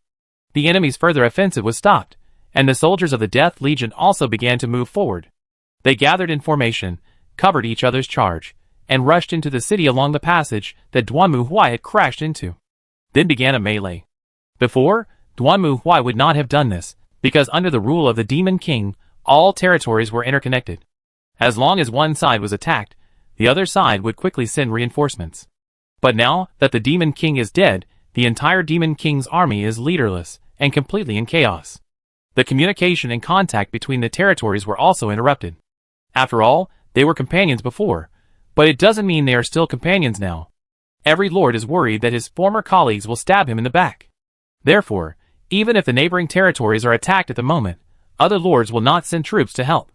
Kurikawa Akane still did not participate in the battle. Her task was to lead the team to guard the periphery of the battlefield to prevent anyone from sneaking in or rushing out. Mary led her own combat troops, and Duanmu Huai to attack simultaneously on the left and right sides. As for Duanmu Huai, he was also very satisfied with Mary's performance. In such a chaotic battlefield, it is very difficult to grasp the overall situation. However, with the help of the Golden Pupil, Mary can almost see the next move of all enemy troops and intercept them in advance. After the Demon King's army was interrupted by Mary, the troops led by Duanmu Huai would appear and smash it into a pile of rubbish like an angry war hammer. To some extent, this was also a kind of drill for Duanmu Huai to fight against the Chaos Legion. Although the soldiers of the Death Legion could not help much at that time, it was still very useful for Mary to get familiar with each other's fighting style. It turns out that men and women work together, and work is not tiring. Standing on the roof, Mary stared at the city in front of her. This city originally belonged to humans, so it was relatively clean and tidy. But perhaps because it was destroyed in the previous war, many places have been damaged. The entire battlefield was extremely chaotic, and it seemed that the enemy would appear from anywhere at any time. But for Mary, this was not a problem. Her golden pupil had already seen through the entire battlefield and saw the direction of the orcs. Then, Mary raised her cane and pointed forward. The third street corner ahead, volley fire in 5 seconds. Hearing Mary's order, the soldiers silently raised their guns and aimed at the seemingly empty street corner. This was not the first time they had encountered such a thing. Every time, Mary had predicted the existence of the enemy in advance and issued orders in advance, and all they had to do was to act according to Mary's orders. 3, 2, 1, fire. Although there was nothing there, the soldiers still pulled the trigger. Soon, beams of light shot out from the muzzle and flew towards the street corner. Almost at the same time these soldiers pulled the trigger, a fully armed orc army suddenly emerged from there. They seemed to be planning to pass through here at the fastest speed and then move forward. However, what these orcs didn't expect was that as soon as they showed their heads, they were hit by a torrential rain of gunfire, which immediately knocked down more than half of the unprepared orc soldiers. The other orc soldiers were also shocked by the surprise attack. They had never thought that this hidden passage would be discovered by the other side. Could it be that they were surrounded? Before the remaining orcs could consider whether to continue forward or retreat, the wall on their side suddenly exploded, and then Duanmu Huai rushed out with a war hammer in his hand. Aliens! Go to hell, ha ha ha! Lightning and thunder, whistling. Looking at the street block that had been covered by lightning and completely collapsed, Mary retracted her gaze and continued to move forward.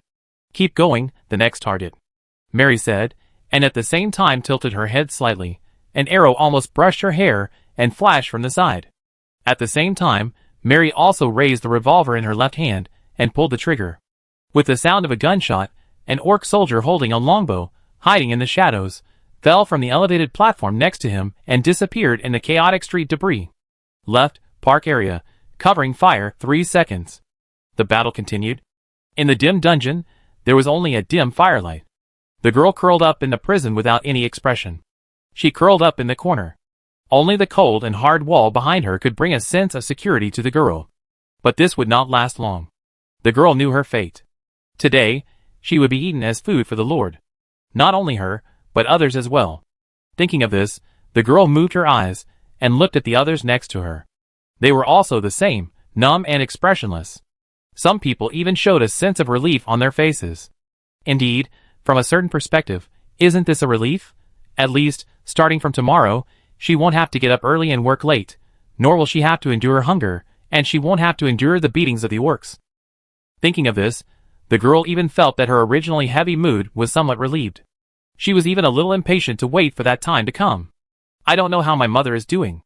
At this moment, the girl suddenly thought of her mother in her heart, the woman who abandoned her when she was very young. The girl couldn't remember too many things. She only remembered that her mother was gone when she could remember. I heard from other adults around her that she fled this place and went to other territories. It was a place where humans and orcs could live in peace and live a stable life. The girl couldn't imagine such a thing at all. Wouldn't humans be eaten by orcs? Wouldn't they be beaten by them? Wouldn't they work for them? Where in the world is there such a good place?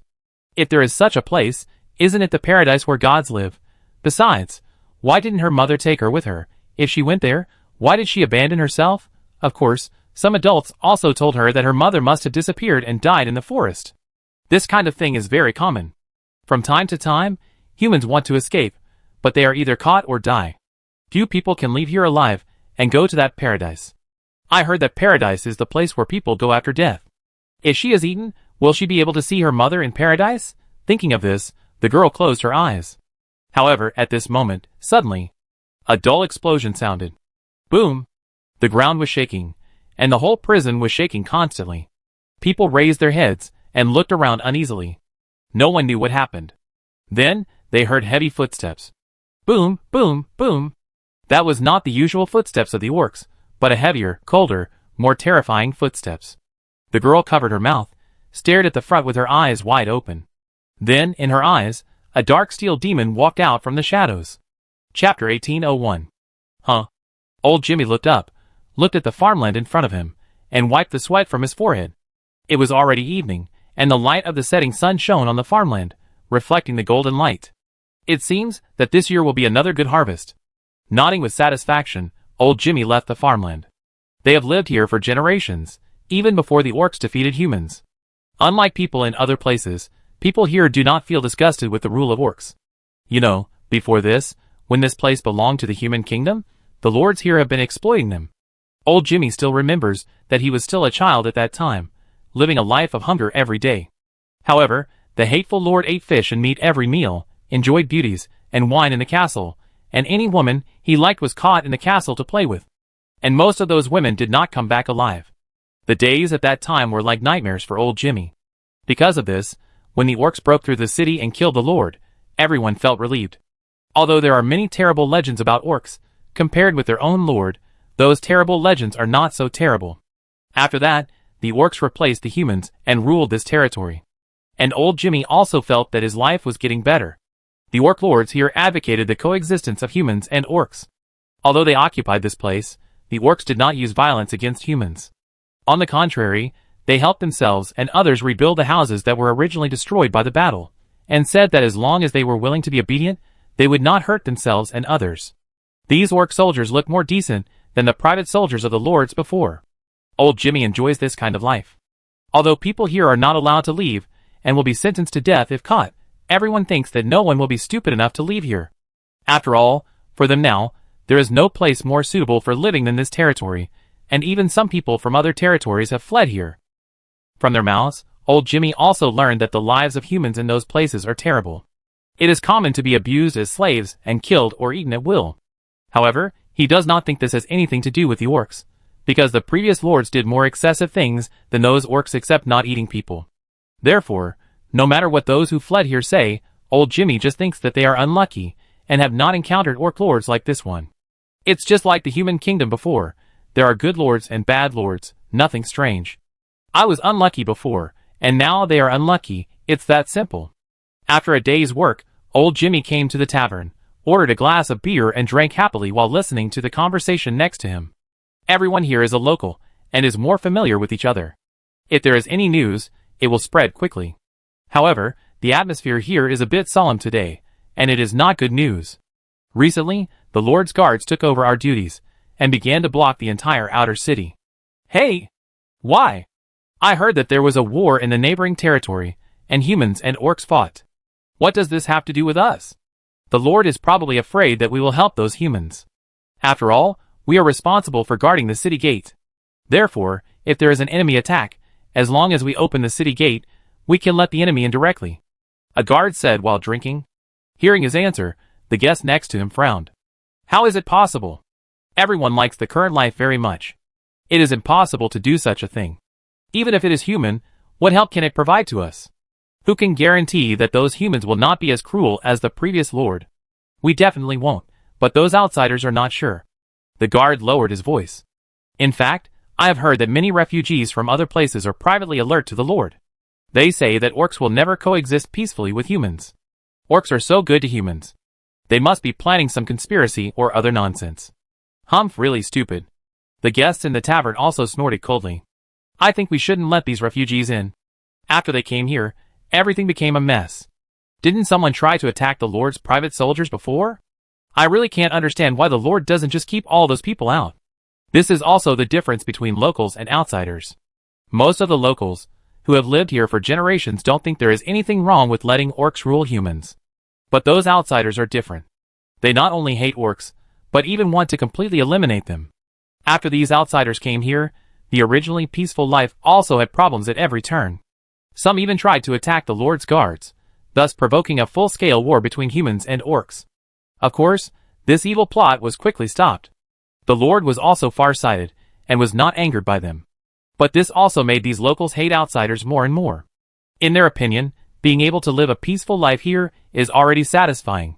However, you guys from outside are completely indiscriminate, and even intend to kill the Lord. You are simply a group of psychopaths. They will not go along with this group of mentally abnormal fools.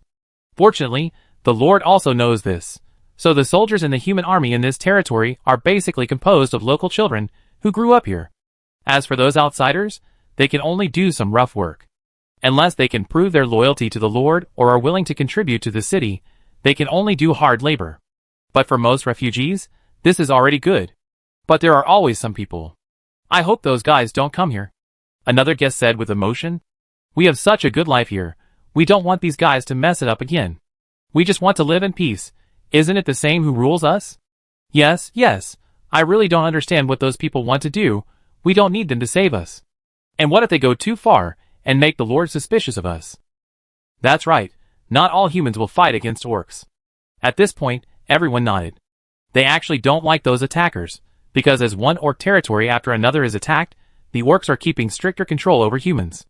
They also found that the orc soldiers, who used to talk to them in a friendly manner, are now getting more and more serious when facing them, which makes these locals very uneasy and worried. They also wanted to show their loyalty to the Lord, but unfortunately, they didn't know how to do it yet. Although some people suggested forming a patrol team, it was rejected by everyone. After all, this would only make the situation worse. Ding ding ding ding. Suddenly, a rapid bell sounded. Hearing this sound, everyone in the tavern was stunned, and the soldier jumped up. Enemy attack. When the soldiers hurried to the city wall, they clearly saw that in the distance, thousands of soldiers dressed in black were standing there, staring at this side. The orc army was also ready at this moment, and the captain of the army stared at the opposite side with wide eyes. Black clothes, steel armor, yes, it's them. Report to the Lord immediately. Yes. Soon, another orc messenger took the order and left, and the captain looked at the human soldiers next to him. You, leave here and guard the refugee area. The battle is about to begin, and it is likely to cause chaos in the city. We want to stay here too. Hearing the order of the orc captain, the human soldiers soon plucked up the courage to speak. We want to protect our hometown just like you, and we will never betray you. Hearing the words of the human soldiers, the orc captain frowned and nodded. Okay, you can leave half of your people here, and the others will go to the refugee area to guard to avoid chaos. Yes. Soon, some human soldiers left, while the others stayed, holding bows and arrows, staring at the enemy in the distance. They gritted their teeth, and anger shot out of their eyes. This is their hometown, they live a peaceful life here, and they will never allow anyone to trample on their homeland. Although the people around them were not their compatriots, but orcs, they were comrades at the moment, because they were all fighting for the same goal. At this moment, the human army in front began to advance slowly. At the same time, the guards saw several tall figures covered with steel behind them. They raised their weapons, and aimed at the city wall. Get down! Boom! The stone wall suddenly exploded, as if it was hit by a cannonball. Both orcs and humans hid behind the city wall at this moment. They couldn't even fight back. They could only hear the roar of artillery fire, and the sound of the city wall being blown up. Fight back, don't let them get close to the city gate. The orc captain shouted, and raised his longbow, and shot forward. At this moment, other soldiers also picked up their weapons to fight back. The invaders on the opposite side also raised their guns. Lasers and arrows flew across, and a melee began. The human guard desperately shot, and dodged the red beam from the opposite side. He just saw the orc next to him being hit by the beam, and burned to charcoal. He didn't want to use his body to resist a shot to see how powerful this thing is. Boom! Another explosion sounded, and a gap was blown out of the city wall again. At this moment, the orc captain was also seriously injured, but he was still shouting loudly. Everyone, hold on, the Lord's army will arrive soon. Hold the city gate. Huh? Just then, the human guard suddenly found a familiar figure quickly passing through the chaotic battlefield, and came to the passage next to it. Then he took the opportunity when no one was paying attention, and reached out to grab the handle. Wait, stop, what are you doing? Seeing this scene, the human guard was shocked and screamed and shouted hurriedly, but it was too late. Boom! As the figure pulled down the handle, the originally closed door suddenly fell down and opened completely. Chapter 1802. You bastard! The young guard rushed over and pushed the man to the ground, but it was too late. The closed door had already fallen, showing a broad road to the intruder. Why did you do this? You grew up here. Have you forgotten? Grabbing his colleague tightly, the young guard's eyes turned red, and stared at the man in front of him fiercely. He was about the same age as this guy, and the two grew up together. The young guard knew his situation very well. It was because of this that he would choose to keep him and protect him behind him. But what the young guard didn't expect was that it was the man he trusted the most who stabbed him in the back. Don't forget. You were only 5 years old when you came here. It was the Lord who took you in and let you stay here, so you could grow up. How could you do this? Why did you betray the Lord? Helpless? The man's expression was very calm even though he was held tightly by his friend. There was even a hint of coldness in his eyes, as he stared at the young guard. Why do you think I was helpless? I was only 5 years old at that time. I can't remember many things, but I still remember that when my father and mother took me away, they chose to lead away those damn orcs in order to let me escape, and then they were eaten alive by the orcs. At this moment, the man's voice suddenly became much louder. I will never forget how my parents were torn apart and eaten by those damn orcs. I want revenge. I have never forgotten this. But the Lord saved you. So what? The man showed a grim smile. In the final analysis, it still wants to fatten us up and then eat us. I heard that in the human kingdom in the past, some places would play music to the cattle raised, and even give them wine and cheese. Because it is said that the meat of cattle raised in this way is more delicious after slaughter. Maybe your lord also likes this? You bastard. Hearing this, the young guard could no longer hold back and roared, and the man suddenly took out the dagger from his waist and stabbed at the young guard. The latter's reaction was not slow. At the same time as the man made a move, he also raised his long sword and stabbed the man hard. Puff! Blood splashed, the man's body trembled, and then there was no movement. And his eyes were still full of resentment and hatred, staring at the young guard. The latter stood up, as if he just realized what he had done. He stared blankly at the blood on his body, and the weapon stained with blood, not knowing what to do for a moment. What's going on? Looking at the door that suddenly opened in front of him, Duan Muhuai, who was fiddling with the thunder hammer, asked curiously. He was originally planning to charge again, but he didn't expect that the other side would open the door directly before he could get ready. Is there a trap? Do you want to keep going? Lysaida asked anxiously. I suspect this is probably a trap. What about traps? I want to see what they can do. The empty city plan has been sung to me. Do you really think that I and Sima Yi, who are idiots, will fall for it? Duan Muhuai waved his thunder hammer, and then took a charging stance. Little ones, follow me.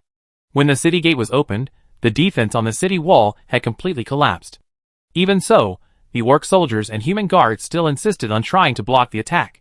They raised their spears and aimed at the city gate like hedgehogs. At the same time, the soldiers in the back bent their bows and arrows, like raindrops, flew out and flew forward from the gaps in the gun array. If it were ordinary soldiers, they would inevitably suffer heavy losses in this situation. Unfortunately, they met Duan Mu Huai. The latter rushed into the city gate like an out-of-control dump truck, and the arrows, like a rainstorm, hit Duan Mu Huai's heavy armor, which was useless except for a ding-dong sound. And those solid steel spears also burst and shattered directly when they touched Duan Mu Huai, turning into fragments on the ground. The soldiers holding spears at the back felt like they were hit head-on by an elephant and flew directly into the air. Bang, bang, bang. Duan Mu Huai did not slow down at all. He just kept moving forward along the road in front of him like a mad bull. No matter if there were people, houses, or anything else in front of you, they would be knocked away by Duan Mu Huai. The other soldiers followed closely behind Duan Mu Huai and attacked along the road he opened. For the orcs in this territory, everything that happened before their eyes was also beyond their expectations. They did not expect that the city gate would fall so quickly. The army sent by the Lord had not had time to reach the city wall, and they hit Duan Mu Huai, who was rushing towards them halfway, and then they were directly knocked out by this overloaded heavy truck. Duan Mu Huai marched forward all the way until he came to the castle, then he stopped. This was not only because the fully armed orc soldiers had already set up their formation and were ready for battle, nor was it because of the orc lord standing behind them. It was because of the group of humans in front. A group of weak humans. Among them were men and women, old and young, and everyone looked like a civilian. They were not holding lethal weapons, but some farm tools. But these people stood in front of Duan Mu Huai and tried to stop him. What does this mean? Duan Mu Huai glanced at the old, weak, sick, and disabled, and then looked at the orc lord standing on the steps behind him. It was an orc with a tiger head, and his body was similar to that of a human. If you have to say it, it has 4 arms. Well, for arms, Duan Mu Huai felt that PTSD was going to occur just by looking at it. This is a war between us. The orc lord also spoke at this time. I didn't intend to let the civilians join, but they came here on their own and wanted to fight with me. That's right. Hearing the orc lord's speech, the civilians also shouted loudly. We want to fight for our lord. I don't care whether the lord is an orc, but the lord saved us, so we have to help him. I will never let you hurt the lord. The civilians rushed to roar loudly, their hands trembling slightly. Obviously, facing the terrifying army in front of them, these civilians were not without fear. However, even so, in order to protect their lord and their lives, they resolutely chose to stand up. Seeing this scene, Lizzie Dottai couldn't help but burst into tears. She saw the belief that humans and orcs transcended racial barriers and united. If it were before, as a goddess, she would naturally praise and bless them, but now, she stood opposite them. However, unlike the depressed goddess, the soldiers of the Death Legion faced these roaring civilians without saying a word and stood there in silence. They did not move at all, and Duan Mu Huai snorted and looked at the orc lord. It seems that you have trained them to be very obedient. I just gave them what they should have. The orc lord shook his head. Not everyone longs for war, we just hope to live a stable and peaceful life. I know that the Demon King's army is in chaos now, but I don't intend to get involved. The war between humans and orcs has shed too much blood and killed too many people, so I hope everything can end here. Lord. Hearing the speech of the orc lord, the civilians were deeply moved, and then they looked at Duan Mu Huai again. You are not welcome here. This is the home of orcs and humans. That's right, we don't want war. This is our home. We have to protect it. Get out. Get out. The voices of the people were getting louder and louder, and more people gathered. They stared at Duan Mu Huai and the Death Legion angrily, trying to express their determination. In the eyes of these people, as long as they showed enough determination, the other party should be restrained. At least, he couldn't kill them all. Just then, they heard Duan Mu Huai's voice again. Well, the heresy is corrupted thoroughly. It seems that there is no need to educate them. Just execute them directly. Duan Mu Huai raised his hand, and as he moved, the soldiers of the Death Legion behind him raised their weapons silently and aimed at the crowd in front of him. Do it. Countless red beams burst out. The crowd fell down one after another, just like wheat being harvested, men, women, old people, children.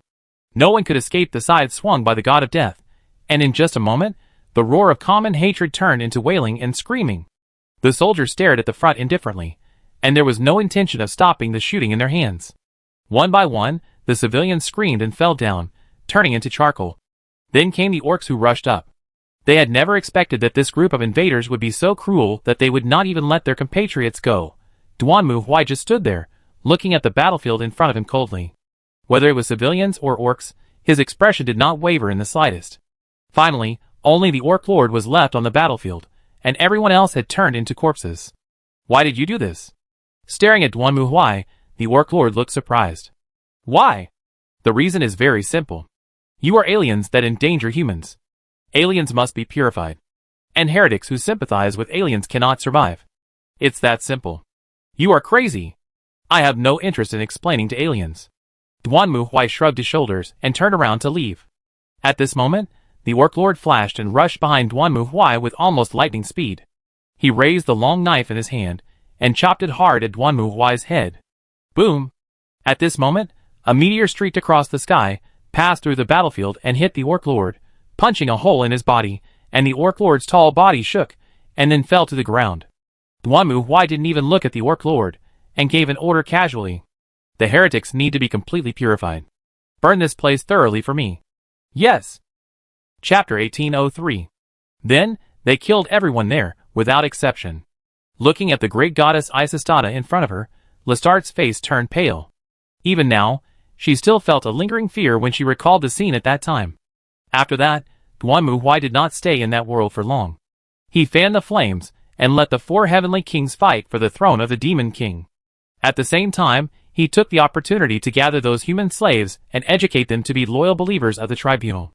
Then, when the 4 heavenly kings were fighting each other in a mess, he appeared directly and killed them in one fell swoop. The Demon King's army, which lost the Demon King and the 4 heavenly kings, was completely defeated, and Duanmu Huai also retired and left that world. Although there are still many orcs alive, for some reason, Listarte is very sure that they may not be able to continue to exist. Duanmu Huai was obviously convinced of this, so he left the war-torn world without looking back. I understand your feelings, Lizzie Dade. Looking at the pale face of the goddess, Ishida whispered to comfort her. It's not just this that worries me, Lady Ishida. Before leaving that world, Mr. Duanmu gave them some books.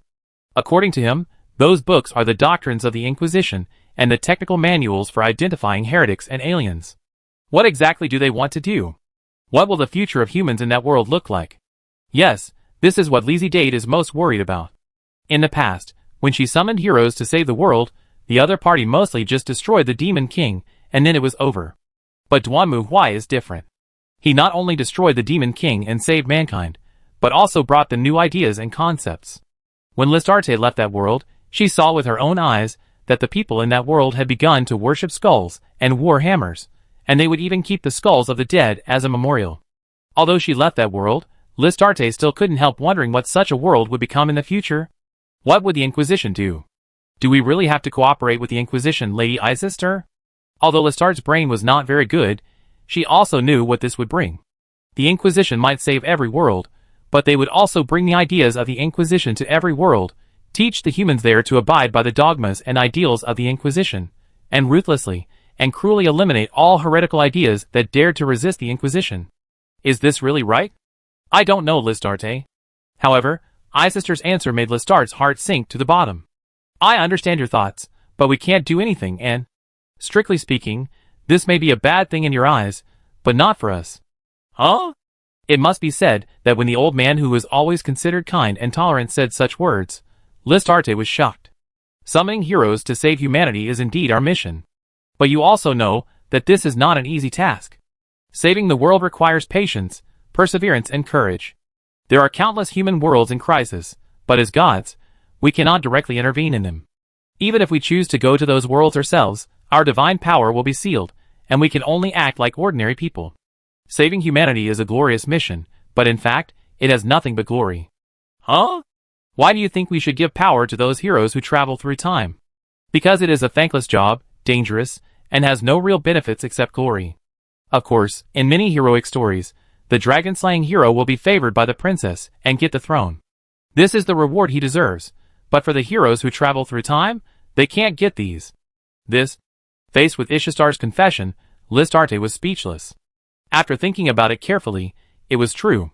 After destroying the Demon King, those heroes will leave the other world and return to their hometown. They will not get either fame or status. The only reward they can get is the power they get during the adventure. Moreover, not every hero is willing to stay and save the world, and many people who are summoned will feel resentment. So, from this perspective, the Inquisition is indeed a good partner. This is their responsibility, and from your report, the Inquisition also has a very reasonable and mature set of rules and regulations for action. In this way, even if the world encounters danger again in the future, it will be easy to rely on its own strength to resist. But? Perhaps you think this is cruel and cold, but in order to save most of the human race, we often have to make sacrifices. The legend of the hero is exciting, but legends and passion alone often cannot save humanity. Listarte opened her mouth, but soon lowered her head. She understood what the great goddess Isista meant. Perhaps it was true, but saving humanity was a glorious and noble mission, wasn't it? Did it have to be like this? Was there really no better way? What Listarte expected was a sacred, glorious, and faithful army. They held high the golden flag and came to those worlds covered by death and destruction, bringing the glory of hope to the people there, rather than a steel army that brought the flames of iron and blood to everything it went to. But unfortunately, she could only think about it, because at this moment, those steel warriors from the tribunal had entered the unified god realm. They didn't care about the curious eyes of the gods at all. They just held their weapons and strode on the streets. It was as if they were the real masters of this world. By the way, even the responsibility of the gods to guide was cancelled. Perhaps Duanmu Huai was fed up with Listart's nagging. After returning to the unified god realm, he immediately protested to Isista. In the end, Isista changed the way the gods guided the warriors. After that, the gods would no longer follow the warriors of the Inquisition all the time, but would only give them a brief intelligence description of the world when they opened the portal and sent them into that world, similar to the mission briefing before the operation began. Then the Inquisition would choose whether to send a small team or a large army into that world to take action based on the intensity of the threat encountered by that world. Of course, without the guiding goddess, it means that these warriors will not be able to return to that world until the Demon King is destroyed. Only after the Demon King is destroyed will they leave that world again and return to the Inquisition. As for the commendation and review of these warriors, it will be the responsibility of Mary and Kurikawa Akane. The reason for letting Mary take charge is simple. Mary has been to many worlds with Duanmu Huai, and she is relatively familiar with the threat level of each world. Therefore, as long as she reads the report and roughly compares it, she can judge the threat level and completion status of that world. Kurikawa Akane mainly follows Mary to accumulate experience. When she is completely familiar with this job, Kurikawa Akane will be in charge of this job.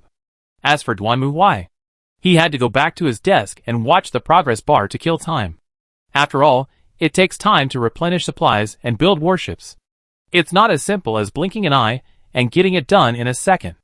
Duanmu Huai stared at the screen at the moment, and it felt like the progress bar was moving very slowly when installing a game. It basically took 10 days for it to rise by 1%. It was really boring. By the way, the unification of the divine world is inevitable.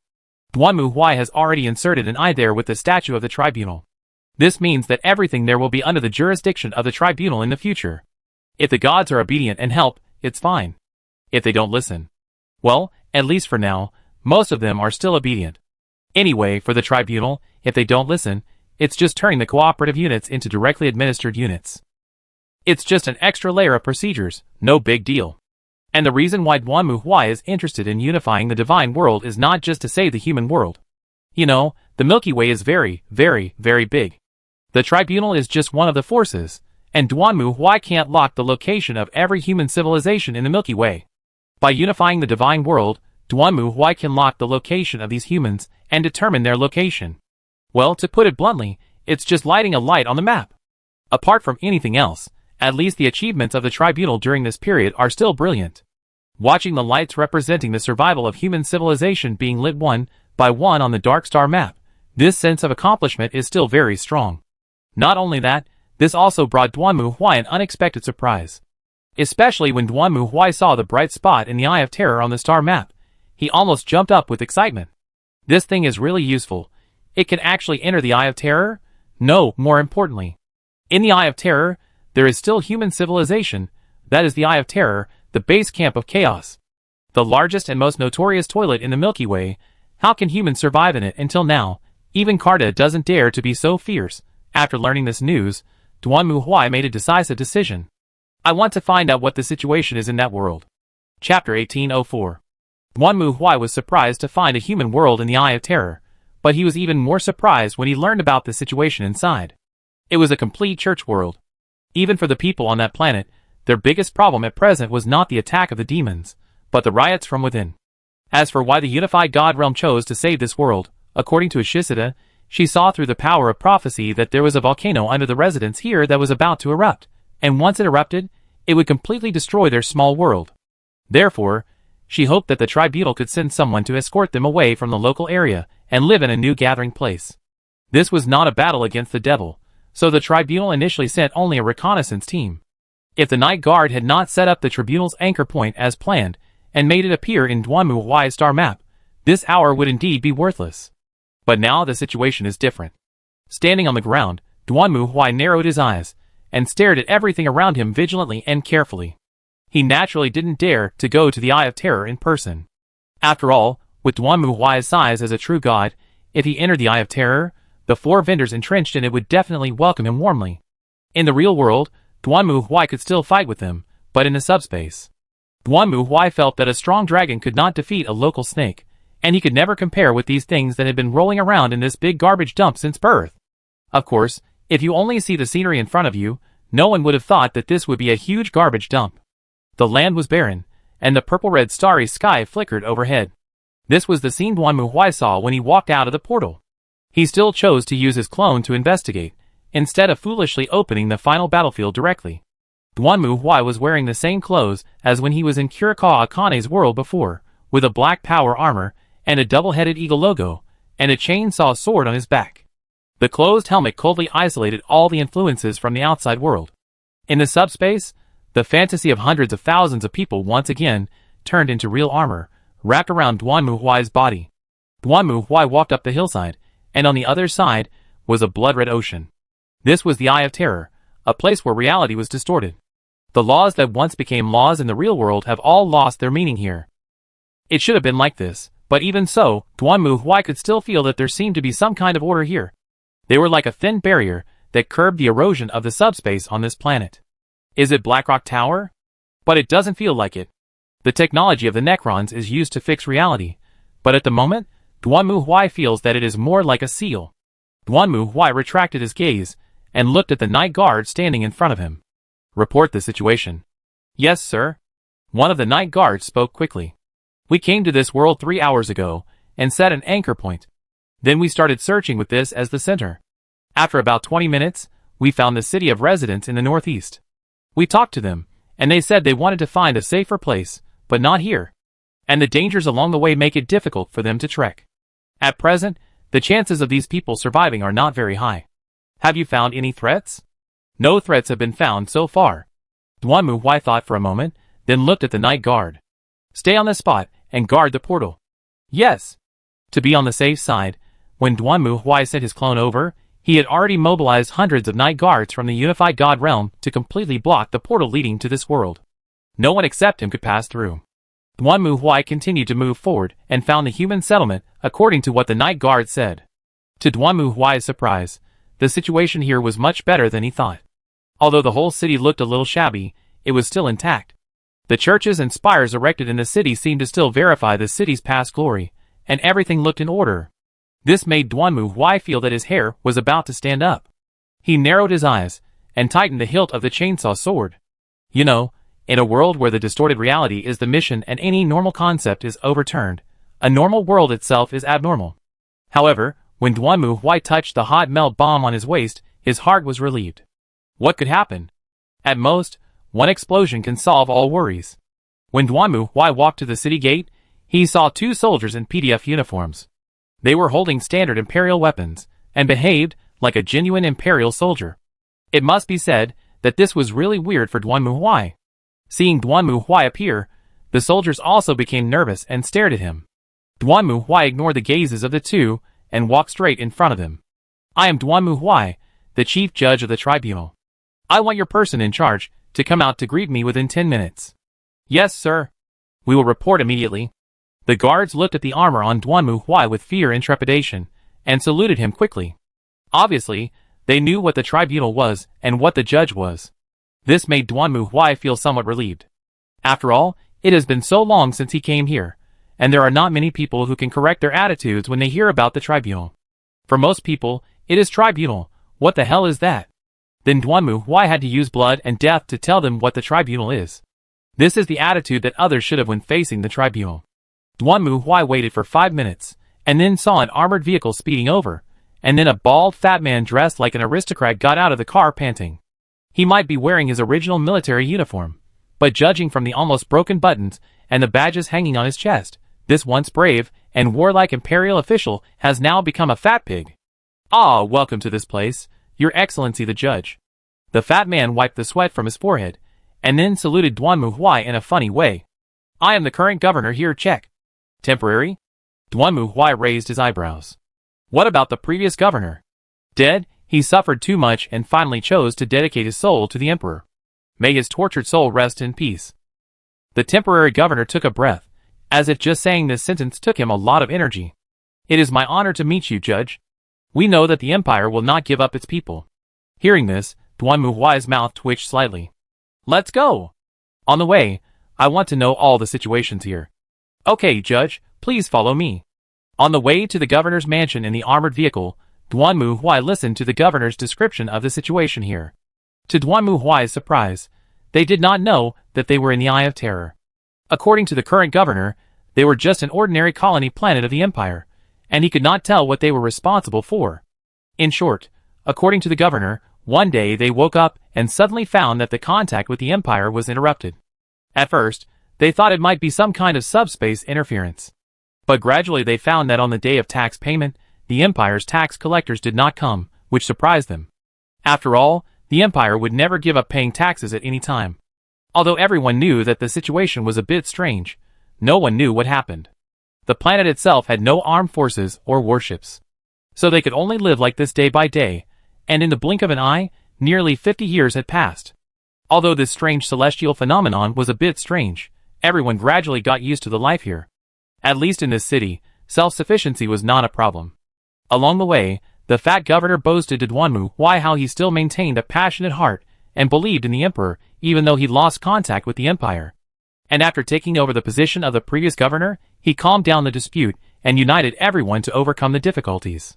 Obviously, he really seemed to regard Duanmu Huai as an inquisitor sent by the empire to investigate the colonies on this planet. Therefore, he hoped that Duanmu Huai would say a few good words for him in front of the emperor. Not only that, this is really troublesome. Duanmu Huai secretly calculated that this planet was swallowed by the Eye of Terror in the 40K period, but for the people here, they didn't know that dozens of thousands of years had passed outside. Well, although the chaos of time is also normal in the subspace, why is only this planet spared? Could it be that for so many years, the demons in the Eye of Terror and the Chaos Legion have always turned a blind eye to this planet? How is this possible? Of course, in theory, the subspace is infinite, and distance, time, and any real data have no effect here. And there is a 1 in a billion chance that this planet is very likely stuck in the gap between the subspace and reality, so it can survive. This possibility is not impossible, just like a person jumping from a 100-story building, but landing smoothly without any injury. Theoretically, even if there is a 99.99% chance that he will die, there is no certainty that the 0.01% chance will survive safely. But is this possible? Are they lucky? Or, listening to the boasting of the fat governor in front of him, Duanmu Huai's eyes became more solemn. The situation seems to be even stranger than he imagined. Chapter 1805. Like almost all buildings in the empire, the governor's mansion is filled with splendid and gaudy decorations, with various crystal or gem inlays in it, and tapestries depicting magnificent war epics hanging from balconies dozens of meters high. Duanmu Huai paused for a moment and carefully admired the tapestry in front of him. It depicted a war he was not familiar with, but it was obviously not from the Great Expedition period. Perhaps it was what the colonists did after they came to this planet? Duanmu Huai's gaze paused on one of the dark figures, then retracted it, and walked forward along the bright red carpet again. The banquet hall with burning incense was very lively. The nobles wore gorgeous costumes and stood respectfully on both sides, welcoming the arrival of the most class-representing existence of the empire. The women were dressed like peacocks, and the men were not much worse. Duanmu Huai walked while observing their expressions. At least from the outside, for this group of ignorant idiots, their lives were quite good. Well, if you don't consider the countless demons flying around outside, This place is indeed suitable for living. Next is the routine speech time. The governor weighed his big belly and praised the glory of the empire loudly, and expressed that he would continue to serve the great emperor as a citizen of the empire. Of course, these disgusting flattering nonsense are more to please the judge from the tribunal in front of him, so as to avoid Duanmu Huai from being executed on the spot for being unfaithful. And Duanmu Huai also said some cliches, which is nothing more than that the empire appreciates your loyalty and hopes that everyone can be loyal to their duties. Of course, at the end, he also mentioned the rhetoric of raising the tithe. This is naturally what Duanmu Huai did on purpose. After all, the appearance of the judge will not bring good news wherever he appears, and as a judge, he obviously did not come here to travel. Then Duanmu Huai was very satisfied to see that the faces of those nobles suddenly became as wonderful as if they had drunk the urine of a fart spirit on the spot. However, Duanmu Huai knew that these nobles would not dare to disobey. Refusing to contribute to the emperor was as treasonous as worshipping evil gods. This is why this kind of news would most likely be conveyed by the inquisitor. If the other party was a little reluctant, Duanmu Huai could pick up the chainsaw sword to execute the heretic. After this disgusting speech, the banquet officially began. Duanmu Huai refused the fat governor's request to accompany him, and instead wandered around the banquet hall alone. He restrained his breath, disguised himself as a shadow in the dark, walked among the painted nobles, and listened to their exchanges and conversations. Most of the nobles' speeches were as worthless as they themselves, discussing women, wealth, and power. They were all things that Duanmu Huai didn't care about, but he was very patient. If a hunter wants to find his prey, it takes some time and patience. Of course, Duanmu Huai said that this time would not be long, perhaps only until the end of this banquet. Time passed by minute, and just when Duanmu Huai began to consider whether to capture a few nobles for interrogation, his ears keenly caught the faint quarrel in the corner of the banquet hall. Duanmu Huai walked towards the sound, and then saw several young ladies gathered together, as if arguing about something. "We will be able to go to the starry sky soon. You see, the judge is here, my god. She represents the empire. Do you think we can have a chance to be loyal to this lord? Leave this damn place? Are you crazy? That's the Inquisition. Haven't you heard about them? Isn't that great? Walking between the stars, fighting for the empire and the emperor, ruthlessly destroying all evil existences that threaten the empire. I dream of becoming such a warrior, not just staying in the room as a vase that can only give birth to children in the future. Continuing the bloodline is very important." Another slightly older woman tried to dissuade him. "Try to say this in front of your father. He will definitely break your legs." "I won't say it in front of him." The young woman sneered at this, full of rebelliousness unique to adolescence. Then her eyes suddenly flashed with excitement. "Do you think this judge will come to investigate the Dark Fortress? I know there must be something wrong with that place. You should learn to be careful with your words." "Mina!" The older woman interrupted her again. "This is a serious banquet, not a place for you to spread those crazy thoughts. If you do this again, then I can only ask you to leave. Get out." The young woman snorted coldly, then lifted her skirt and walked away quickly, while others looked at the woman's back and shook their heads. Really, her father spoiled her. But the prophecy. That's not what the prophecy said. She is just a child who loves to dream. But you say, what are the Inquisitors doing here? We have indeed lost contact with the Empire. Now they are here to rebuild the connection and confirm whether we are loyal to the Empire. That should be the case, but the increase in tithes may be a bit too much for us. Don't talk about it. This is the will of the Emperor. Duanmu Huai couldn't hear any more interesting news, so he let the gossipers talk for a while, and walked towards the corridor on the other side of the banquet hall. Crossing the corridor, Duanmu Huai saw the woman standing at the end of the corridor bridge, looking at the garden in front of her. If she just stood there, she would look like a pitiful young lady. But it was obvious that her performance just now had completely made this disguise useless. "Hello, young lady." Duanmu Huai walked out of the shadows and said. Hearing his voice, the woman trembled. She turned her head quickly, saw Duanmu Huai appearing in front of her, stood up quickly, lifted her skirt and saluted. Hello, Judge. It's a great honor to meet you." "Oh, this is really a little devil." Looking at the woman in front of him, Duanmu Huai's eyes showed a smile. He had seen this kind of character many times in the game. The pampered daughter of a rich family, who had heard some stories about the judges, imagined them as knights galloping across the stars to protect the empire. Well, strictly speaking, this is not wrong. As long as you don't pursue the details. I just heard you talking about some very interesting topics. Duanmu Huai slowly walked towards the woman and spoke at the same time. For example, prophecy. Can you explain it to me? This. This doesn't seem to be what I should. You are a citizen of the Empire, miss. Duan Muhuai's tone became serious. He wanted to let the woman in front of him know that the person here was not a licker pursuing her, but an imperial judge. As an imperial citizen, it is your duty to cooperate with the judge in the investigation. Yes, yes, of course, I know. Hearing Duan Muhuai's words, the woman suddenly became nervous. Prediction. Actually, everyone knows that the prophecy says that one day, our compatriots will come for us. All we have to do is wait patiently for their salvation. This is the reward for our loyalty to the Emperor. We will join a greater collective. As long as we do this, the evil surrounding us will be completely wiped out. Well, when was this? Who made the prophecy? This? Sorry, Lord Inquisitor, I don't know much. I have heard servants say this since I was a child. It seems that not long after this world lost contact with the Empire, a respected bishop said it in person at the gathering. He said that he had received the revelation of the Emperor. Where is that bishop? He should have died many years ago. It's a pity that there is no way to hang that heretic on the street lamp. This thought flashed through Duan Muhuai's mind, and then he changed the subject. I also heard about the Dark Fortress. Can you explain it to me in detail? Of course. Compared to before, the woman seemed very excited this time. There is a fortress in the northeast of the city.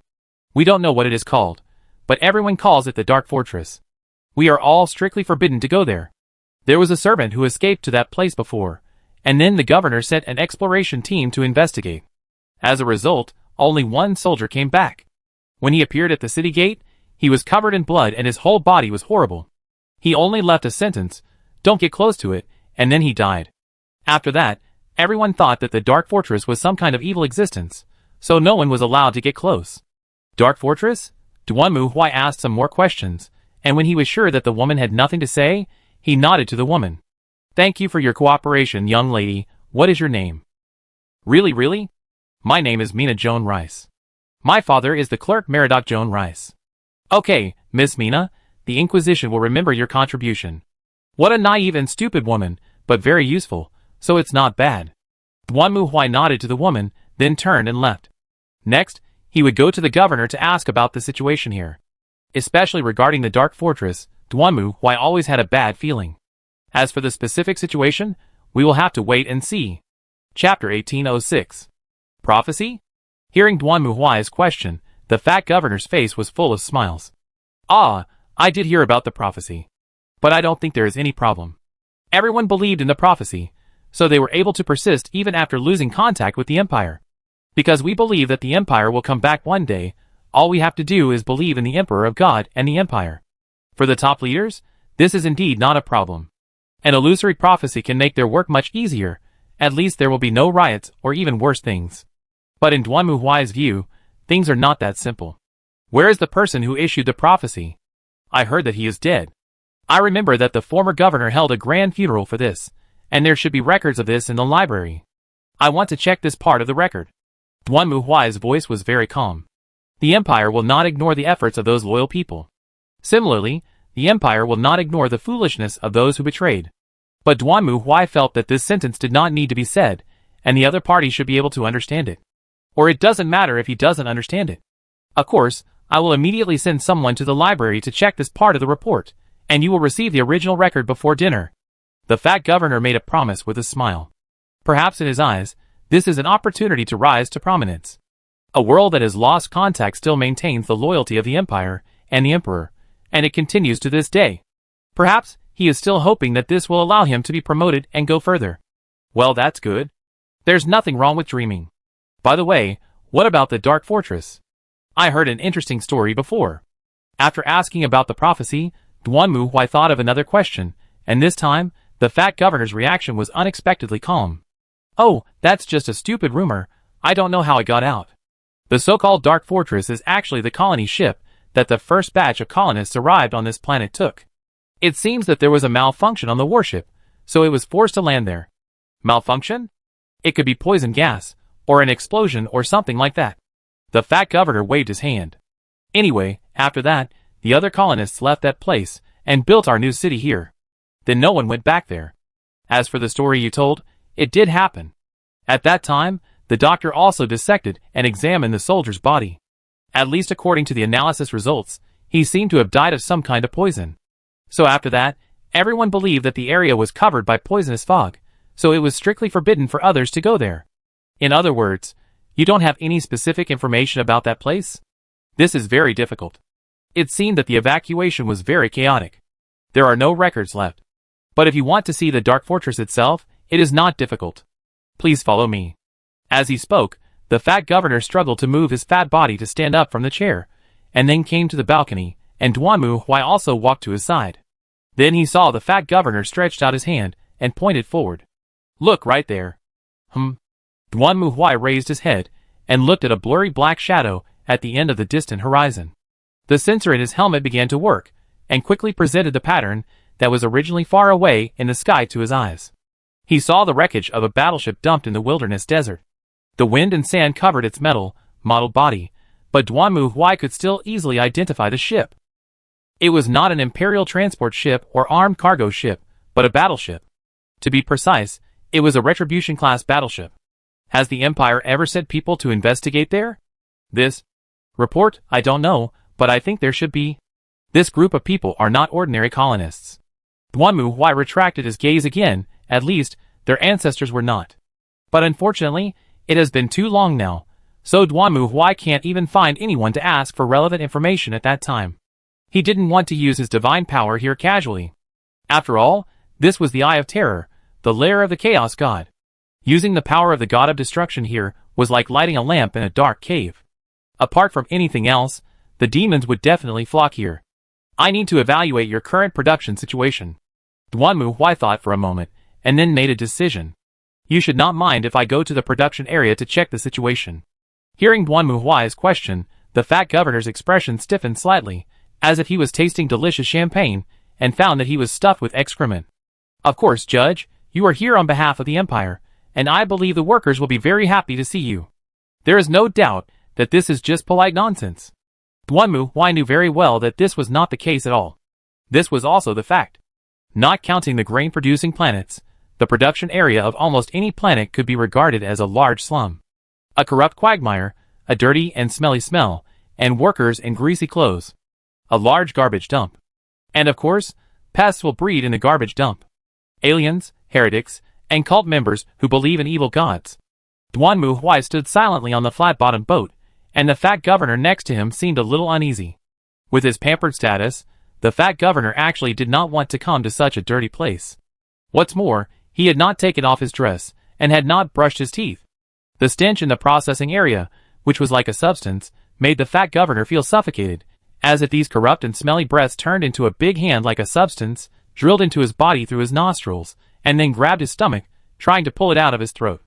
The workers worked silently without stopping their actions. They behaved in an orderly manner, diligently and silently moving materials and checking pipelines. They were simply the most dedicated workers. It seems that you have taken good care of them, Governor. Duanmu Huai said casually while looking at the production area below, and the fat governor could only cover his mouth and nose with a handkerchief and smile politely. He did not wear a helmet like Duanmu Huai, so he could do nothing except for forcibly enduring this stench that was comparable to torture. Then, without any warning, Duanmu Huai suddenly jumped off the flat boat. His behavior made the fat governor stunned for a moment. Before the fat governor could react, Duanmu Huai had already fallen heavily to the ground. He completely ignored the surprised eyes cast at him, and strode towards an alley next to him. If it were Duanmu Huai's original body, it would not be easy to enter such a narrow place. But fortunately, as a clone, Duanmu Huai could easily pass through this narrow alley and continue forward. He took steps without hesitation and moved towards the darkest, most chaotic and most dangerous place. The eyes staring at Duanmu Huai also changed from confusion and surprise at the beginning to anger and uneasiness. However, Duanmu Huai did not care about these eyes, because his hand was on the chainsaw sword, and he believed that these workers understood what it meant. And what the tribunal likes and is best at is a massacre. Then, Duanmu Huai came to the end of the alley, where a piece of rag was hung, as if covering something. Duanmu Huai paused, then he reached out, and pulled the rag open. He had seen this situation many times, the shrines hidden in the most secret places of the garbage dump, the filthy symbols and holy images of the evil gods, and the evil and ugly cultists. However, behind the rags, there was only an empty space with a few wooden boxes filled with food. There was no shrine, no filthy evil god symbols, only the words of the god emperor's protection on the wall, As if even in this lowest and darkest place, people still believed and faithfully looked forward to the glory of the God Emperor. Duanmu Huai was silent for a moment, then turned and left. When he walked out of the alley, he saw the fat governor running over panting, and the guards, who were as if they were facing a great enemy. "You take good care of this world, governor." Staring at the fat governor in front of him, Duanmu Huai said lightly, "The people here are so pious, so persistent, and so full of hope and faith in the emperor. Even in such a harsh environment, they still use their lives to serve the emperor and the empire. This is really something worth celebrating. I think the empire will reward you for your loyalty and ability. Thank you very much for your praise, Judge." The fat governor, who was originally uneasy, smiled a little more when he heard Duanmu Huai's praise. Although he didn't know what Duanmu Huai had done just now, at least for now, everything here seemed to make the erratic judge very satisfied. This also made the fat governor feel relieved. After all, he had heard the horror stories of the tribunal, and he didn't want a large-scale massacre or disaster to happen in his city. At least for now, it seems that the judge has no intention of creating a horror story here. Duanmu Huai turned his head again and carefully looked around the surrounding environment. He saw that the workers had resumed their previous working state, as if nothing had happened. Everything was in order, calm and comfortable, so Duanmu Huai nodded. "Okay, let's leave here." Now, he already knew what the problem was with this place. Chapter 1807. Duanmu Huai admitted that when humans identify a goal and unite, they can burst out with great power. But he also knew that the human group itself is very complicated, especially in the lower city, a place that is filthy, dirty, and full of toxic waste gas. Expecting everyone to work hard like a model worker, If this is not in the eye of fear, then Duanmu Huai might be happy to issue an extermination order as a gift to the fat governor, but now, he has a new idea. But before that, Duanmu Huai has to go and see the Dark Fortress. Duanmu Huai borrowed an armored vehicle from the fat governor in the name of the judge, and the latter was worried. "My lord judge, please forgive me for being rude. You really don't need to go to that kind of place in person. Whether it is necessary is up to me, not you, governor." Duanmu Huai put his hand on the chainsaw sword and tapped it gently, using this method to remind the fat man in front of him, who has the final say here now. "But there? Well, you must be careful." The fat governor wanted to say something, but he couldn't say anything. Although he also wanted to send a planetary defense force to act with Duanmu Huai refused this gesture of goodwill. He knew very well what was going on under the masks of those soldiers, and Duanmu Huai didn't want to worry about being shot from behind while investigating. And it would be too troublesome to explain to the governor how his soldiers were killed. Duanmu Huai really had no talent for making up lies. Duanmu Huai drove the armored vehicle alone out of the city and headed in the direction of the Dark Fortress. Fortunately or unfortunately, Duanmu Huai did not encounter any threats along the way. Everything was normal except that he drove for too long and fell asleep several times, and drove the car into the ditch next to him. Thank God, this armored vehicle is quite tough. When Duanmu Huai arrived at the Dark Fortress, it was already 10 hours later. A day on this planet seemed to be 48 hours.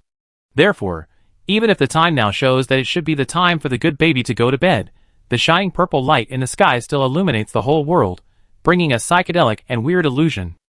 But with the help of this light, Duanmu Huai also saw the last traces of the battleship clearly. I have to admit that the crash of this battleship is very clear. Standing on the top of the mountain, Duanmu Huai looked down, and not far in front of him, the Retribution-class battleship fell obliquely on the ground. There was a long gully behind it. Just by seeing this scene, Duanmu Huai could imagine what happened at that time. A huge metal warship broke through the clouds and entered the gravity circle of this planet. The helmsman tried desperately to control the warship and keep it as balanced as possible. And his efforts also worked. The warship did not crash directly into the hard ground. On the contrary, it fell obliquely like a plane making an emergency landing. The solid bow of the ship easily cut through the thick soil and rocks, leaving a gully on the ground that was thousands of meters long and spread to the end of the horizon like a canyon. Finally, it stopped here, and its bow hit the mountain wall next to it. Then, there was a large-scale battle and escape. Duanmu Huai walked down the mountain path and moved forward along the path of his predecessors. There is a saying that there is no road in the world, but there will be a road if you walk more. Although this road is almost invisible, Duanmu Huai can still keenly capture its traces and move forward along it. They chose to leave the battleship instead of repairing it. Of course, considering the current situation, it is almost impossible to repair it. Duanmu Huai walked to the end of the mountain path, where there was a dark, dim, open steel door. By the way, according to the detection of sensors and Orioles, there is no radiation or poisonous gas that is lethal. Duanmu Huai walked through the steel door and entered the depths of darkness. The searchlight on his shoulder illuminated the dark passage, as if it was the first light to reappear here in centuries, but this memorable moment did not cause any special abnormalities. Duanmu Huai grabbed the chainsaw sword and moved forward, staring at the surroundings. There had been more than one battle here. The white bones in the corridor could prove this. Judging from the only clothes left on them, they should be slaves on the warship, or they could be guards. In short, they were running and shooting at the back with guns, as if something was chasing them. As for what it was, Duanmu Huai took a look at the skeletal remains lying beside the corridor, with a head like an oval winter melon, and retracted his gaze. He was really not surprised at all. Obviously, something that shouldn't have appeared on this warship appeared, and for some reason, the people in charge of monitoring didn't notice it. At least when they found it, it was too late. But this still cannot explain why the battleship forced landing here. To be honest, if it turned into a pile of scrap metal directly in the high-altitude orbit, it would be more in line with Duanmu Huai's imagination. So what happened to this battleship?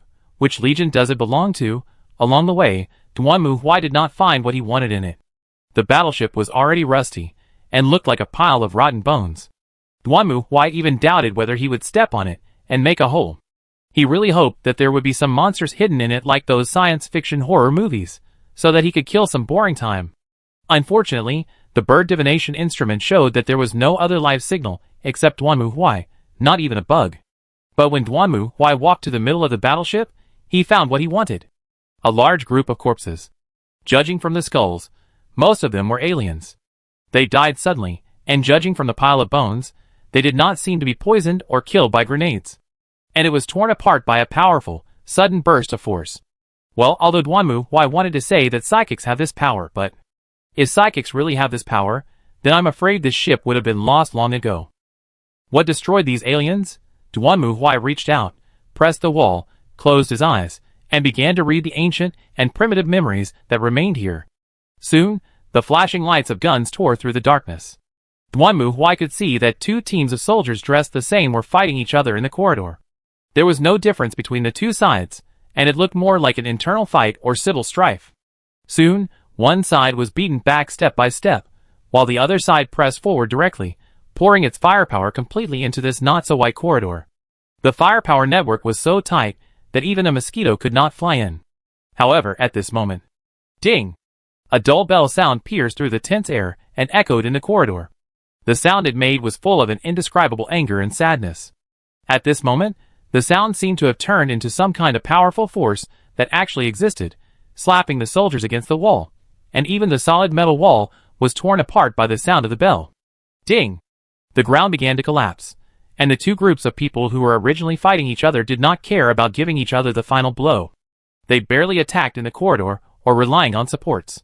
The lights in the corridor flickered, and it was obvious that no matter what the bell sounded, it brought inevitable and devastating effects to the battleship. Ding! Then, the corridor began to tremble, and Duanmu Huai saw the crew members swaying and colliding like rag dolls under the action of gravity. It was obvious that the battleship was falling to the ground. The crew members in it had nothing to do except praying for the Emperor's mercy. More crew members couldn't even bear the power of the bell. Their bodies were crushed into pieces by the reverberating sound in the air, and only turned into a pool of unclear flesh and blood smeared on the corridor wall. Finally, with a roar, everything fell into silence. Duanmu Huai withdrew his hand and opened his eyes. Well, just as he thought, this warship obviously hides a secret.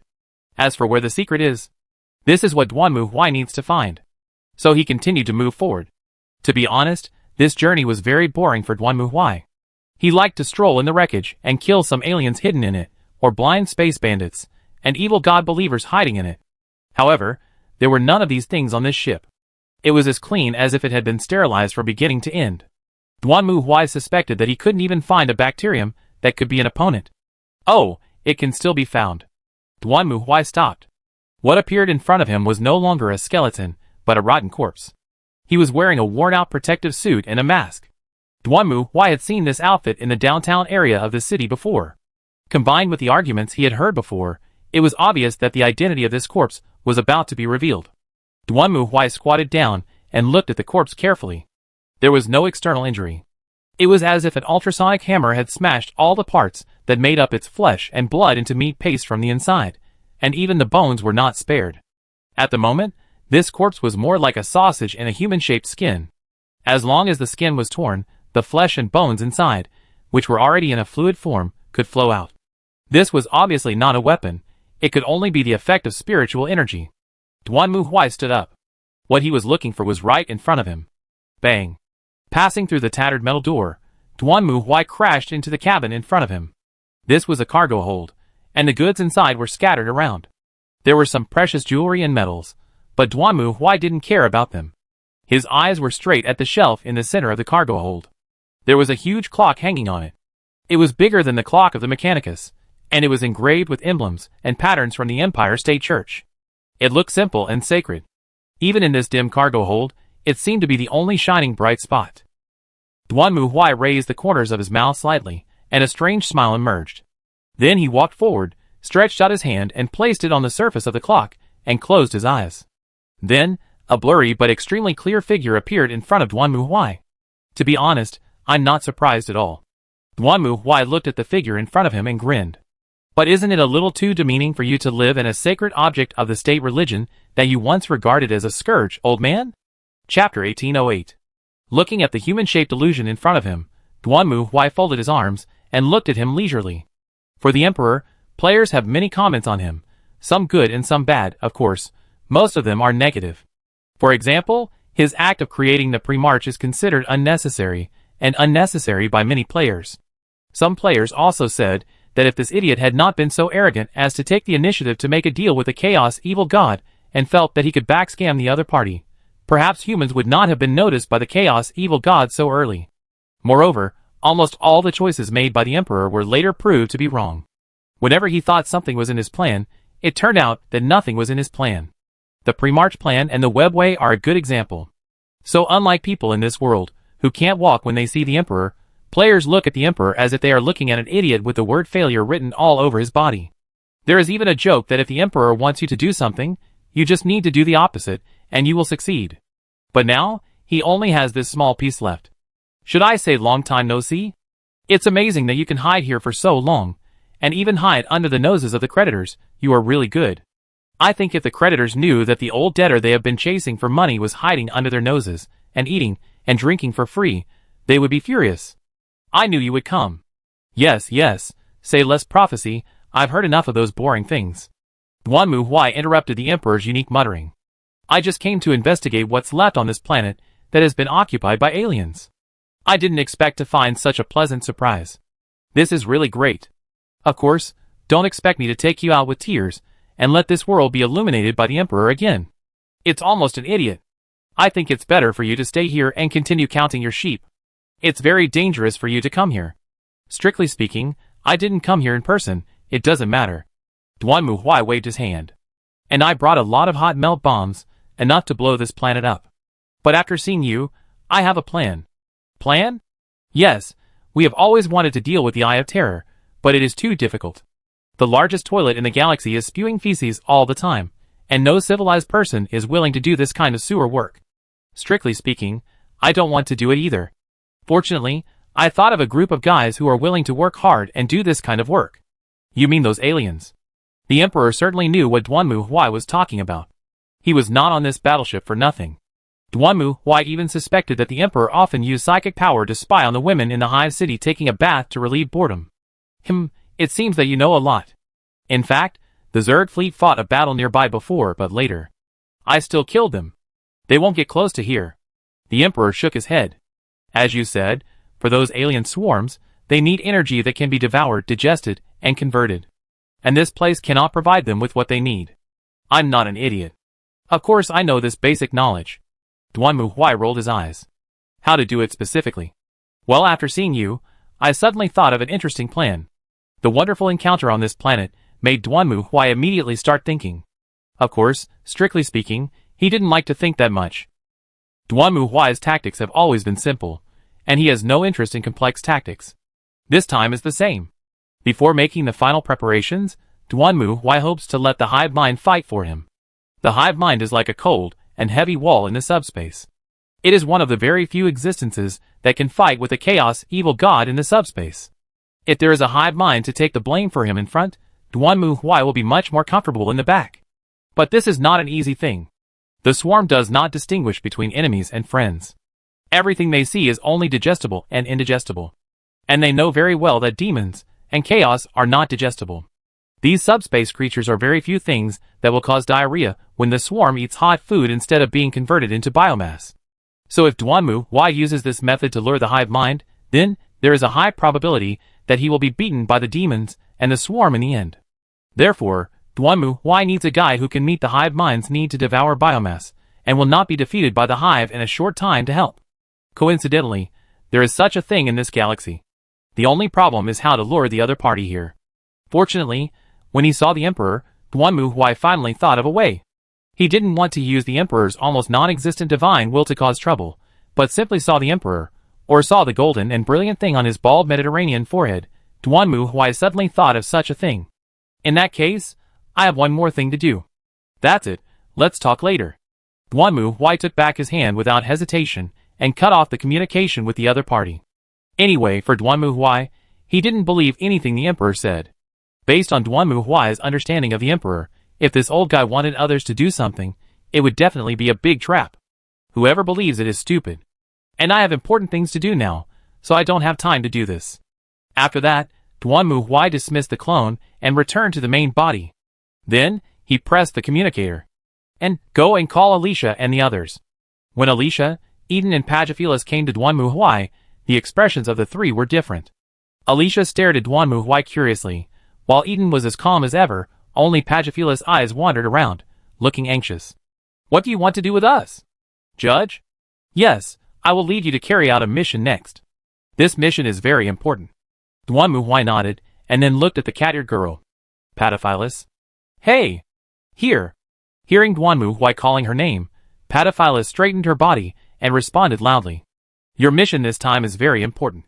Strictly speaking, whether we succeed depends on you. Hey! Me?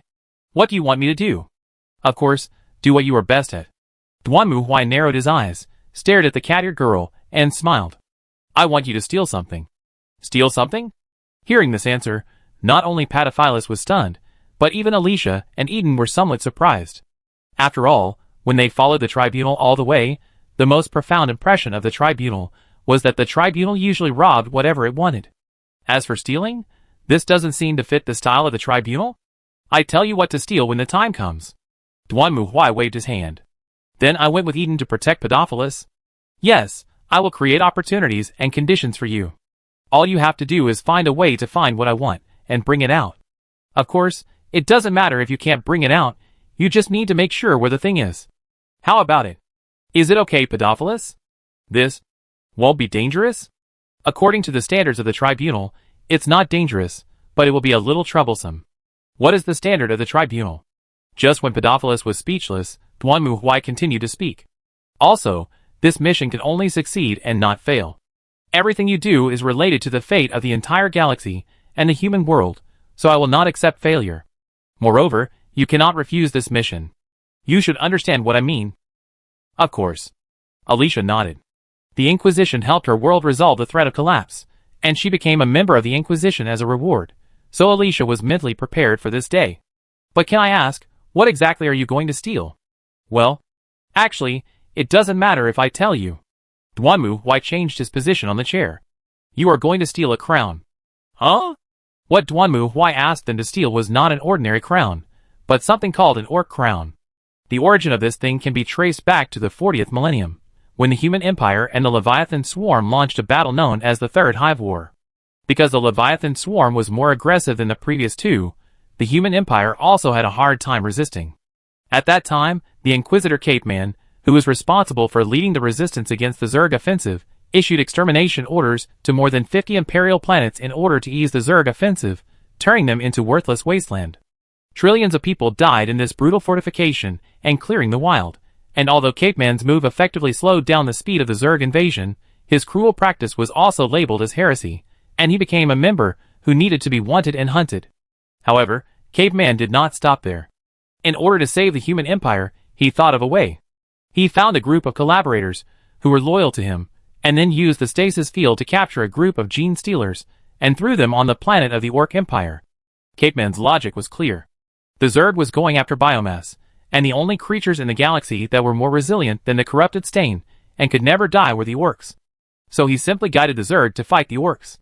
In the best case, both sides would suffer losses, and the Empire would reap the benefits.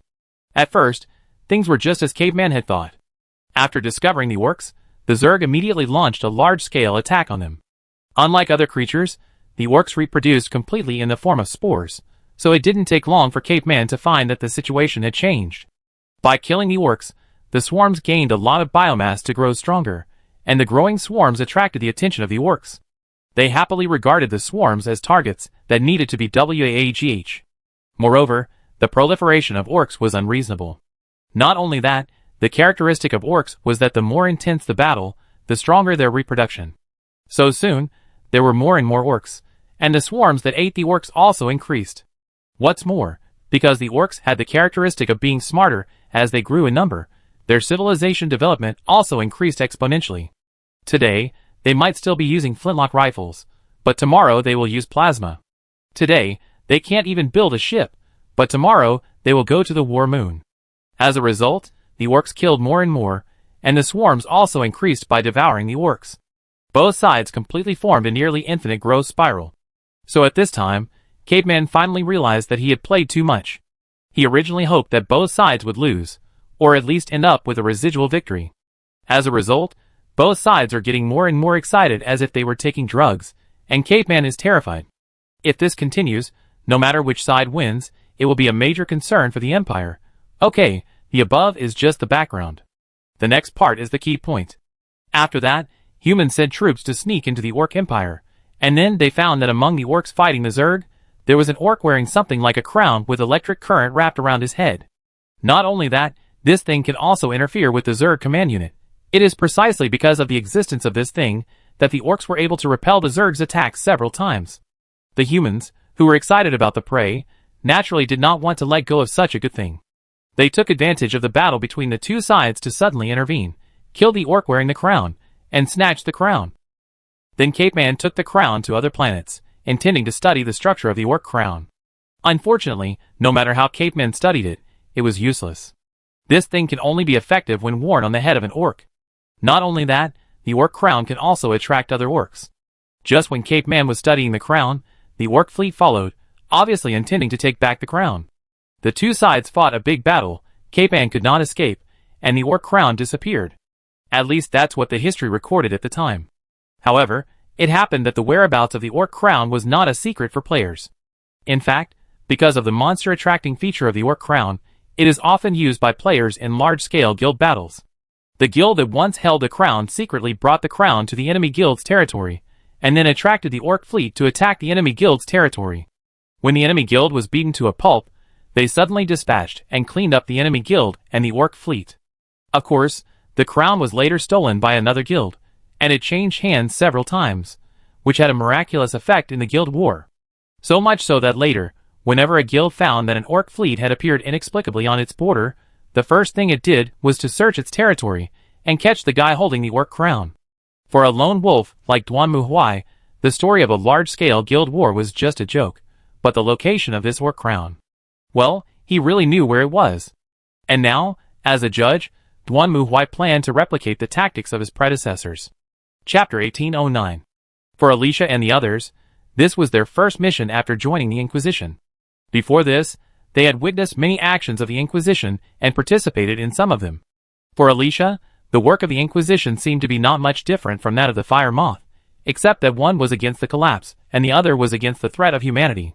However, the Inquisition was better than the Fire Moth in that there was no red tape and bureaucracy. This may also be related to the focus of the Inquisition's work. It does not need to maintain a huge bureaucratic system like the Fire Moth, and it is also more flexible. Alicia also liked the atmosphere here, at least when she was on the interstellar long-distance call home and heard Mobius and the others complain about the difficulty of post-disaster reconstruction. She thought so. At least it was not herself who had to deal with those bureaucrats. Well, she could only apologize to Mobius for this. Alicia also thought about whether she and the others would receive orders from the Inquisition to act. They had chatted with many girls, and thought they had some understanding of the Inquisition's action guidelines. But this time, the mission still made Alicia a little unsure of what to say. Especially when she looked through the screen at the green monsters fighting each other on the ground in front of her, she felt even more strange. Your mission is to find the Orc Crown. Duanmu pointed to the map in front of him. I can only be sure that the crown should be in this place, but I think you can see that this place has no order at all. Just as Duanmu said, the orc building in front of us is not so much a building as a garbage dump that looks like it was randomly built with various materials. Even Dusk Street doesn't have such a dirty and messy building. Pataphylis murmured to herself. As the core figure of this plan, she certainly understood that it was as difficult as finding a needle in a haystack to find something that looked like garbage from such a pile of garbage. Although Pataphylis had done similar things several times in the Fire Moth, at least she knew what she wanted to take and where to get it at that time. Instead of just drawing a circle on the map and telling you to find it yourself like now. What's the difference between this and the teacher throwing the whole textbook to you before the exam and saying that the exam scope is in the book? Duanmu shrugged his shoulders and pretended not to hear Pataphylis' complaints. After all, he had only learned from the self-narration of the players in that guild that the Orc Crown was in the Orc Kingdom on this planet. As for how to find it, they didn't make a guide, so there was no need to explain the coordinates in detail. In fact, if possible, Duanmu would like to use neutrons to kill them all, and then slowly turn over the bodies. Unfortunately, this is the Orc Kingdom. The appearance of giant weapons will definitely make these green skins, who only have muscles in their brains, excited. Duanmu's Inquisition fleet is not unable to defeat these green skins. But the problem is that his current goal is not to wipe out these green skins, but to find a thing about the size of the paper product he wears on his head on his birthday. Duanmu was definitely not willing to search in the vast wreckage of warships in the void of the universe, so he let Pataphylis try her luck. After all, she always said that she had good luck. But I'm not a devil, I will help this time. Hearing Duanmu's words, Pataphylis breathed a sigh of relief. Really? Of course, I will be responsible for attracting the attention of most of the orcs. All you have to do is find that thing. It may be worn on the head of an orc, or it may be thrown in a corner. In short, it depends on whether you have better luck or mine. Duanmu said this, and waved his hand. Give you 10 minutes to prepare, then I will act first, and then it will be your turn. Yes. For the greenskins, this is an ordinary and boring day. They are either fighting each other, spraying feces at each other, or wrestling with each other. Anyway, for the greenskins, fighting is a good thing. Unfortunately, there was no goal here that could make them fight with all their might, which made the greenskins unhappy. Fortunately, their wish soon became a reality. A tall black figure fell from the sky and smashed heavily among them, crushing several fart spirits to death and knocking away a large group of greenskins. The latter came to their senses, shook their heads, and then opened their eyes. Then, they saw an iron giant carrying a war hammer, standing in the square, and hooked his finger at them. Hey, greenskins, come, let's play. Hearing the words of the iron giant, all the greenskins present suddenly became excited as if they had taken drugs. They just like to play. Walk! Hearing the screams, like a flood coming from all directions, Duanmu also felt extremely happy. He liked this. There was no need to do those empty things in the battle with the greenskins. No plans, tactics, or strategies were needed. Just fight.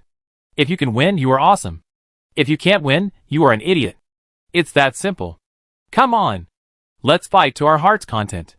Duanmu roared, clenched his warhammer, and rushed towards the greenskins in front of him. This scene was so magnificent. Pataphylis, who was hiding in the woods, saw this scene, and couldn't help holding her breath. She could see that the greenskin giants, who were lazy, and didn't think about anything just now, almost changed their direction in unison at this moment. They shouted excitedly, and the sound was like a substance swinging in the air, almost shaking Pataphylis' small body off the tree. Then she saw these greenskins raising their weapons, and rushing forward. Or rather, they just picked up something and rushed forward. Patavich even saw one of the greenskin giants grab a dwarf next to him, and throw him to the battlefield ahead. She had only seen this kind of scene in comic books before, and this was the first time she saw someone do this in reality. So scary. Patavich trembled. She knew what happened in front of her. After all, Duanmu said he would help them divert most of the enemies, but in fact there was no one here.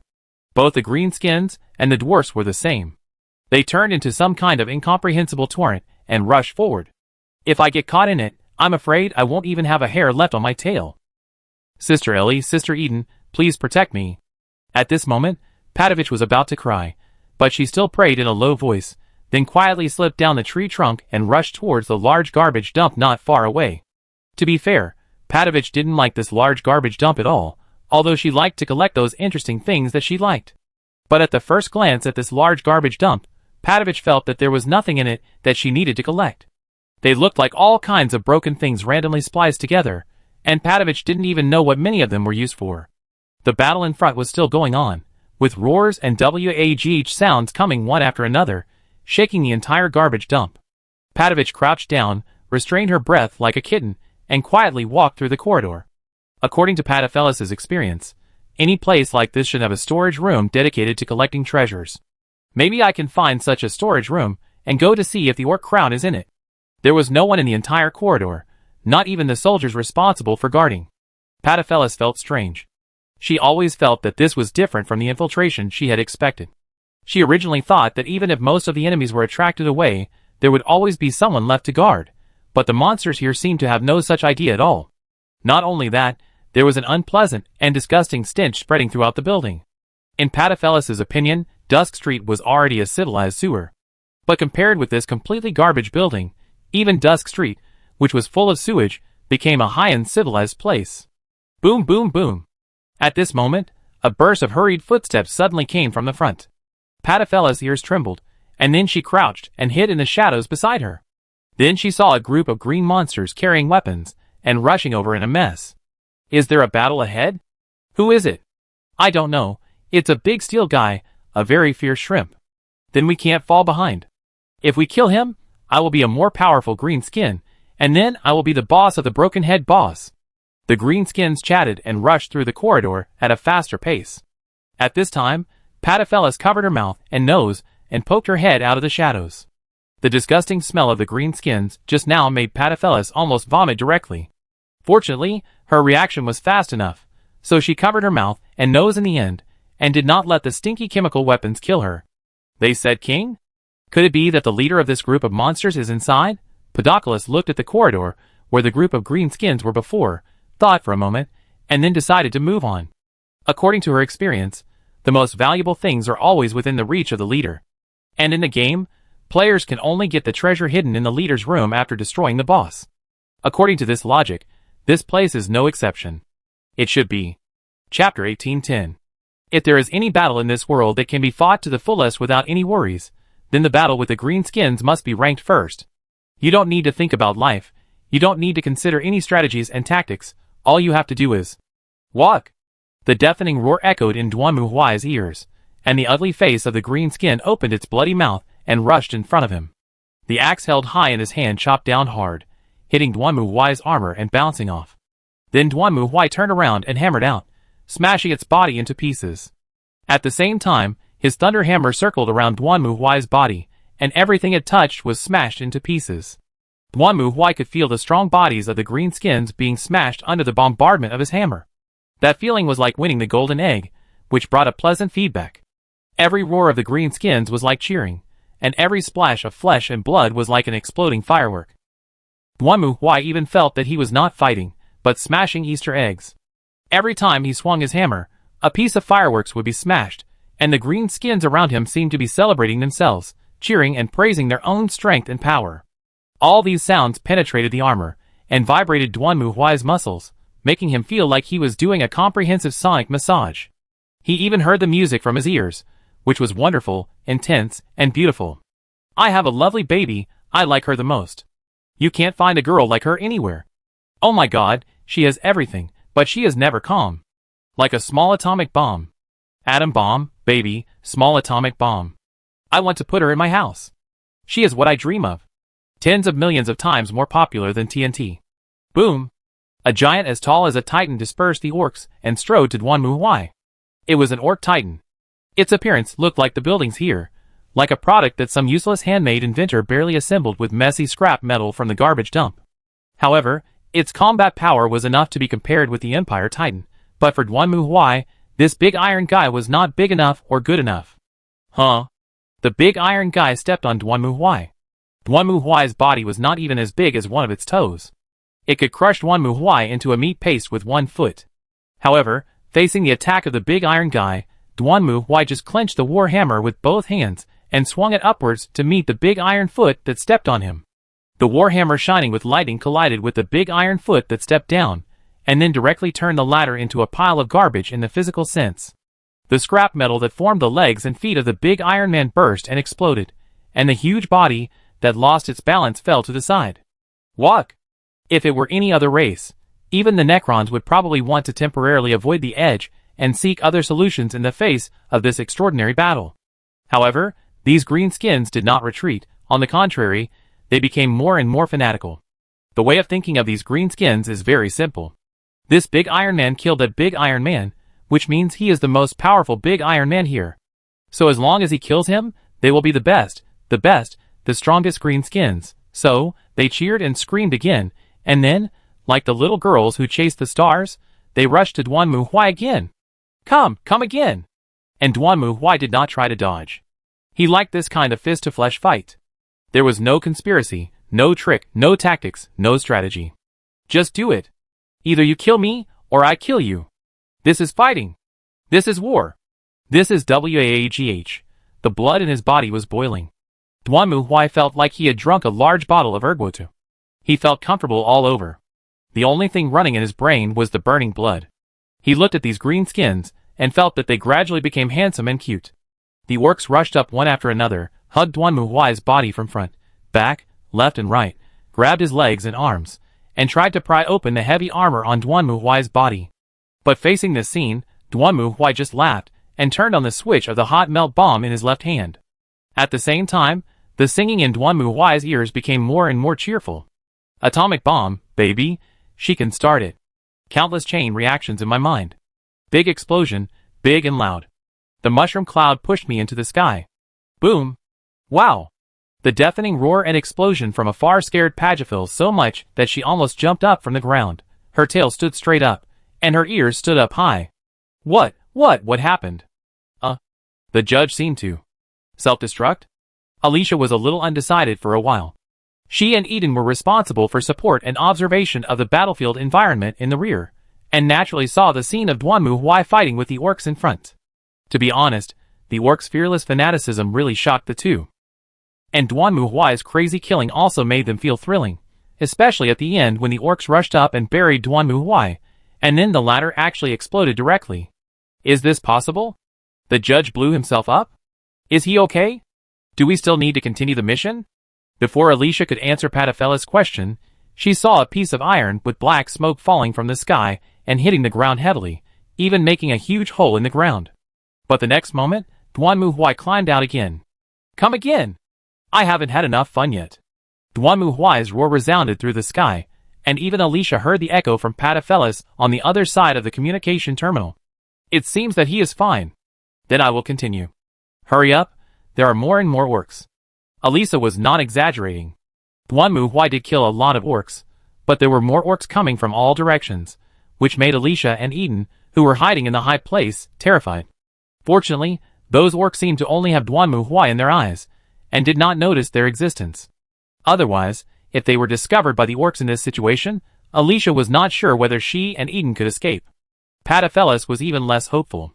Facing the surging orcs, Duan Mu Huai stood on the wreckage of the orc titan that had fallen to the ground, and continued to swing his warhammer, mercilessly smashing the orcs that rushed over into pieces again. At the same time, he also began to hum a song, and the song seemed brisk and lively, which fully proved that Duan Mu Huai was in a very happy mood at the moment. Hey, have you heard of a man called Butcher Pete? Oh, Pete just ran to this town, and he wants to mess with all the women's meat. Duan Mu Huai shook his head, and raised his warhammer to the green skin in front of him. He pounded, knocked, and slapped. He pounded, knocked, and slapped. He pounded, knocked, and slapped the flesh. The warhammer was raised and swung down in the sound of music, then raised and swung down again. The greenskin's blood splattered, the internal organs and bones broke, and the flesh and blood exploded. The charred wreckage that was originally blown up was painted with a layer of flesh and blood color. Duan Mu Huai was still shaking his head, as if he was addicted to KTV. He even felt that everything at this moment was so wonderful. The greenskin guys around him were like guests dancing in a disco, and he was in the middle of them, dancing, singing, and killing happily with them. Butcher Pete has a long blade. He can't stop pounding. Guys, keep an eye on your wives. Because Pete doesn't care whose meat he's pounding. The light around him became more and more dazzling. Duanmu Huai felt as if he was floating in the air. The feedback from killing and destruction was transmitted to every corner of his body through his wrist. He even felt that his cells were rapidly expanding, contracting, and expanding again. That's right, I'm the most powerful Big Iron Skin. No one is my opponent. The Big Iron Skin will destroy everything. Until the end of WAGH, Duanmu Huai twisted his body comfortably, waving the war hammer, feeling the vibration of fists and bullets hitting him from all directions. He even seemed to see two green skins with similar shapes as himself, smiling around him, twisting their bodies with him, singing and dancing together. Ever since Pete came to this town, he has become more and more courageous. He pounded meat for miles. He didn't spare singles, married people, or even old ladies. He woke up at 5:30 in the morning and chopped meat from sunrise to sunset. I don't know how he did it. Sooner or later, old Pete will die pounding meat. Huh? Patovich quietly slipped out of another tunnel. She had searched several rooms just now, but she didn't find what she wanted. She didn't know if this thing was really here. After all, these green skins had no habit of tidying up. It was not easy to find what she wanted in a room where the items were placed in a mess. Especially when you are not sure whether the thing is in the room. Ha ha ha. Just when Patovich was thinking about where to look next, she suddenly saw several short figures running over from the other side of the corridor. They looked like green-skinned dwarves. The leading dwarf was holding something in his hand and jumping happily. Get out of the way, Daqianfeng wants to give this to Detigo. This is Daqianfeng's gift. No, this is mine, you thief. The other dwarves behind him were also chasing after him. When Patovich read the race introduction before, he knew that these were called fart spirits, a species similar to orc servants. But this is not important, because Patophelis saw that among these fart spirits, the leader was holding high the orc crown she was looking for. Should we take it now? Seeing that the thing she had been thinking about finally appeared, Patophelis' eyes suddenly lit up. But seeing the orcs around her, who were also striding forward, she didn't have the courage to rush out for a while. But fortunately, Sister Ailey, Sister Eden, I found that thing. Okay, I know, leave it to me. As Alicia's voice fell, suddenly, several pink arrows shot out suddenly, passing through the empty window, and accurately piercing the fart spirit's head. However, before the fart spirit fell to the ground, a magical force offset the gravity, allowing the crown in its hand to float in the air. At the same time, Patophelis rushed forward at almost the fastest speed, grabbed the orc crown, and then jumped out through the window. When the other orcs and fart spirits rushed over, there was nothing left except a dead fart spirit. We succeeded? Sister Ellie, tell the judge to take us back immediately. Okay. Alicia nodded after hearing the news from Patophelis. Then she connected to Duanmu Huai's communication terminal. Judge, we found the orc crown. Are you ready to evacuate? However, to Alicia's surprise, what came from the communication terminal was not a voice agreeing to evacuate, but a loud shout. Walk! Listening to this shout, Alicia was also confused. What's going on? Chapter 1811. So you just came back like this? Looking at Alicia, Anne's expression was very complicated, and Alicia spread her hands helplessly. I don't know what to do either. The situation of the Inquisitor is really abnormal. He completely ignored our call. Besides, I think he is living well among those orcs now. What Alicia said was not just a random statement, but a fact. Because as more and more orcs gathered, Duanmu Huai stopped killing, and those orcs tacitly did not attack again. Then Duanmu Huai suddenly raised his war hammer, and shouted WAGH, and then other orcs raised their hands and cheered. The atmosphere was so warm that it was as if a new emperor had been elected. Alexia didn't understand what was going on at all, but she still remembered the doctrine and mission that the Inquisition had shown her, so after that, the three of them quickly chose to evacuate. In fact, Duanmu Huai is living well on that planet. At least from what the reconnaissance fleet has observed, Duanmu Huai is commanding the orcs to build orc warships, and is obviously planning to attack somewhere. Is Mr. Duanmu brainwashed? Or is he controlled? I don't think orcs have that ability, but I can't really say. And reached out to press his temple, frowning in distress. By the way, what are the characteristics of orcs? Let me see. Here. Gu Lia took out a manual of the Inquisition that she carried with her, which was mainly used to help everyone distinguish various aliens. Orcs are a warlike, rude and extremely aggressive green-skinned alien race. They are strong and aggressive, with well-developed muscles and simple minds. Okay, now I understand why Mr. Knight gets along well with them. And sighed silently. If Mr. Knight's skin wasn't green, I would have suspected that he was also an orc. What should we do now? Kurikawa Akane was a little uneasy. After all, in her opinion, Duanmu Huai was the supreme ruler of the tribunal.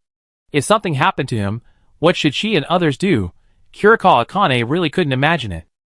At this moment, Mary, who had been thinking silently, raised her head and looked at Alicia. Miss Alicia, did Mr. Duanmu say what he wanted you to use this orc crown for? I don't know about this. He just said he wanted to take it for something useful. Alicia shook her head, while Mary stared at her notebook and read it from beginning to end. Mary, do you have any clues? And looked at Mary. As Duanmu Huai's secretary, if anyone is most likely to figure out what Duanmu Huai is doing, it can only be Mary.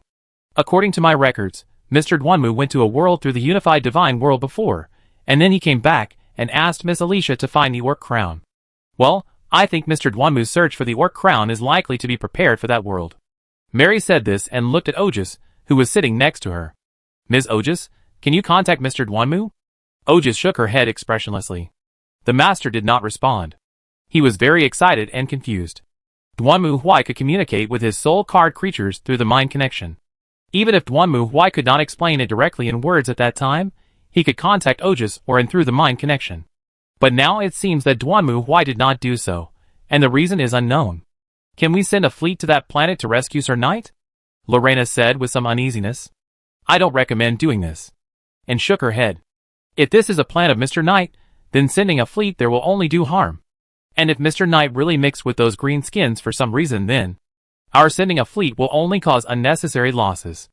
Everyone present, except Kurikawa Akane, knows how powerful Duanmu Huai is. By the way, even Kurikawa Akane can't understand why Duanmu Huai has become like this. Then can Sanaorai go over and kill the aliens with the teacher?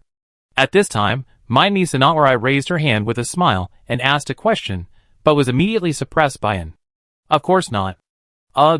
Stingy. This is not a question of stinginess. Looking at Mind-Me Sanaorai, who pouted and looked dissatisfied, everyone exchanged glances with each other in silence. To be honest, this person's thinking mode is quite similar to that of an orc. Maybe she will also shout WAGH and chop around with a Japanese sword. Mind-Me Sanaorai can really do such a thing. Leave this matter to me to investigate. Mary closed her notebook. I will go to that world and investigate what happened to Mr. Duanmu there. The general attack on the Eye of Terror is imminent, and I don't think Mr. Duanmu will make trouble at this critical juncture. What he did must be related to this plan. I heard that there are still many Dark Knight guards stationed in the Unified God realm. We should be able to get some information from them. Then I leave it to you, Miss Mary. Although he was anxious, and knew that Mary was the best person to take charge of this matter. After all, she had to control the overall situation of the tribunal, and could not leave. Although Kurikawa Akane knew Duanmu Huai's personality and action patterns very well, she had been in the tribunal for too short a time to act alone. But I don't want you to act alone. You are different from Mr. Knight. I think you need a team. You can choose anyone to join this operation, and then find out the development of the matter as soon as possible. Ekid. Yes. Please let the reconnaissance fleet continue to monitor. We at least need to know where Mr. Knight plans to take his compatriots. Yes. I will pay attention. So, Miss Mary, who do you plan to choose to participate in the investigation with you? Mary stood up, turned her head, and slowly looked at the people sitting at the table. Some were nervous, some were expectant, and some didn't care. Miss Kurikawa Akane, please go with me. I go too? Is that really okay? You are very familiar with Mr. Duanmu's way of thinking. There are some things I hope to find answers with the help of your perspective. Mary never concealed this fact. She was indeed one of the people who understood Duanmu Huai the most, but Mary could not see things from Duanmu Huai's perspective. After all, Duanmu Huai's brain circuits were not comparable to those of ordinary people, so Mary felt that it would be more convenient to take Kurikawa Akane to solve the problem together instead of thinking hard by herself. Watson was just Watson after all. It was okay to be responsible for recording Holmes' actions, but it was another matter to become Sherlock Holmes's detective. Then there is Miss Lorena. I need your strength. Lorena was the second strongest fighting force in the tribunal besides Duanmu Huai. Although most of the time this petite nun, who always liked to run circles in the satellite ring belt for exercise, did not look that powerful, only veterans like Anne and Mary, who had followed Duanmu Huai through hundreds of battles, knew Lorena's true ability. That heavy holy book was not for show. It could really smash the head of a demon lord. Of course I will help. Lorena nodded vigorously. And Miss Alicia, I hope you can go with me. Me? Yes, since Mr. Dwanmu chose you to carry out this mission, it means that he must think that you will play a very important role in the next plan. Although I don't know exactly what plan Mr. Dwanmu has made, I think it will be more convenient if you are by my side. Okay then. Alicia smiled slightly and nodded. Since it is the beautiful lady who invited me, I will naturally not spoil the mood. Then, Mary hesitated for a moment, and looked at the bored meme Sanaorai beside her. Ms. Satori. Huh? Hearing this candidate, many people were stunned and looked at Mary subconsciously. Although they didn't say anything, the meaning in their eyes was very clear. Do you really want to take this guy who will draw his sword and kill at the slightest disagreement? When Dwanmu Huai was here before, he could control Minmu Satori, but now Dwanmu Huai is not here. Is it really okay? Mary naturally understood this, but she had no choice. Mary knew very well that Dwanmu Huai's action style has always been cold and cruel. Coldness is easy to say, but cruelty is something that she and others can't learn. But the Inquisitor's investigation task is indispensable to do this kind of thing. So since no one can do it, then find someone who can do it. From this point of view, Minmu Satori, who likes to draw his sword and chop people, and likes to listen to others wailing, is indeed the best choice. Sure enough, after hearing Mary's words, Minmu Satori, who was bored and unhappy just now, suddenly flashed his eyes, and jumped up with his eyes wide open. Can Satori go find the teacher? No, but we will investigate what happened to Mr. Dwanmu. It can be regarded as executing his plan. That's fine, Satori will go. In fact, Mary also wanted to call Fu Lilian, but she was still helping the brave Zimir in her own world, and couldn't come back for a while. To be honest, the experience of this elf wizard is indeed very necessary for them, but there is no way without her assistance. So Mary turned to Naruzmio. As a disciple of Fu Lilian, at least her strength is still acceptable. For the matter of investigating the new world, Naruzmio was also quite surprised. After joining the tribunal, she spent most of her time practicing magic and indulging in fighting. Thanks to Fu Lilian's demon training method, Naruzmio has made some progress. But she naturally would not refuse this request, so she nodded and agreed to Mary's invitation. As for the night guard, Mary would naturally be mobilized.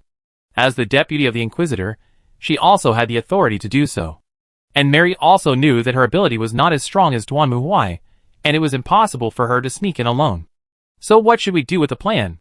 After Mary decided on the candidate, the next person to speak was Maria. As the head of the engineering department, she looked like she hadn't slept for 1,000 years. Should we continue to promote the plan? The plan remains the same. And speech obviously blocked Maria's idea of taking a nap, and at the same time made a summary speech. Whatever Mr. Knight wants to do, that is what the Inquisition has to do, and it is what we have to do. Chapter 1812. For Mary, conducting an investigation was not a difficult task. She first came to the Unified God Realm and asked the Night Guard, who was responsible for guarding the portal for information, then went to that world and met with the governor there. Perhaps Mary's decent manners and words made the governor put down his worries and vigilance, or perhaps he felt that there was really nothing to hide, so he quickly explained to Mary about Dwanmu Huai's actions. After summarizing all the clues and intelligence, Mary immediately called the others, and quickly held a meeting. It seems that there are no major problems on this planet now. At least no problems have occurred. Mary tapped the notebook, but Lorena next to her frowned. But we know that the absence of problems now does not mean that there will be no problems in the future. You have all seen the situation in the Lower Nest City. At least Miss Satori doesn't think so, right? Yes. Hearing Lorena's question, Minmu Satori, who was looking up at the sky and seemed to be enjoying the scenery, nodded nonchalantly. Those are not human beings. It's okay to chop them up. In fact, Mary and the others originally planned to follow Dwanmu Huai's patrol route again, but as soon as they entered the production area, Minmu Satori's eyes lit up, and she wanted to draw her sword to chop people. Fortunately, Lorena and Alicia were quick to catch her and take her away from there. Otherwise, who knows what would happen. Although Minmu Satori's behavior logic is very confusing, at least the girls are very clear that she also follows her own rules. Humans are not killed, but non-humans can be killed at will. Of course, this logic itself is very tribunal, and perhaps this is why Dwanmu Huai is willing to bring Minmu Satori to join the tribunal.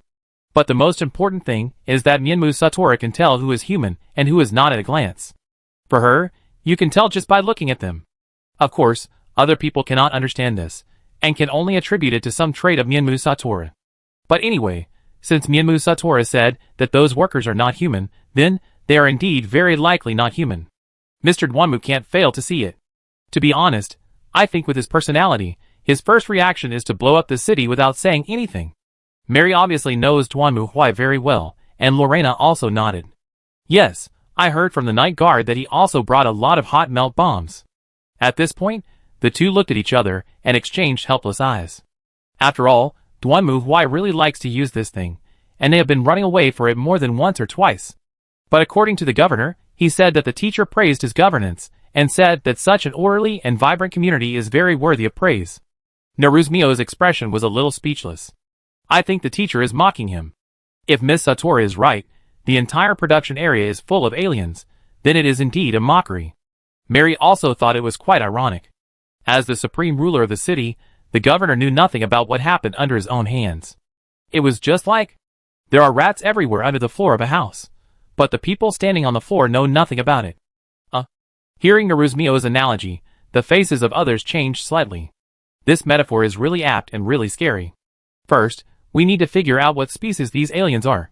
In fact, from the Inquisition manual, I can only think of one species. Me too. Several girls looked at each other, and said in unison, Gene stealers. This thing really looks like the kind of monster that appears in horror movies. According to the Inquisition manual, only the first 2 generations of gene stealers will retain alien features. By the 3rd generation, there is almost no difference from humans, except for bald heads and fangs. The workers we just saw seem to be bald. Lorena reminded silently. The judge is also bald, this doesn't count. Alicia raised her own objection. But what if the other party is a woman? That would be really scary. Alicia touched her long pink hair and decisively changed her position. Hair is a girl's life. But the manual says that the genestealer will send out a signal to attract the hive mind to devour the planet. If that's the case, then the knight's actions are a bit strange. Lorena said doubtfully. I remember that when the knight encountered the hive fleet before, he was always as if he was facing a great enemy, and would directly blow up the entire galaxy. Everyone still remembers this clearly. After all, when Dwanmu Huai encountered other aliens, he would at most blow up a planet. But when he encountered the hive fleet, he would directly blow up the star and destroy the entire galaxy without saying a word, leaving no chance for the other party to survive. Maybe it's because there's not enough biomass on this planet? According to the governor, the city's permanent population seems to be only tens of millions, which may not be as many as a hive fleet. If I were a hive fleet, I would have a sumptuous meal to eat, so why would I bother looking for food that can't fill my stomach? Speaking of this, I went to a restaurant in the Star Alliance before.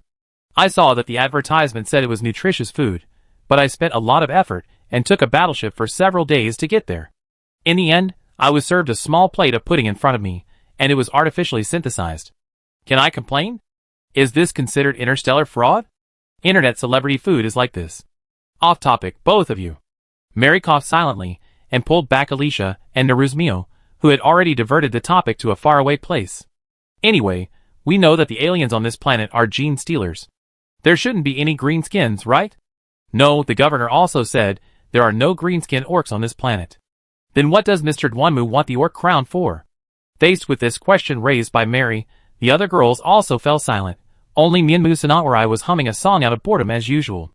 It seemed that she didn't pay any attention to their discussion at all, or maybe she really didn't care. I remember the manual of the tribunal said that orc equipment is driven by orc psychic energy, and only orcs can use it. I can be sure. Alicia shook the crown in her hand. We have tried to use various energies such as Honkai energy, magic power, and electricity to activate it, but all failed. Perhaps the knight can use it.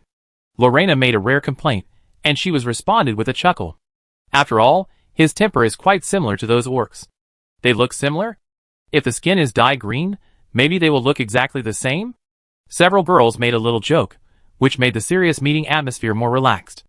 Then, Naruzmio asked curiously, which one is harder to fight, the orcs or the swarms? I think it's the swarms. After all, Mr. Dwanmu always issues extermination orders. We haven't encountered orcs many times, but Mr. Dwanmu said that these orcs are not creatures, but mushrooms. Mushrooms? Yes, Mr. Dwanmu said that these orcs are like mushrooms. They will emit spores, and then the spores grow out of the ground and become orcs. The tribunal manual also says that as long as one orc appears, there may be a large number of them. It really feels like mushrooms. There are actually such strange aliens. Aliens are all weird. Have we ever seen an alien that is not weird? That's right. Huh? Just as Mary nodded in agreement with Naruzmio's complaints, a flash of inspiration suddenly flashed in her mind, and then the girl stopped there. What's wrong, Miss Mary? Seeing Mary standing there in a daze, Alicia asked curiously, and Mary frowned. Orcs are very fertile, right? Yes. The swarm will be attracted by large amounts of biomass and attack the planet, right? That's what the manual says. So, do orcs count as biomass in the eyes of the Zerg? Faced with Mary's question, everyone fell silent. The Zerg didn't attack here because there was too little biomass to eat. So what if a large group of orcs suddenly appeared here? The girls looked at each other, and they also understood what Mary meant. But in this case, wouldn't it be enough for the judge to just ask us to capture a few orcs? Alicia frowned. Why did he ask us to bring this crown? Or, what exactly does Mr. Dwanmu want to do? At this point, the girls had already vaguely realized what Dwanmu wanted to do. After all, from the characteristics of the greenskins and the Zerg, it can be seen that the two sides are completely complementary from a certain perspective. There are no greenskins in this world, but there are gene stealers. And Dwanmu went to the country of greenskin orcs for this group of gene stealers. And at this moment, suddenly, an emergency call appeared, interrupting everyone's communication. Iko's voice suddenly sounded, with a bit of uneasiness. I have some very bad news to report to everyone. Those aliens have formed a fleet, and are leaving their star field under the leadership of Uncle. Where are they going? There are many inferred heading coordinates, I am not sure. Fortunately, Uncle did not let them use the webway. This made the girls feel relieved. They were originally worried whether Dwanmu was really with the green-skinned brother. But here is the speech of Uncle that we intercepted. If there was any benefit, it was that Dwanmu's communication terminal was always open after that, so everyone could still hear his voice and words. Of course, most of the time these words were disorganized, or it was completely incomprehensible what he was saying. But it was different now. Listen to me, you damn, corrupt, ugly green bastards. Dwanmu's voice was as loud as ever, but it was mixed with a strange accent. I came here to bring you a war, a destruction. That's right, a war. A very WAGH war. I know why you live, and why you die. So I came. I will lead you to launch a WAGH expedition. It will take us to the end of the galaxy, and let you know what is truly WAGH. We will take back what we lost. What did we lose? You idiot big front teeth. Are you stupid? Of course it's the crown. The greenskin crown, the one that is very WAGH, and can make us even more WAGH. Now, we will take it back, and then wear it, and then we will make this universe even more WAGH. We all know where that thing is. Now, just take it back, let's go! Accompanied by Dwanmu's roar, the communication was terminated again, and the girls were silent, and then they looked at the orc crown in Alicia's hand. So what should we do now? Wait here for the night to come. Although this is not impossible. Before Mary finished her words, Alicia's ears twitched slightly. She walked to the window, looked down, and then frowned slightly. It seems that we have more important things to do than welcoming the judge. What happened? The group of rats hiding under the floor rushed out. Chapter 1813. Genestealers evolve in 5 generations. The first generation of hybrids looks more like twisted, mutated, and deformed monsters. Any sane person, except its parents, will regard it as an unclean monster. The second generation of hybrids looks slightly more normal, but still not like humans. From the third generation, the situation will change. They will gradually become more like humans. As for the fourth generation of genestealers, there is no difference from the host race except that their skin is slightly purple, there are plate-like protrusions on the forehead, and they are bald. The fifth generation of genestealers will have a reversion phenomenon, become pure-blooded genestealers again, and start a new round of infection. For the Inquisition, generally speaking, when traces of infection by genestealers are found in a place, the safe way is to immediately issue an extermination order for that planet. The contamination of host genes by genestealers is irreversible, so completely eliminating them is the only option. Page 325 of the Tribunal's Alien Trial Manual, with comments by Grand Inquisitor Dwanmu. Anyone who sympathizes with genestealers is considered a potential infected person and can be executed on the spot. Mary, who is familiar with the Tribunal Manual, has always had an uneasy question in her heart, that is, since the lower urban areas of this city are already full of genestealers after the third generation, which are almost exactly the same as humans, then where did the first and second generation genestealers go? Now, she finally got the answer. The girls are currently in a residence on the edge of the city. Although the governor is very attentive to invite them to spend the night in the magnificent governor's mansion, the girls certainly cannot accept such an invitation. At Mary's insistence, the governor used a private mansion on the edge of the city as their temporary residence. Judging from the magnificent decorations here, the original owner should also be a noble class, but it is obvious that he no longer lives here. As for the reason, that is not a problem that the girls need to consider. This mansion is located on a hillside highland on the edge of the city. Like almost all the self-righteous nobles in the world, it is far away from the city, and shows a kind of arrogance of living in seclusion. It also means that this will be the best place for attack. After all, this is a mansion, not a fortress. So now, the attackers appeared. It was a group of gene stealers. Their appearance is exactly the same as that of monsters, with long arms and claws, oval heads like winter melons, and tongues sticking out of their open mouths, just like the monsters that appear in cheap science fiction horror movies. Should we destroy them? Lorena had already grasped the holy book and asked.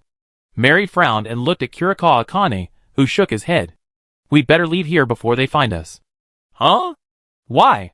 Hearing this, the most unhappy person was Satoru. She was already eager to rush out and kill them. Because Mr. Dwanmu didn't kill them. Kurikawa Akane quickly explained. Given Mr. Dwanmu's character, the reason why he didn't blow this place upside down right away was obviously that he deliberately left these gene stealers behind. And he pretended to know nothing about it. In this case, we'd better not ruin his plan. So I think we should leave here now, before they launch an attack. This will give these gene stealers the illusion that we are not staying here, but going out of the city to investigate. Next, they may wait for us to come back in the city, and all we have to do is wait. Ouch. I let Miss Satoru kill enough people when the time comes. Well, I'd be patient for a while. Hearing Mary's comfort, Mienmu Satoru nodded unhappily, and let go of the hilt of the knife again. But we don't need to hide from others. While speaking, Mary picked up the communicator. I have a better way. Then, Mary turned on the communicator. Hello, Governor. Yes, I'm really sorry to bother you at this time. I remember you said before that the Inquisitor went to the Dark Fortress to investigate. Yes, we want to go there now to check the situation. Can you please send someone to pick us up? Mary whispered for a while, and then cut off the communication. The governor will send a convoy to take us out of the city in 5 minutes. She raised her head and looked at the others. As long as those gene stealers see us leaving, they will probably choose to continue their ambush. After all, it seems that they don't want to alert the city's top leaders to their existence. Then why would they risk attacking us? Kurikawa Akane was a little confused, while Mary looked at Satoru helplessly. It may be that Miss Satoru's previous behavior made those gene stealers feel a sense of crisis, and they may have mistakenly thought that they were discovered. In fact, they were indeed discovered. I hope that the governor is diligent enough. Alicia, who was in charge of monitoring at the window, still had a lively tone, as if she didn't care about the danger in front of her at all. Those genestealers are getting closer and closer to us. Do you need me to build defense facilities? Naruzmio has already placed her hands on the wall. As long as she thinks, this magnificent building will instantly become an airtight fortress. Wait a little longer. It seems that there is no need. Just when the genestealers hiding in the shadows were about to get out, bright car lights flashed at the end of the road. And after hearing the sound of the hovercraft, the genestealers shrank their bodies again and hid back in the shadows. Huh? Seeing this scene, everyone breathed a sigh of relief.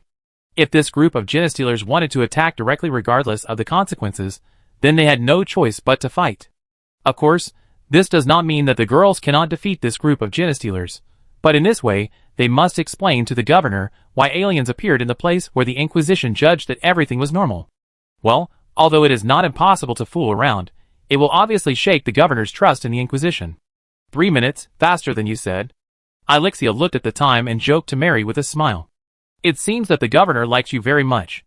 Ciali taught me how to deal with men. Put yourself in a weak position, use a gentle and polite attitude and a slightly pleading tone to make the other party accept your conditions more easily. But Mr. Dwanmu will do better. He will only say one sentence, I will give you 1 minute, send a car over, and the other party dare not disobey. Can't you learn it? Maybe Miss Chin can, but I can't. Mary smiled bitterly and shook her head. After all, she was a well-educated lady from a wealthy family, and it was not suitable for her to learn Dwanmu Huai's crude threats and blackmail. I can't learn it either. Kurikawa Akane had no choice but to surrender. The girls packed up their luggage, walked out of the mansion, and left on the airship. Although others did not notice, They knew very well that the gene stealers had been hiding in the shadows, and following them until the airship left the city. The gene stealers stopped their steps. After that, the group got off the car at the dark fortress. Although the driver enthusiastically expressed his willingness to act with the girls, after all, no one would object to staying with a group of beautiful girls, Mary still sent him away under the guise of the tribunal's mission. What should we do next? Find a place, defend it, and wait. Facing Lorena's question, Mary sighed silently, and looked at Alicia again. Then wait for Mr. Duanmu to come and find his crown.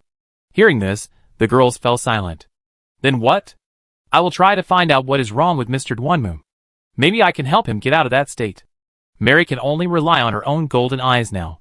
After all, Duanmu Huai has said more than once that her golden eyes are a plug-in among plug-ins. Now all Mary can do is hope that this plug-in is still as useful as Duanmu Huai said. This is very dangerous, Lorena reminded softly. As the old man who has fought side by side with Duanmu Huai for the longest time, she knows Duanmu Huai's strength better than anyone else. And Duanmu Huai's current situation is very abnormal. Even Lorena is not sure whether he will attack Mary. I have decided. At this moment, Alicia suddenly frowned and looked around. What's wrong? Alicia? There is a voice calling me. Alicia pointed to her ears. Didn't you hear it? A voice? The girls fell silent, then listened carefully. Didn't you hear any voice? That's weird, did I hear it wrong? Alicia blinked her eyes, revealing a puzzled expression. But he was clearly calling me. Do you know where the voice came from? Right there. Alicia pointed to the dark fortress in front of her, or more precisely, the huge wreckage of the warship. What did the voice say? He called himself the Emperor and said, he wanted to meet me. Emperor? The others were stunned when they heard this answer, and Mary hesitated. Let's go and take a look. After all, Mr. Duanmu also came here to investigate before. I think he should have discovered the existence of this Emperor. Well, since he didn't eliminate the other party directly, Mr. Duanmu should have judged that leaving him here would not cause any harm. Chapter 1814. Unlike Duanmu Huai, Mary, and the others found the clock in the warehouse without much effort. The reason is simple, because Mary can see it. That's it. Mary held the cane in one hand and held Alicia in the other, staring at the golden clock in front of her. In Mary's eyes, she could see the clock emitting a dazzling golden light, and it was this light that penetrated the wreckage of the warship that made it so easy for them to find this place. But that's it. Duanmu Huai did not destroy it, which only means that it does not pose a threat to Duanmu Huai. But at the same time, Mary also knew that since Duanmu Huai did not take it away, it means that this thing is not a good thing in Duanmu Huai's eyes. If it is a good thing, he will not stay here. He wants me to go up and touch this. As the only person who can talk to the other party here, Alicia is very obedient and conveys the news she heard to others. No! Mary took another step forward and signaled Lorena and Naruzmio to prepare for battle. The only thing that made Mary feel relieved was that Neem Satori was still following them with a bored look of leisurely strolling and yawning, instead of smiling and drawing his sword to chop at this thing. This meant that this thing had no hostility towards them at least now. But it was hard to say what would happen next. Who are you? What did you call us for? Answer me immediately. Mary stared at the clock and spoke, and the big clock was silent for a moment, and then, ding! A deafening roar emerged from the big clock. The sound was so loud that the girls couldn't help but feel that their brains began to become confused as if they were hit by a hammer. However, the next moment, a cold and cruel aura of destruction burst out from the badges they wore, offsetting the subsequent sonic attack. Everyone retreat, prepare for battle. Mary raised her cane, and a soul torrent had condensed at the top of the cane, ready to burst out with a roar at any time, blasting the broken bell in front of her into pieces. And at this moment, a figure finally emerged from the bell. He looked like a phantom, a strong man with long black hair. He looked so tall and handsome. Just by looking at him, you will know who he is, where he comes from, and where he will go. However, Mary's golden eyes captured more things. She glanced at Alicia beside her, then took another step forward and blocked her behind her. At the same time, Mary made a slight gesture with her left hand, and then Lorena and Naruzmio stood on both sides of Alicia. As for Alicia herself, she was also curiously looking at the man in front of her. It's strange, I haven't seen you before, but I always feel a sense of closeness. Because we are the same kind, this lady. The man smiled. I never thought that I would encounter such a surprise. If it was before, maybe I would kneel down on one knee and propose to you. Hearing this, the girls' expressions were a little strange. After all, such a Go suddenly said such words, which was indeed a bit uncomfortable. But if Duanmu Huai was here, he might mock them back by saying I am pure natural and pollution-free. And it is not the same as your stuff that has taken Sanlu and injected hormones. Who are you? Mary raised her cane and stared at the man again, although the latter did bring them a strong sense of oppression when he appeared. But it was just a small accident. In fact, the girls have quickly adapted to this kind of pressure. After all, compared with Duanmu Huai, the pressure brought to them by the man in front of them was not that great. I am the lord of the human empire, the emperor. The man was not angry at Mary's question. On the contrary, he nodded to Mary with a friendly attitude as if he was looking at his own child. Of course, it was very awkward for Mary to be stared at in this way. Lord of humanity? Emperor? The girls whispered to each other, and then Lorena suddenly realized. Ah, the old pickled meat that the knight said. Ah. Oh. Hearing Lorena's words, the girls immediately understood the identity of the existence in front of them. It must be pointed out here that Duanmu Huai's court of trial is the court of trial of the empire, the court of trial of mankind, but not the court of trial of the emperor. The evidence is that when he fights, he always shouts in the name of the court of trial or in the name of mankind, and sometimes in the name of the empire, but he has never shouted in the name of the emperor. The girls had heard of the emperor when Duanmu Huai was telling the story of the empire, but it was obvious that with Duanmu Huai's attitude towards the emperor, he never mentioned the name seriously or respectfully. For Duanmu Huai, most of the pronouns he used were old pickled meat, dried meat, toilet man, and other unrefined names. So when the girls heard about the emperor, they didn't react for a while to who Duanmu Huai was talking about, but when Lorena said old pickled meat, they immediately understood. The man's expression became slightly stiff, and at the same time, Mary also lowered her head. I'm very sorry to disturb your long sleep, we leave now. After knowing the other party's identity, Mary immediately understood why Duanmu Huai didn't kill him or take him away. It was obvious that Duanmu Huai had no interest in the emperor. Maybe the two of them had a big quarrel, and then Duanmu Huai turned around and left, leaving the Lord of Humanity, who didn't know why he was here alone. It must be said that when the emperor saw Mary preparing to evacuate with others in a neat and tidy manner, he was confused. Although he did not like being regarded as a god, as the lord of the human empire, the emperor was used to being respected. Even when he was sitting on the golden toilet and suffering from constipation for tens of thousands of years, those who felt his will would greet him with the most respectful praise and cheers. Even his words would be regarded as the truth of the universe by the other party.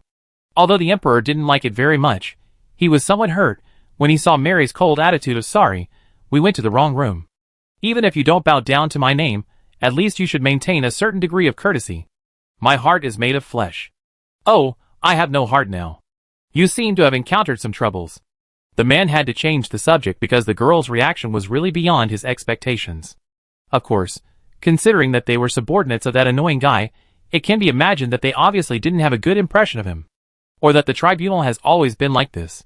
Not annoying, but not much respect either. I think that rude guy is in trouble. That's why we came here. Mary did not deny it. When she saw the other party, Mary knew that concealing was not a good trick. Because if Duanmu Huai was here, he would never let himself and others come to see the emperor. This is not because he is worried that the emperor will lead them astray, but Duanmu Huai thinks it is a waste of time. So it is not surprising that the emperor saw them here and Duanmu Huai was not there. Mr. Duanmu had some minor problems, and we are here to investigate. This is normal. Feeling that the situation of the conversation seemed to be back under his control, the man returned to his calm and contented appearance just now. After all, this is the interior of the Eye of Terror. Even for him, it is difficult to avoid any mistakes here. Sorry to leave. Hearing this, Mary knew that there was no need to listen anymore. Everyone knew the final plan of the tribunal for the Eye of Terror. If Mary didn't know what Duanmu Huai was going to do on this planet before, now except for Mianmu Satori, who had no interest in their conversation, almost everyone else has understood what Duanmu Huai wanted to do. It seems to be against etiquette to leave when someone is talking. Even the emperor was a little speechless at this moment. But the knight said. Lorena next to him replied respectfully. He said there is no need to listen to old Salty, the emperor, because you have basically nothing else to do except the Riddler and making trouble. At this point, Lorena paused. And your plans all failed in the end. If he hadn't lost his body, the man would have fainted without even a breath. That's just because we look at things from different angles. The man gnashed his teeth and wished he could grab Duanmu Huai and beat him up. He wasn't so angry when he heard someone call him old bacon just now. If Duanmu Huai were here, he would definitely say that lies don't deceive people, and the truth is the sharpest knife. How many times have your plans failed? Don't you have any idea in your mind? So you admit that you have failed? It has to be said that Mary and other girls were a little surprised to hear the man's answer. They had all heard Duanmu Huai narrate the emperor's failure history with mockery. However, Duanmu Huai's clear-cut attitude of love and hate made the girls occasionally doubt whether he was exaggerating. For example, the emperor had never succeeded, and all his big plans failed in the end. You have succeeded at least once or twice, right? However, he did not refute it, so it really failed. The evil and cunning of the subspace are far beyond your imagination. This is a game with a time scale of thousands of years. The man almost gritted his teeth to explain to everyone. The latter's surprised eyes really made him feel as painful as if an invisible sharp blade pierced his heart. But Mr. Duanmu believes that doing every step steadily is the key to victory. Mary now understands why Duanmu Huai and the emperor dislike each other. Compared with the emperor, Duanmu Huai is very short-sighted. He doesn't care about the situation thousands of years later. He only cares whether the current problems have been solved. As for future problems, according to Duanmu Huai's idea, let's talk about it later. But it was obvious that the emperor seemed to be planning to play a game of Go. But Duanmu Huai only wanted to play Go Bang. I'm sorry, I think Mr. Duanmu's approach is more suitable for our way of action. It's not bad to have a long-term vision, but if the long-term vision is to take 1,000 years as the standard, it is beyond Mary's understanding. She bowed respectfully to the man again, and then planned to leave with everyone. Seeing this, the emperor finally couldn't help but speak. Okay, but before leaving, I hope you will listen to my advice. As he spoke, the man pointed to Alicia. She is very important to humans. I hope you can protect her. Once those guys in the subspace discover her existence, they will definitely want to get her at all costs. I hope you will be mentally prepared. She is not an ordinary girl. Of course, I am a cute pink fairy girl. However, before the man finished speaking, he was interrupted by Alicia with a smile. The latter blinked and stared at the emperor. I don't think I'm that different from other people. I have my own story, and other people have their own stories. Maybe my story will end, maybe not. But I think that even if my story ends, the next generation will write their stories. At this point, Alicia smiled and waved to the man, then turned around and left with the others. The man just watched them go away helplessly, and after a moment, his figure gradually dissipated and disappeared into the big clock again. Chapter 1815. The purple scar is in sight. Duanmu Huai sat on a chair made of shabby garbage, staring at the big crack in front of him. A melodious and cheerful melody echoed in his mind, and the orc shouting in unison also made him feel a kind of blood boiling. Since leaving the planet and embarking on this great WAGH expedition, he has been in this state of excitement. He wants to kill something and then smash something. He can feel the agitation and roar generated in the big crack, which makes him as excited as those green-skinned orcs. During this time, Duanmu Huai has been repeating the battle. He found the leaders of those orc clans, beat them up, and then led them, promising them a grand WAGH expedition, and so on and so forth. Until now, he has assembled a large army. Okay, we are here. Duanmu Huai stood up and pointed forward with high spirits. That's where the crown is. I can feel that there are so many guys trying to stop us, but they can't stop us. We can go wherever we want. Nothing can stop us. Walk. The orcs raised their hands and cheered loudly. No matter what the orc crown is, at least all the orcs can feel its existence.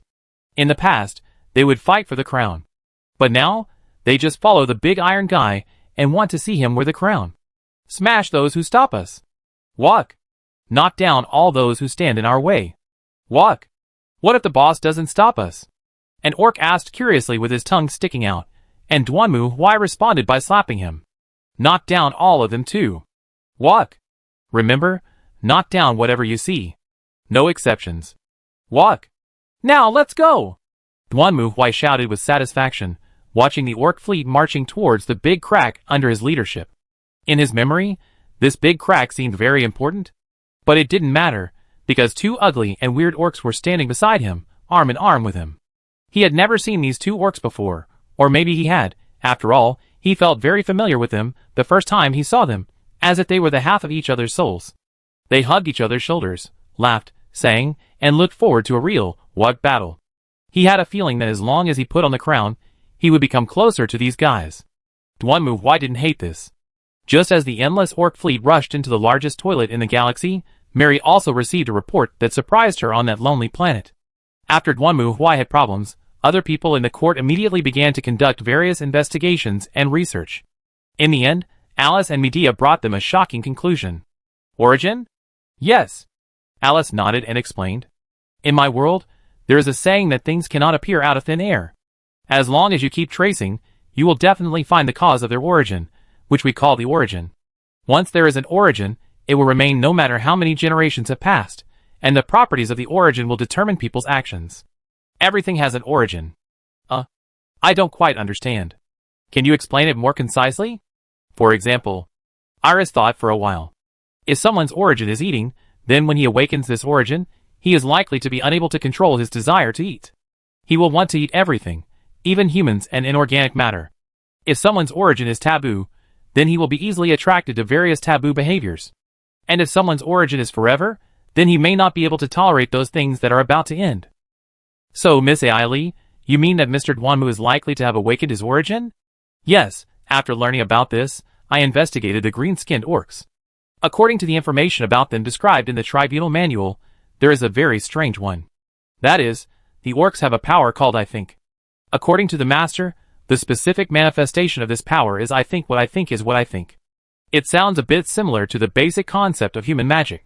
Neruzmio's expression became a little complicated at this moment. Miss Flillian once said that to cast magic, you must first make yourself feel that you can do it. And, the Inquisition Manual also says.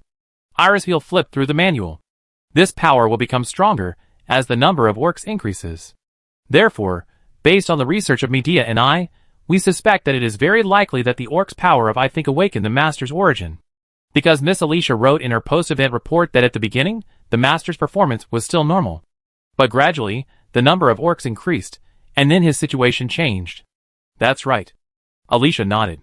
If the Inquisition Manual is correct, orcs are a simple, rough, straight-line race with basically no brains, who like fighting and killing. Then, their views on the Master may also be very simple and direct, and we can't deny that there are indeed similarities between orcs and Masters. At this point, Irisville's expression was a little embarrassed, but everyone understood what she meant. So, is there a way to solve this situation? In theory, with the Master's willpower, he should not be controlled by the origin. So I suspect that it is the orc's power of I think that amplified the influence of the origin on the Master, causing the Master to fall into the current uncontrollable state. So, after discussing with Medea, the opinion is, if we eliminate the orcs around the Master as much as possible when we see him, and weaken the influence of that power, maybe the Master can return to normal. Maybe we should have sent a fleet there at that time. After listening to Alice's description, Lorena sighed, but it was obvious that there was no regret now. It's the same here.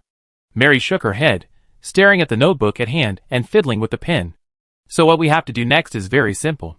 When Mr. Duanmu comes here, we will do our best to eliminate the green-skinned orcs around him, and then find a way to awaken Mr. Duanmu's reason. It sounds simple, but those orcs are not easy to deal with, Alicia said. There is another question. If the judge launches a charge, who can stop him? This question really stumped everyone present. They looked at each other, but no one had an answer. How strong Duanmu Huai's power is, the girls present know it well.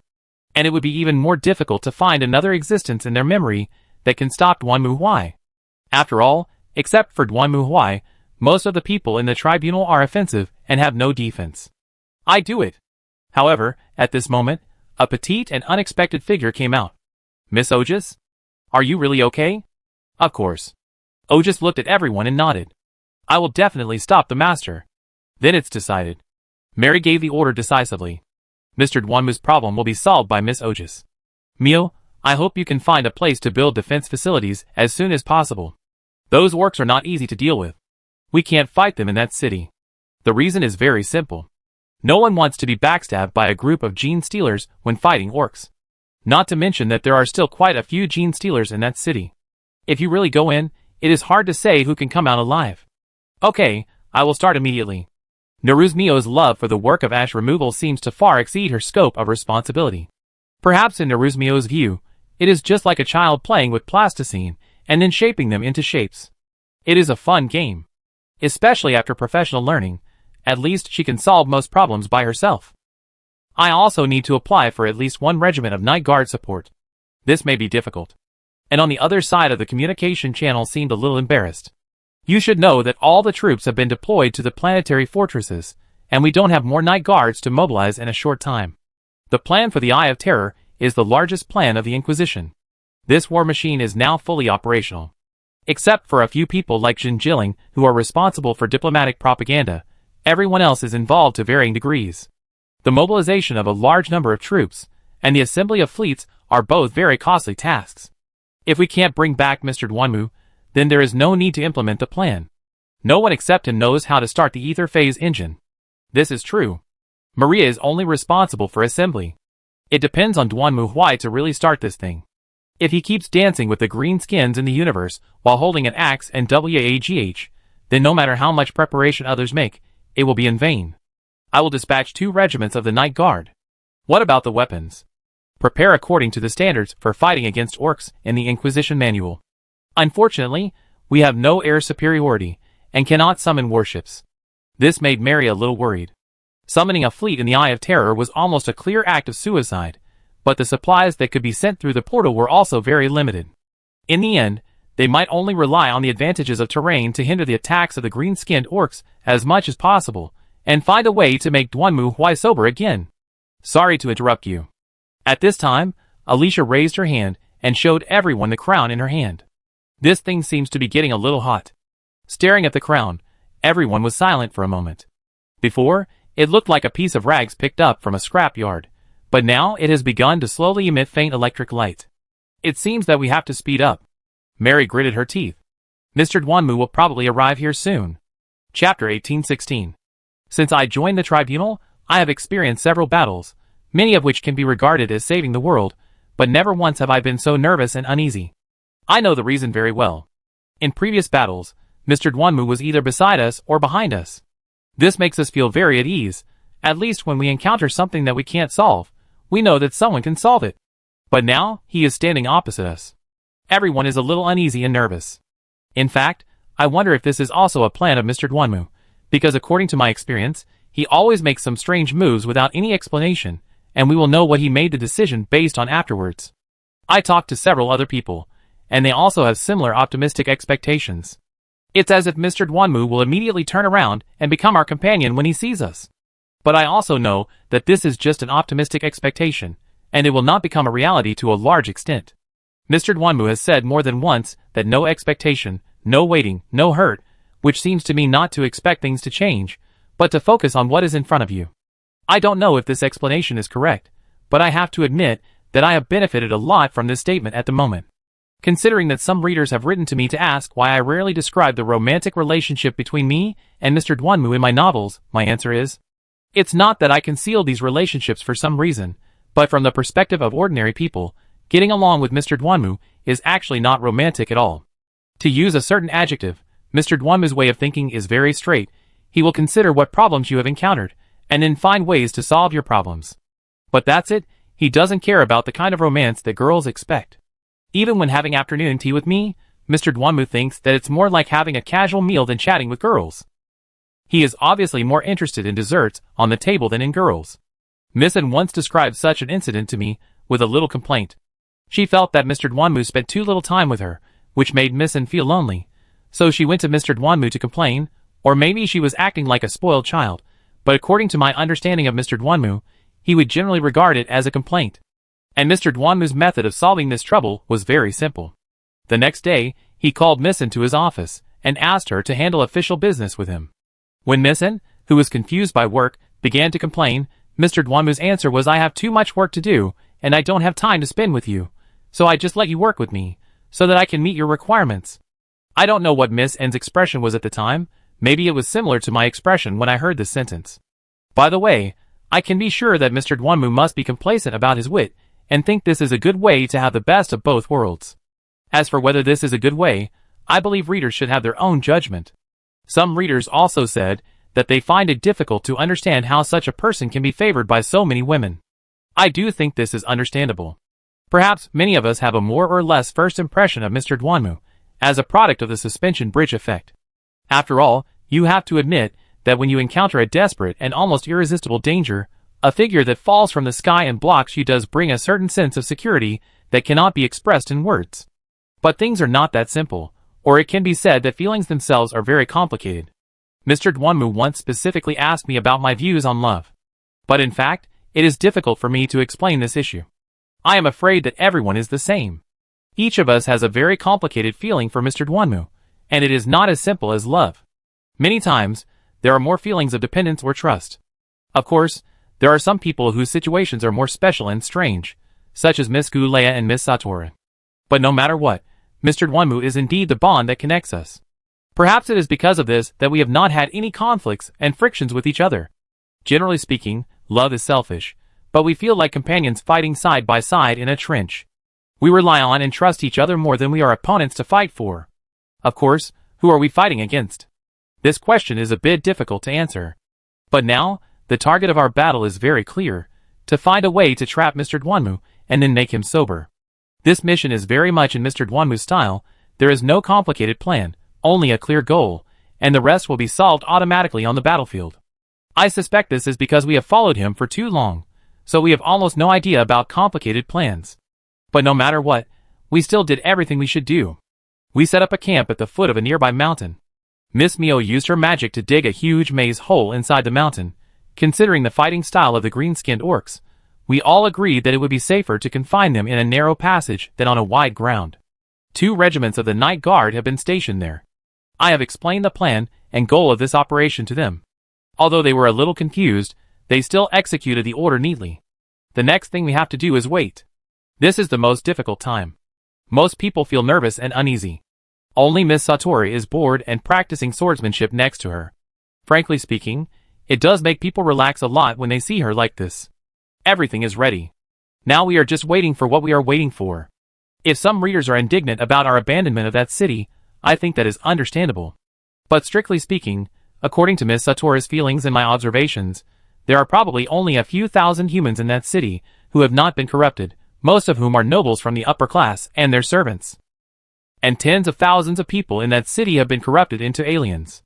If we go back now, we will all be in danger of being swallowed by aliens. On the other hand, they are safest when the orcs attack.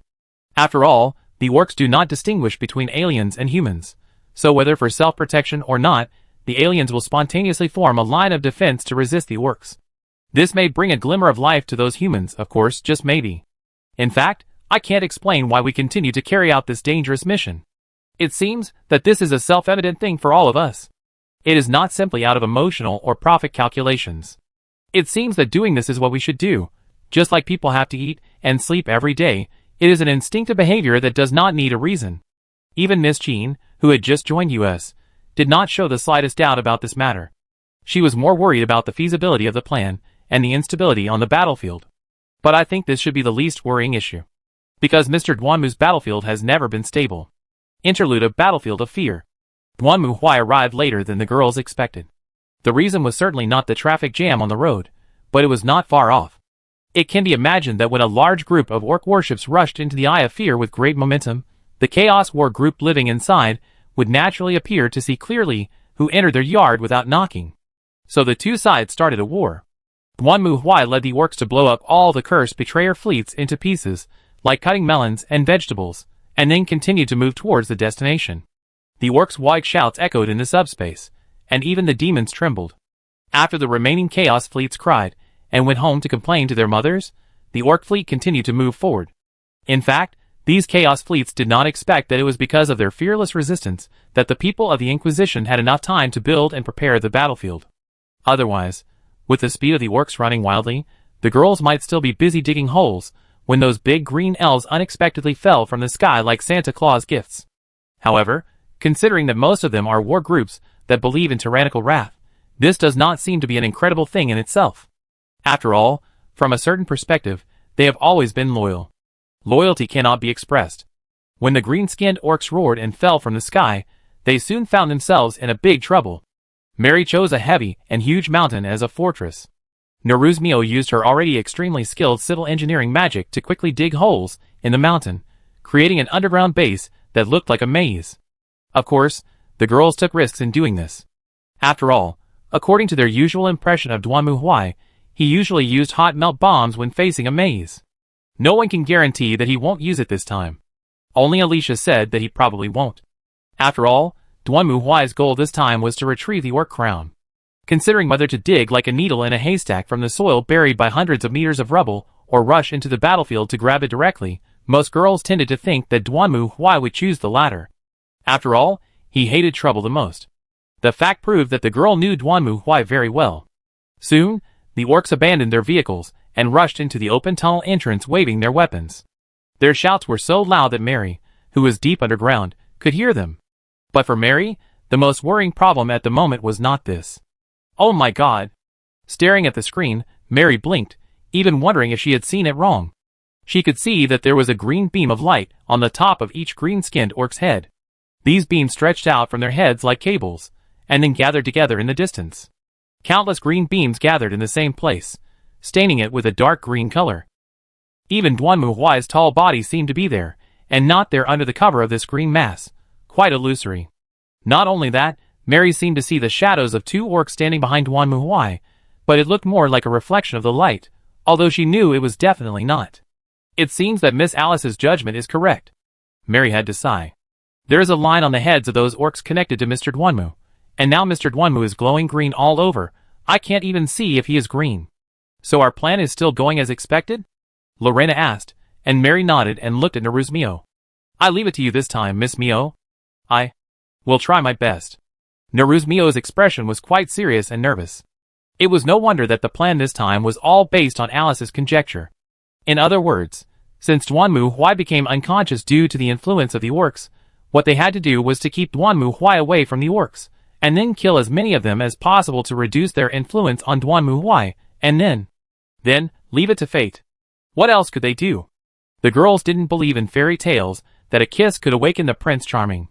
In this plan, Naruse Mio's role was unquestionable. She was the only one who could use her magic to divert the entire building at will. In other words, Naruse Mio could divert as many orcs following Duanmu Huai as possible by creating passages, and hand them over to the night guards. At the same time, she had to open a passage specifically for Duanmu Huai so that he could go to the center of the camp alone, away from the green-skinned orcs. It can be said that the success or failure of this plan depends entirely on Naruse Mio. And she had to be careful to prevent Duanmu Huai from throwing hot melt bombs without thinking. He could definitely do that. By the way, Alicia's 4-member team also gathered here. Eden's method of manipulating gravity could help Naruse Mio complete part of the task. And when necessary, she could also use this trick to restrain Duanmu Huai's actions. Hopefully it would be effective. Sheer was responsible for dealing with the orcs. She had not fought before, but this time was different. Attacking their souls was much simpler than attacking the orcs' bodies. Of course, it didn't seem to matter to Satori. Pataphylos was slacking off, but in fact there was nothing she could do here. She was more of a scout responsible for reporting the situation outside the battlefield. The reason for leaving Alicia here was simple. After all, Mary still remembered that it was Duanmu Huai who asked Alicia and others to find the orc crown. Considering the importance of this mission and the plan to destroy the Eye of Terror, it was obvious that Duanmu Huai would not let Alicia's team do this mission just to kill time. Mary believed that Duanmu Huai had his reasons for letting the Elixia team handle this matter, so to be on the safe side, she chose to let Elixia stay here to deal with various possible unexpected situations. It's like playing a game of cards. You don't know what the effect of this card is, but it may have a miraculous effect when you play it. Soon, Mary will find that this is a very wise choice. Chapter 1817. In this war that completely determined the fate of the warp, there is a small footnote. When the orcs fell from the sky and roared to attack, the city not far from the battlefield was naturally not spared. In fact, when the air defense alarm sounded, even the governor himself was confused. It is not difficult to imagine how helpless and terrified the governor was when he walked to the balcony and watched the orc transport planes emerging from the clouds like dumplings. But soon, the governor was relieved to find that the guards in the city he ruled reacted far beyond his imagination. Before the governor issued an order, the fully armed Planetary Defense Force soldiers had quickly assembled and began to counterattack. And according to the information obtained from the data board afterwards, the troops that had been completely infiltrated and controlled by the aliens were planning to carry out a mutiny as planned. If the orcs had arrived half an hour later, these gene stealers and their believers would have torn the entire governor's mansion and the people inside into pieces. That is to say, when these genestealers were fully armed and holding weapons, they were about to tear off their warm and affectionate veil at the last moment. The appearance of the orcs forced them to change their action plan. Obviously, in the eyes of the genestealers, the orcs were more threatening than those powerless humans. Of course, the governor was unaware of this. At least in the data records found later, he praised his soldiers for how bravely and fearlessly they blocked the attack of the green beasts, and even the people in the lower city took up arms to defend their city. This made the governor feel proud. Well, he didn't want to know what those civilians were. By the way, the city only held out until the arrival of the Zerg army, but there is no need to elaborate on this. Duanmu Huai feels very good now. He feels like he is drunk and dreaming. The waagh sound coming from his ears is like the cheers of the audience at a concert, and Duanmu Huai is the singer standing on the stage. Whenever he hears these cheers, he feels excited and active. Of course, like all dreams, Duanmu Huai's dreams are not very reasonable. He just feels that he wants the crown and wears it on his head. He knows where the crown is, and the orcs know it too. But he was very frustrated to find that the best crown for him is buried in the ravine. Duanmu Huai wanted to blow the mountain upside down, but he also knew that this was not a good way to find the crown. Fortunately, the orcs reported that they found several tunnels leading to the mountain, which might allow them to complete their mission. As for the city on the other side, Duanmu Huai didn't care.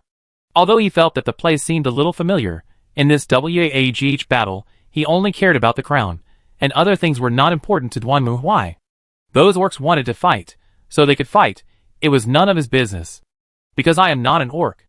A voice said silently in Duanmu Huai's heart, and then disappeared without a trace.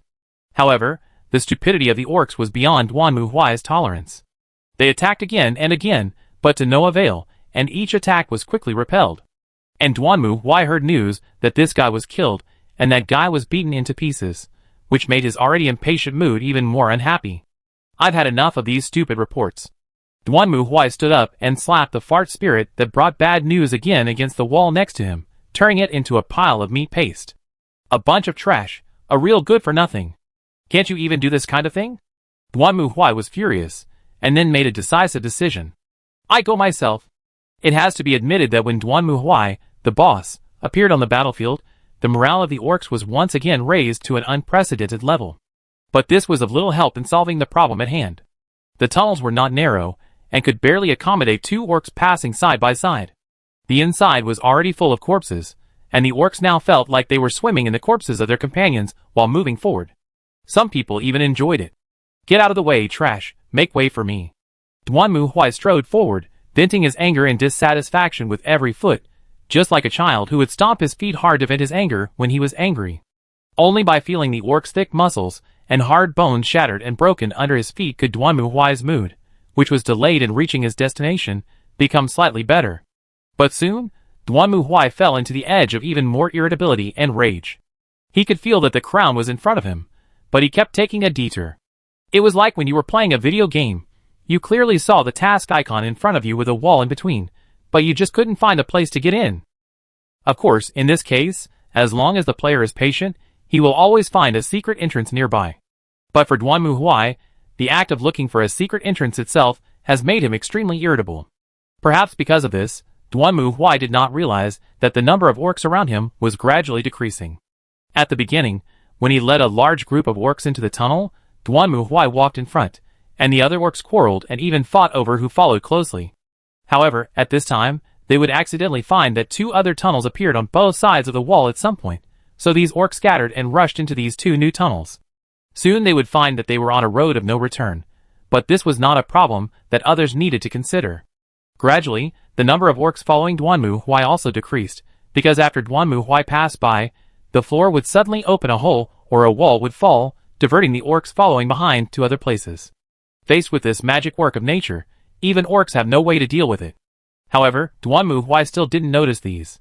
He just felt that the waagh sound that originally surrounded his ears began to get smaller. This was a bit like a drunkard drinking, but he desperately found that the wine in the bottle was decreasing, as if there were only a few drops left. However, Duanmu Huai soon stopped thinking about these boring trivialities, because he had walked out of the narrow passage, and the crown was right in front of him. In front of Duanmu Huai, there were still a few small things standing. Duanmu Huai couldn't see clearly what they were. In Duanmu Huai's eyes, the other party was like some kind of green mosaic picture, blurry. And the other party seemed to be saying something, but Duanmu Huai's ears were surrounded by only full of waagh sounds, and he couldn't hear the other party's words at all. It's like you are in a noisy market, full of car horns, people's quarrels and vendors hawking. It's not an easy thing to hear others speak clearly in this situation. Give me that thing. Duanmu Huai stretched out his hand directly. That's mine. The other party was still talking, but Duanmu Huai still couldn't hear clearly, but from the other side's appearance, it was obvious that he didn't intend to do what he said. This made Duanmu Huai quite angry. It seemed that he had to do everything himself. So he walked over and wanted to pick up the crown. A small dot appeared in front of Duanmu Huai. It was really stupid to try to resist him. Duanmu Huai suddenly waved his hand and hit it away like hitting a bug. However, the latter seemed to throw something when it flew into the sky. The next moment Duanmu Huai saw a piece of black cloth unfolded towards him, and then his body seemed to be bound by something, and he couldn't move at all. Damn it, you are courting death. Duanmu Huai moved his arms, and found that his whole body seemed to be tied up, and he felt very unhappy. He stared at the other party, and roared loudly. At the same time, he clenched his fists, and tried desperately to break free. Huh? Looking at Duanmu Huai, who was now bound by the black puppet, Mary breathed a sigh of relief. Eden was holding a ball in his hand, and was manipulating gravity to exert pressure, so that Duanmu Huai could be more obedient. Lorena and Alicia stood behind her, guarding the orc crown. By the way, after attracting Duanmu Huai here, the orc crown's function ended. The girls did not think about completely destroying it, but they tried their best, and could not cause any damage to this thing that looked like scrap metal. By the way, Sierra was dragged by the impatient Mianmu Sanat to other places to eliminate the aliens. How is the situation of the night now? Facing Lorena's question, Mary frowned and shook her head. Some changes, but not enough. As she spoke, Mary stared at Duanmu Huai with her golden eyes wide open. The green light gathered on Duanmu Huai's head was getting less and less, indicating that the plan to distance Duanmu Huai from the orc army to prevent him from being affected by the power of influency was very successful. However, Duanmu Huai's situation is still unstable. More importantly, Mary saw two orc phantoms beside Duanmu Huai. They are as strong and huge as Duanmu Huai, and look no different from orcs. At this moment, the two orcs are hugging Duanmu Huai's neck, and they are like brothers, and they are laughing at her. Mary rarely had such angry thoughts, but she seemed to understand what the two orcs meant. They seemed to be very satisfied with Duanmu Huai, and did not intend to return him to them. What's the problem now? There are two orcs next to Mr. Duanmu. They should be the source of Mr. Duanmu's transformation. Mary gritted her teeth and stared at the two orcs. I can't see. They are not entities, and I don't know what they are, but they should not be ghosts or something like that. So can we attack them? I don't know if it will work. Mary raised her cane while speaking. It was obvious that she did not intend to let the two orcs laugh so proudly. Anyway, Mary had not finished her words, when suddenly, Duanmu Huai raised his head and roared. The next moment, an unparalleled aura of destruction broke out instantly. Chapter 1818. It was not the first time that the girls present, including Mary, experienced Duanmu Huai's aura of destruction. However, they overlooked one point, that is, most of the time they stood behind Duanmu Huai, instead of facing him directly. Mary felt as if she was punched in the chest by someone, and she could hardly breathe. The extreme fear completely captured her body at this moment, and her heart beat violently, as if it was about to burst out of her throat. Lorena and Alicia next to her were not much better. They were almost hit without any defense, and the whole person flew backwards and hit the wall directly. The black doll that bound Duanmu Huai also broke and exploded at this time, and completely disappeared. When Mary opened her eyes again, she could only see a vague virtual image in one of her eyes. She could see that Duanmu Huai's tall figure was shaking, as if he was thinking or hesitating about something. At the same time, Mary's other golden eye clearly captured this opportunity. The two orc phantoms who had been arm in arm with Duanmu Huai seemed to be affected by the aura of destruction. They stumbled to both sides like two drunkards, looking like drunk uncles who were about to vomit. This is the only chance. Mary gritted her teeth and raised her cane. She felt that she recovered faster than others. She didn't know whether it was because of the influence of the golden eye or because she had seen too many indescribable things with Duanmu Huai, which made Mary have a certain degree of resistance to fear, but no matter which one it was, at least it was a good thing for now. Do as I say, and attack the place I marked, Mary said, raising her cane to summon meteors, and then blasted towards the two orc phantoms. She was not sure whether this trick would work, but they really had no other choice at the moment. After all, Mary remembered that she and Duanmu Huai had dealt with similar things before. At that time, Duanmu Huai told her that as long as her golden eyes could confirm and observe, and lock the monster, then they could destroy it. Now Mary was just doing what Duanmu Huai said. She stared wide-eyed, trying to keep the two orc phantoms locked in her sight, and then prayed that the attack would work. The meteor flashed from the sky and hit the two orcs. Thank God, they were big enough that they didn't need to aim at all, and they seemed to start shaking like drunk people who were hit by a club. This made Mary feel relieved, but just when she was about to launch another attack, she found that her body was almost unable to move. Duanmu Huai's destructive aura controlled almost every cell in her body, making Mary exhausted except for her consciousness. Even raising her hands required effort. However, at this time, a figure rushed out from her side. Alexia seemed to be completely unaffected by the fear aura. She bent her bow and aimed at Duanmu Huai, and then the pink arrow flew out quickly, flying in the direction of Mary's previous attack. Although Alexia could not see what happened around Duanmu Huai as clearly as Mary, she obviously did not think that Mary's attack just now was simply off the target. After all, Mary said that she would hit wherever she wanted. The pink arrow flew out. Alicia was a natural archer, and it was obviously impossible for her to miss at this distance. Mary stared with wide eyes, watching the two arrows of light shoot at the orcs and hit them. The effect was unexpectedly obvious. If Mary's magic attack only made the two strange orcs pause their movement slightly, then the reaction brought by Alicia's two arrows was far beyond expectations. They shot the orcs in the chest, and the latter's expression was unexpectedly exaggerated. They stared with wide eyes, and opened their mouths, revealing an exaggerated shocked expression similar to the comic characters that Mary had seen in comic books. Then the huge bodies of the two orcs trembled and retreated backwards, and they finally moved away from Duanmu Huai. Huh. Damn, my head hurts. This familiar complaint immediately brought Mary back to her senses. It was obvious that only Duanmu Huai would say such a thing. At this moment, she hurriedly tried her best to shout loudly. Mr. Duanmu, two orcs. Behind you. Duanmu Huai suddenly clenched his war hammer and turned quickly. The next moment, he blasted out with a hammer and hid behind him. The flames of destruction burst out from his body again, almost swallowing up everything in front. With the help of the golden pupil, Mary could see that the two orcs quickly moved away from Duanmu Huai at this moment. They stared at Duanmu Huai with a somewhat regretful expression, just like children seeing their friends leaving them. But in the end, they shrugged their shoulders and disappeared into the air with regretful expressions. At the same time, Duanmu Huai also groaned and knelt on the ground. Mr. Duanmu, are you okay? Mary barely stood up and ran to Duanmu Huai, who was now pressing his head with a painful look on his face. I feel like I've been drinking for a whole month, and am still sobering up. Damn, my head is about to burst open, and those annoying WAGH sounds are a little further away from me. The pleasant roar in my ears turned into annoying noise, and the figures that seemed to be covered by mosaics before now revealed their true faces in front of Duanmu Huai. Looking at the familiar girls in front of him, Duanmu Huai was also relieved. Well done. Duanmu Huai shook his head, stood up, and looked around. Although I don't know how you did it, you did a good job. In comparison, I am very embarrassed. To be honest, Duanmu Huai did feel embarrassed. He was not fooled by the damn erotic maniac or the two-headed birdman who always liked to speak in riddles, but was fooled by a group of green skins with muscles in their heads. Duanmu Huai suspected that if the evil gods in the subspace knew about this, they would probably start to reevaluate whether they were worth falling. Are you really okay, Mr. Duanmu? Well, I admit that it is quite pleasant to be with those green skins. Seeing that Mary looked a little unhappy, Duanmu Huai also hurriedly added. Of course, you are much more beautiful than the green skins. For a moment, the surroundings became dead silent.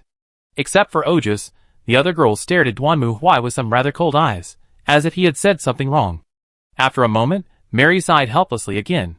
Of course, I understand what you mean, Mr. Duanmu. So what should we do now? I want to figure out the current situation first. Where are we? Duanmu Huai turned his head and changed the subject. Ajis climbed up Duanmu Huai's arm and onto his shoulder, as skillfully as ever, and returned to her seat.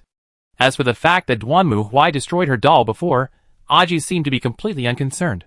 Here is the report. Mary stared at Duanmu Huai with empty eyes and handed over a data pad. Although this was not Mary's usual reaction, Duanmu Huai also felt that he seemed to have said something wrong, so he didn't ask any more questions and picked up the data pad to read it. Very good, everything is going well. After reading the report, Duanmu Huai understood the situation and nodded gratefully to Mary. Thank goodness you're here. Duanmu Huai was right. If Mary hadn't decided to leave the orc crown on this planet, the confused Wanmu Huai might have followed the crown's fluctuations to other places. The situation would have been even more difficult to deal with at that time.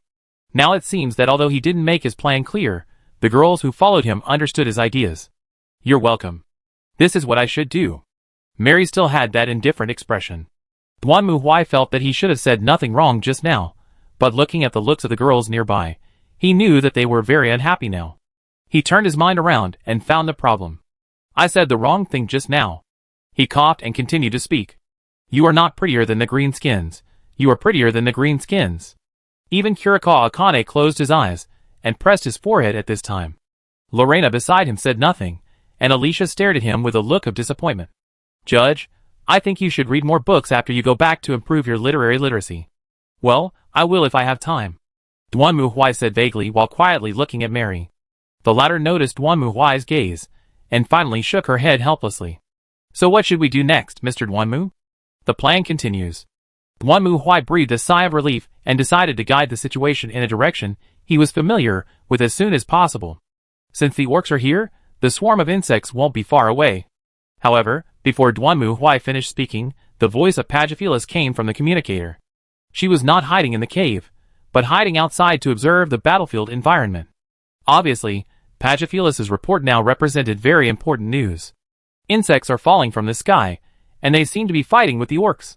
Okay, now we have everything we need. Wanmu Huai breathed a sigh of relief. What we have to do now is to wait, and then wait until the time is right to start the action. Before that, Wanmu Huai clenched the warhammer. Let's kill all the orcs here first. Chapter 1819. In fact, when the Zerg army rushed here and began to enjoy their mushroom feast, Wanmu Huai's part of the plan was completely completed. He didn't even need to do anything next. The orcs and the Zerg would begin to mutate like substances that produce chemical reactions. The Zerg would increase its number by devouring the orcs, and under the combat pressure of the Zerg, the orcs would begin to reproduce and evolve at the fastest speed, and then the nightmare of the Third Tyranid War would reappear. They would increase each other's number rapidly like a twin spiral, but considering that this is in the Eye of Terror, Wanmu Huai is not worried that the victory of one of them will bring any trouble to humans.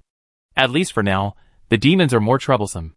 Wanmu Huai hopes that these two can cause enough trouble to the demons in the Eye of Terror, at least so that they have no time to take care of their little actions outside the Eye of Terror. Before leaving this world, the last thing Wanmu Huai did was to let Pagophilis secretly throw the orc crown into the city occupied by the gene stealers. In the final analysis, it is better for orcs to have a goal, and this crown is useless to Wanmu Huai at present, but it may not be the case for orcs. After that, Wanmu Huai decisively chose to retreat. He closed the portal to that world, and then returned to the worship of the Inquisition. Mr. Knight, you are finally back. Seeing Wanmu Huai reappear, everyone else breathed a sigh of relief, and so did An. Wanmu Huai also waved to them embarrassedly. At the same time, he also noticed a familiar figure in the crowd. Fulilian, you're back too? I just came back a while ago, and I wanted to see what your orc form would look like. Fulilian's answer was as calm as ever, and Wanmu Huai was not surprised by this. I'm sorry to worry you. Anyway, although something went wrong, everything is ready now. Maria? I can only say that it has reached the necessary minimum. The blue-haired girl in a red robe, posing as an oil man, shrugged her shoulders. If you can give me more time, it might be safer. I didn't expect it to be so fast, and I originally hoped to delay it a little longer. Wanmu Huai's expression was a little embarrassed, but after all, he had caused the incident, so he decided not to talk about it for the time being. There was no point in talking about it now, right? But the opportunity is lost. Wanmu Huai can certainly wait, but there are few opportunities for the demons to be confused by such a large-scale invasion of their homes. If Wanmu Huai can't launch his plan as soon as possible, then the demons who come to their senses may turn around and defeat the orcs and the swarms together. After all, that is the Eye of Terror, the intersection of the subspace and the real world. Although in the most ideal situation, Wanmu Huai hopes that the chemical reaction between the orcs and the swarms can give the demons in the Eye of Terror a big wave, but rationally, he can easily imagine more demons constantly attacking both sides and completely devouring them. So there is no extra time to waste. How is the swarm?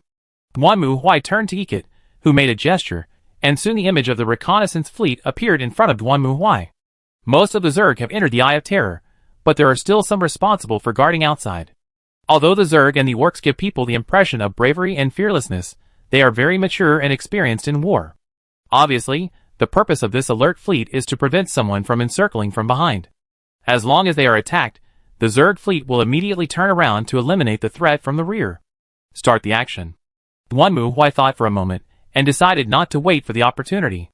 This thing is a bit like buying a lottery ticket. You always think you will win the jackpot, and then when you check the winning numbers, you will find that you always pass by it. Similarly, the so-called best time has never existed. It is better to create it yourself than to expect the orcs and the Zerg to bring you the best time. So Duanmu Huai made a decision. The first fleet will set out first, destroy the Zerg as quickly as possible, and then activate the planetary fortress, and the plan will officially begin. This time Duanmu Huai made a huge investment. In fact, when the star-like warships of the first fleet broke through the webway and appeared at the gate of the Eye of Terror, the Zerg they were completely annihilated by the whistling artillery fire before they even had time to react. The remaining fish that slipped through the net were also turned into dust by Duanmu Huai's ruthless destructive power. This easy start did not bring any benefits to Duanmu Huai, because he also knew that once the Zerg found that something was wrong, he would be hit by a storm. Obviously, even the orcs can tell which is more threatening, an enemy that can instantly destroy their rear guard or an enemy that is entangled with the vanguard. But this is not over yet.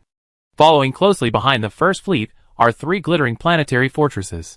Each of them is as big as the moon, equipped with macro cannons, light spears and air defense systems. Duanmu Huai is sure that even Ezer alone cannot reach a fraction of these planetary fortresses armed to the teeth. They circle the star in the galaxy where the Eye of Terror is located, as if they have become its satellite.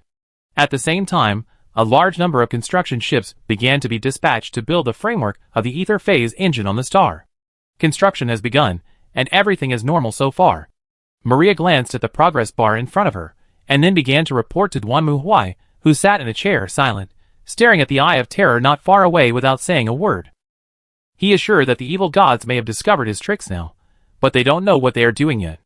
After all, even the evil gods don't have the ability to foresee the future. Perhaps before the ether phase engine is built, they will only tentatively send some fleets to launch attacks, but when the ether phase engine is completed and Duanmu Huai starts the machine, it will be the most dangerous part. Construction progress is 5%. The question is, who will come? Duanmu Huai thought about this question while listening to the report. Among the Primarchs who surrendered to Chaos, Amron, Magnus, Mortarion, and Lorger have all died in his hands. There are also a few who should have been killed when they betrayed the Emperor. The only one left is probably Boss Pai, who poses no threat to him. Of course, the killing of the Primarchs does not mean that their legions will also be destroyed, so Duanmu Huai can imagine that it will be like Abaddon's Black Crusade. Those evil gods are very likely to find a chosen one to lead them out of the Eye of Terror, and try to replicate the battle that destroyed the planet Cadia. However, it is embarrassing that Duanmu Huai's Inquisition is a harder bone to chew than Katakan. If these traitors are not afraid of death, then just come. Progress is 8%, the 13th, 18th, and 21st fleets are in place. The overwhelming fleet almost covered the entire star region, and the Inquisition's old bottom has been fully exposed. This time, the assembled warships are even more than the monster army that fought against the center of the core of the Milky Way. They are like steel fortresses, connected to each other to form a great wall across the galaxy. The black muzzle is aimed at the big crack that tears the universe apart, ready to carry out a cleaning and disinfection work there at any time. The 23rd and 30th fleets are in position. Iko reported, while busying himself in front of the command desk, moving fleets one by one to their defense zones. The reserve fleet has arrived at the designated location. Not all warships were released, and several reserve fleets were hidden in the webway by Iko. Considering that black bean sprouts could hide in it for tens of millions of years, the breadth of the webway itself can be imagined. After all, the ancient saints did not need to be as stingy as the Emperor when building the webway. Progress is 9%. Time passed by minute, and Duanmu Huai also seemed a little bored, and so did the others. The beginning of a war does make people nervous, but just as the first blow is weak, the second is weak, and the third is exhausted, not everyone can always be nervous. Of course, Mary and Kurikawa Akane have already entered the planetary fortresses they are responsible for, and they or their adjutants report the situation every hour. Most of the time, everything is normal. It would be great if it could always be like this, but unfortunately, it is not easy. Soon, Duanmu Huai heard the report he expected. The signal of the Zerg fleet has been detected. Along with Ikit's report, Duanmu Huai saw a large wave of Zerg fleets appearing from the inside of the Eye of Terror on the tactical map. It is obvious that they seem to have noticed the problem, and are trying to break through. Fortunately, Duanmu Huai has already thought of a solution. Fire at full power and beat them back. Duanmu Huai does not intend to completely destroy this Zerg fleet, but to beat it back to the Eye of Terror again. On the one hand, this can allow the Zerg fleet to continue to be affectionate with the orcs. On the other hand, this is also a signal. If the Zerg fleet still chooses to break out again after suffering this painful blow, it means that the chaos creatures in the Eye of Terror are planning to play big, and Duanmu Huai can take this opportunity to prepare. Understood, the target has been locked. Fire!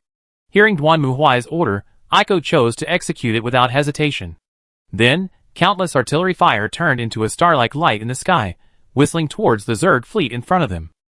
Chapter 1820. Aiko's tactics of being timid or not are always based on one foundation, that is, sufficient firepower.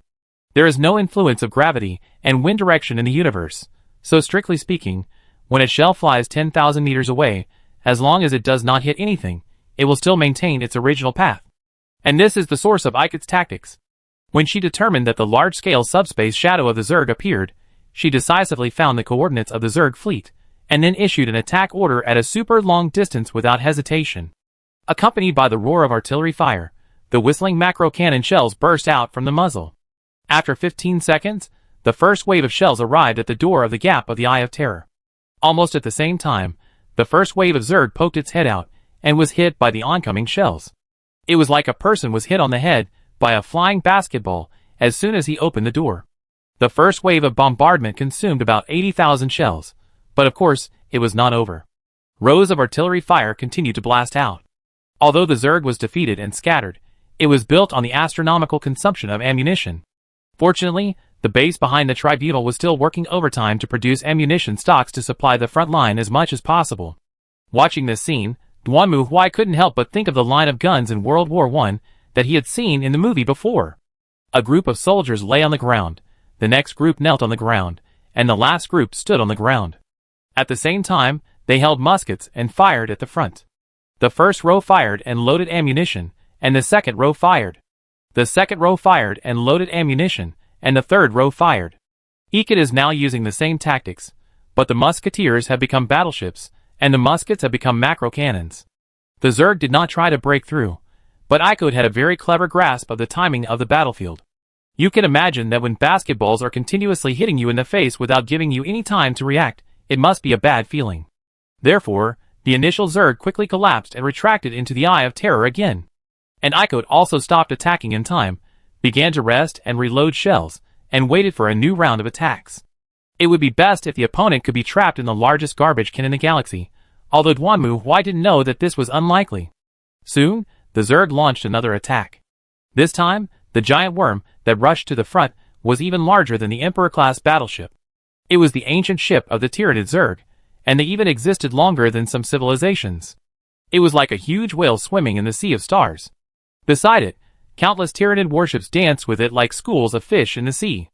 Aiko launched another round of long-range bombardment, but these cannon shells that were powerful enough to destroy the world did not even scratch the skin of the ancient ship. At this moment, Duanmu Huai stood up, raised his right hand, and aimed at the Tyranid giant ship in the distance. Divine power erupted. Duanmu Huai felt the endless power. If the entire universe is compared to an ocean, then he now feels the terrifying existence hidden in the depths of the ocean. In this ocean, the Milky Way is just a shell drifting with the waves. There is a larger existence than it lazily hiding in the depths of the sea. It stretches out its tentacles and devours everything within reach. This is not a metaphor. Now, one of its tentacles reached into the shell of the Milky Way, trying to devour it completely. The thirst filled with greedy flesh and blood made Duanmu Huai even feel a little sick. He had to admit that for a moment, Duanmu Huai really wanted to summon Azathoth directly, and then let the most famous glutton in the universe compete with him. But he was just thinking about it. After all, just mentioning the name of Azathoth made Duanmu Huai feel an indescribable fear, as if the darkness in the surrounding sea of stars had turned into some kind of tangible existence at this moment. And the countless twinkling stars in the starry sky are actually eyes, blinking and watching him. Duanmu Huai shuddered and came back to his senses. He focused his attention on the tentacles in front of him. Although compared to the will of the hive, Duanmu Huai and even the entire Milky Way can only be regarded as a small and non-threatening threat, but this does not mean that they cannot destroy the enemy in front of them. At least, even if you reach out to catch a bird, it will bite you hard, letting you know how powerful it is. Duanmu Huai clenched his right hand tightly. The power of destruction surged at this moment. Perhaps because the Eye of Terror was in the subspace, Duanmu Huai felt that his power was far stronger than before. It bit off the entire tentacle's neural network as easily as a sharp iron tooth. The ancient ship exploded in an instant, and the swarm fleets that originally surrounded it also exploded like fireworks. Duanmu Huai could feel that the ancient, unwavering and powerful subspace shadow of the hive will twitch suddenly, and let out a psychic roar full of anger. It was like a person trying to pry open a shell with his fingers, but ended up being caught by the claws of a crab hiding inside.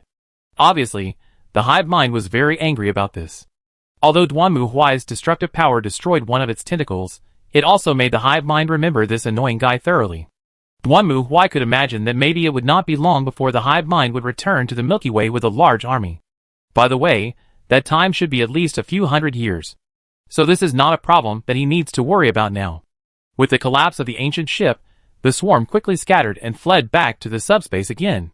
Whether they can survive in the subspace next, or evolve something new in the subspace, that is not a problem that Duanmu Huai needs to worry about. Because at this time, Ikit's report sounded again. Subspace reaction detected, Uncle. It's the Chaos Fleet. Almost the next moment, Duanmu Huai saw the gate of the subspace channel appear outside the planetary fortress. Obviously, this group of damn bastards have been peeping nearby. Duanmu Huai gritted his teeth. Generally speaking, the warp teleportation is somewhat random. They can only send you to a rough place, unlike the webway which can be accurate to centimeters. So even if the Chaos Fleet tried to attack him, and others through the warp, they would not appear inside by chance.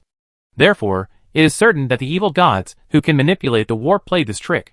It is obvious that they also have the same idea as Duanmu Huai, wanting to use the swarm to consume the power of the Inquisition, and then take the opportunity to attack. Unfortunately, Duanmu Huai likes to exaggerate the opening to show his friendliness. He will not wait until things are so critical that they cannot be more critical before taking action, like a certain golden saint, who likes to put on airs. In fact, Duanmu Huai guessed that there might be some rules between the gods of the subspace, but what does it have to do with him? He is not a god of the subspace. Why should he abide by their rules? It is the same now.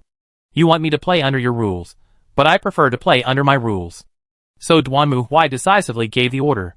Start the reality stabilization anchor. In just a moment, the subspace channel that originally appeared inside the battlefield instantly dissipated. Because this thing should not appear in the real world, it is natural that when the surrounding reality becomes more and more stable, the exit of the subspace channel will also be closed. Duanmu Huai does not know what the fate of the warships passing through the subspace channel will be in this case, but who knows? At least it is not his problem. Okay, next, everyone be on alert. Duanmu Huai sat back in his chair again, staring at the starry sky in front of him. Based on the 3 planetary fortresses, the entire etheric phase engine engineering area has been completely covered by the reality anchor. This means that any evil and filthy subspace tricks are useless here. If they want to completely destroy this place, they must have a head-on, heart-to-heart collision like they did with Cadia. And this is exactly what Duanmu Huai wants. We have 3 Ezerlone fortresses, and these planetary fortresses are all operated by Duanmu Huai's soul card puppets. Although they are a little rigid, this can prevent chaos cultists or other messy things from running in and causing damage to the greatest extent. If the enemy wants to destroy them, they can only rely on their own chaos cultists and war bands if they cannot use subspace sorcery. Moreover, Duanmu Huai was sure that this would be beneficial to him, because he was in the physical universe, and he could use his divine power here as he pleased. But those chaos evil gods couldn't do that, because there was a thick barrier between them and the physical universe. Unless they found a way to break through this barrier, they had no way to come here and fight him. Therefore, Duanmu Huai only had to deal with a few god-chosen champions at most. With his strength as a true god, he could deal with these small shrimps without any problem. But these were all theories. Who knew what the chaos evil gods would do if they found out that Duanmu Huai was going to unclog the sewers of this galaxy toilet? After all, the chaos evil gods had too many means, and Duanmu Huai could only deal with the changes with the same attitude. Sure enough, soon, Ikit's voice came again. Subspace reaction detected, a lot. Uncle, they are trying to completely surround us from all sides. Hearing Ikit's report, Duanmu Huai raised his eyebrows. Good fellow, it seems that the chaos evil god has also discovered that something is wrong. This is normal. He has set up a battle array in front of the Eye of Terror with such a big fanfare, and has used the means of reality stabilization anchor. No matter how you look at it, it seems that he is going to cause trouble. Instead of wasting time by testing again and again, it is better to start directly. This is also the case. With the filthy light of the subspace flashing, warships emerge from the void around the entire outer orbit. There are also tens of thousands of them. What surprised Duanmu Huai even more was that many of them were not the warships of the betrayers at all, but space hulks. Well, this is normal. Players have always believed that space hulks are actually manipulated by chaos in secret, and now it seems to be true. These space hulks are far more difficult to deal with than the warships of the Chaos Legion. However, Duanmu Huai did not care about this. After all, both sides have already revealed the first round of cards, so the next step is do it. Accompanied by the order issued by Duanmu Huai, the shining light of the artillery shook the entire galaxy. Chapter 1821. How many space wrecks are there in the entire Milky Way? This is an unsolvable question. After all, from ancient times to the present, in the history of hundreds and thousands of years, countless wars have occurred between various races in the universe, countless lives have been sacrificed, and countless warships have been destroyed. These space wrecks are quite large, and some even have their own gravity and atmosphere. It can be imagined that when the space wrecks like stars flew out of the subspace and roared over, Duanmu Huai felt as if he was watching a mountain of garbage fall down and completely submerge himself. Even though the Inquisition has so many warships, there is still an illusion that it is like facing a cosmic tsunami. Countless artillery fire emerged, extinguished, and then emerged again. The initial assault was defeated, and the space wrecks were torn to pieces. But it was only the crest of the wave that was defeated. The huge waves of garbage that followed quickly filled the gap swallowed by the artillery fire, and continued to move forward. Playing such a big game, it must be said that Duanmu Huai was quite surprised to see that the subspace evil god actually played such a big game at once. He didn't know who was behind this, but it was obvious that the other party seemed to be determined to hinder his plan. However, Duanmu Huai was not completely helpless. He also raised his hand and stretched it forward.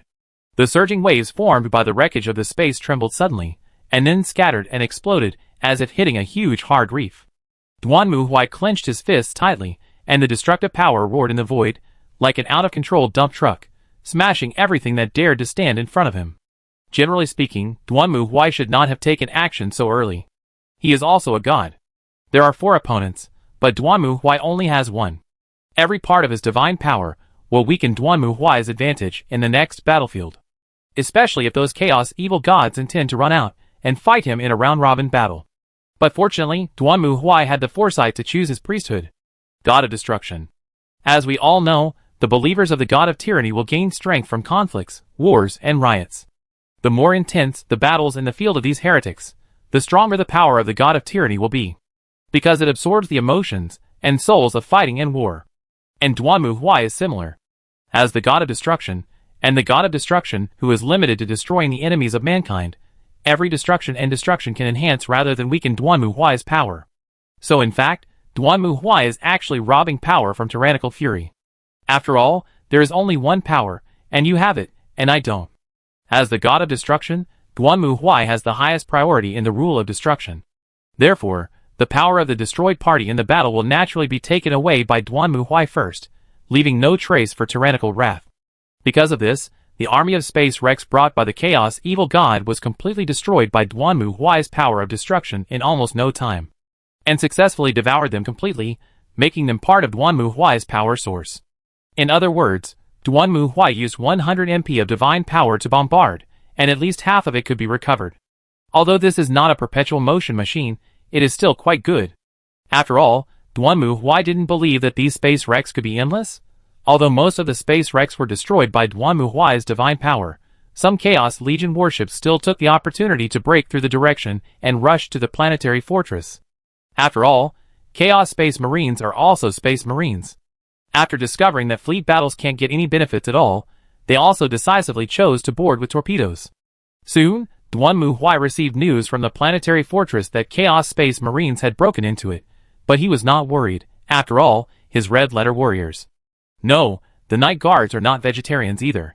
What's more, the planetary fortress is full of reality stabilization anchors, which is not a good thing for those Chaos Space Marines who surrender to the evil master to gain power.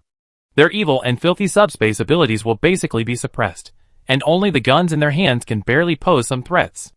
Of course, Duanmu Huai had to admit that he was a little nervous when he heard the news of the Chaos Space Marines landing. After all, there were many heroic legends in the game about Space Marines boarding and then killing into the opponent's core area, detonating it to change the situation of the war. Duanmu Huai was absolutely unwilling to let his planetary fortress be the background board of the heroism of these Chaos Space Marines. But this was not something he could control. He could only believe that, and Mary and Kurikawa Akane could handle these troubles. Moreover, the others were already in place. When the boarding torpedo broke through the wall and broke into it, the furious black-armored warriors jumped out of it, and they made human-like shouts to vent their pain and anger. Their warships had been completely defeated, and the only thing they could do now was to cause as much damage to the enemy as possible before they died. Then, they saw the enemy standing in front of them. Ah, it's just as the teacher said. Carrying a knife, Mianmu Sanaorai stared at the black-armored giants in front of him curiously, with a hint of enthusiasm and excitement in his eyes. It will be fun to kill these interesting things. The black-armored giants didn't know what the girl was talking about. In their opinion, the girl didn't even have any spiritual energy.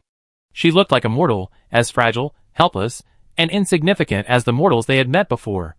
However, as a suitable opening, it was still qualified. They hadn't tasted the blood, pain, and wailing of mortals for a long time. The mortal in front of them was a good choice. A black-armored giant strode forward, raised the chainsaw axe in his hand, and chopped down with a roar. The black-armored giant was very fast. It used to be a powerful warrior who galloped across the galaxy and fought for the Emperor. Although it has now betrayed the Empire and faith, its combat experience has not betrayed it. This move was fast, fierce, and accurate, enough to split the mortal in front of him in half. However, this was not the case. Dang! The battle axe hit the ground, and the girl's figure disappeared. She appeared in front of the black-armored warrior without a trace. At the same time, the sword in the girl's hand pierced into the gap between the black-armored warrior's shoulders, leaving a deep wound. This made the black-armored warrior roar in anger. It didn't seem like the pain of being attacked, but more like the anger that he was actually hurt by a mortal. However, before it could make a second attack, a flash of sword light suddenly flashed and drew a circle on the black-armored warrior's neck. When the girl landed lightly like a butterfly, the headless body of the black-armored warrior behind her had already fallen to the ground, without any movement. Well, it doesn't seem as powerful as the teacher said? Munim Satora shook off the blood on the blade, stared at the black-armored warriors in front of her, grinned, and showed an expectant smile. Let Satora see what you can do. At the same time, the same scenes were unfolding in other places. When those fallen traitors broke into the planetary fortress and tried to play their last role, they were greeted by either the sword of the girl or the enthusiastic welcome of bombs and hot melt. However, there were few things that these traitors could do. All along, by selling their souls and beliefs, they gained powerful, even incredible power from the subspace. It was this blasphemous and ugly power that allowed these traitors to walk proudly on the battlefield and unscrupulously display their weird power that distorted reality. However, under the effect of the reality anchor, all attempts to distort reality were completely erased, and they could only rely on the weapons in their hands to win. But this is of course not a simple matter. Some invaders were not intercepted in the first place, but for them, the situation was not much better. Damn, what are we going to do? Standing in the corridor, the invading Chaos Space Marines held chainsaw axes and grenade launchers, with a blank face, like a group of lost babies. Not to mention that the Imperial decoration style here is gnawing at their painful souls from every angle. Everything they encountered after the raid also made this group of Chaos Space Marines incomprehensible. The order they received was to destroy the building and paralyze its behavior of suppressing the erosion of the warp like the Blackstone Tower. For the Chaos Space Marines, this was not difficult. According to the experience of this group of traitors, such a huge building must require a large number of people to operate. And what they have to do is to find those mortal servants and use threats or torture to obtain clues. However, they did not find what they needed. A large number of people are indeed needed here, but the ones working here are not the mortal servants that the Chaos Space Marines think of, but puppets similar to servitors. Although these puppets do not have much power, they are fearless and launched an attack on the Chaos Space Marines. Even if the Chaos Space Marines completely eliminate these servitor-like guys, they will not leave corpses, but disappear into the air like a wisp of smoke. Not only that, everything about this fortress was incredible to the Chaos Space Marines. It had no lounge, no storage room, and even no rooms on both sides of the long corridor. This was also natural. Neither the Soul Guards nor the Night Guards had similar physiological needs. This made the Chaos Space Marines quickly fall into a state of confusion. They didn't know where they were, where they should go, and what they should do. Keep going, find the control room. Destroy this abominable building. The leading Chaos Space Marines made a decisive decision, and they rushed forward again with unparalleled anger. However, in the process, they gradually discovered that the corridor in front of them seemed to be undergoing some changes. The originally hard ground seemed to gradually become soft, as if stepping on flesh and blood. The golden decorations on the corridor began to gradually dim, as if eroded by evil spirits. The high dome was like the upper jaw of a creature with its mouth wide open, and the doorposts on both sides turned into sharp teeth. They even felt like they were walking into the mouth of a giant beast. Ugh! Suddenly, a Chaos Space Marine groaned in pain and suddenly fell to the ground. The others turned their heads and looked at it. Then, they saw their companions raise their heads, and the scarlet eyes in the helmet were constantly flashing, and then bulging. Brother! It looked at its companions, as if it wanted to ask for help, but the next moment, the Chaos Space Marine's helmet suddenly broke, and a huge tentacle rushed out of its wide-open mouth and pierced through the body of the companion in front of it. Faced with this sudden attack, the latter also hurriedly raised the grenade launcher. With a gunshot, the twisted monster's head exploded, and the headless body fell backwards to the ground, without any movement. Damn, what's going on? Looking at the corpses of their companions in front of them, the Chaos Space Marines frowned. They originally thought that this was some kind of subspace illusion, but they could not use the power of the subspace here, so how could it become like this? In fact, this is also one of the defense methods of the planetary fortress, that is, the ability of Duanmu Huai's old ones. Although the reality stabilization anchor stabilizes reality and isolates distortion. However, the old ones are different from the evil gods of the subspace. They are originally the existence of the real world, similar to the star god. And being eroded by the old ones does not mean that reality is distorted, but more of a change of perspective, the assimilation result of observing the world from the higher dimension of the old ones. Therefore, Duanmu Huai's power as an old one can naturally play a role here, even if there is a reality anchor here. After all, he did not distort reality. Keep going, everyone be careful. The leading Chaos Space Marine silently picked up his weapon and whispered a reminder. They haven't felt this way for a long time, but now, this nightmare-like weird feeling makes them uneasy again. It's as if something is peeking at their souls, as if to devour them. However, this is not the end. Woo! The sudden, beast-like whimpering sound broke the silence around them. The Chaos Space Marines turned their heads and looked, and then they were surprised to find that the corpse of their companion, who had fallen to the ground, staggered up again. Even though it had no head, it was still shaking its body, and walked towards them, as if it wanted to join its companions again. Fire! Without any hesitation, the Chaos Space Marines immediately raised their grenade launchers, and attacked the corpse of their companion a minute ago again. As the gunshots rang out, the headless corpse was beaten into a sieve again, and then fell to the ground again. This time, the Chaos Space Marines did not turn around and leave immediately, but looked at their companions again, as if the attack that was enough to smash its body into pieces was not enough to completely destroy it. And they guessed right. Woo! The beaten body suddenly swelled and cracked, twisting to form a multi-legged monster. Its abdomen opened, revealing its sharp teeth and mouth, and it pounced on its enemy again like a spider. Soon, the gunshots rang out again. No one saw that in the depths of this planetary fortress, a spiral tower shining with red light was silently emitting its own brilliance. Chapter 1822. For this plan, Duanmu Huai has set up many defenses. From the initial fleet and planetary fortress, the reality anchor, the old ones, and the seal of God, they are all linked together, and all of them can have an effect in the real world. After all, the real world is Duanmu Huai's home field. As long as there is a reality anchor, the chaos evil god in the subspace will never be able to invade the ether phase engine construction area without his awareness. This is indeed the case. The first attack of the Chaos Legion ended in complete failure. Those Chaos Warriors who invaded the planetary fortress have been pulled by the seal of God to become corpses. It's a pity that there are too few of them, and they can't become blood moons. But Duanmu Huai did not relax his vigilance. He knew that the four gods had ultimate moves. At this stage in the game, the player can easily block the invasion of chaos. After all, this is the real world, and there is only Duanmu Huai's fleet. But in the game, hundreds of millions of players and countless fleets almost completely blocked the entire Eye of Terror, which was even more exaggerated than the current ACOT's artillery fire blocking the door. Basically, anything that dared to come out of the Eye of Terror would have countless cannons waiting to fire, and steal experience. Even the elite bosses were the kind that were killed as soon as they showed their heads. At that time, although players did not have planetary fortresses and Duanmu Huai's priesthood, they were much stronger than Duanmu Huai's Inquisition now in terms of numbers. Not to mention those aliens and heretic inquisitors, who followed the Zerg in mecha styles. Well, that's just the game. If Duanmu Huai met such a person, who shouted "I am a Zerg" in real life, he would go up and chop him without saying a word.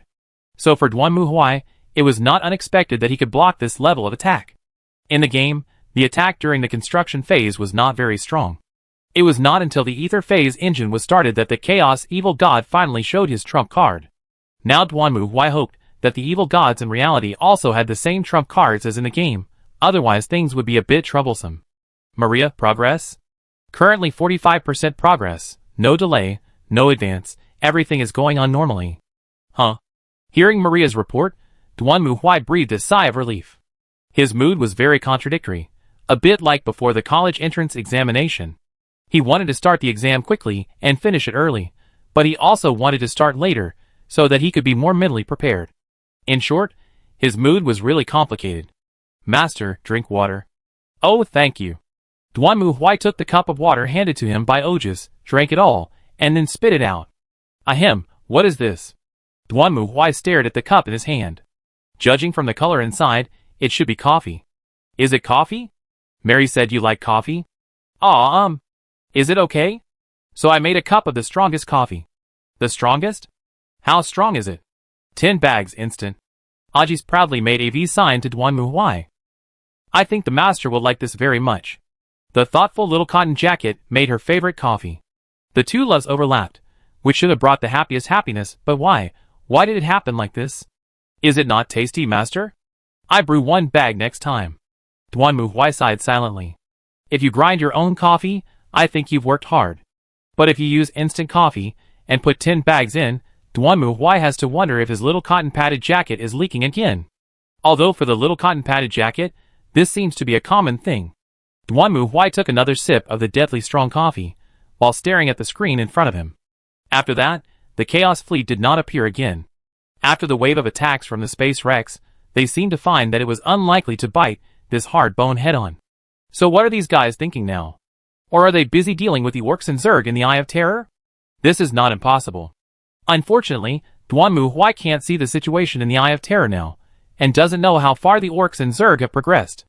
To be fair, he hoped that both sides would fight to the death, but it didn't matter if one of the Zerg or the Orcs had the upper hand, because the hive mind would never bow to the Chaos Evil God. After all, judging from the momentary contact between Duanmu Huai and the hive mind, it was at least an outer god-level existence like Yog-Sothoth or Azathoth. The Chaos Evil God, a country bumpkin curled up in the subspace of the Milky Way, was not necessary for the hive mind to care about. Perhaps one day the hive mind would also be the target he had to deal with, but at least not now. Duanmu Huai withdrew his thoughts and looked at the star map again. Everything was running perfectly, without any problems. But at this moment, he inexplicably felt uneasy. It seemed to be an intuition of being a god. Although Duanmu Huai disliked prophecy the most, and had no interest in the kind of thing that could see through the future, he had a bad premonition deep in his heart at this moment. It was like when you were speeding through a yellow light, and saw the traffic light turn red, you felt a sudden thump in your heart, and knew that you were in trouble. Or it was not the kind of unexpected trouble, but the expected trouble. Running a red light would result in penalty points and fines, which was expected. This was the kind of trouble that Duanmu Huai felt at the moment. Suddenly, the screen in front of him began to shake suddenly, and then Lumil's voice sounded. Mr. Judge, subspace fluctuations detected, from the Eye of Terror. These bastards decided to take action so quickly. Hearing Lumil shout, Duanmu Huai was shocked.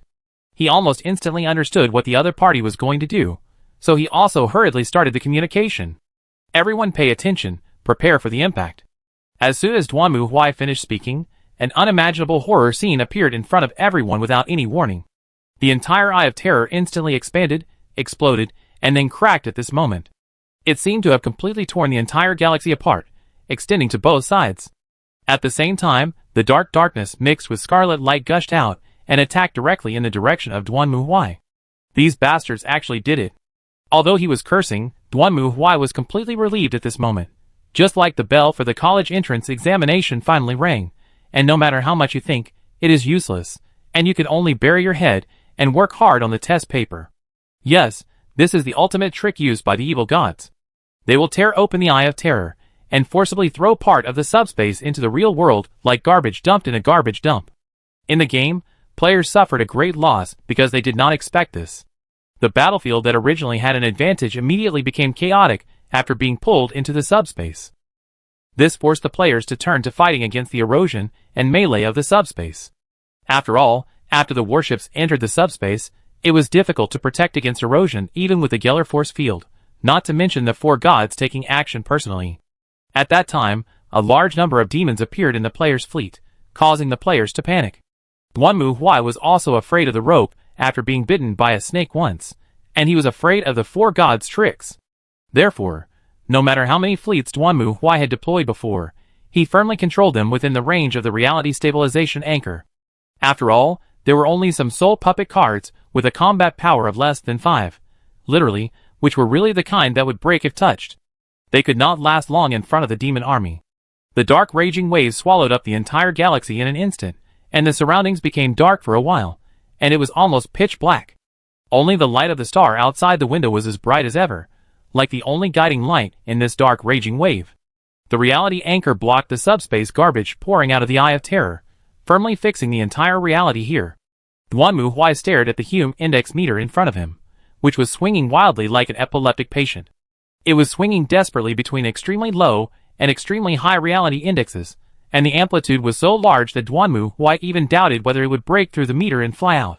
As for what other parts of the galaxy would become because of this garbage tsunami, Duanmu Huai didn't think about it. As long as the Inquisition could survive, there would be hope.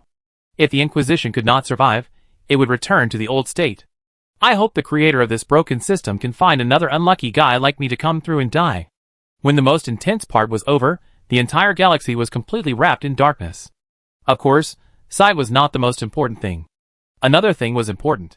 That is, except for the core area where Duanmu Huai was currently, other places had been completely swallowed up by the subspace. This meant that, unlike the previous small fights, the Chaos Evil God could summon an endless stream of demons to attack them from all directions. And all they could do was defend. Until the moment when the ether phase engine was completed. A shrill scream came from outside. Originally in the universe, Duanmu Huai could not hear the roar of these demons. But it was obvious that it was not just as simple as being in the universe now. He raised his head and stared at the French window in front of him. Outside the glass, Duanmu Huai saw countless twisted and filthy shadows pouring out of the darkness and rushing over. Although it was the same as what he thought, it was too fast. In the game, the evil god waited until the players completed the manufacture of the ether phase engine and started it before starting this phase. It seemed that the threat posed by his reality anchor was too great, so the Chaos Evil God decided to stop his actions at all costs. Thinking of this, Duanmu Huai opened the communication and issued an order lightly. The battle entered the second phase.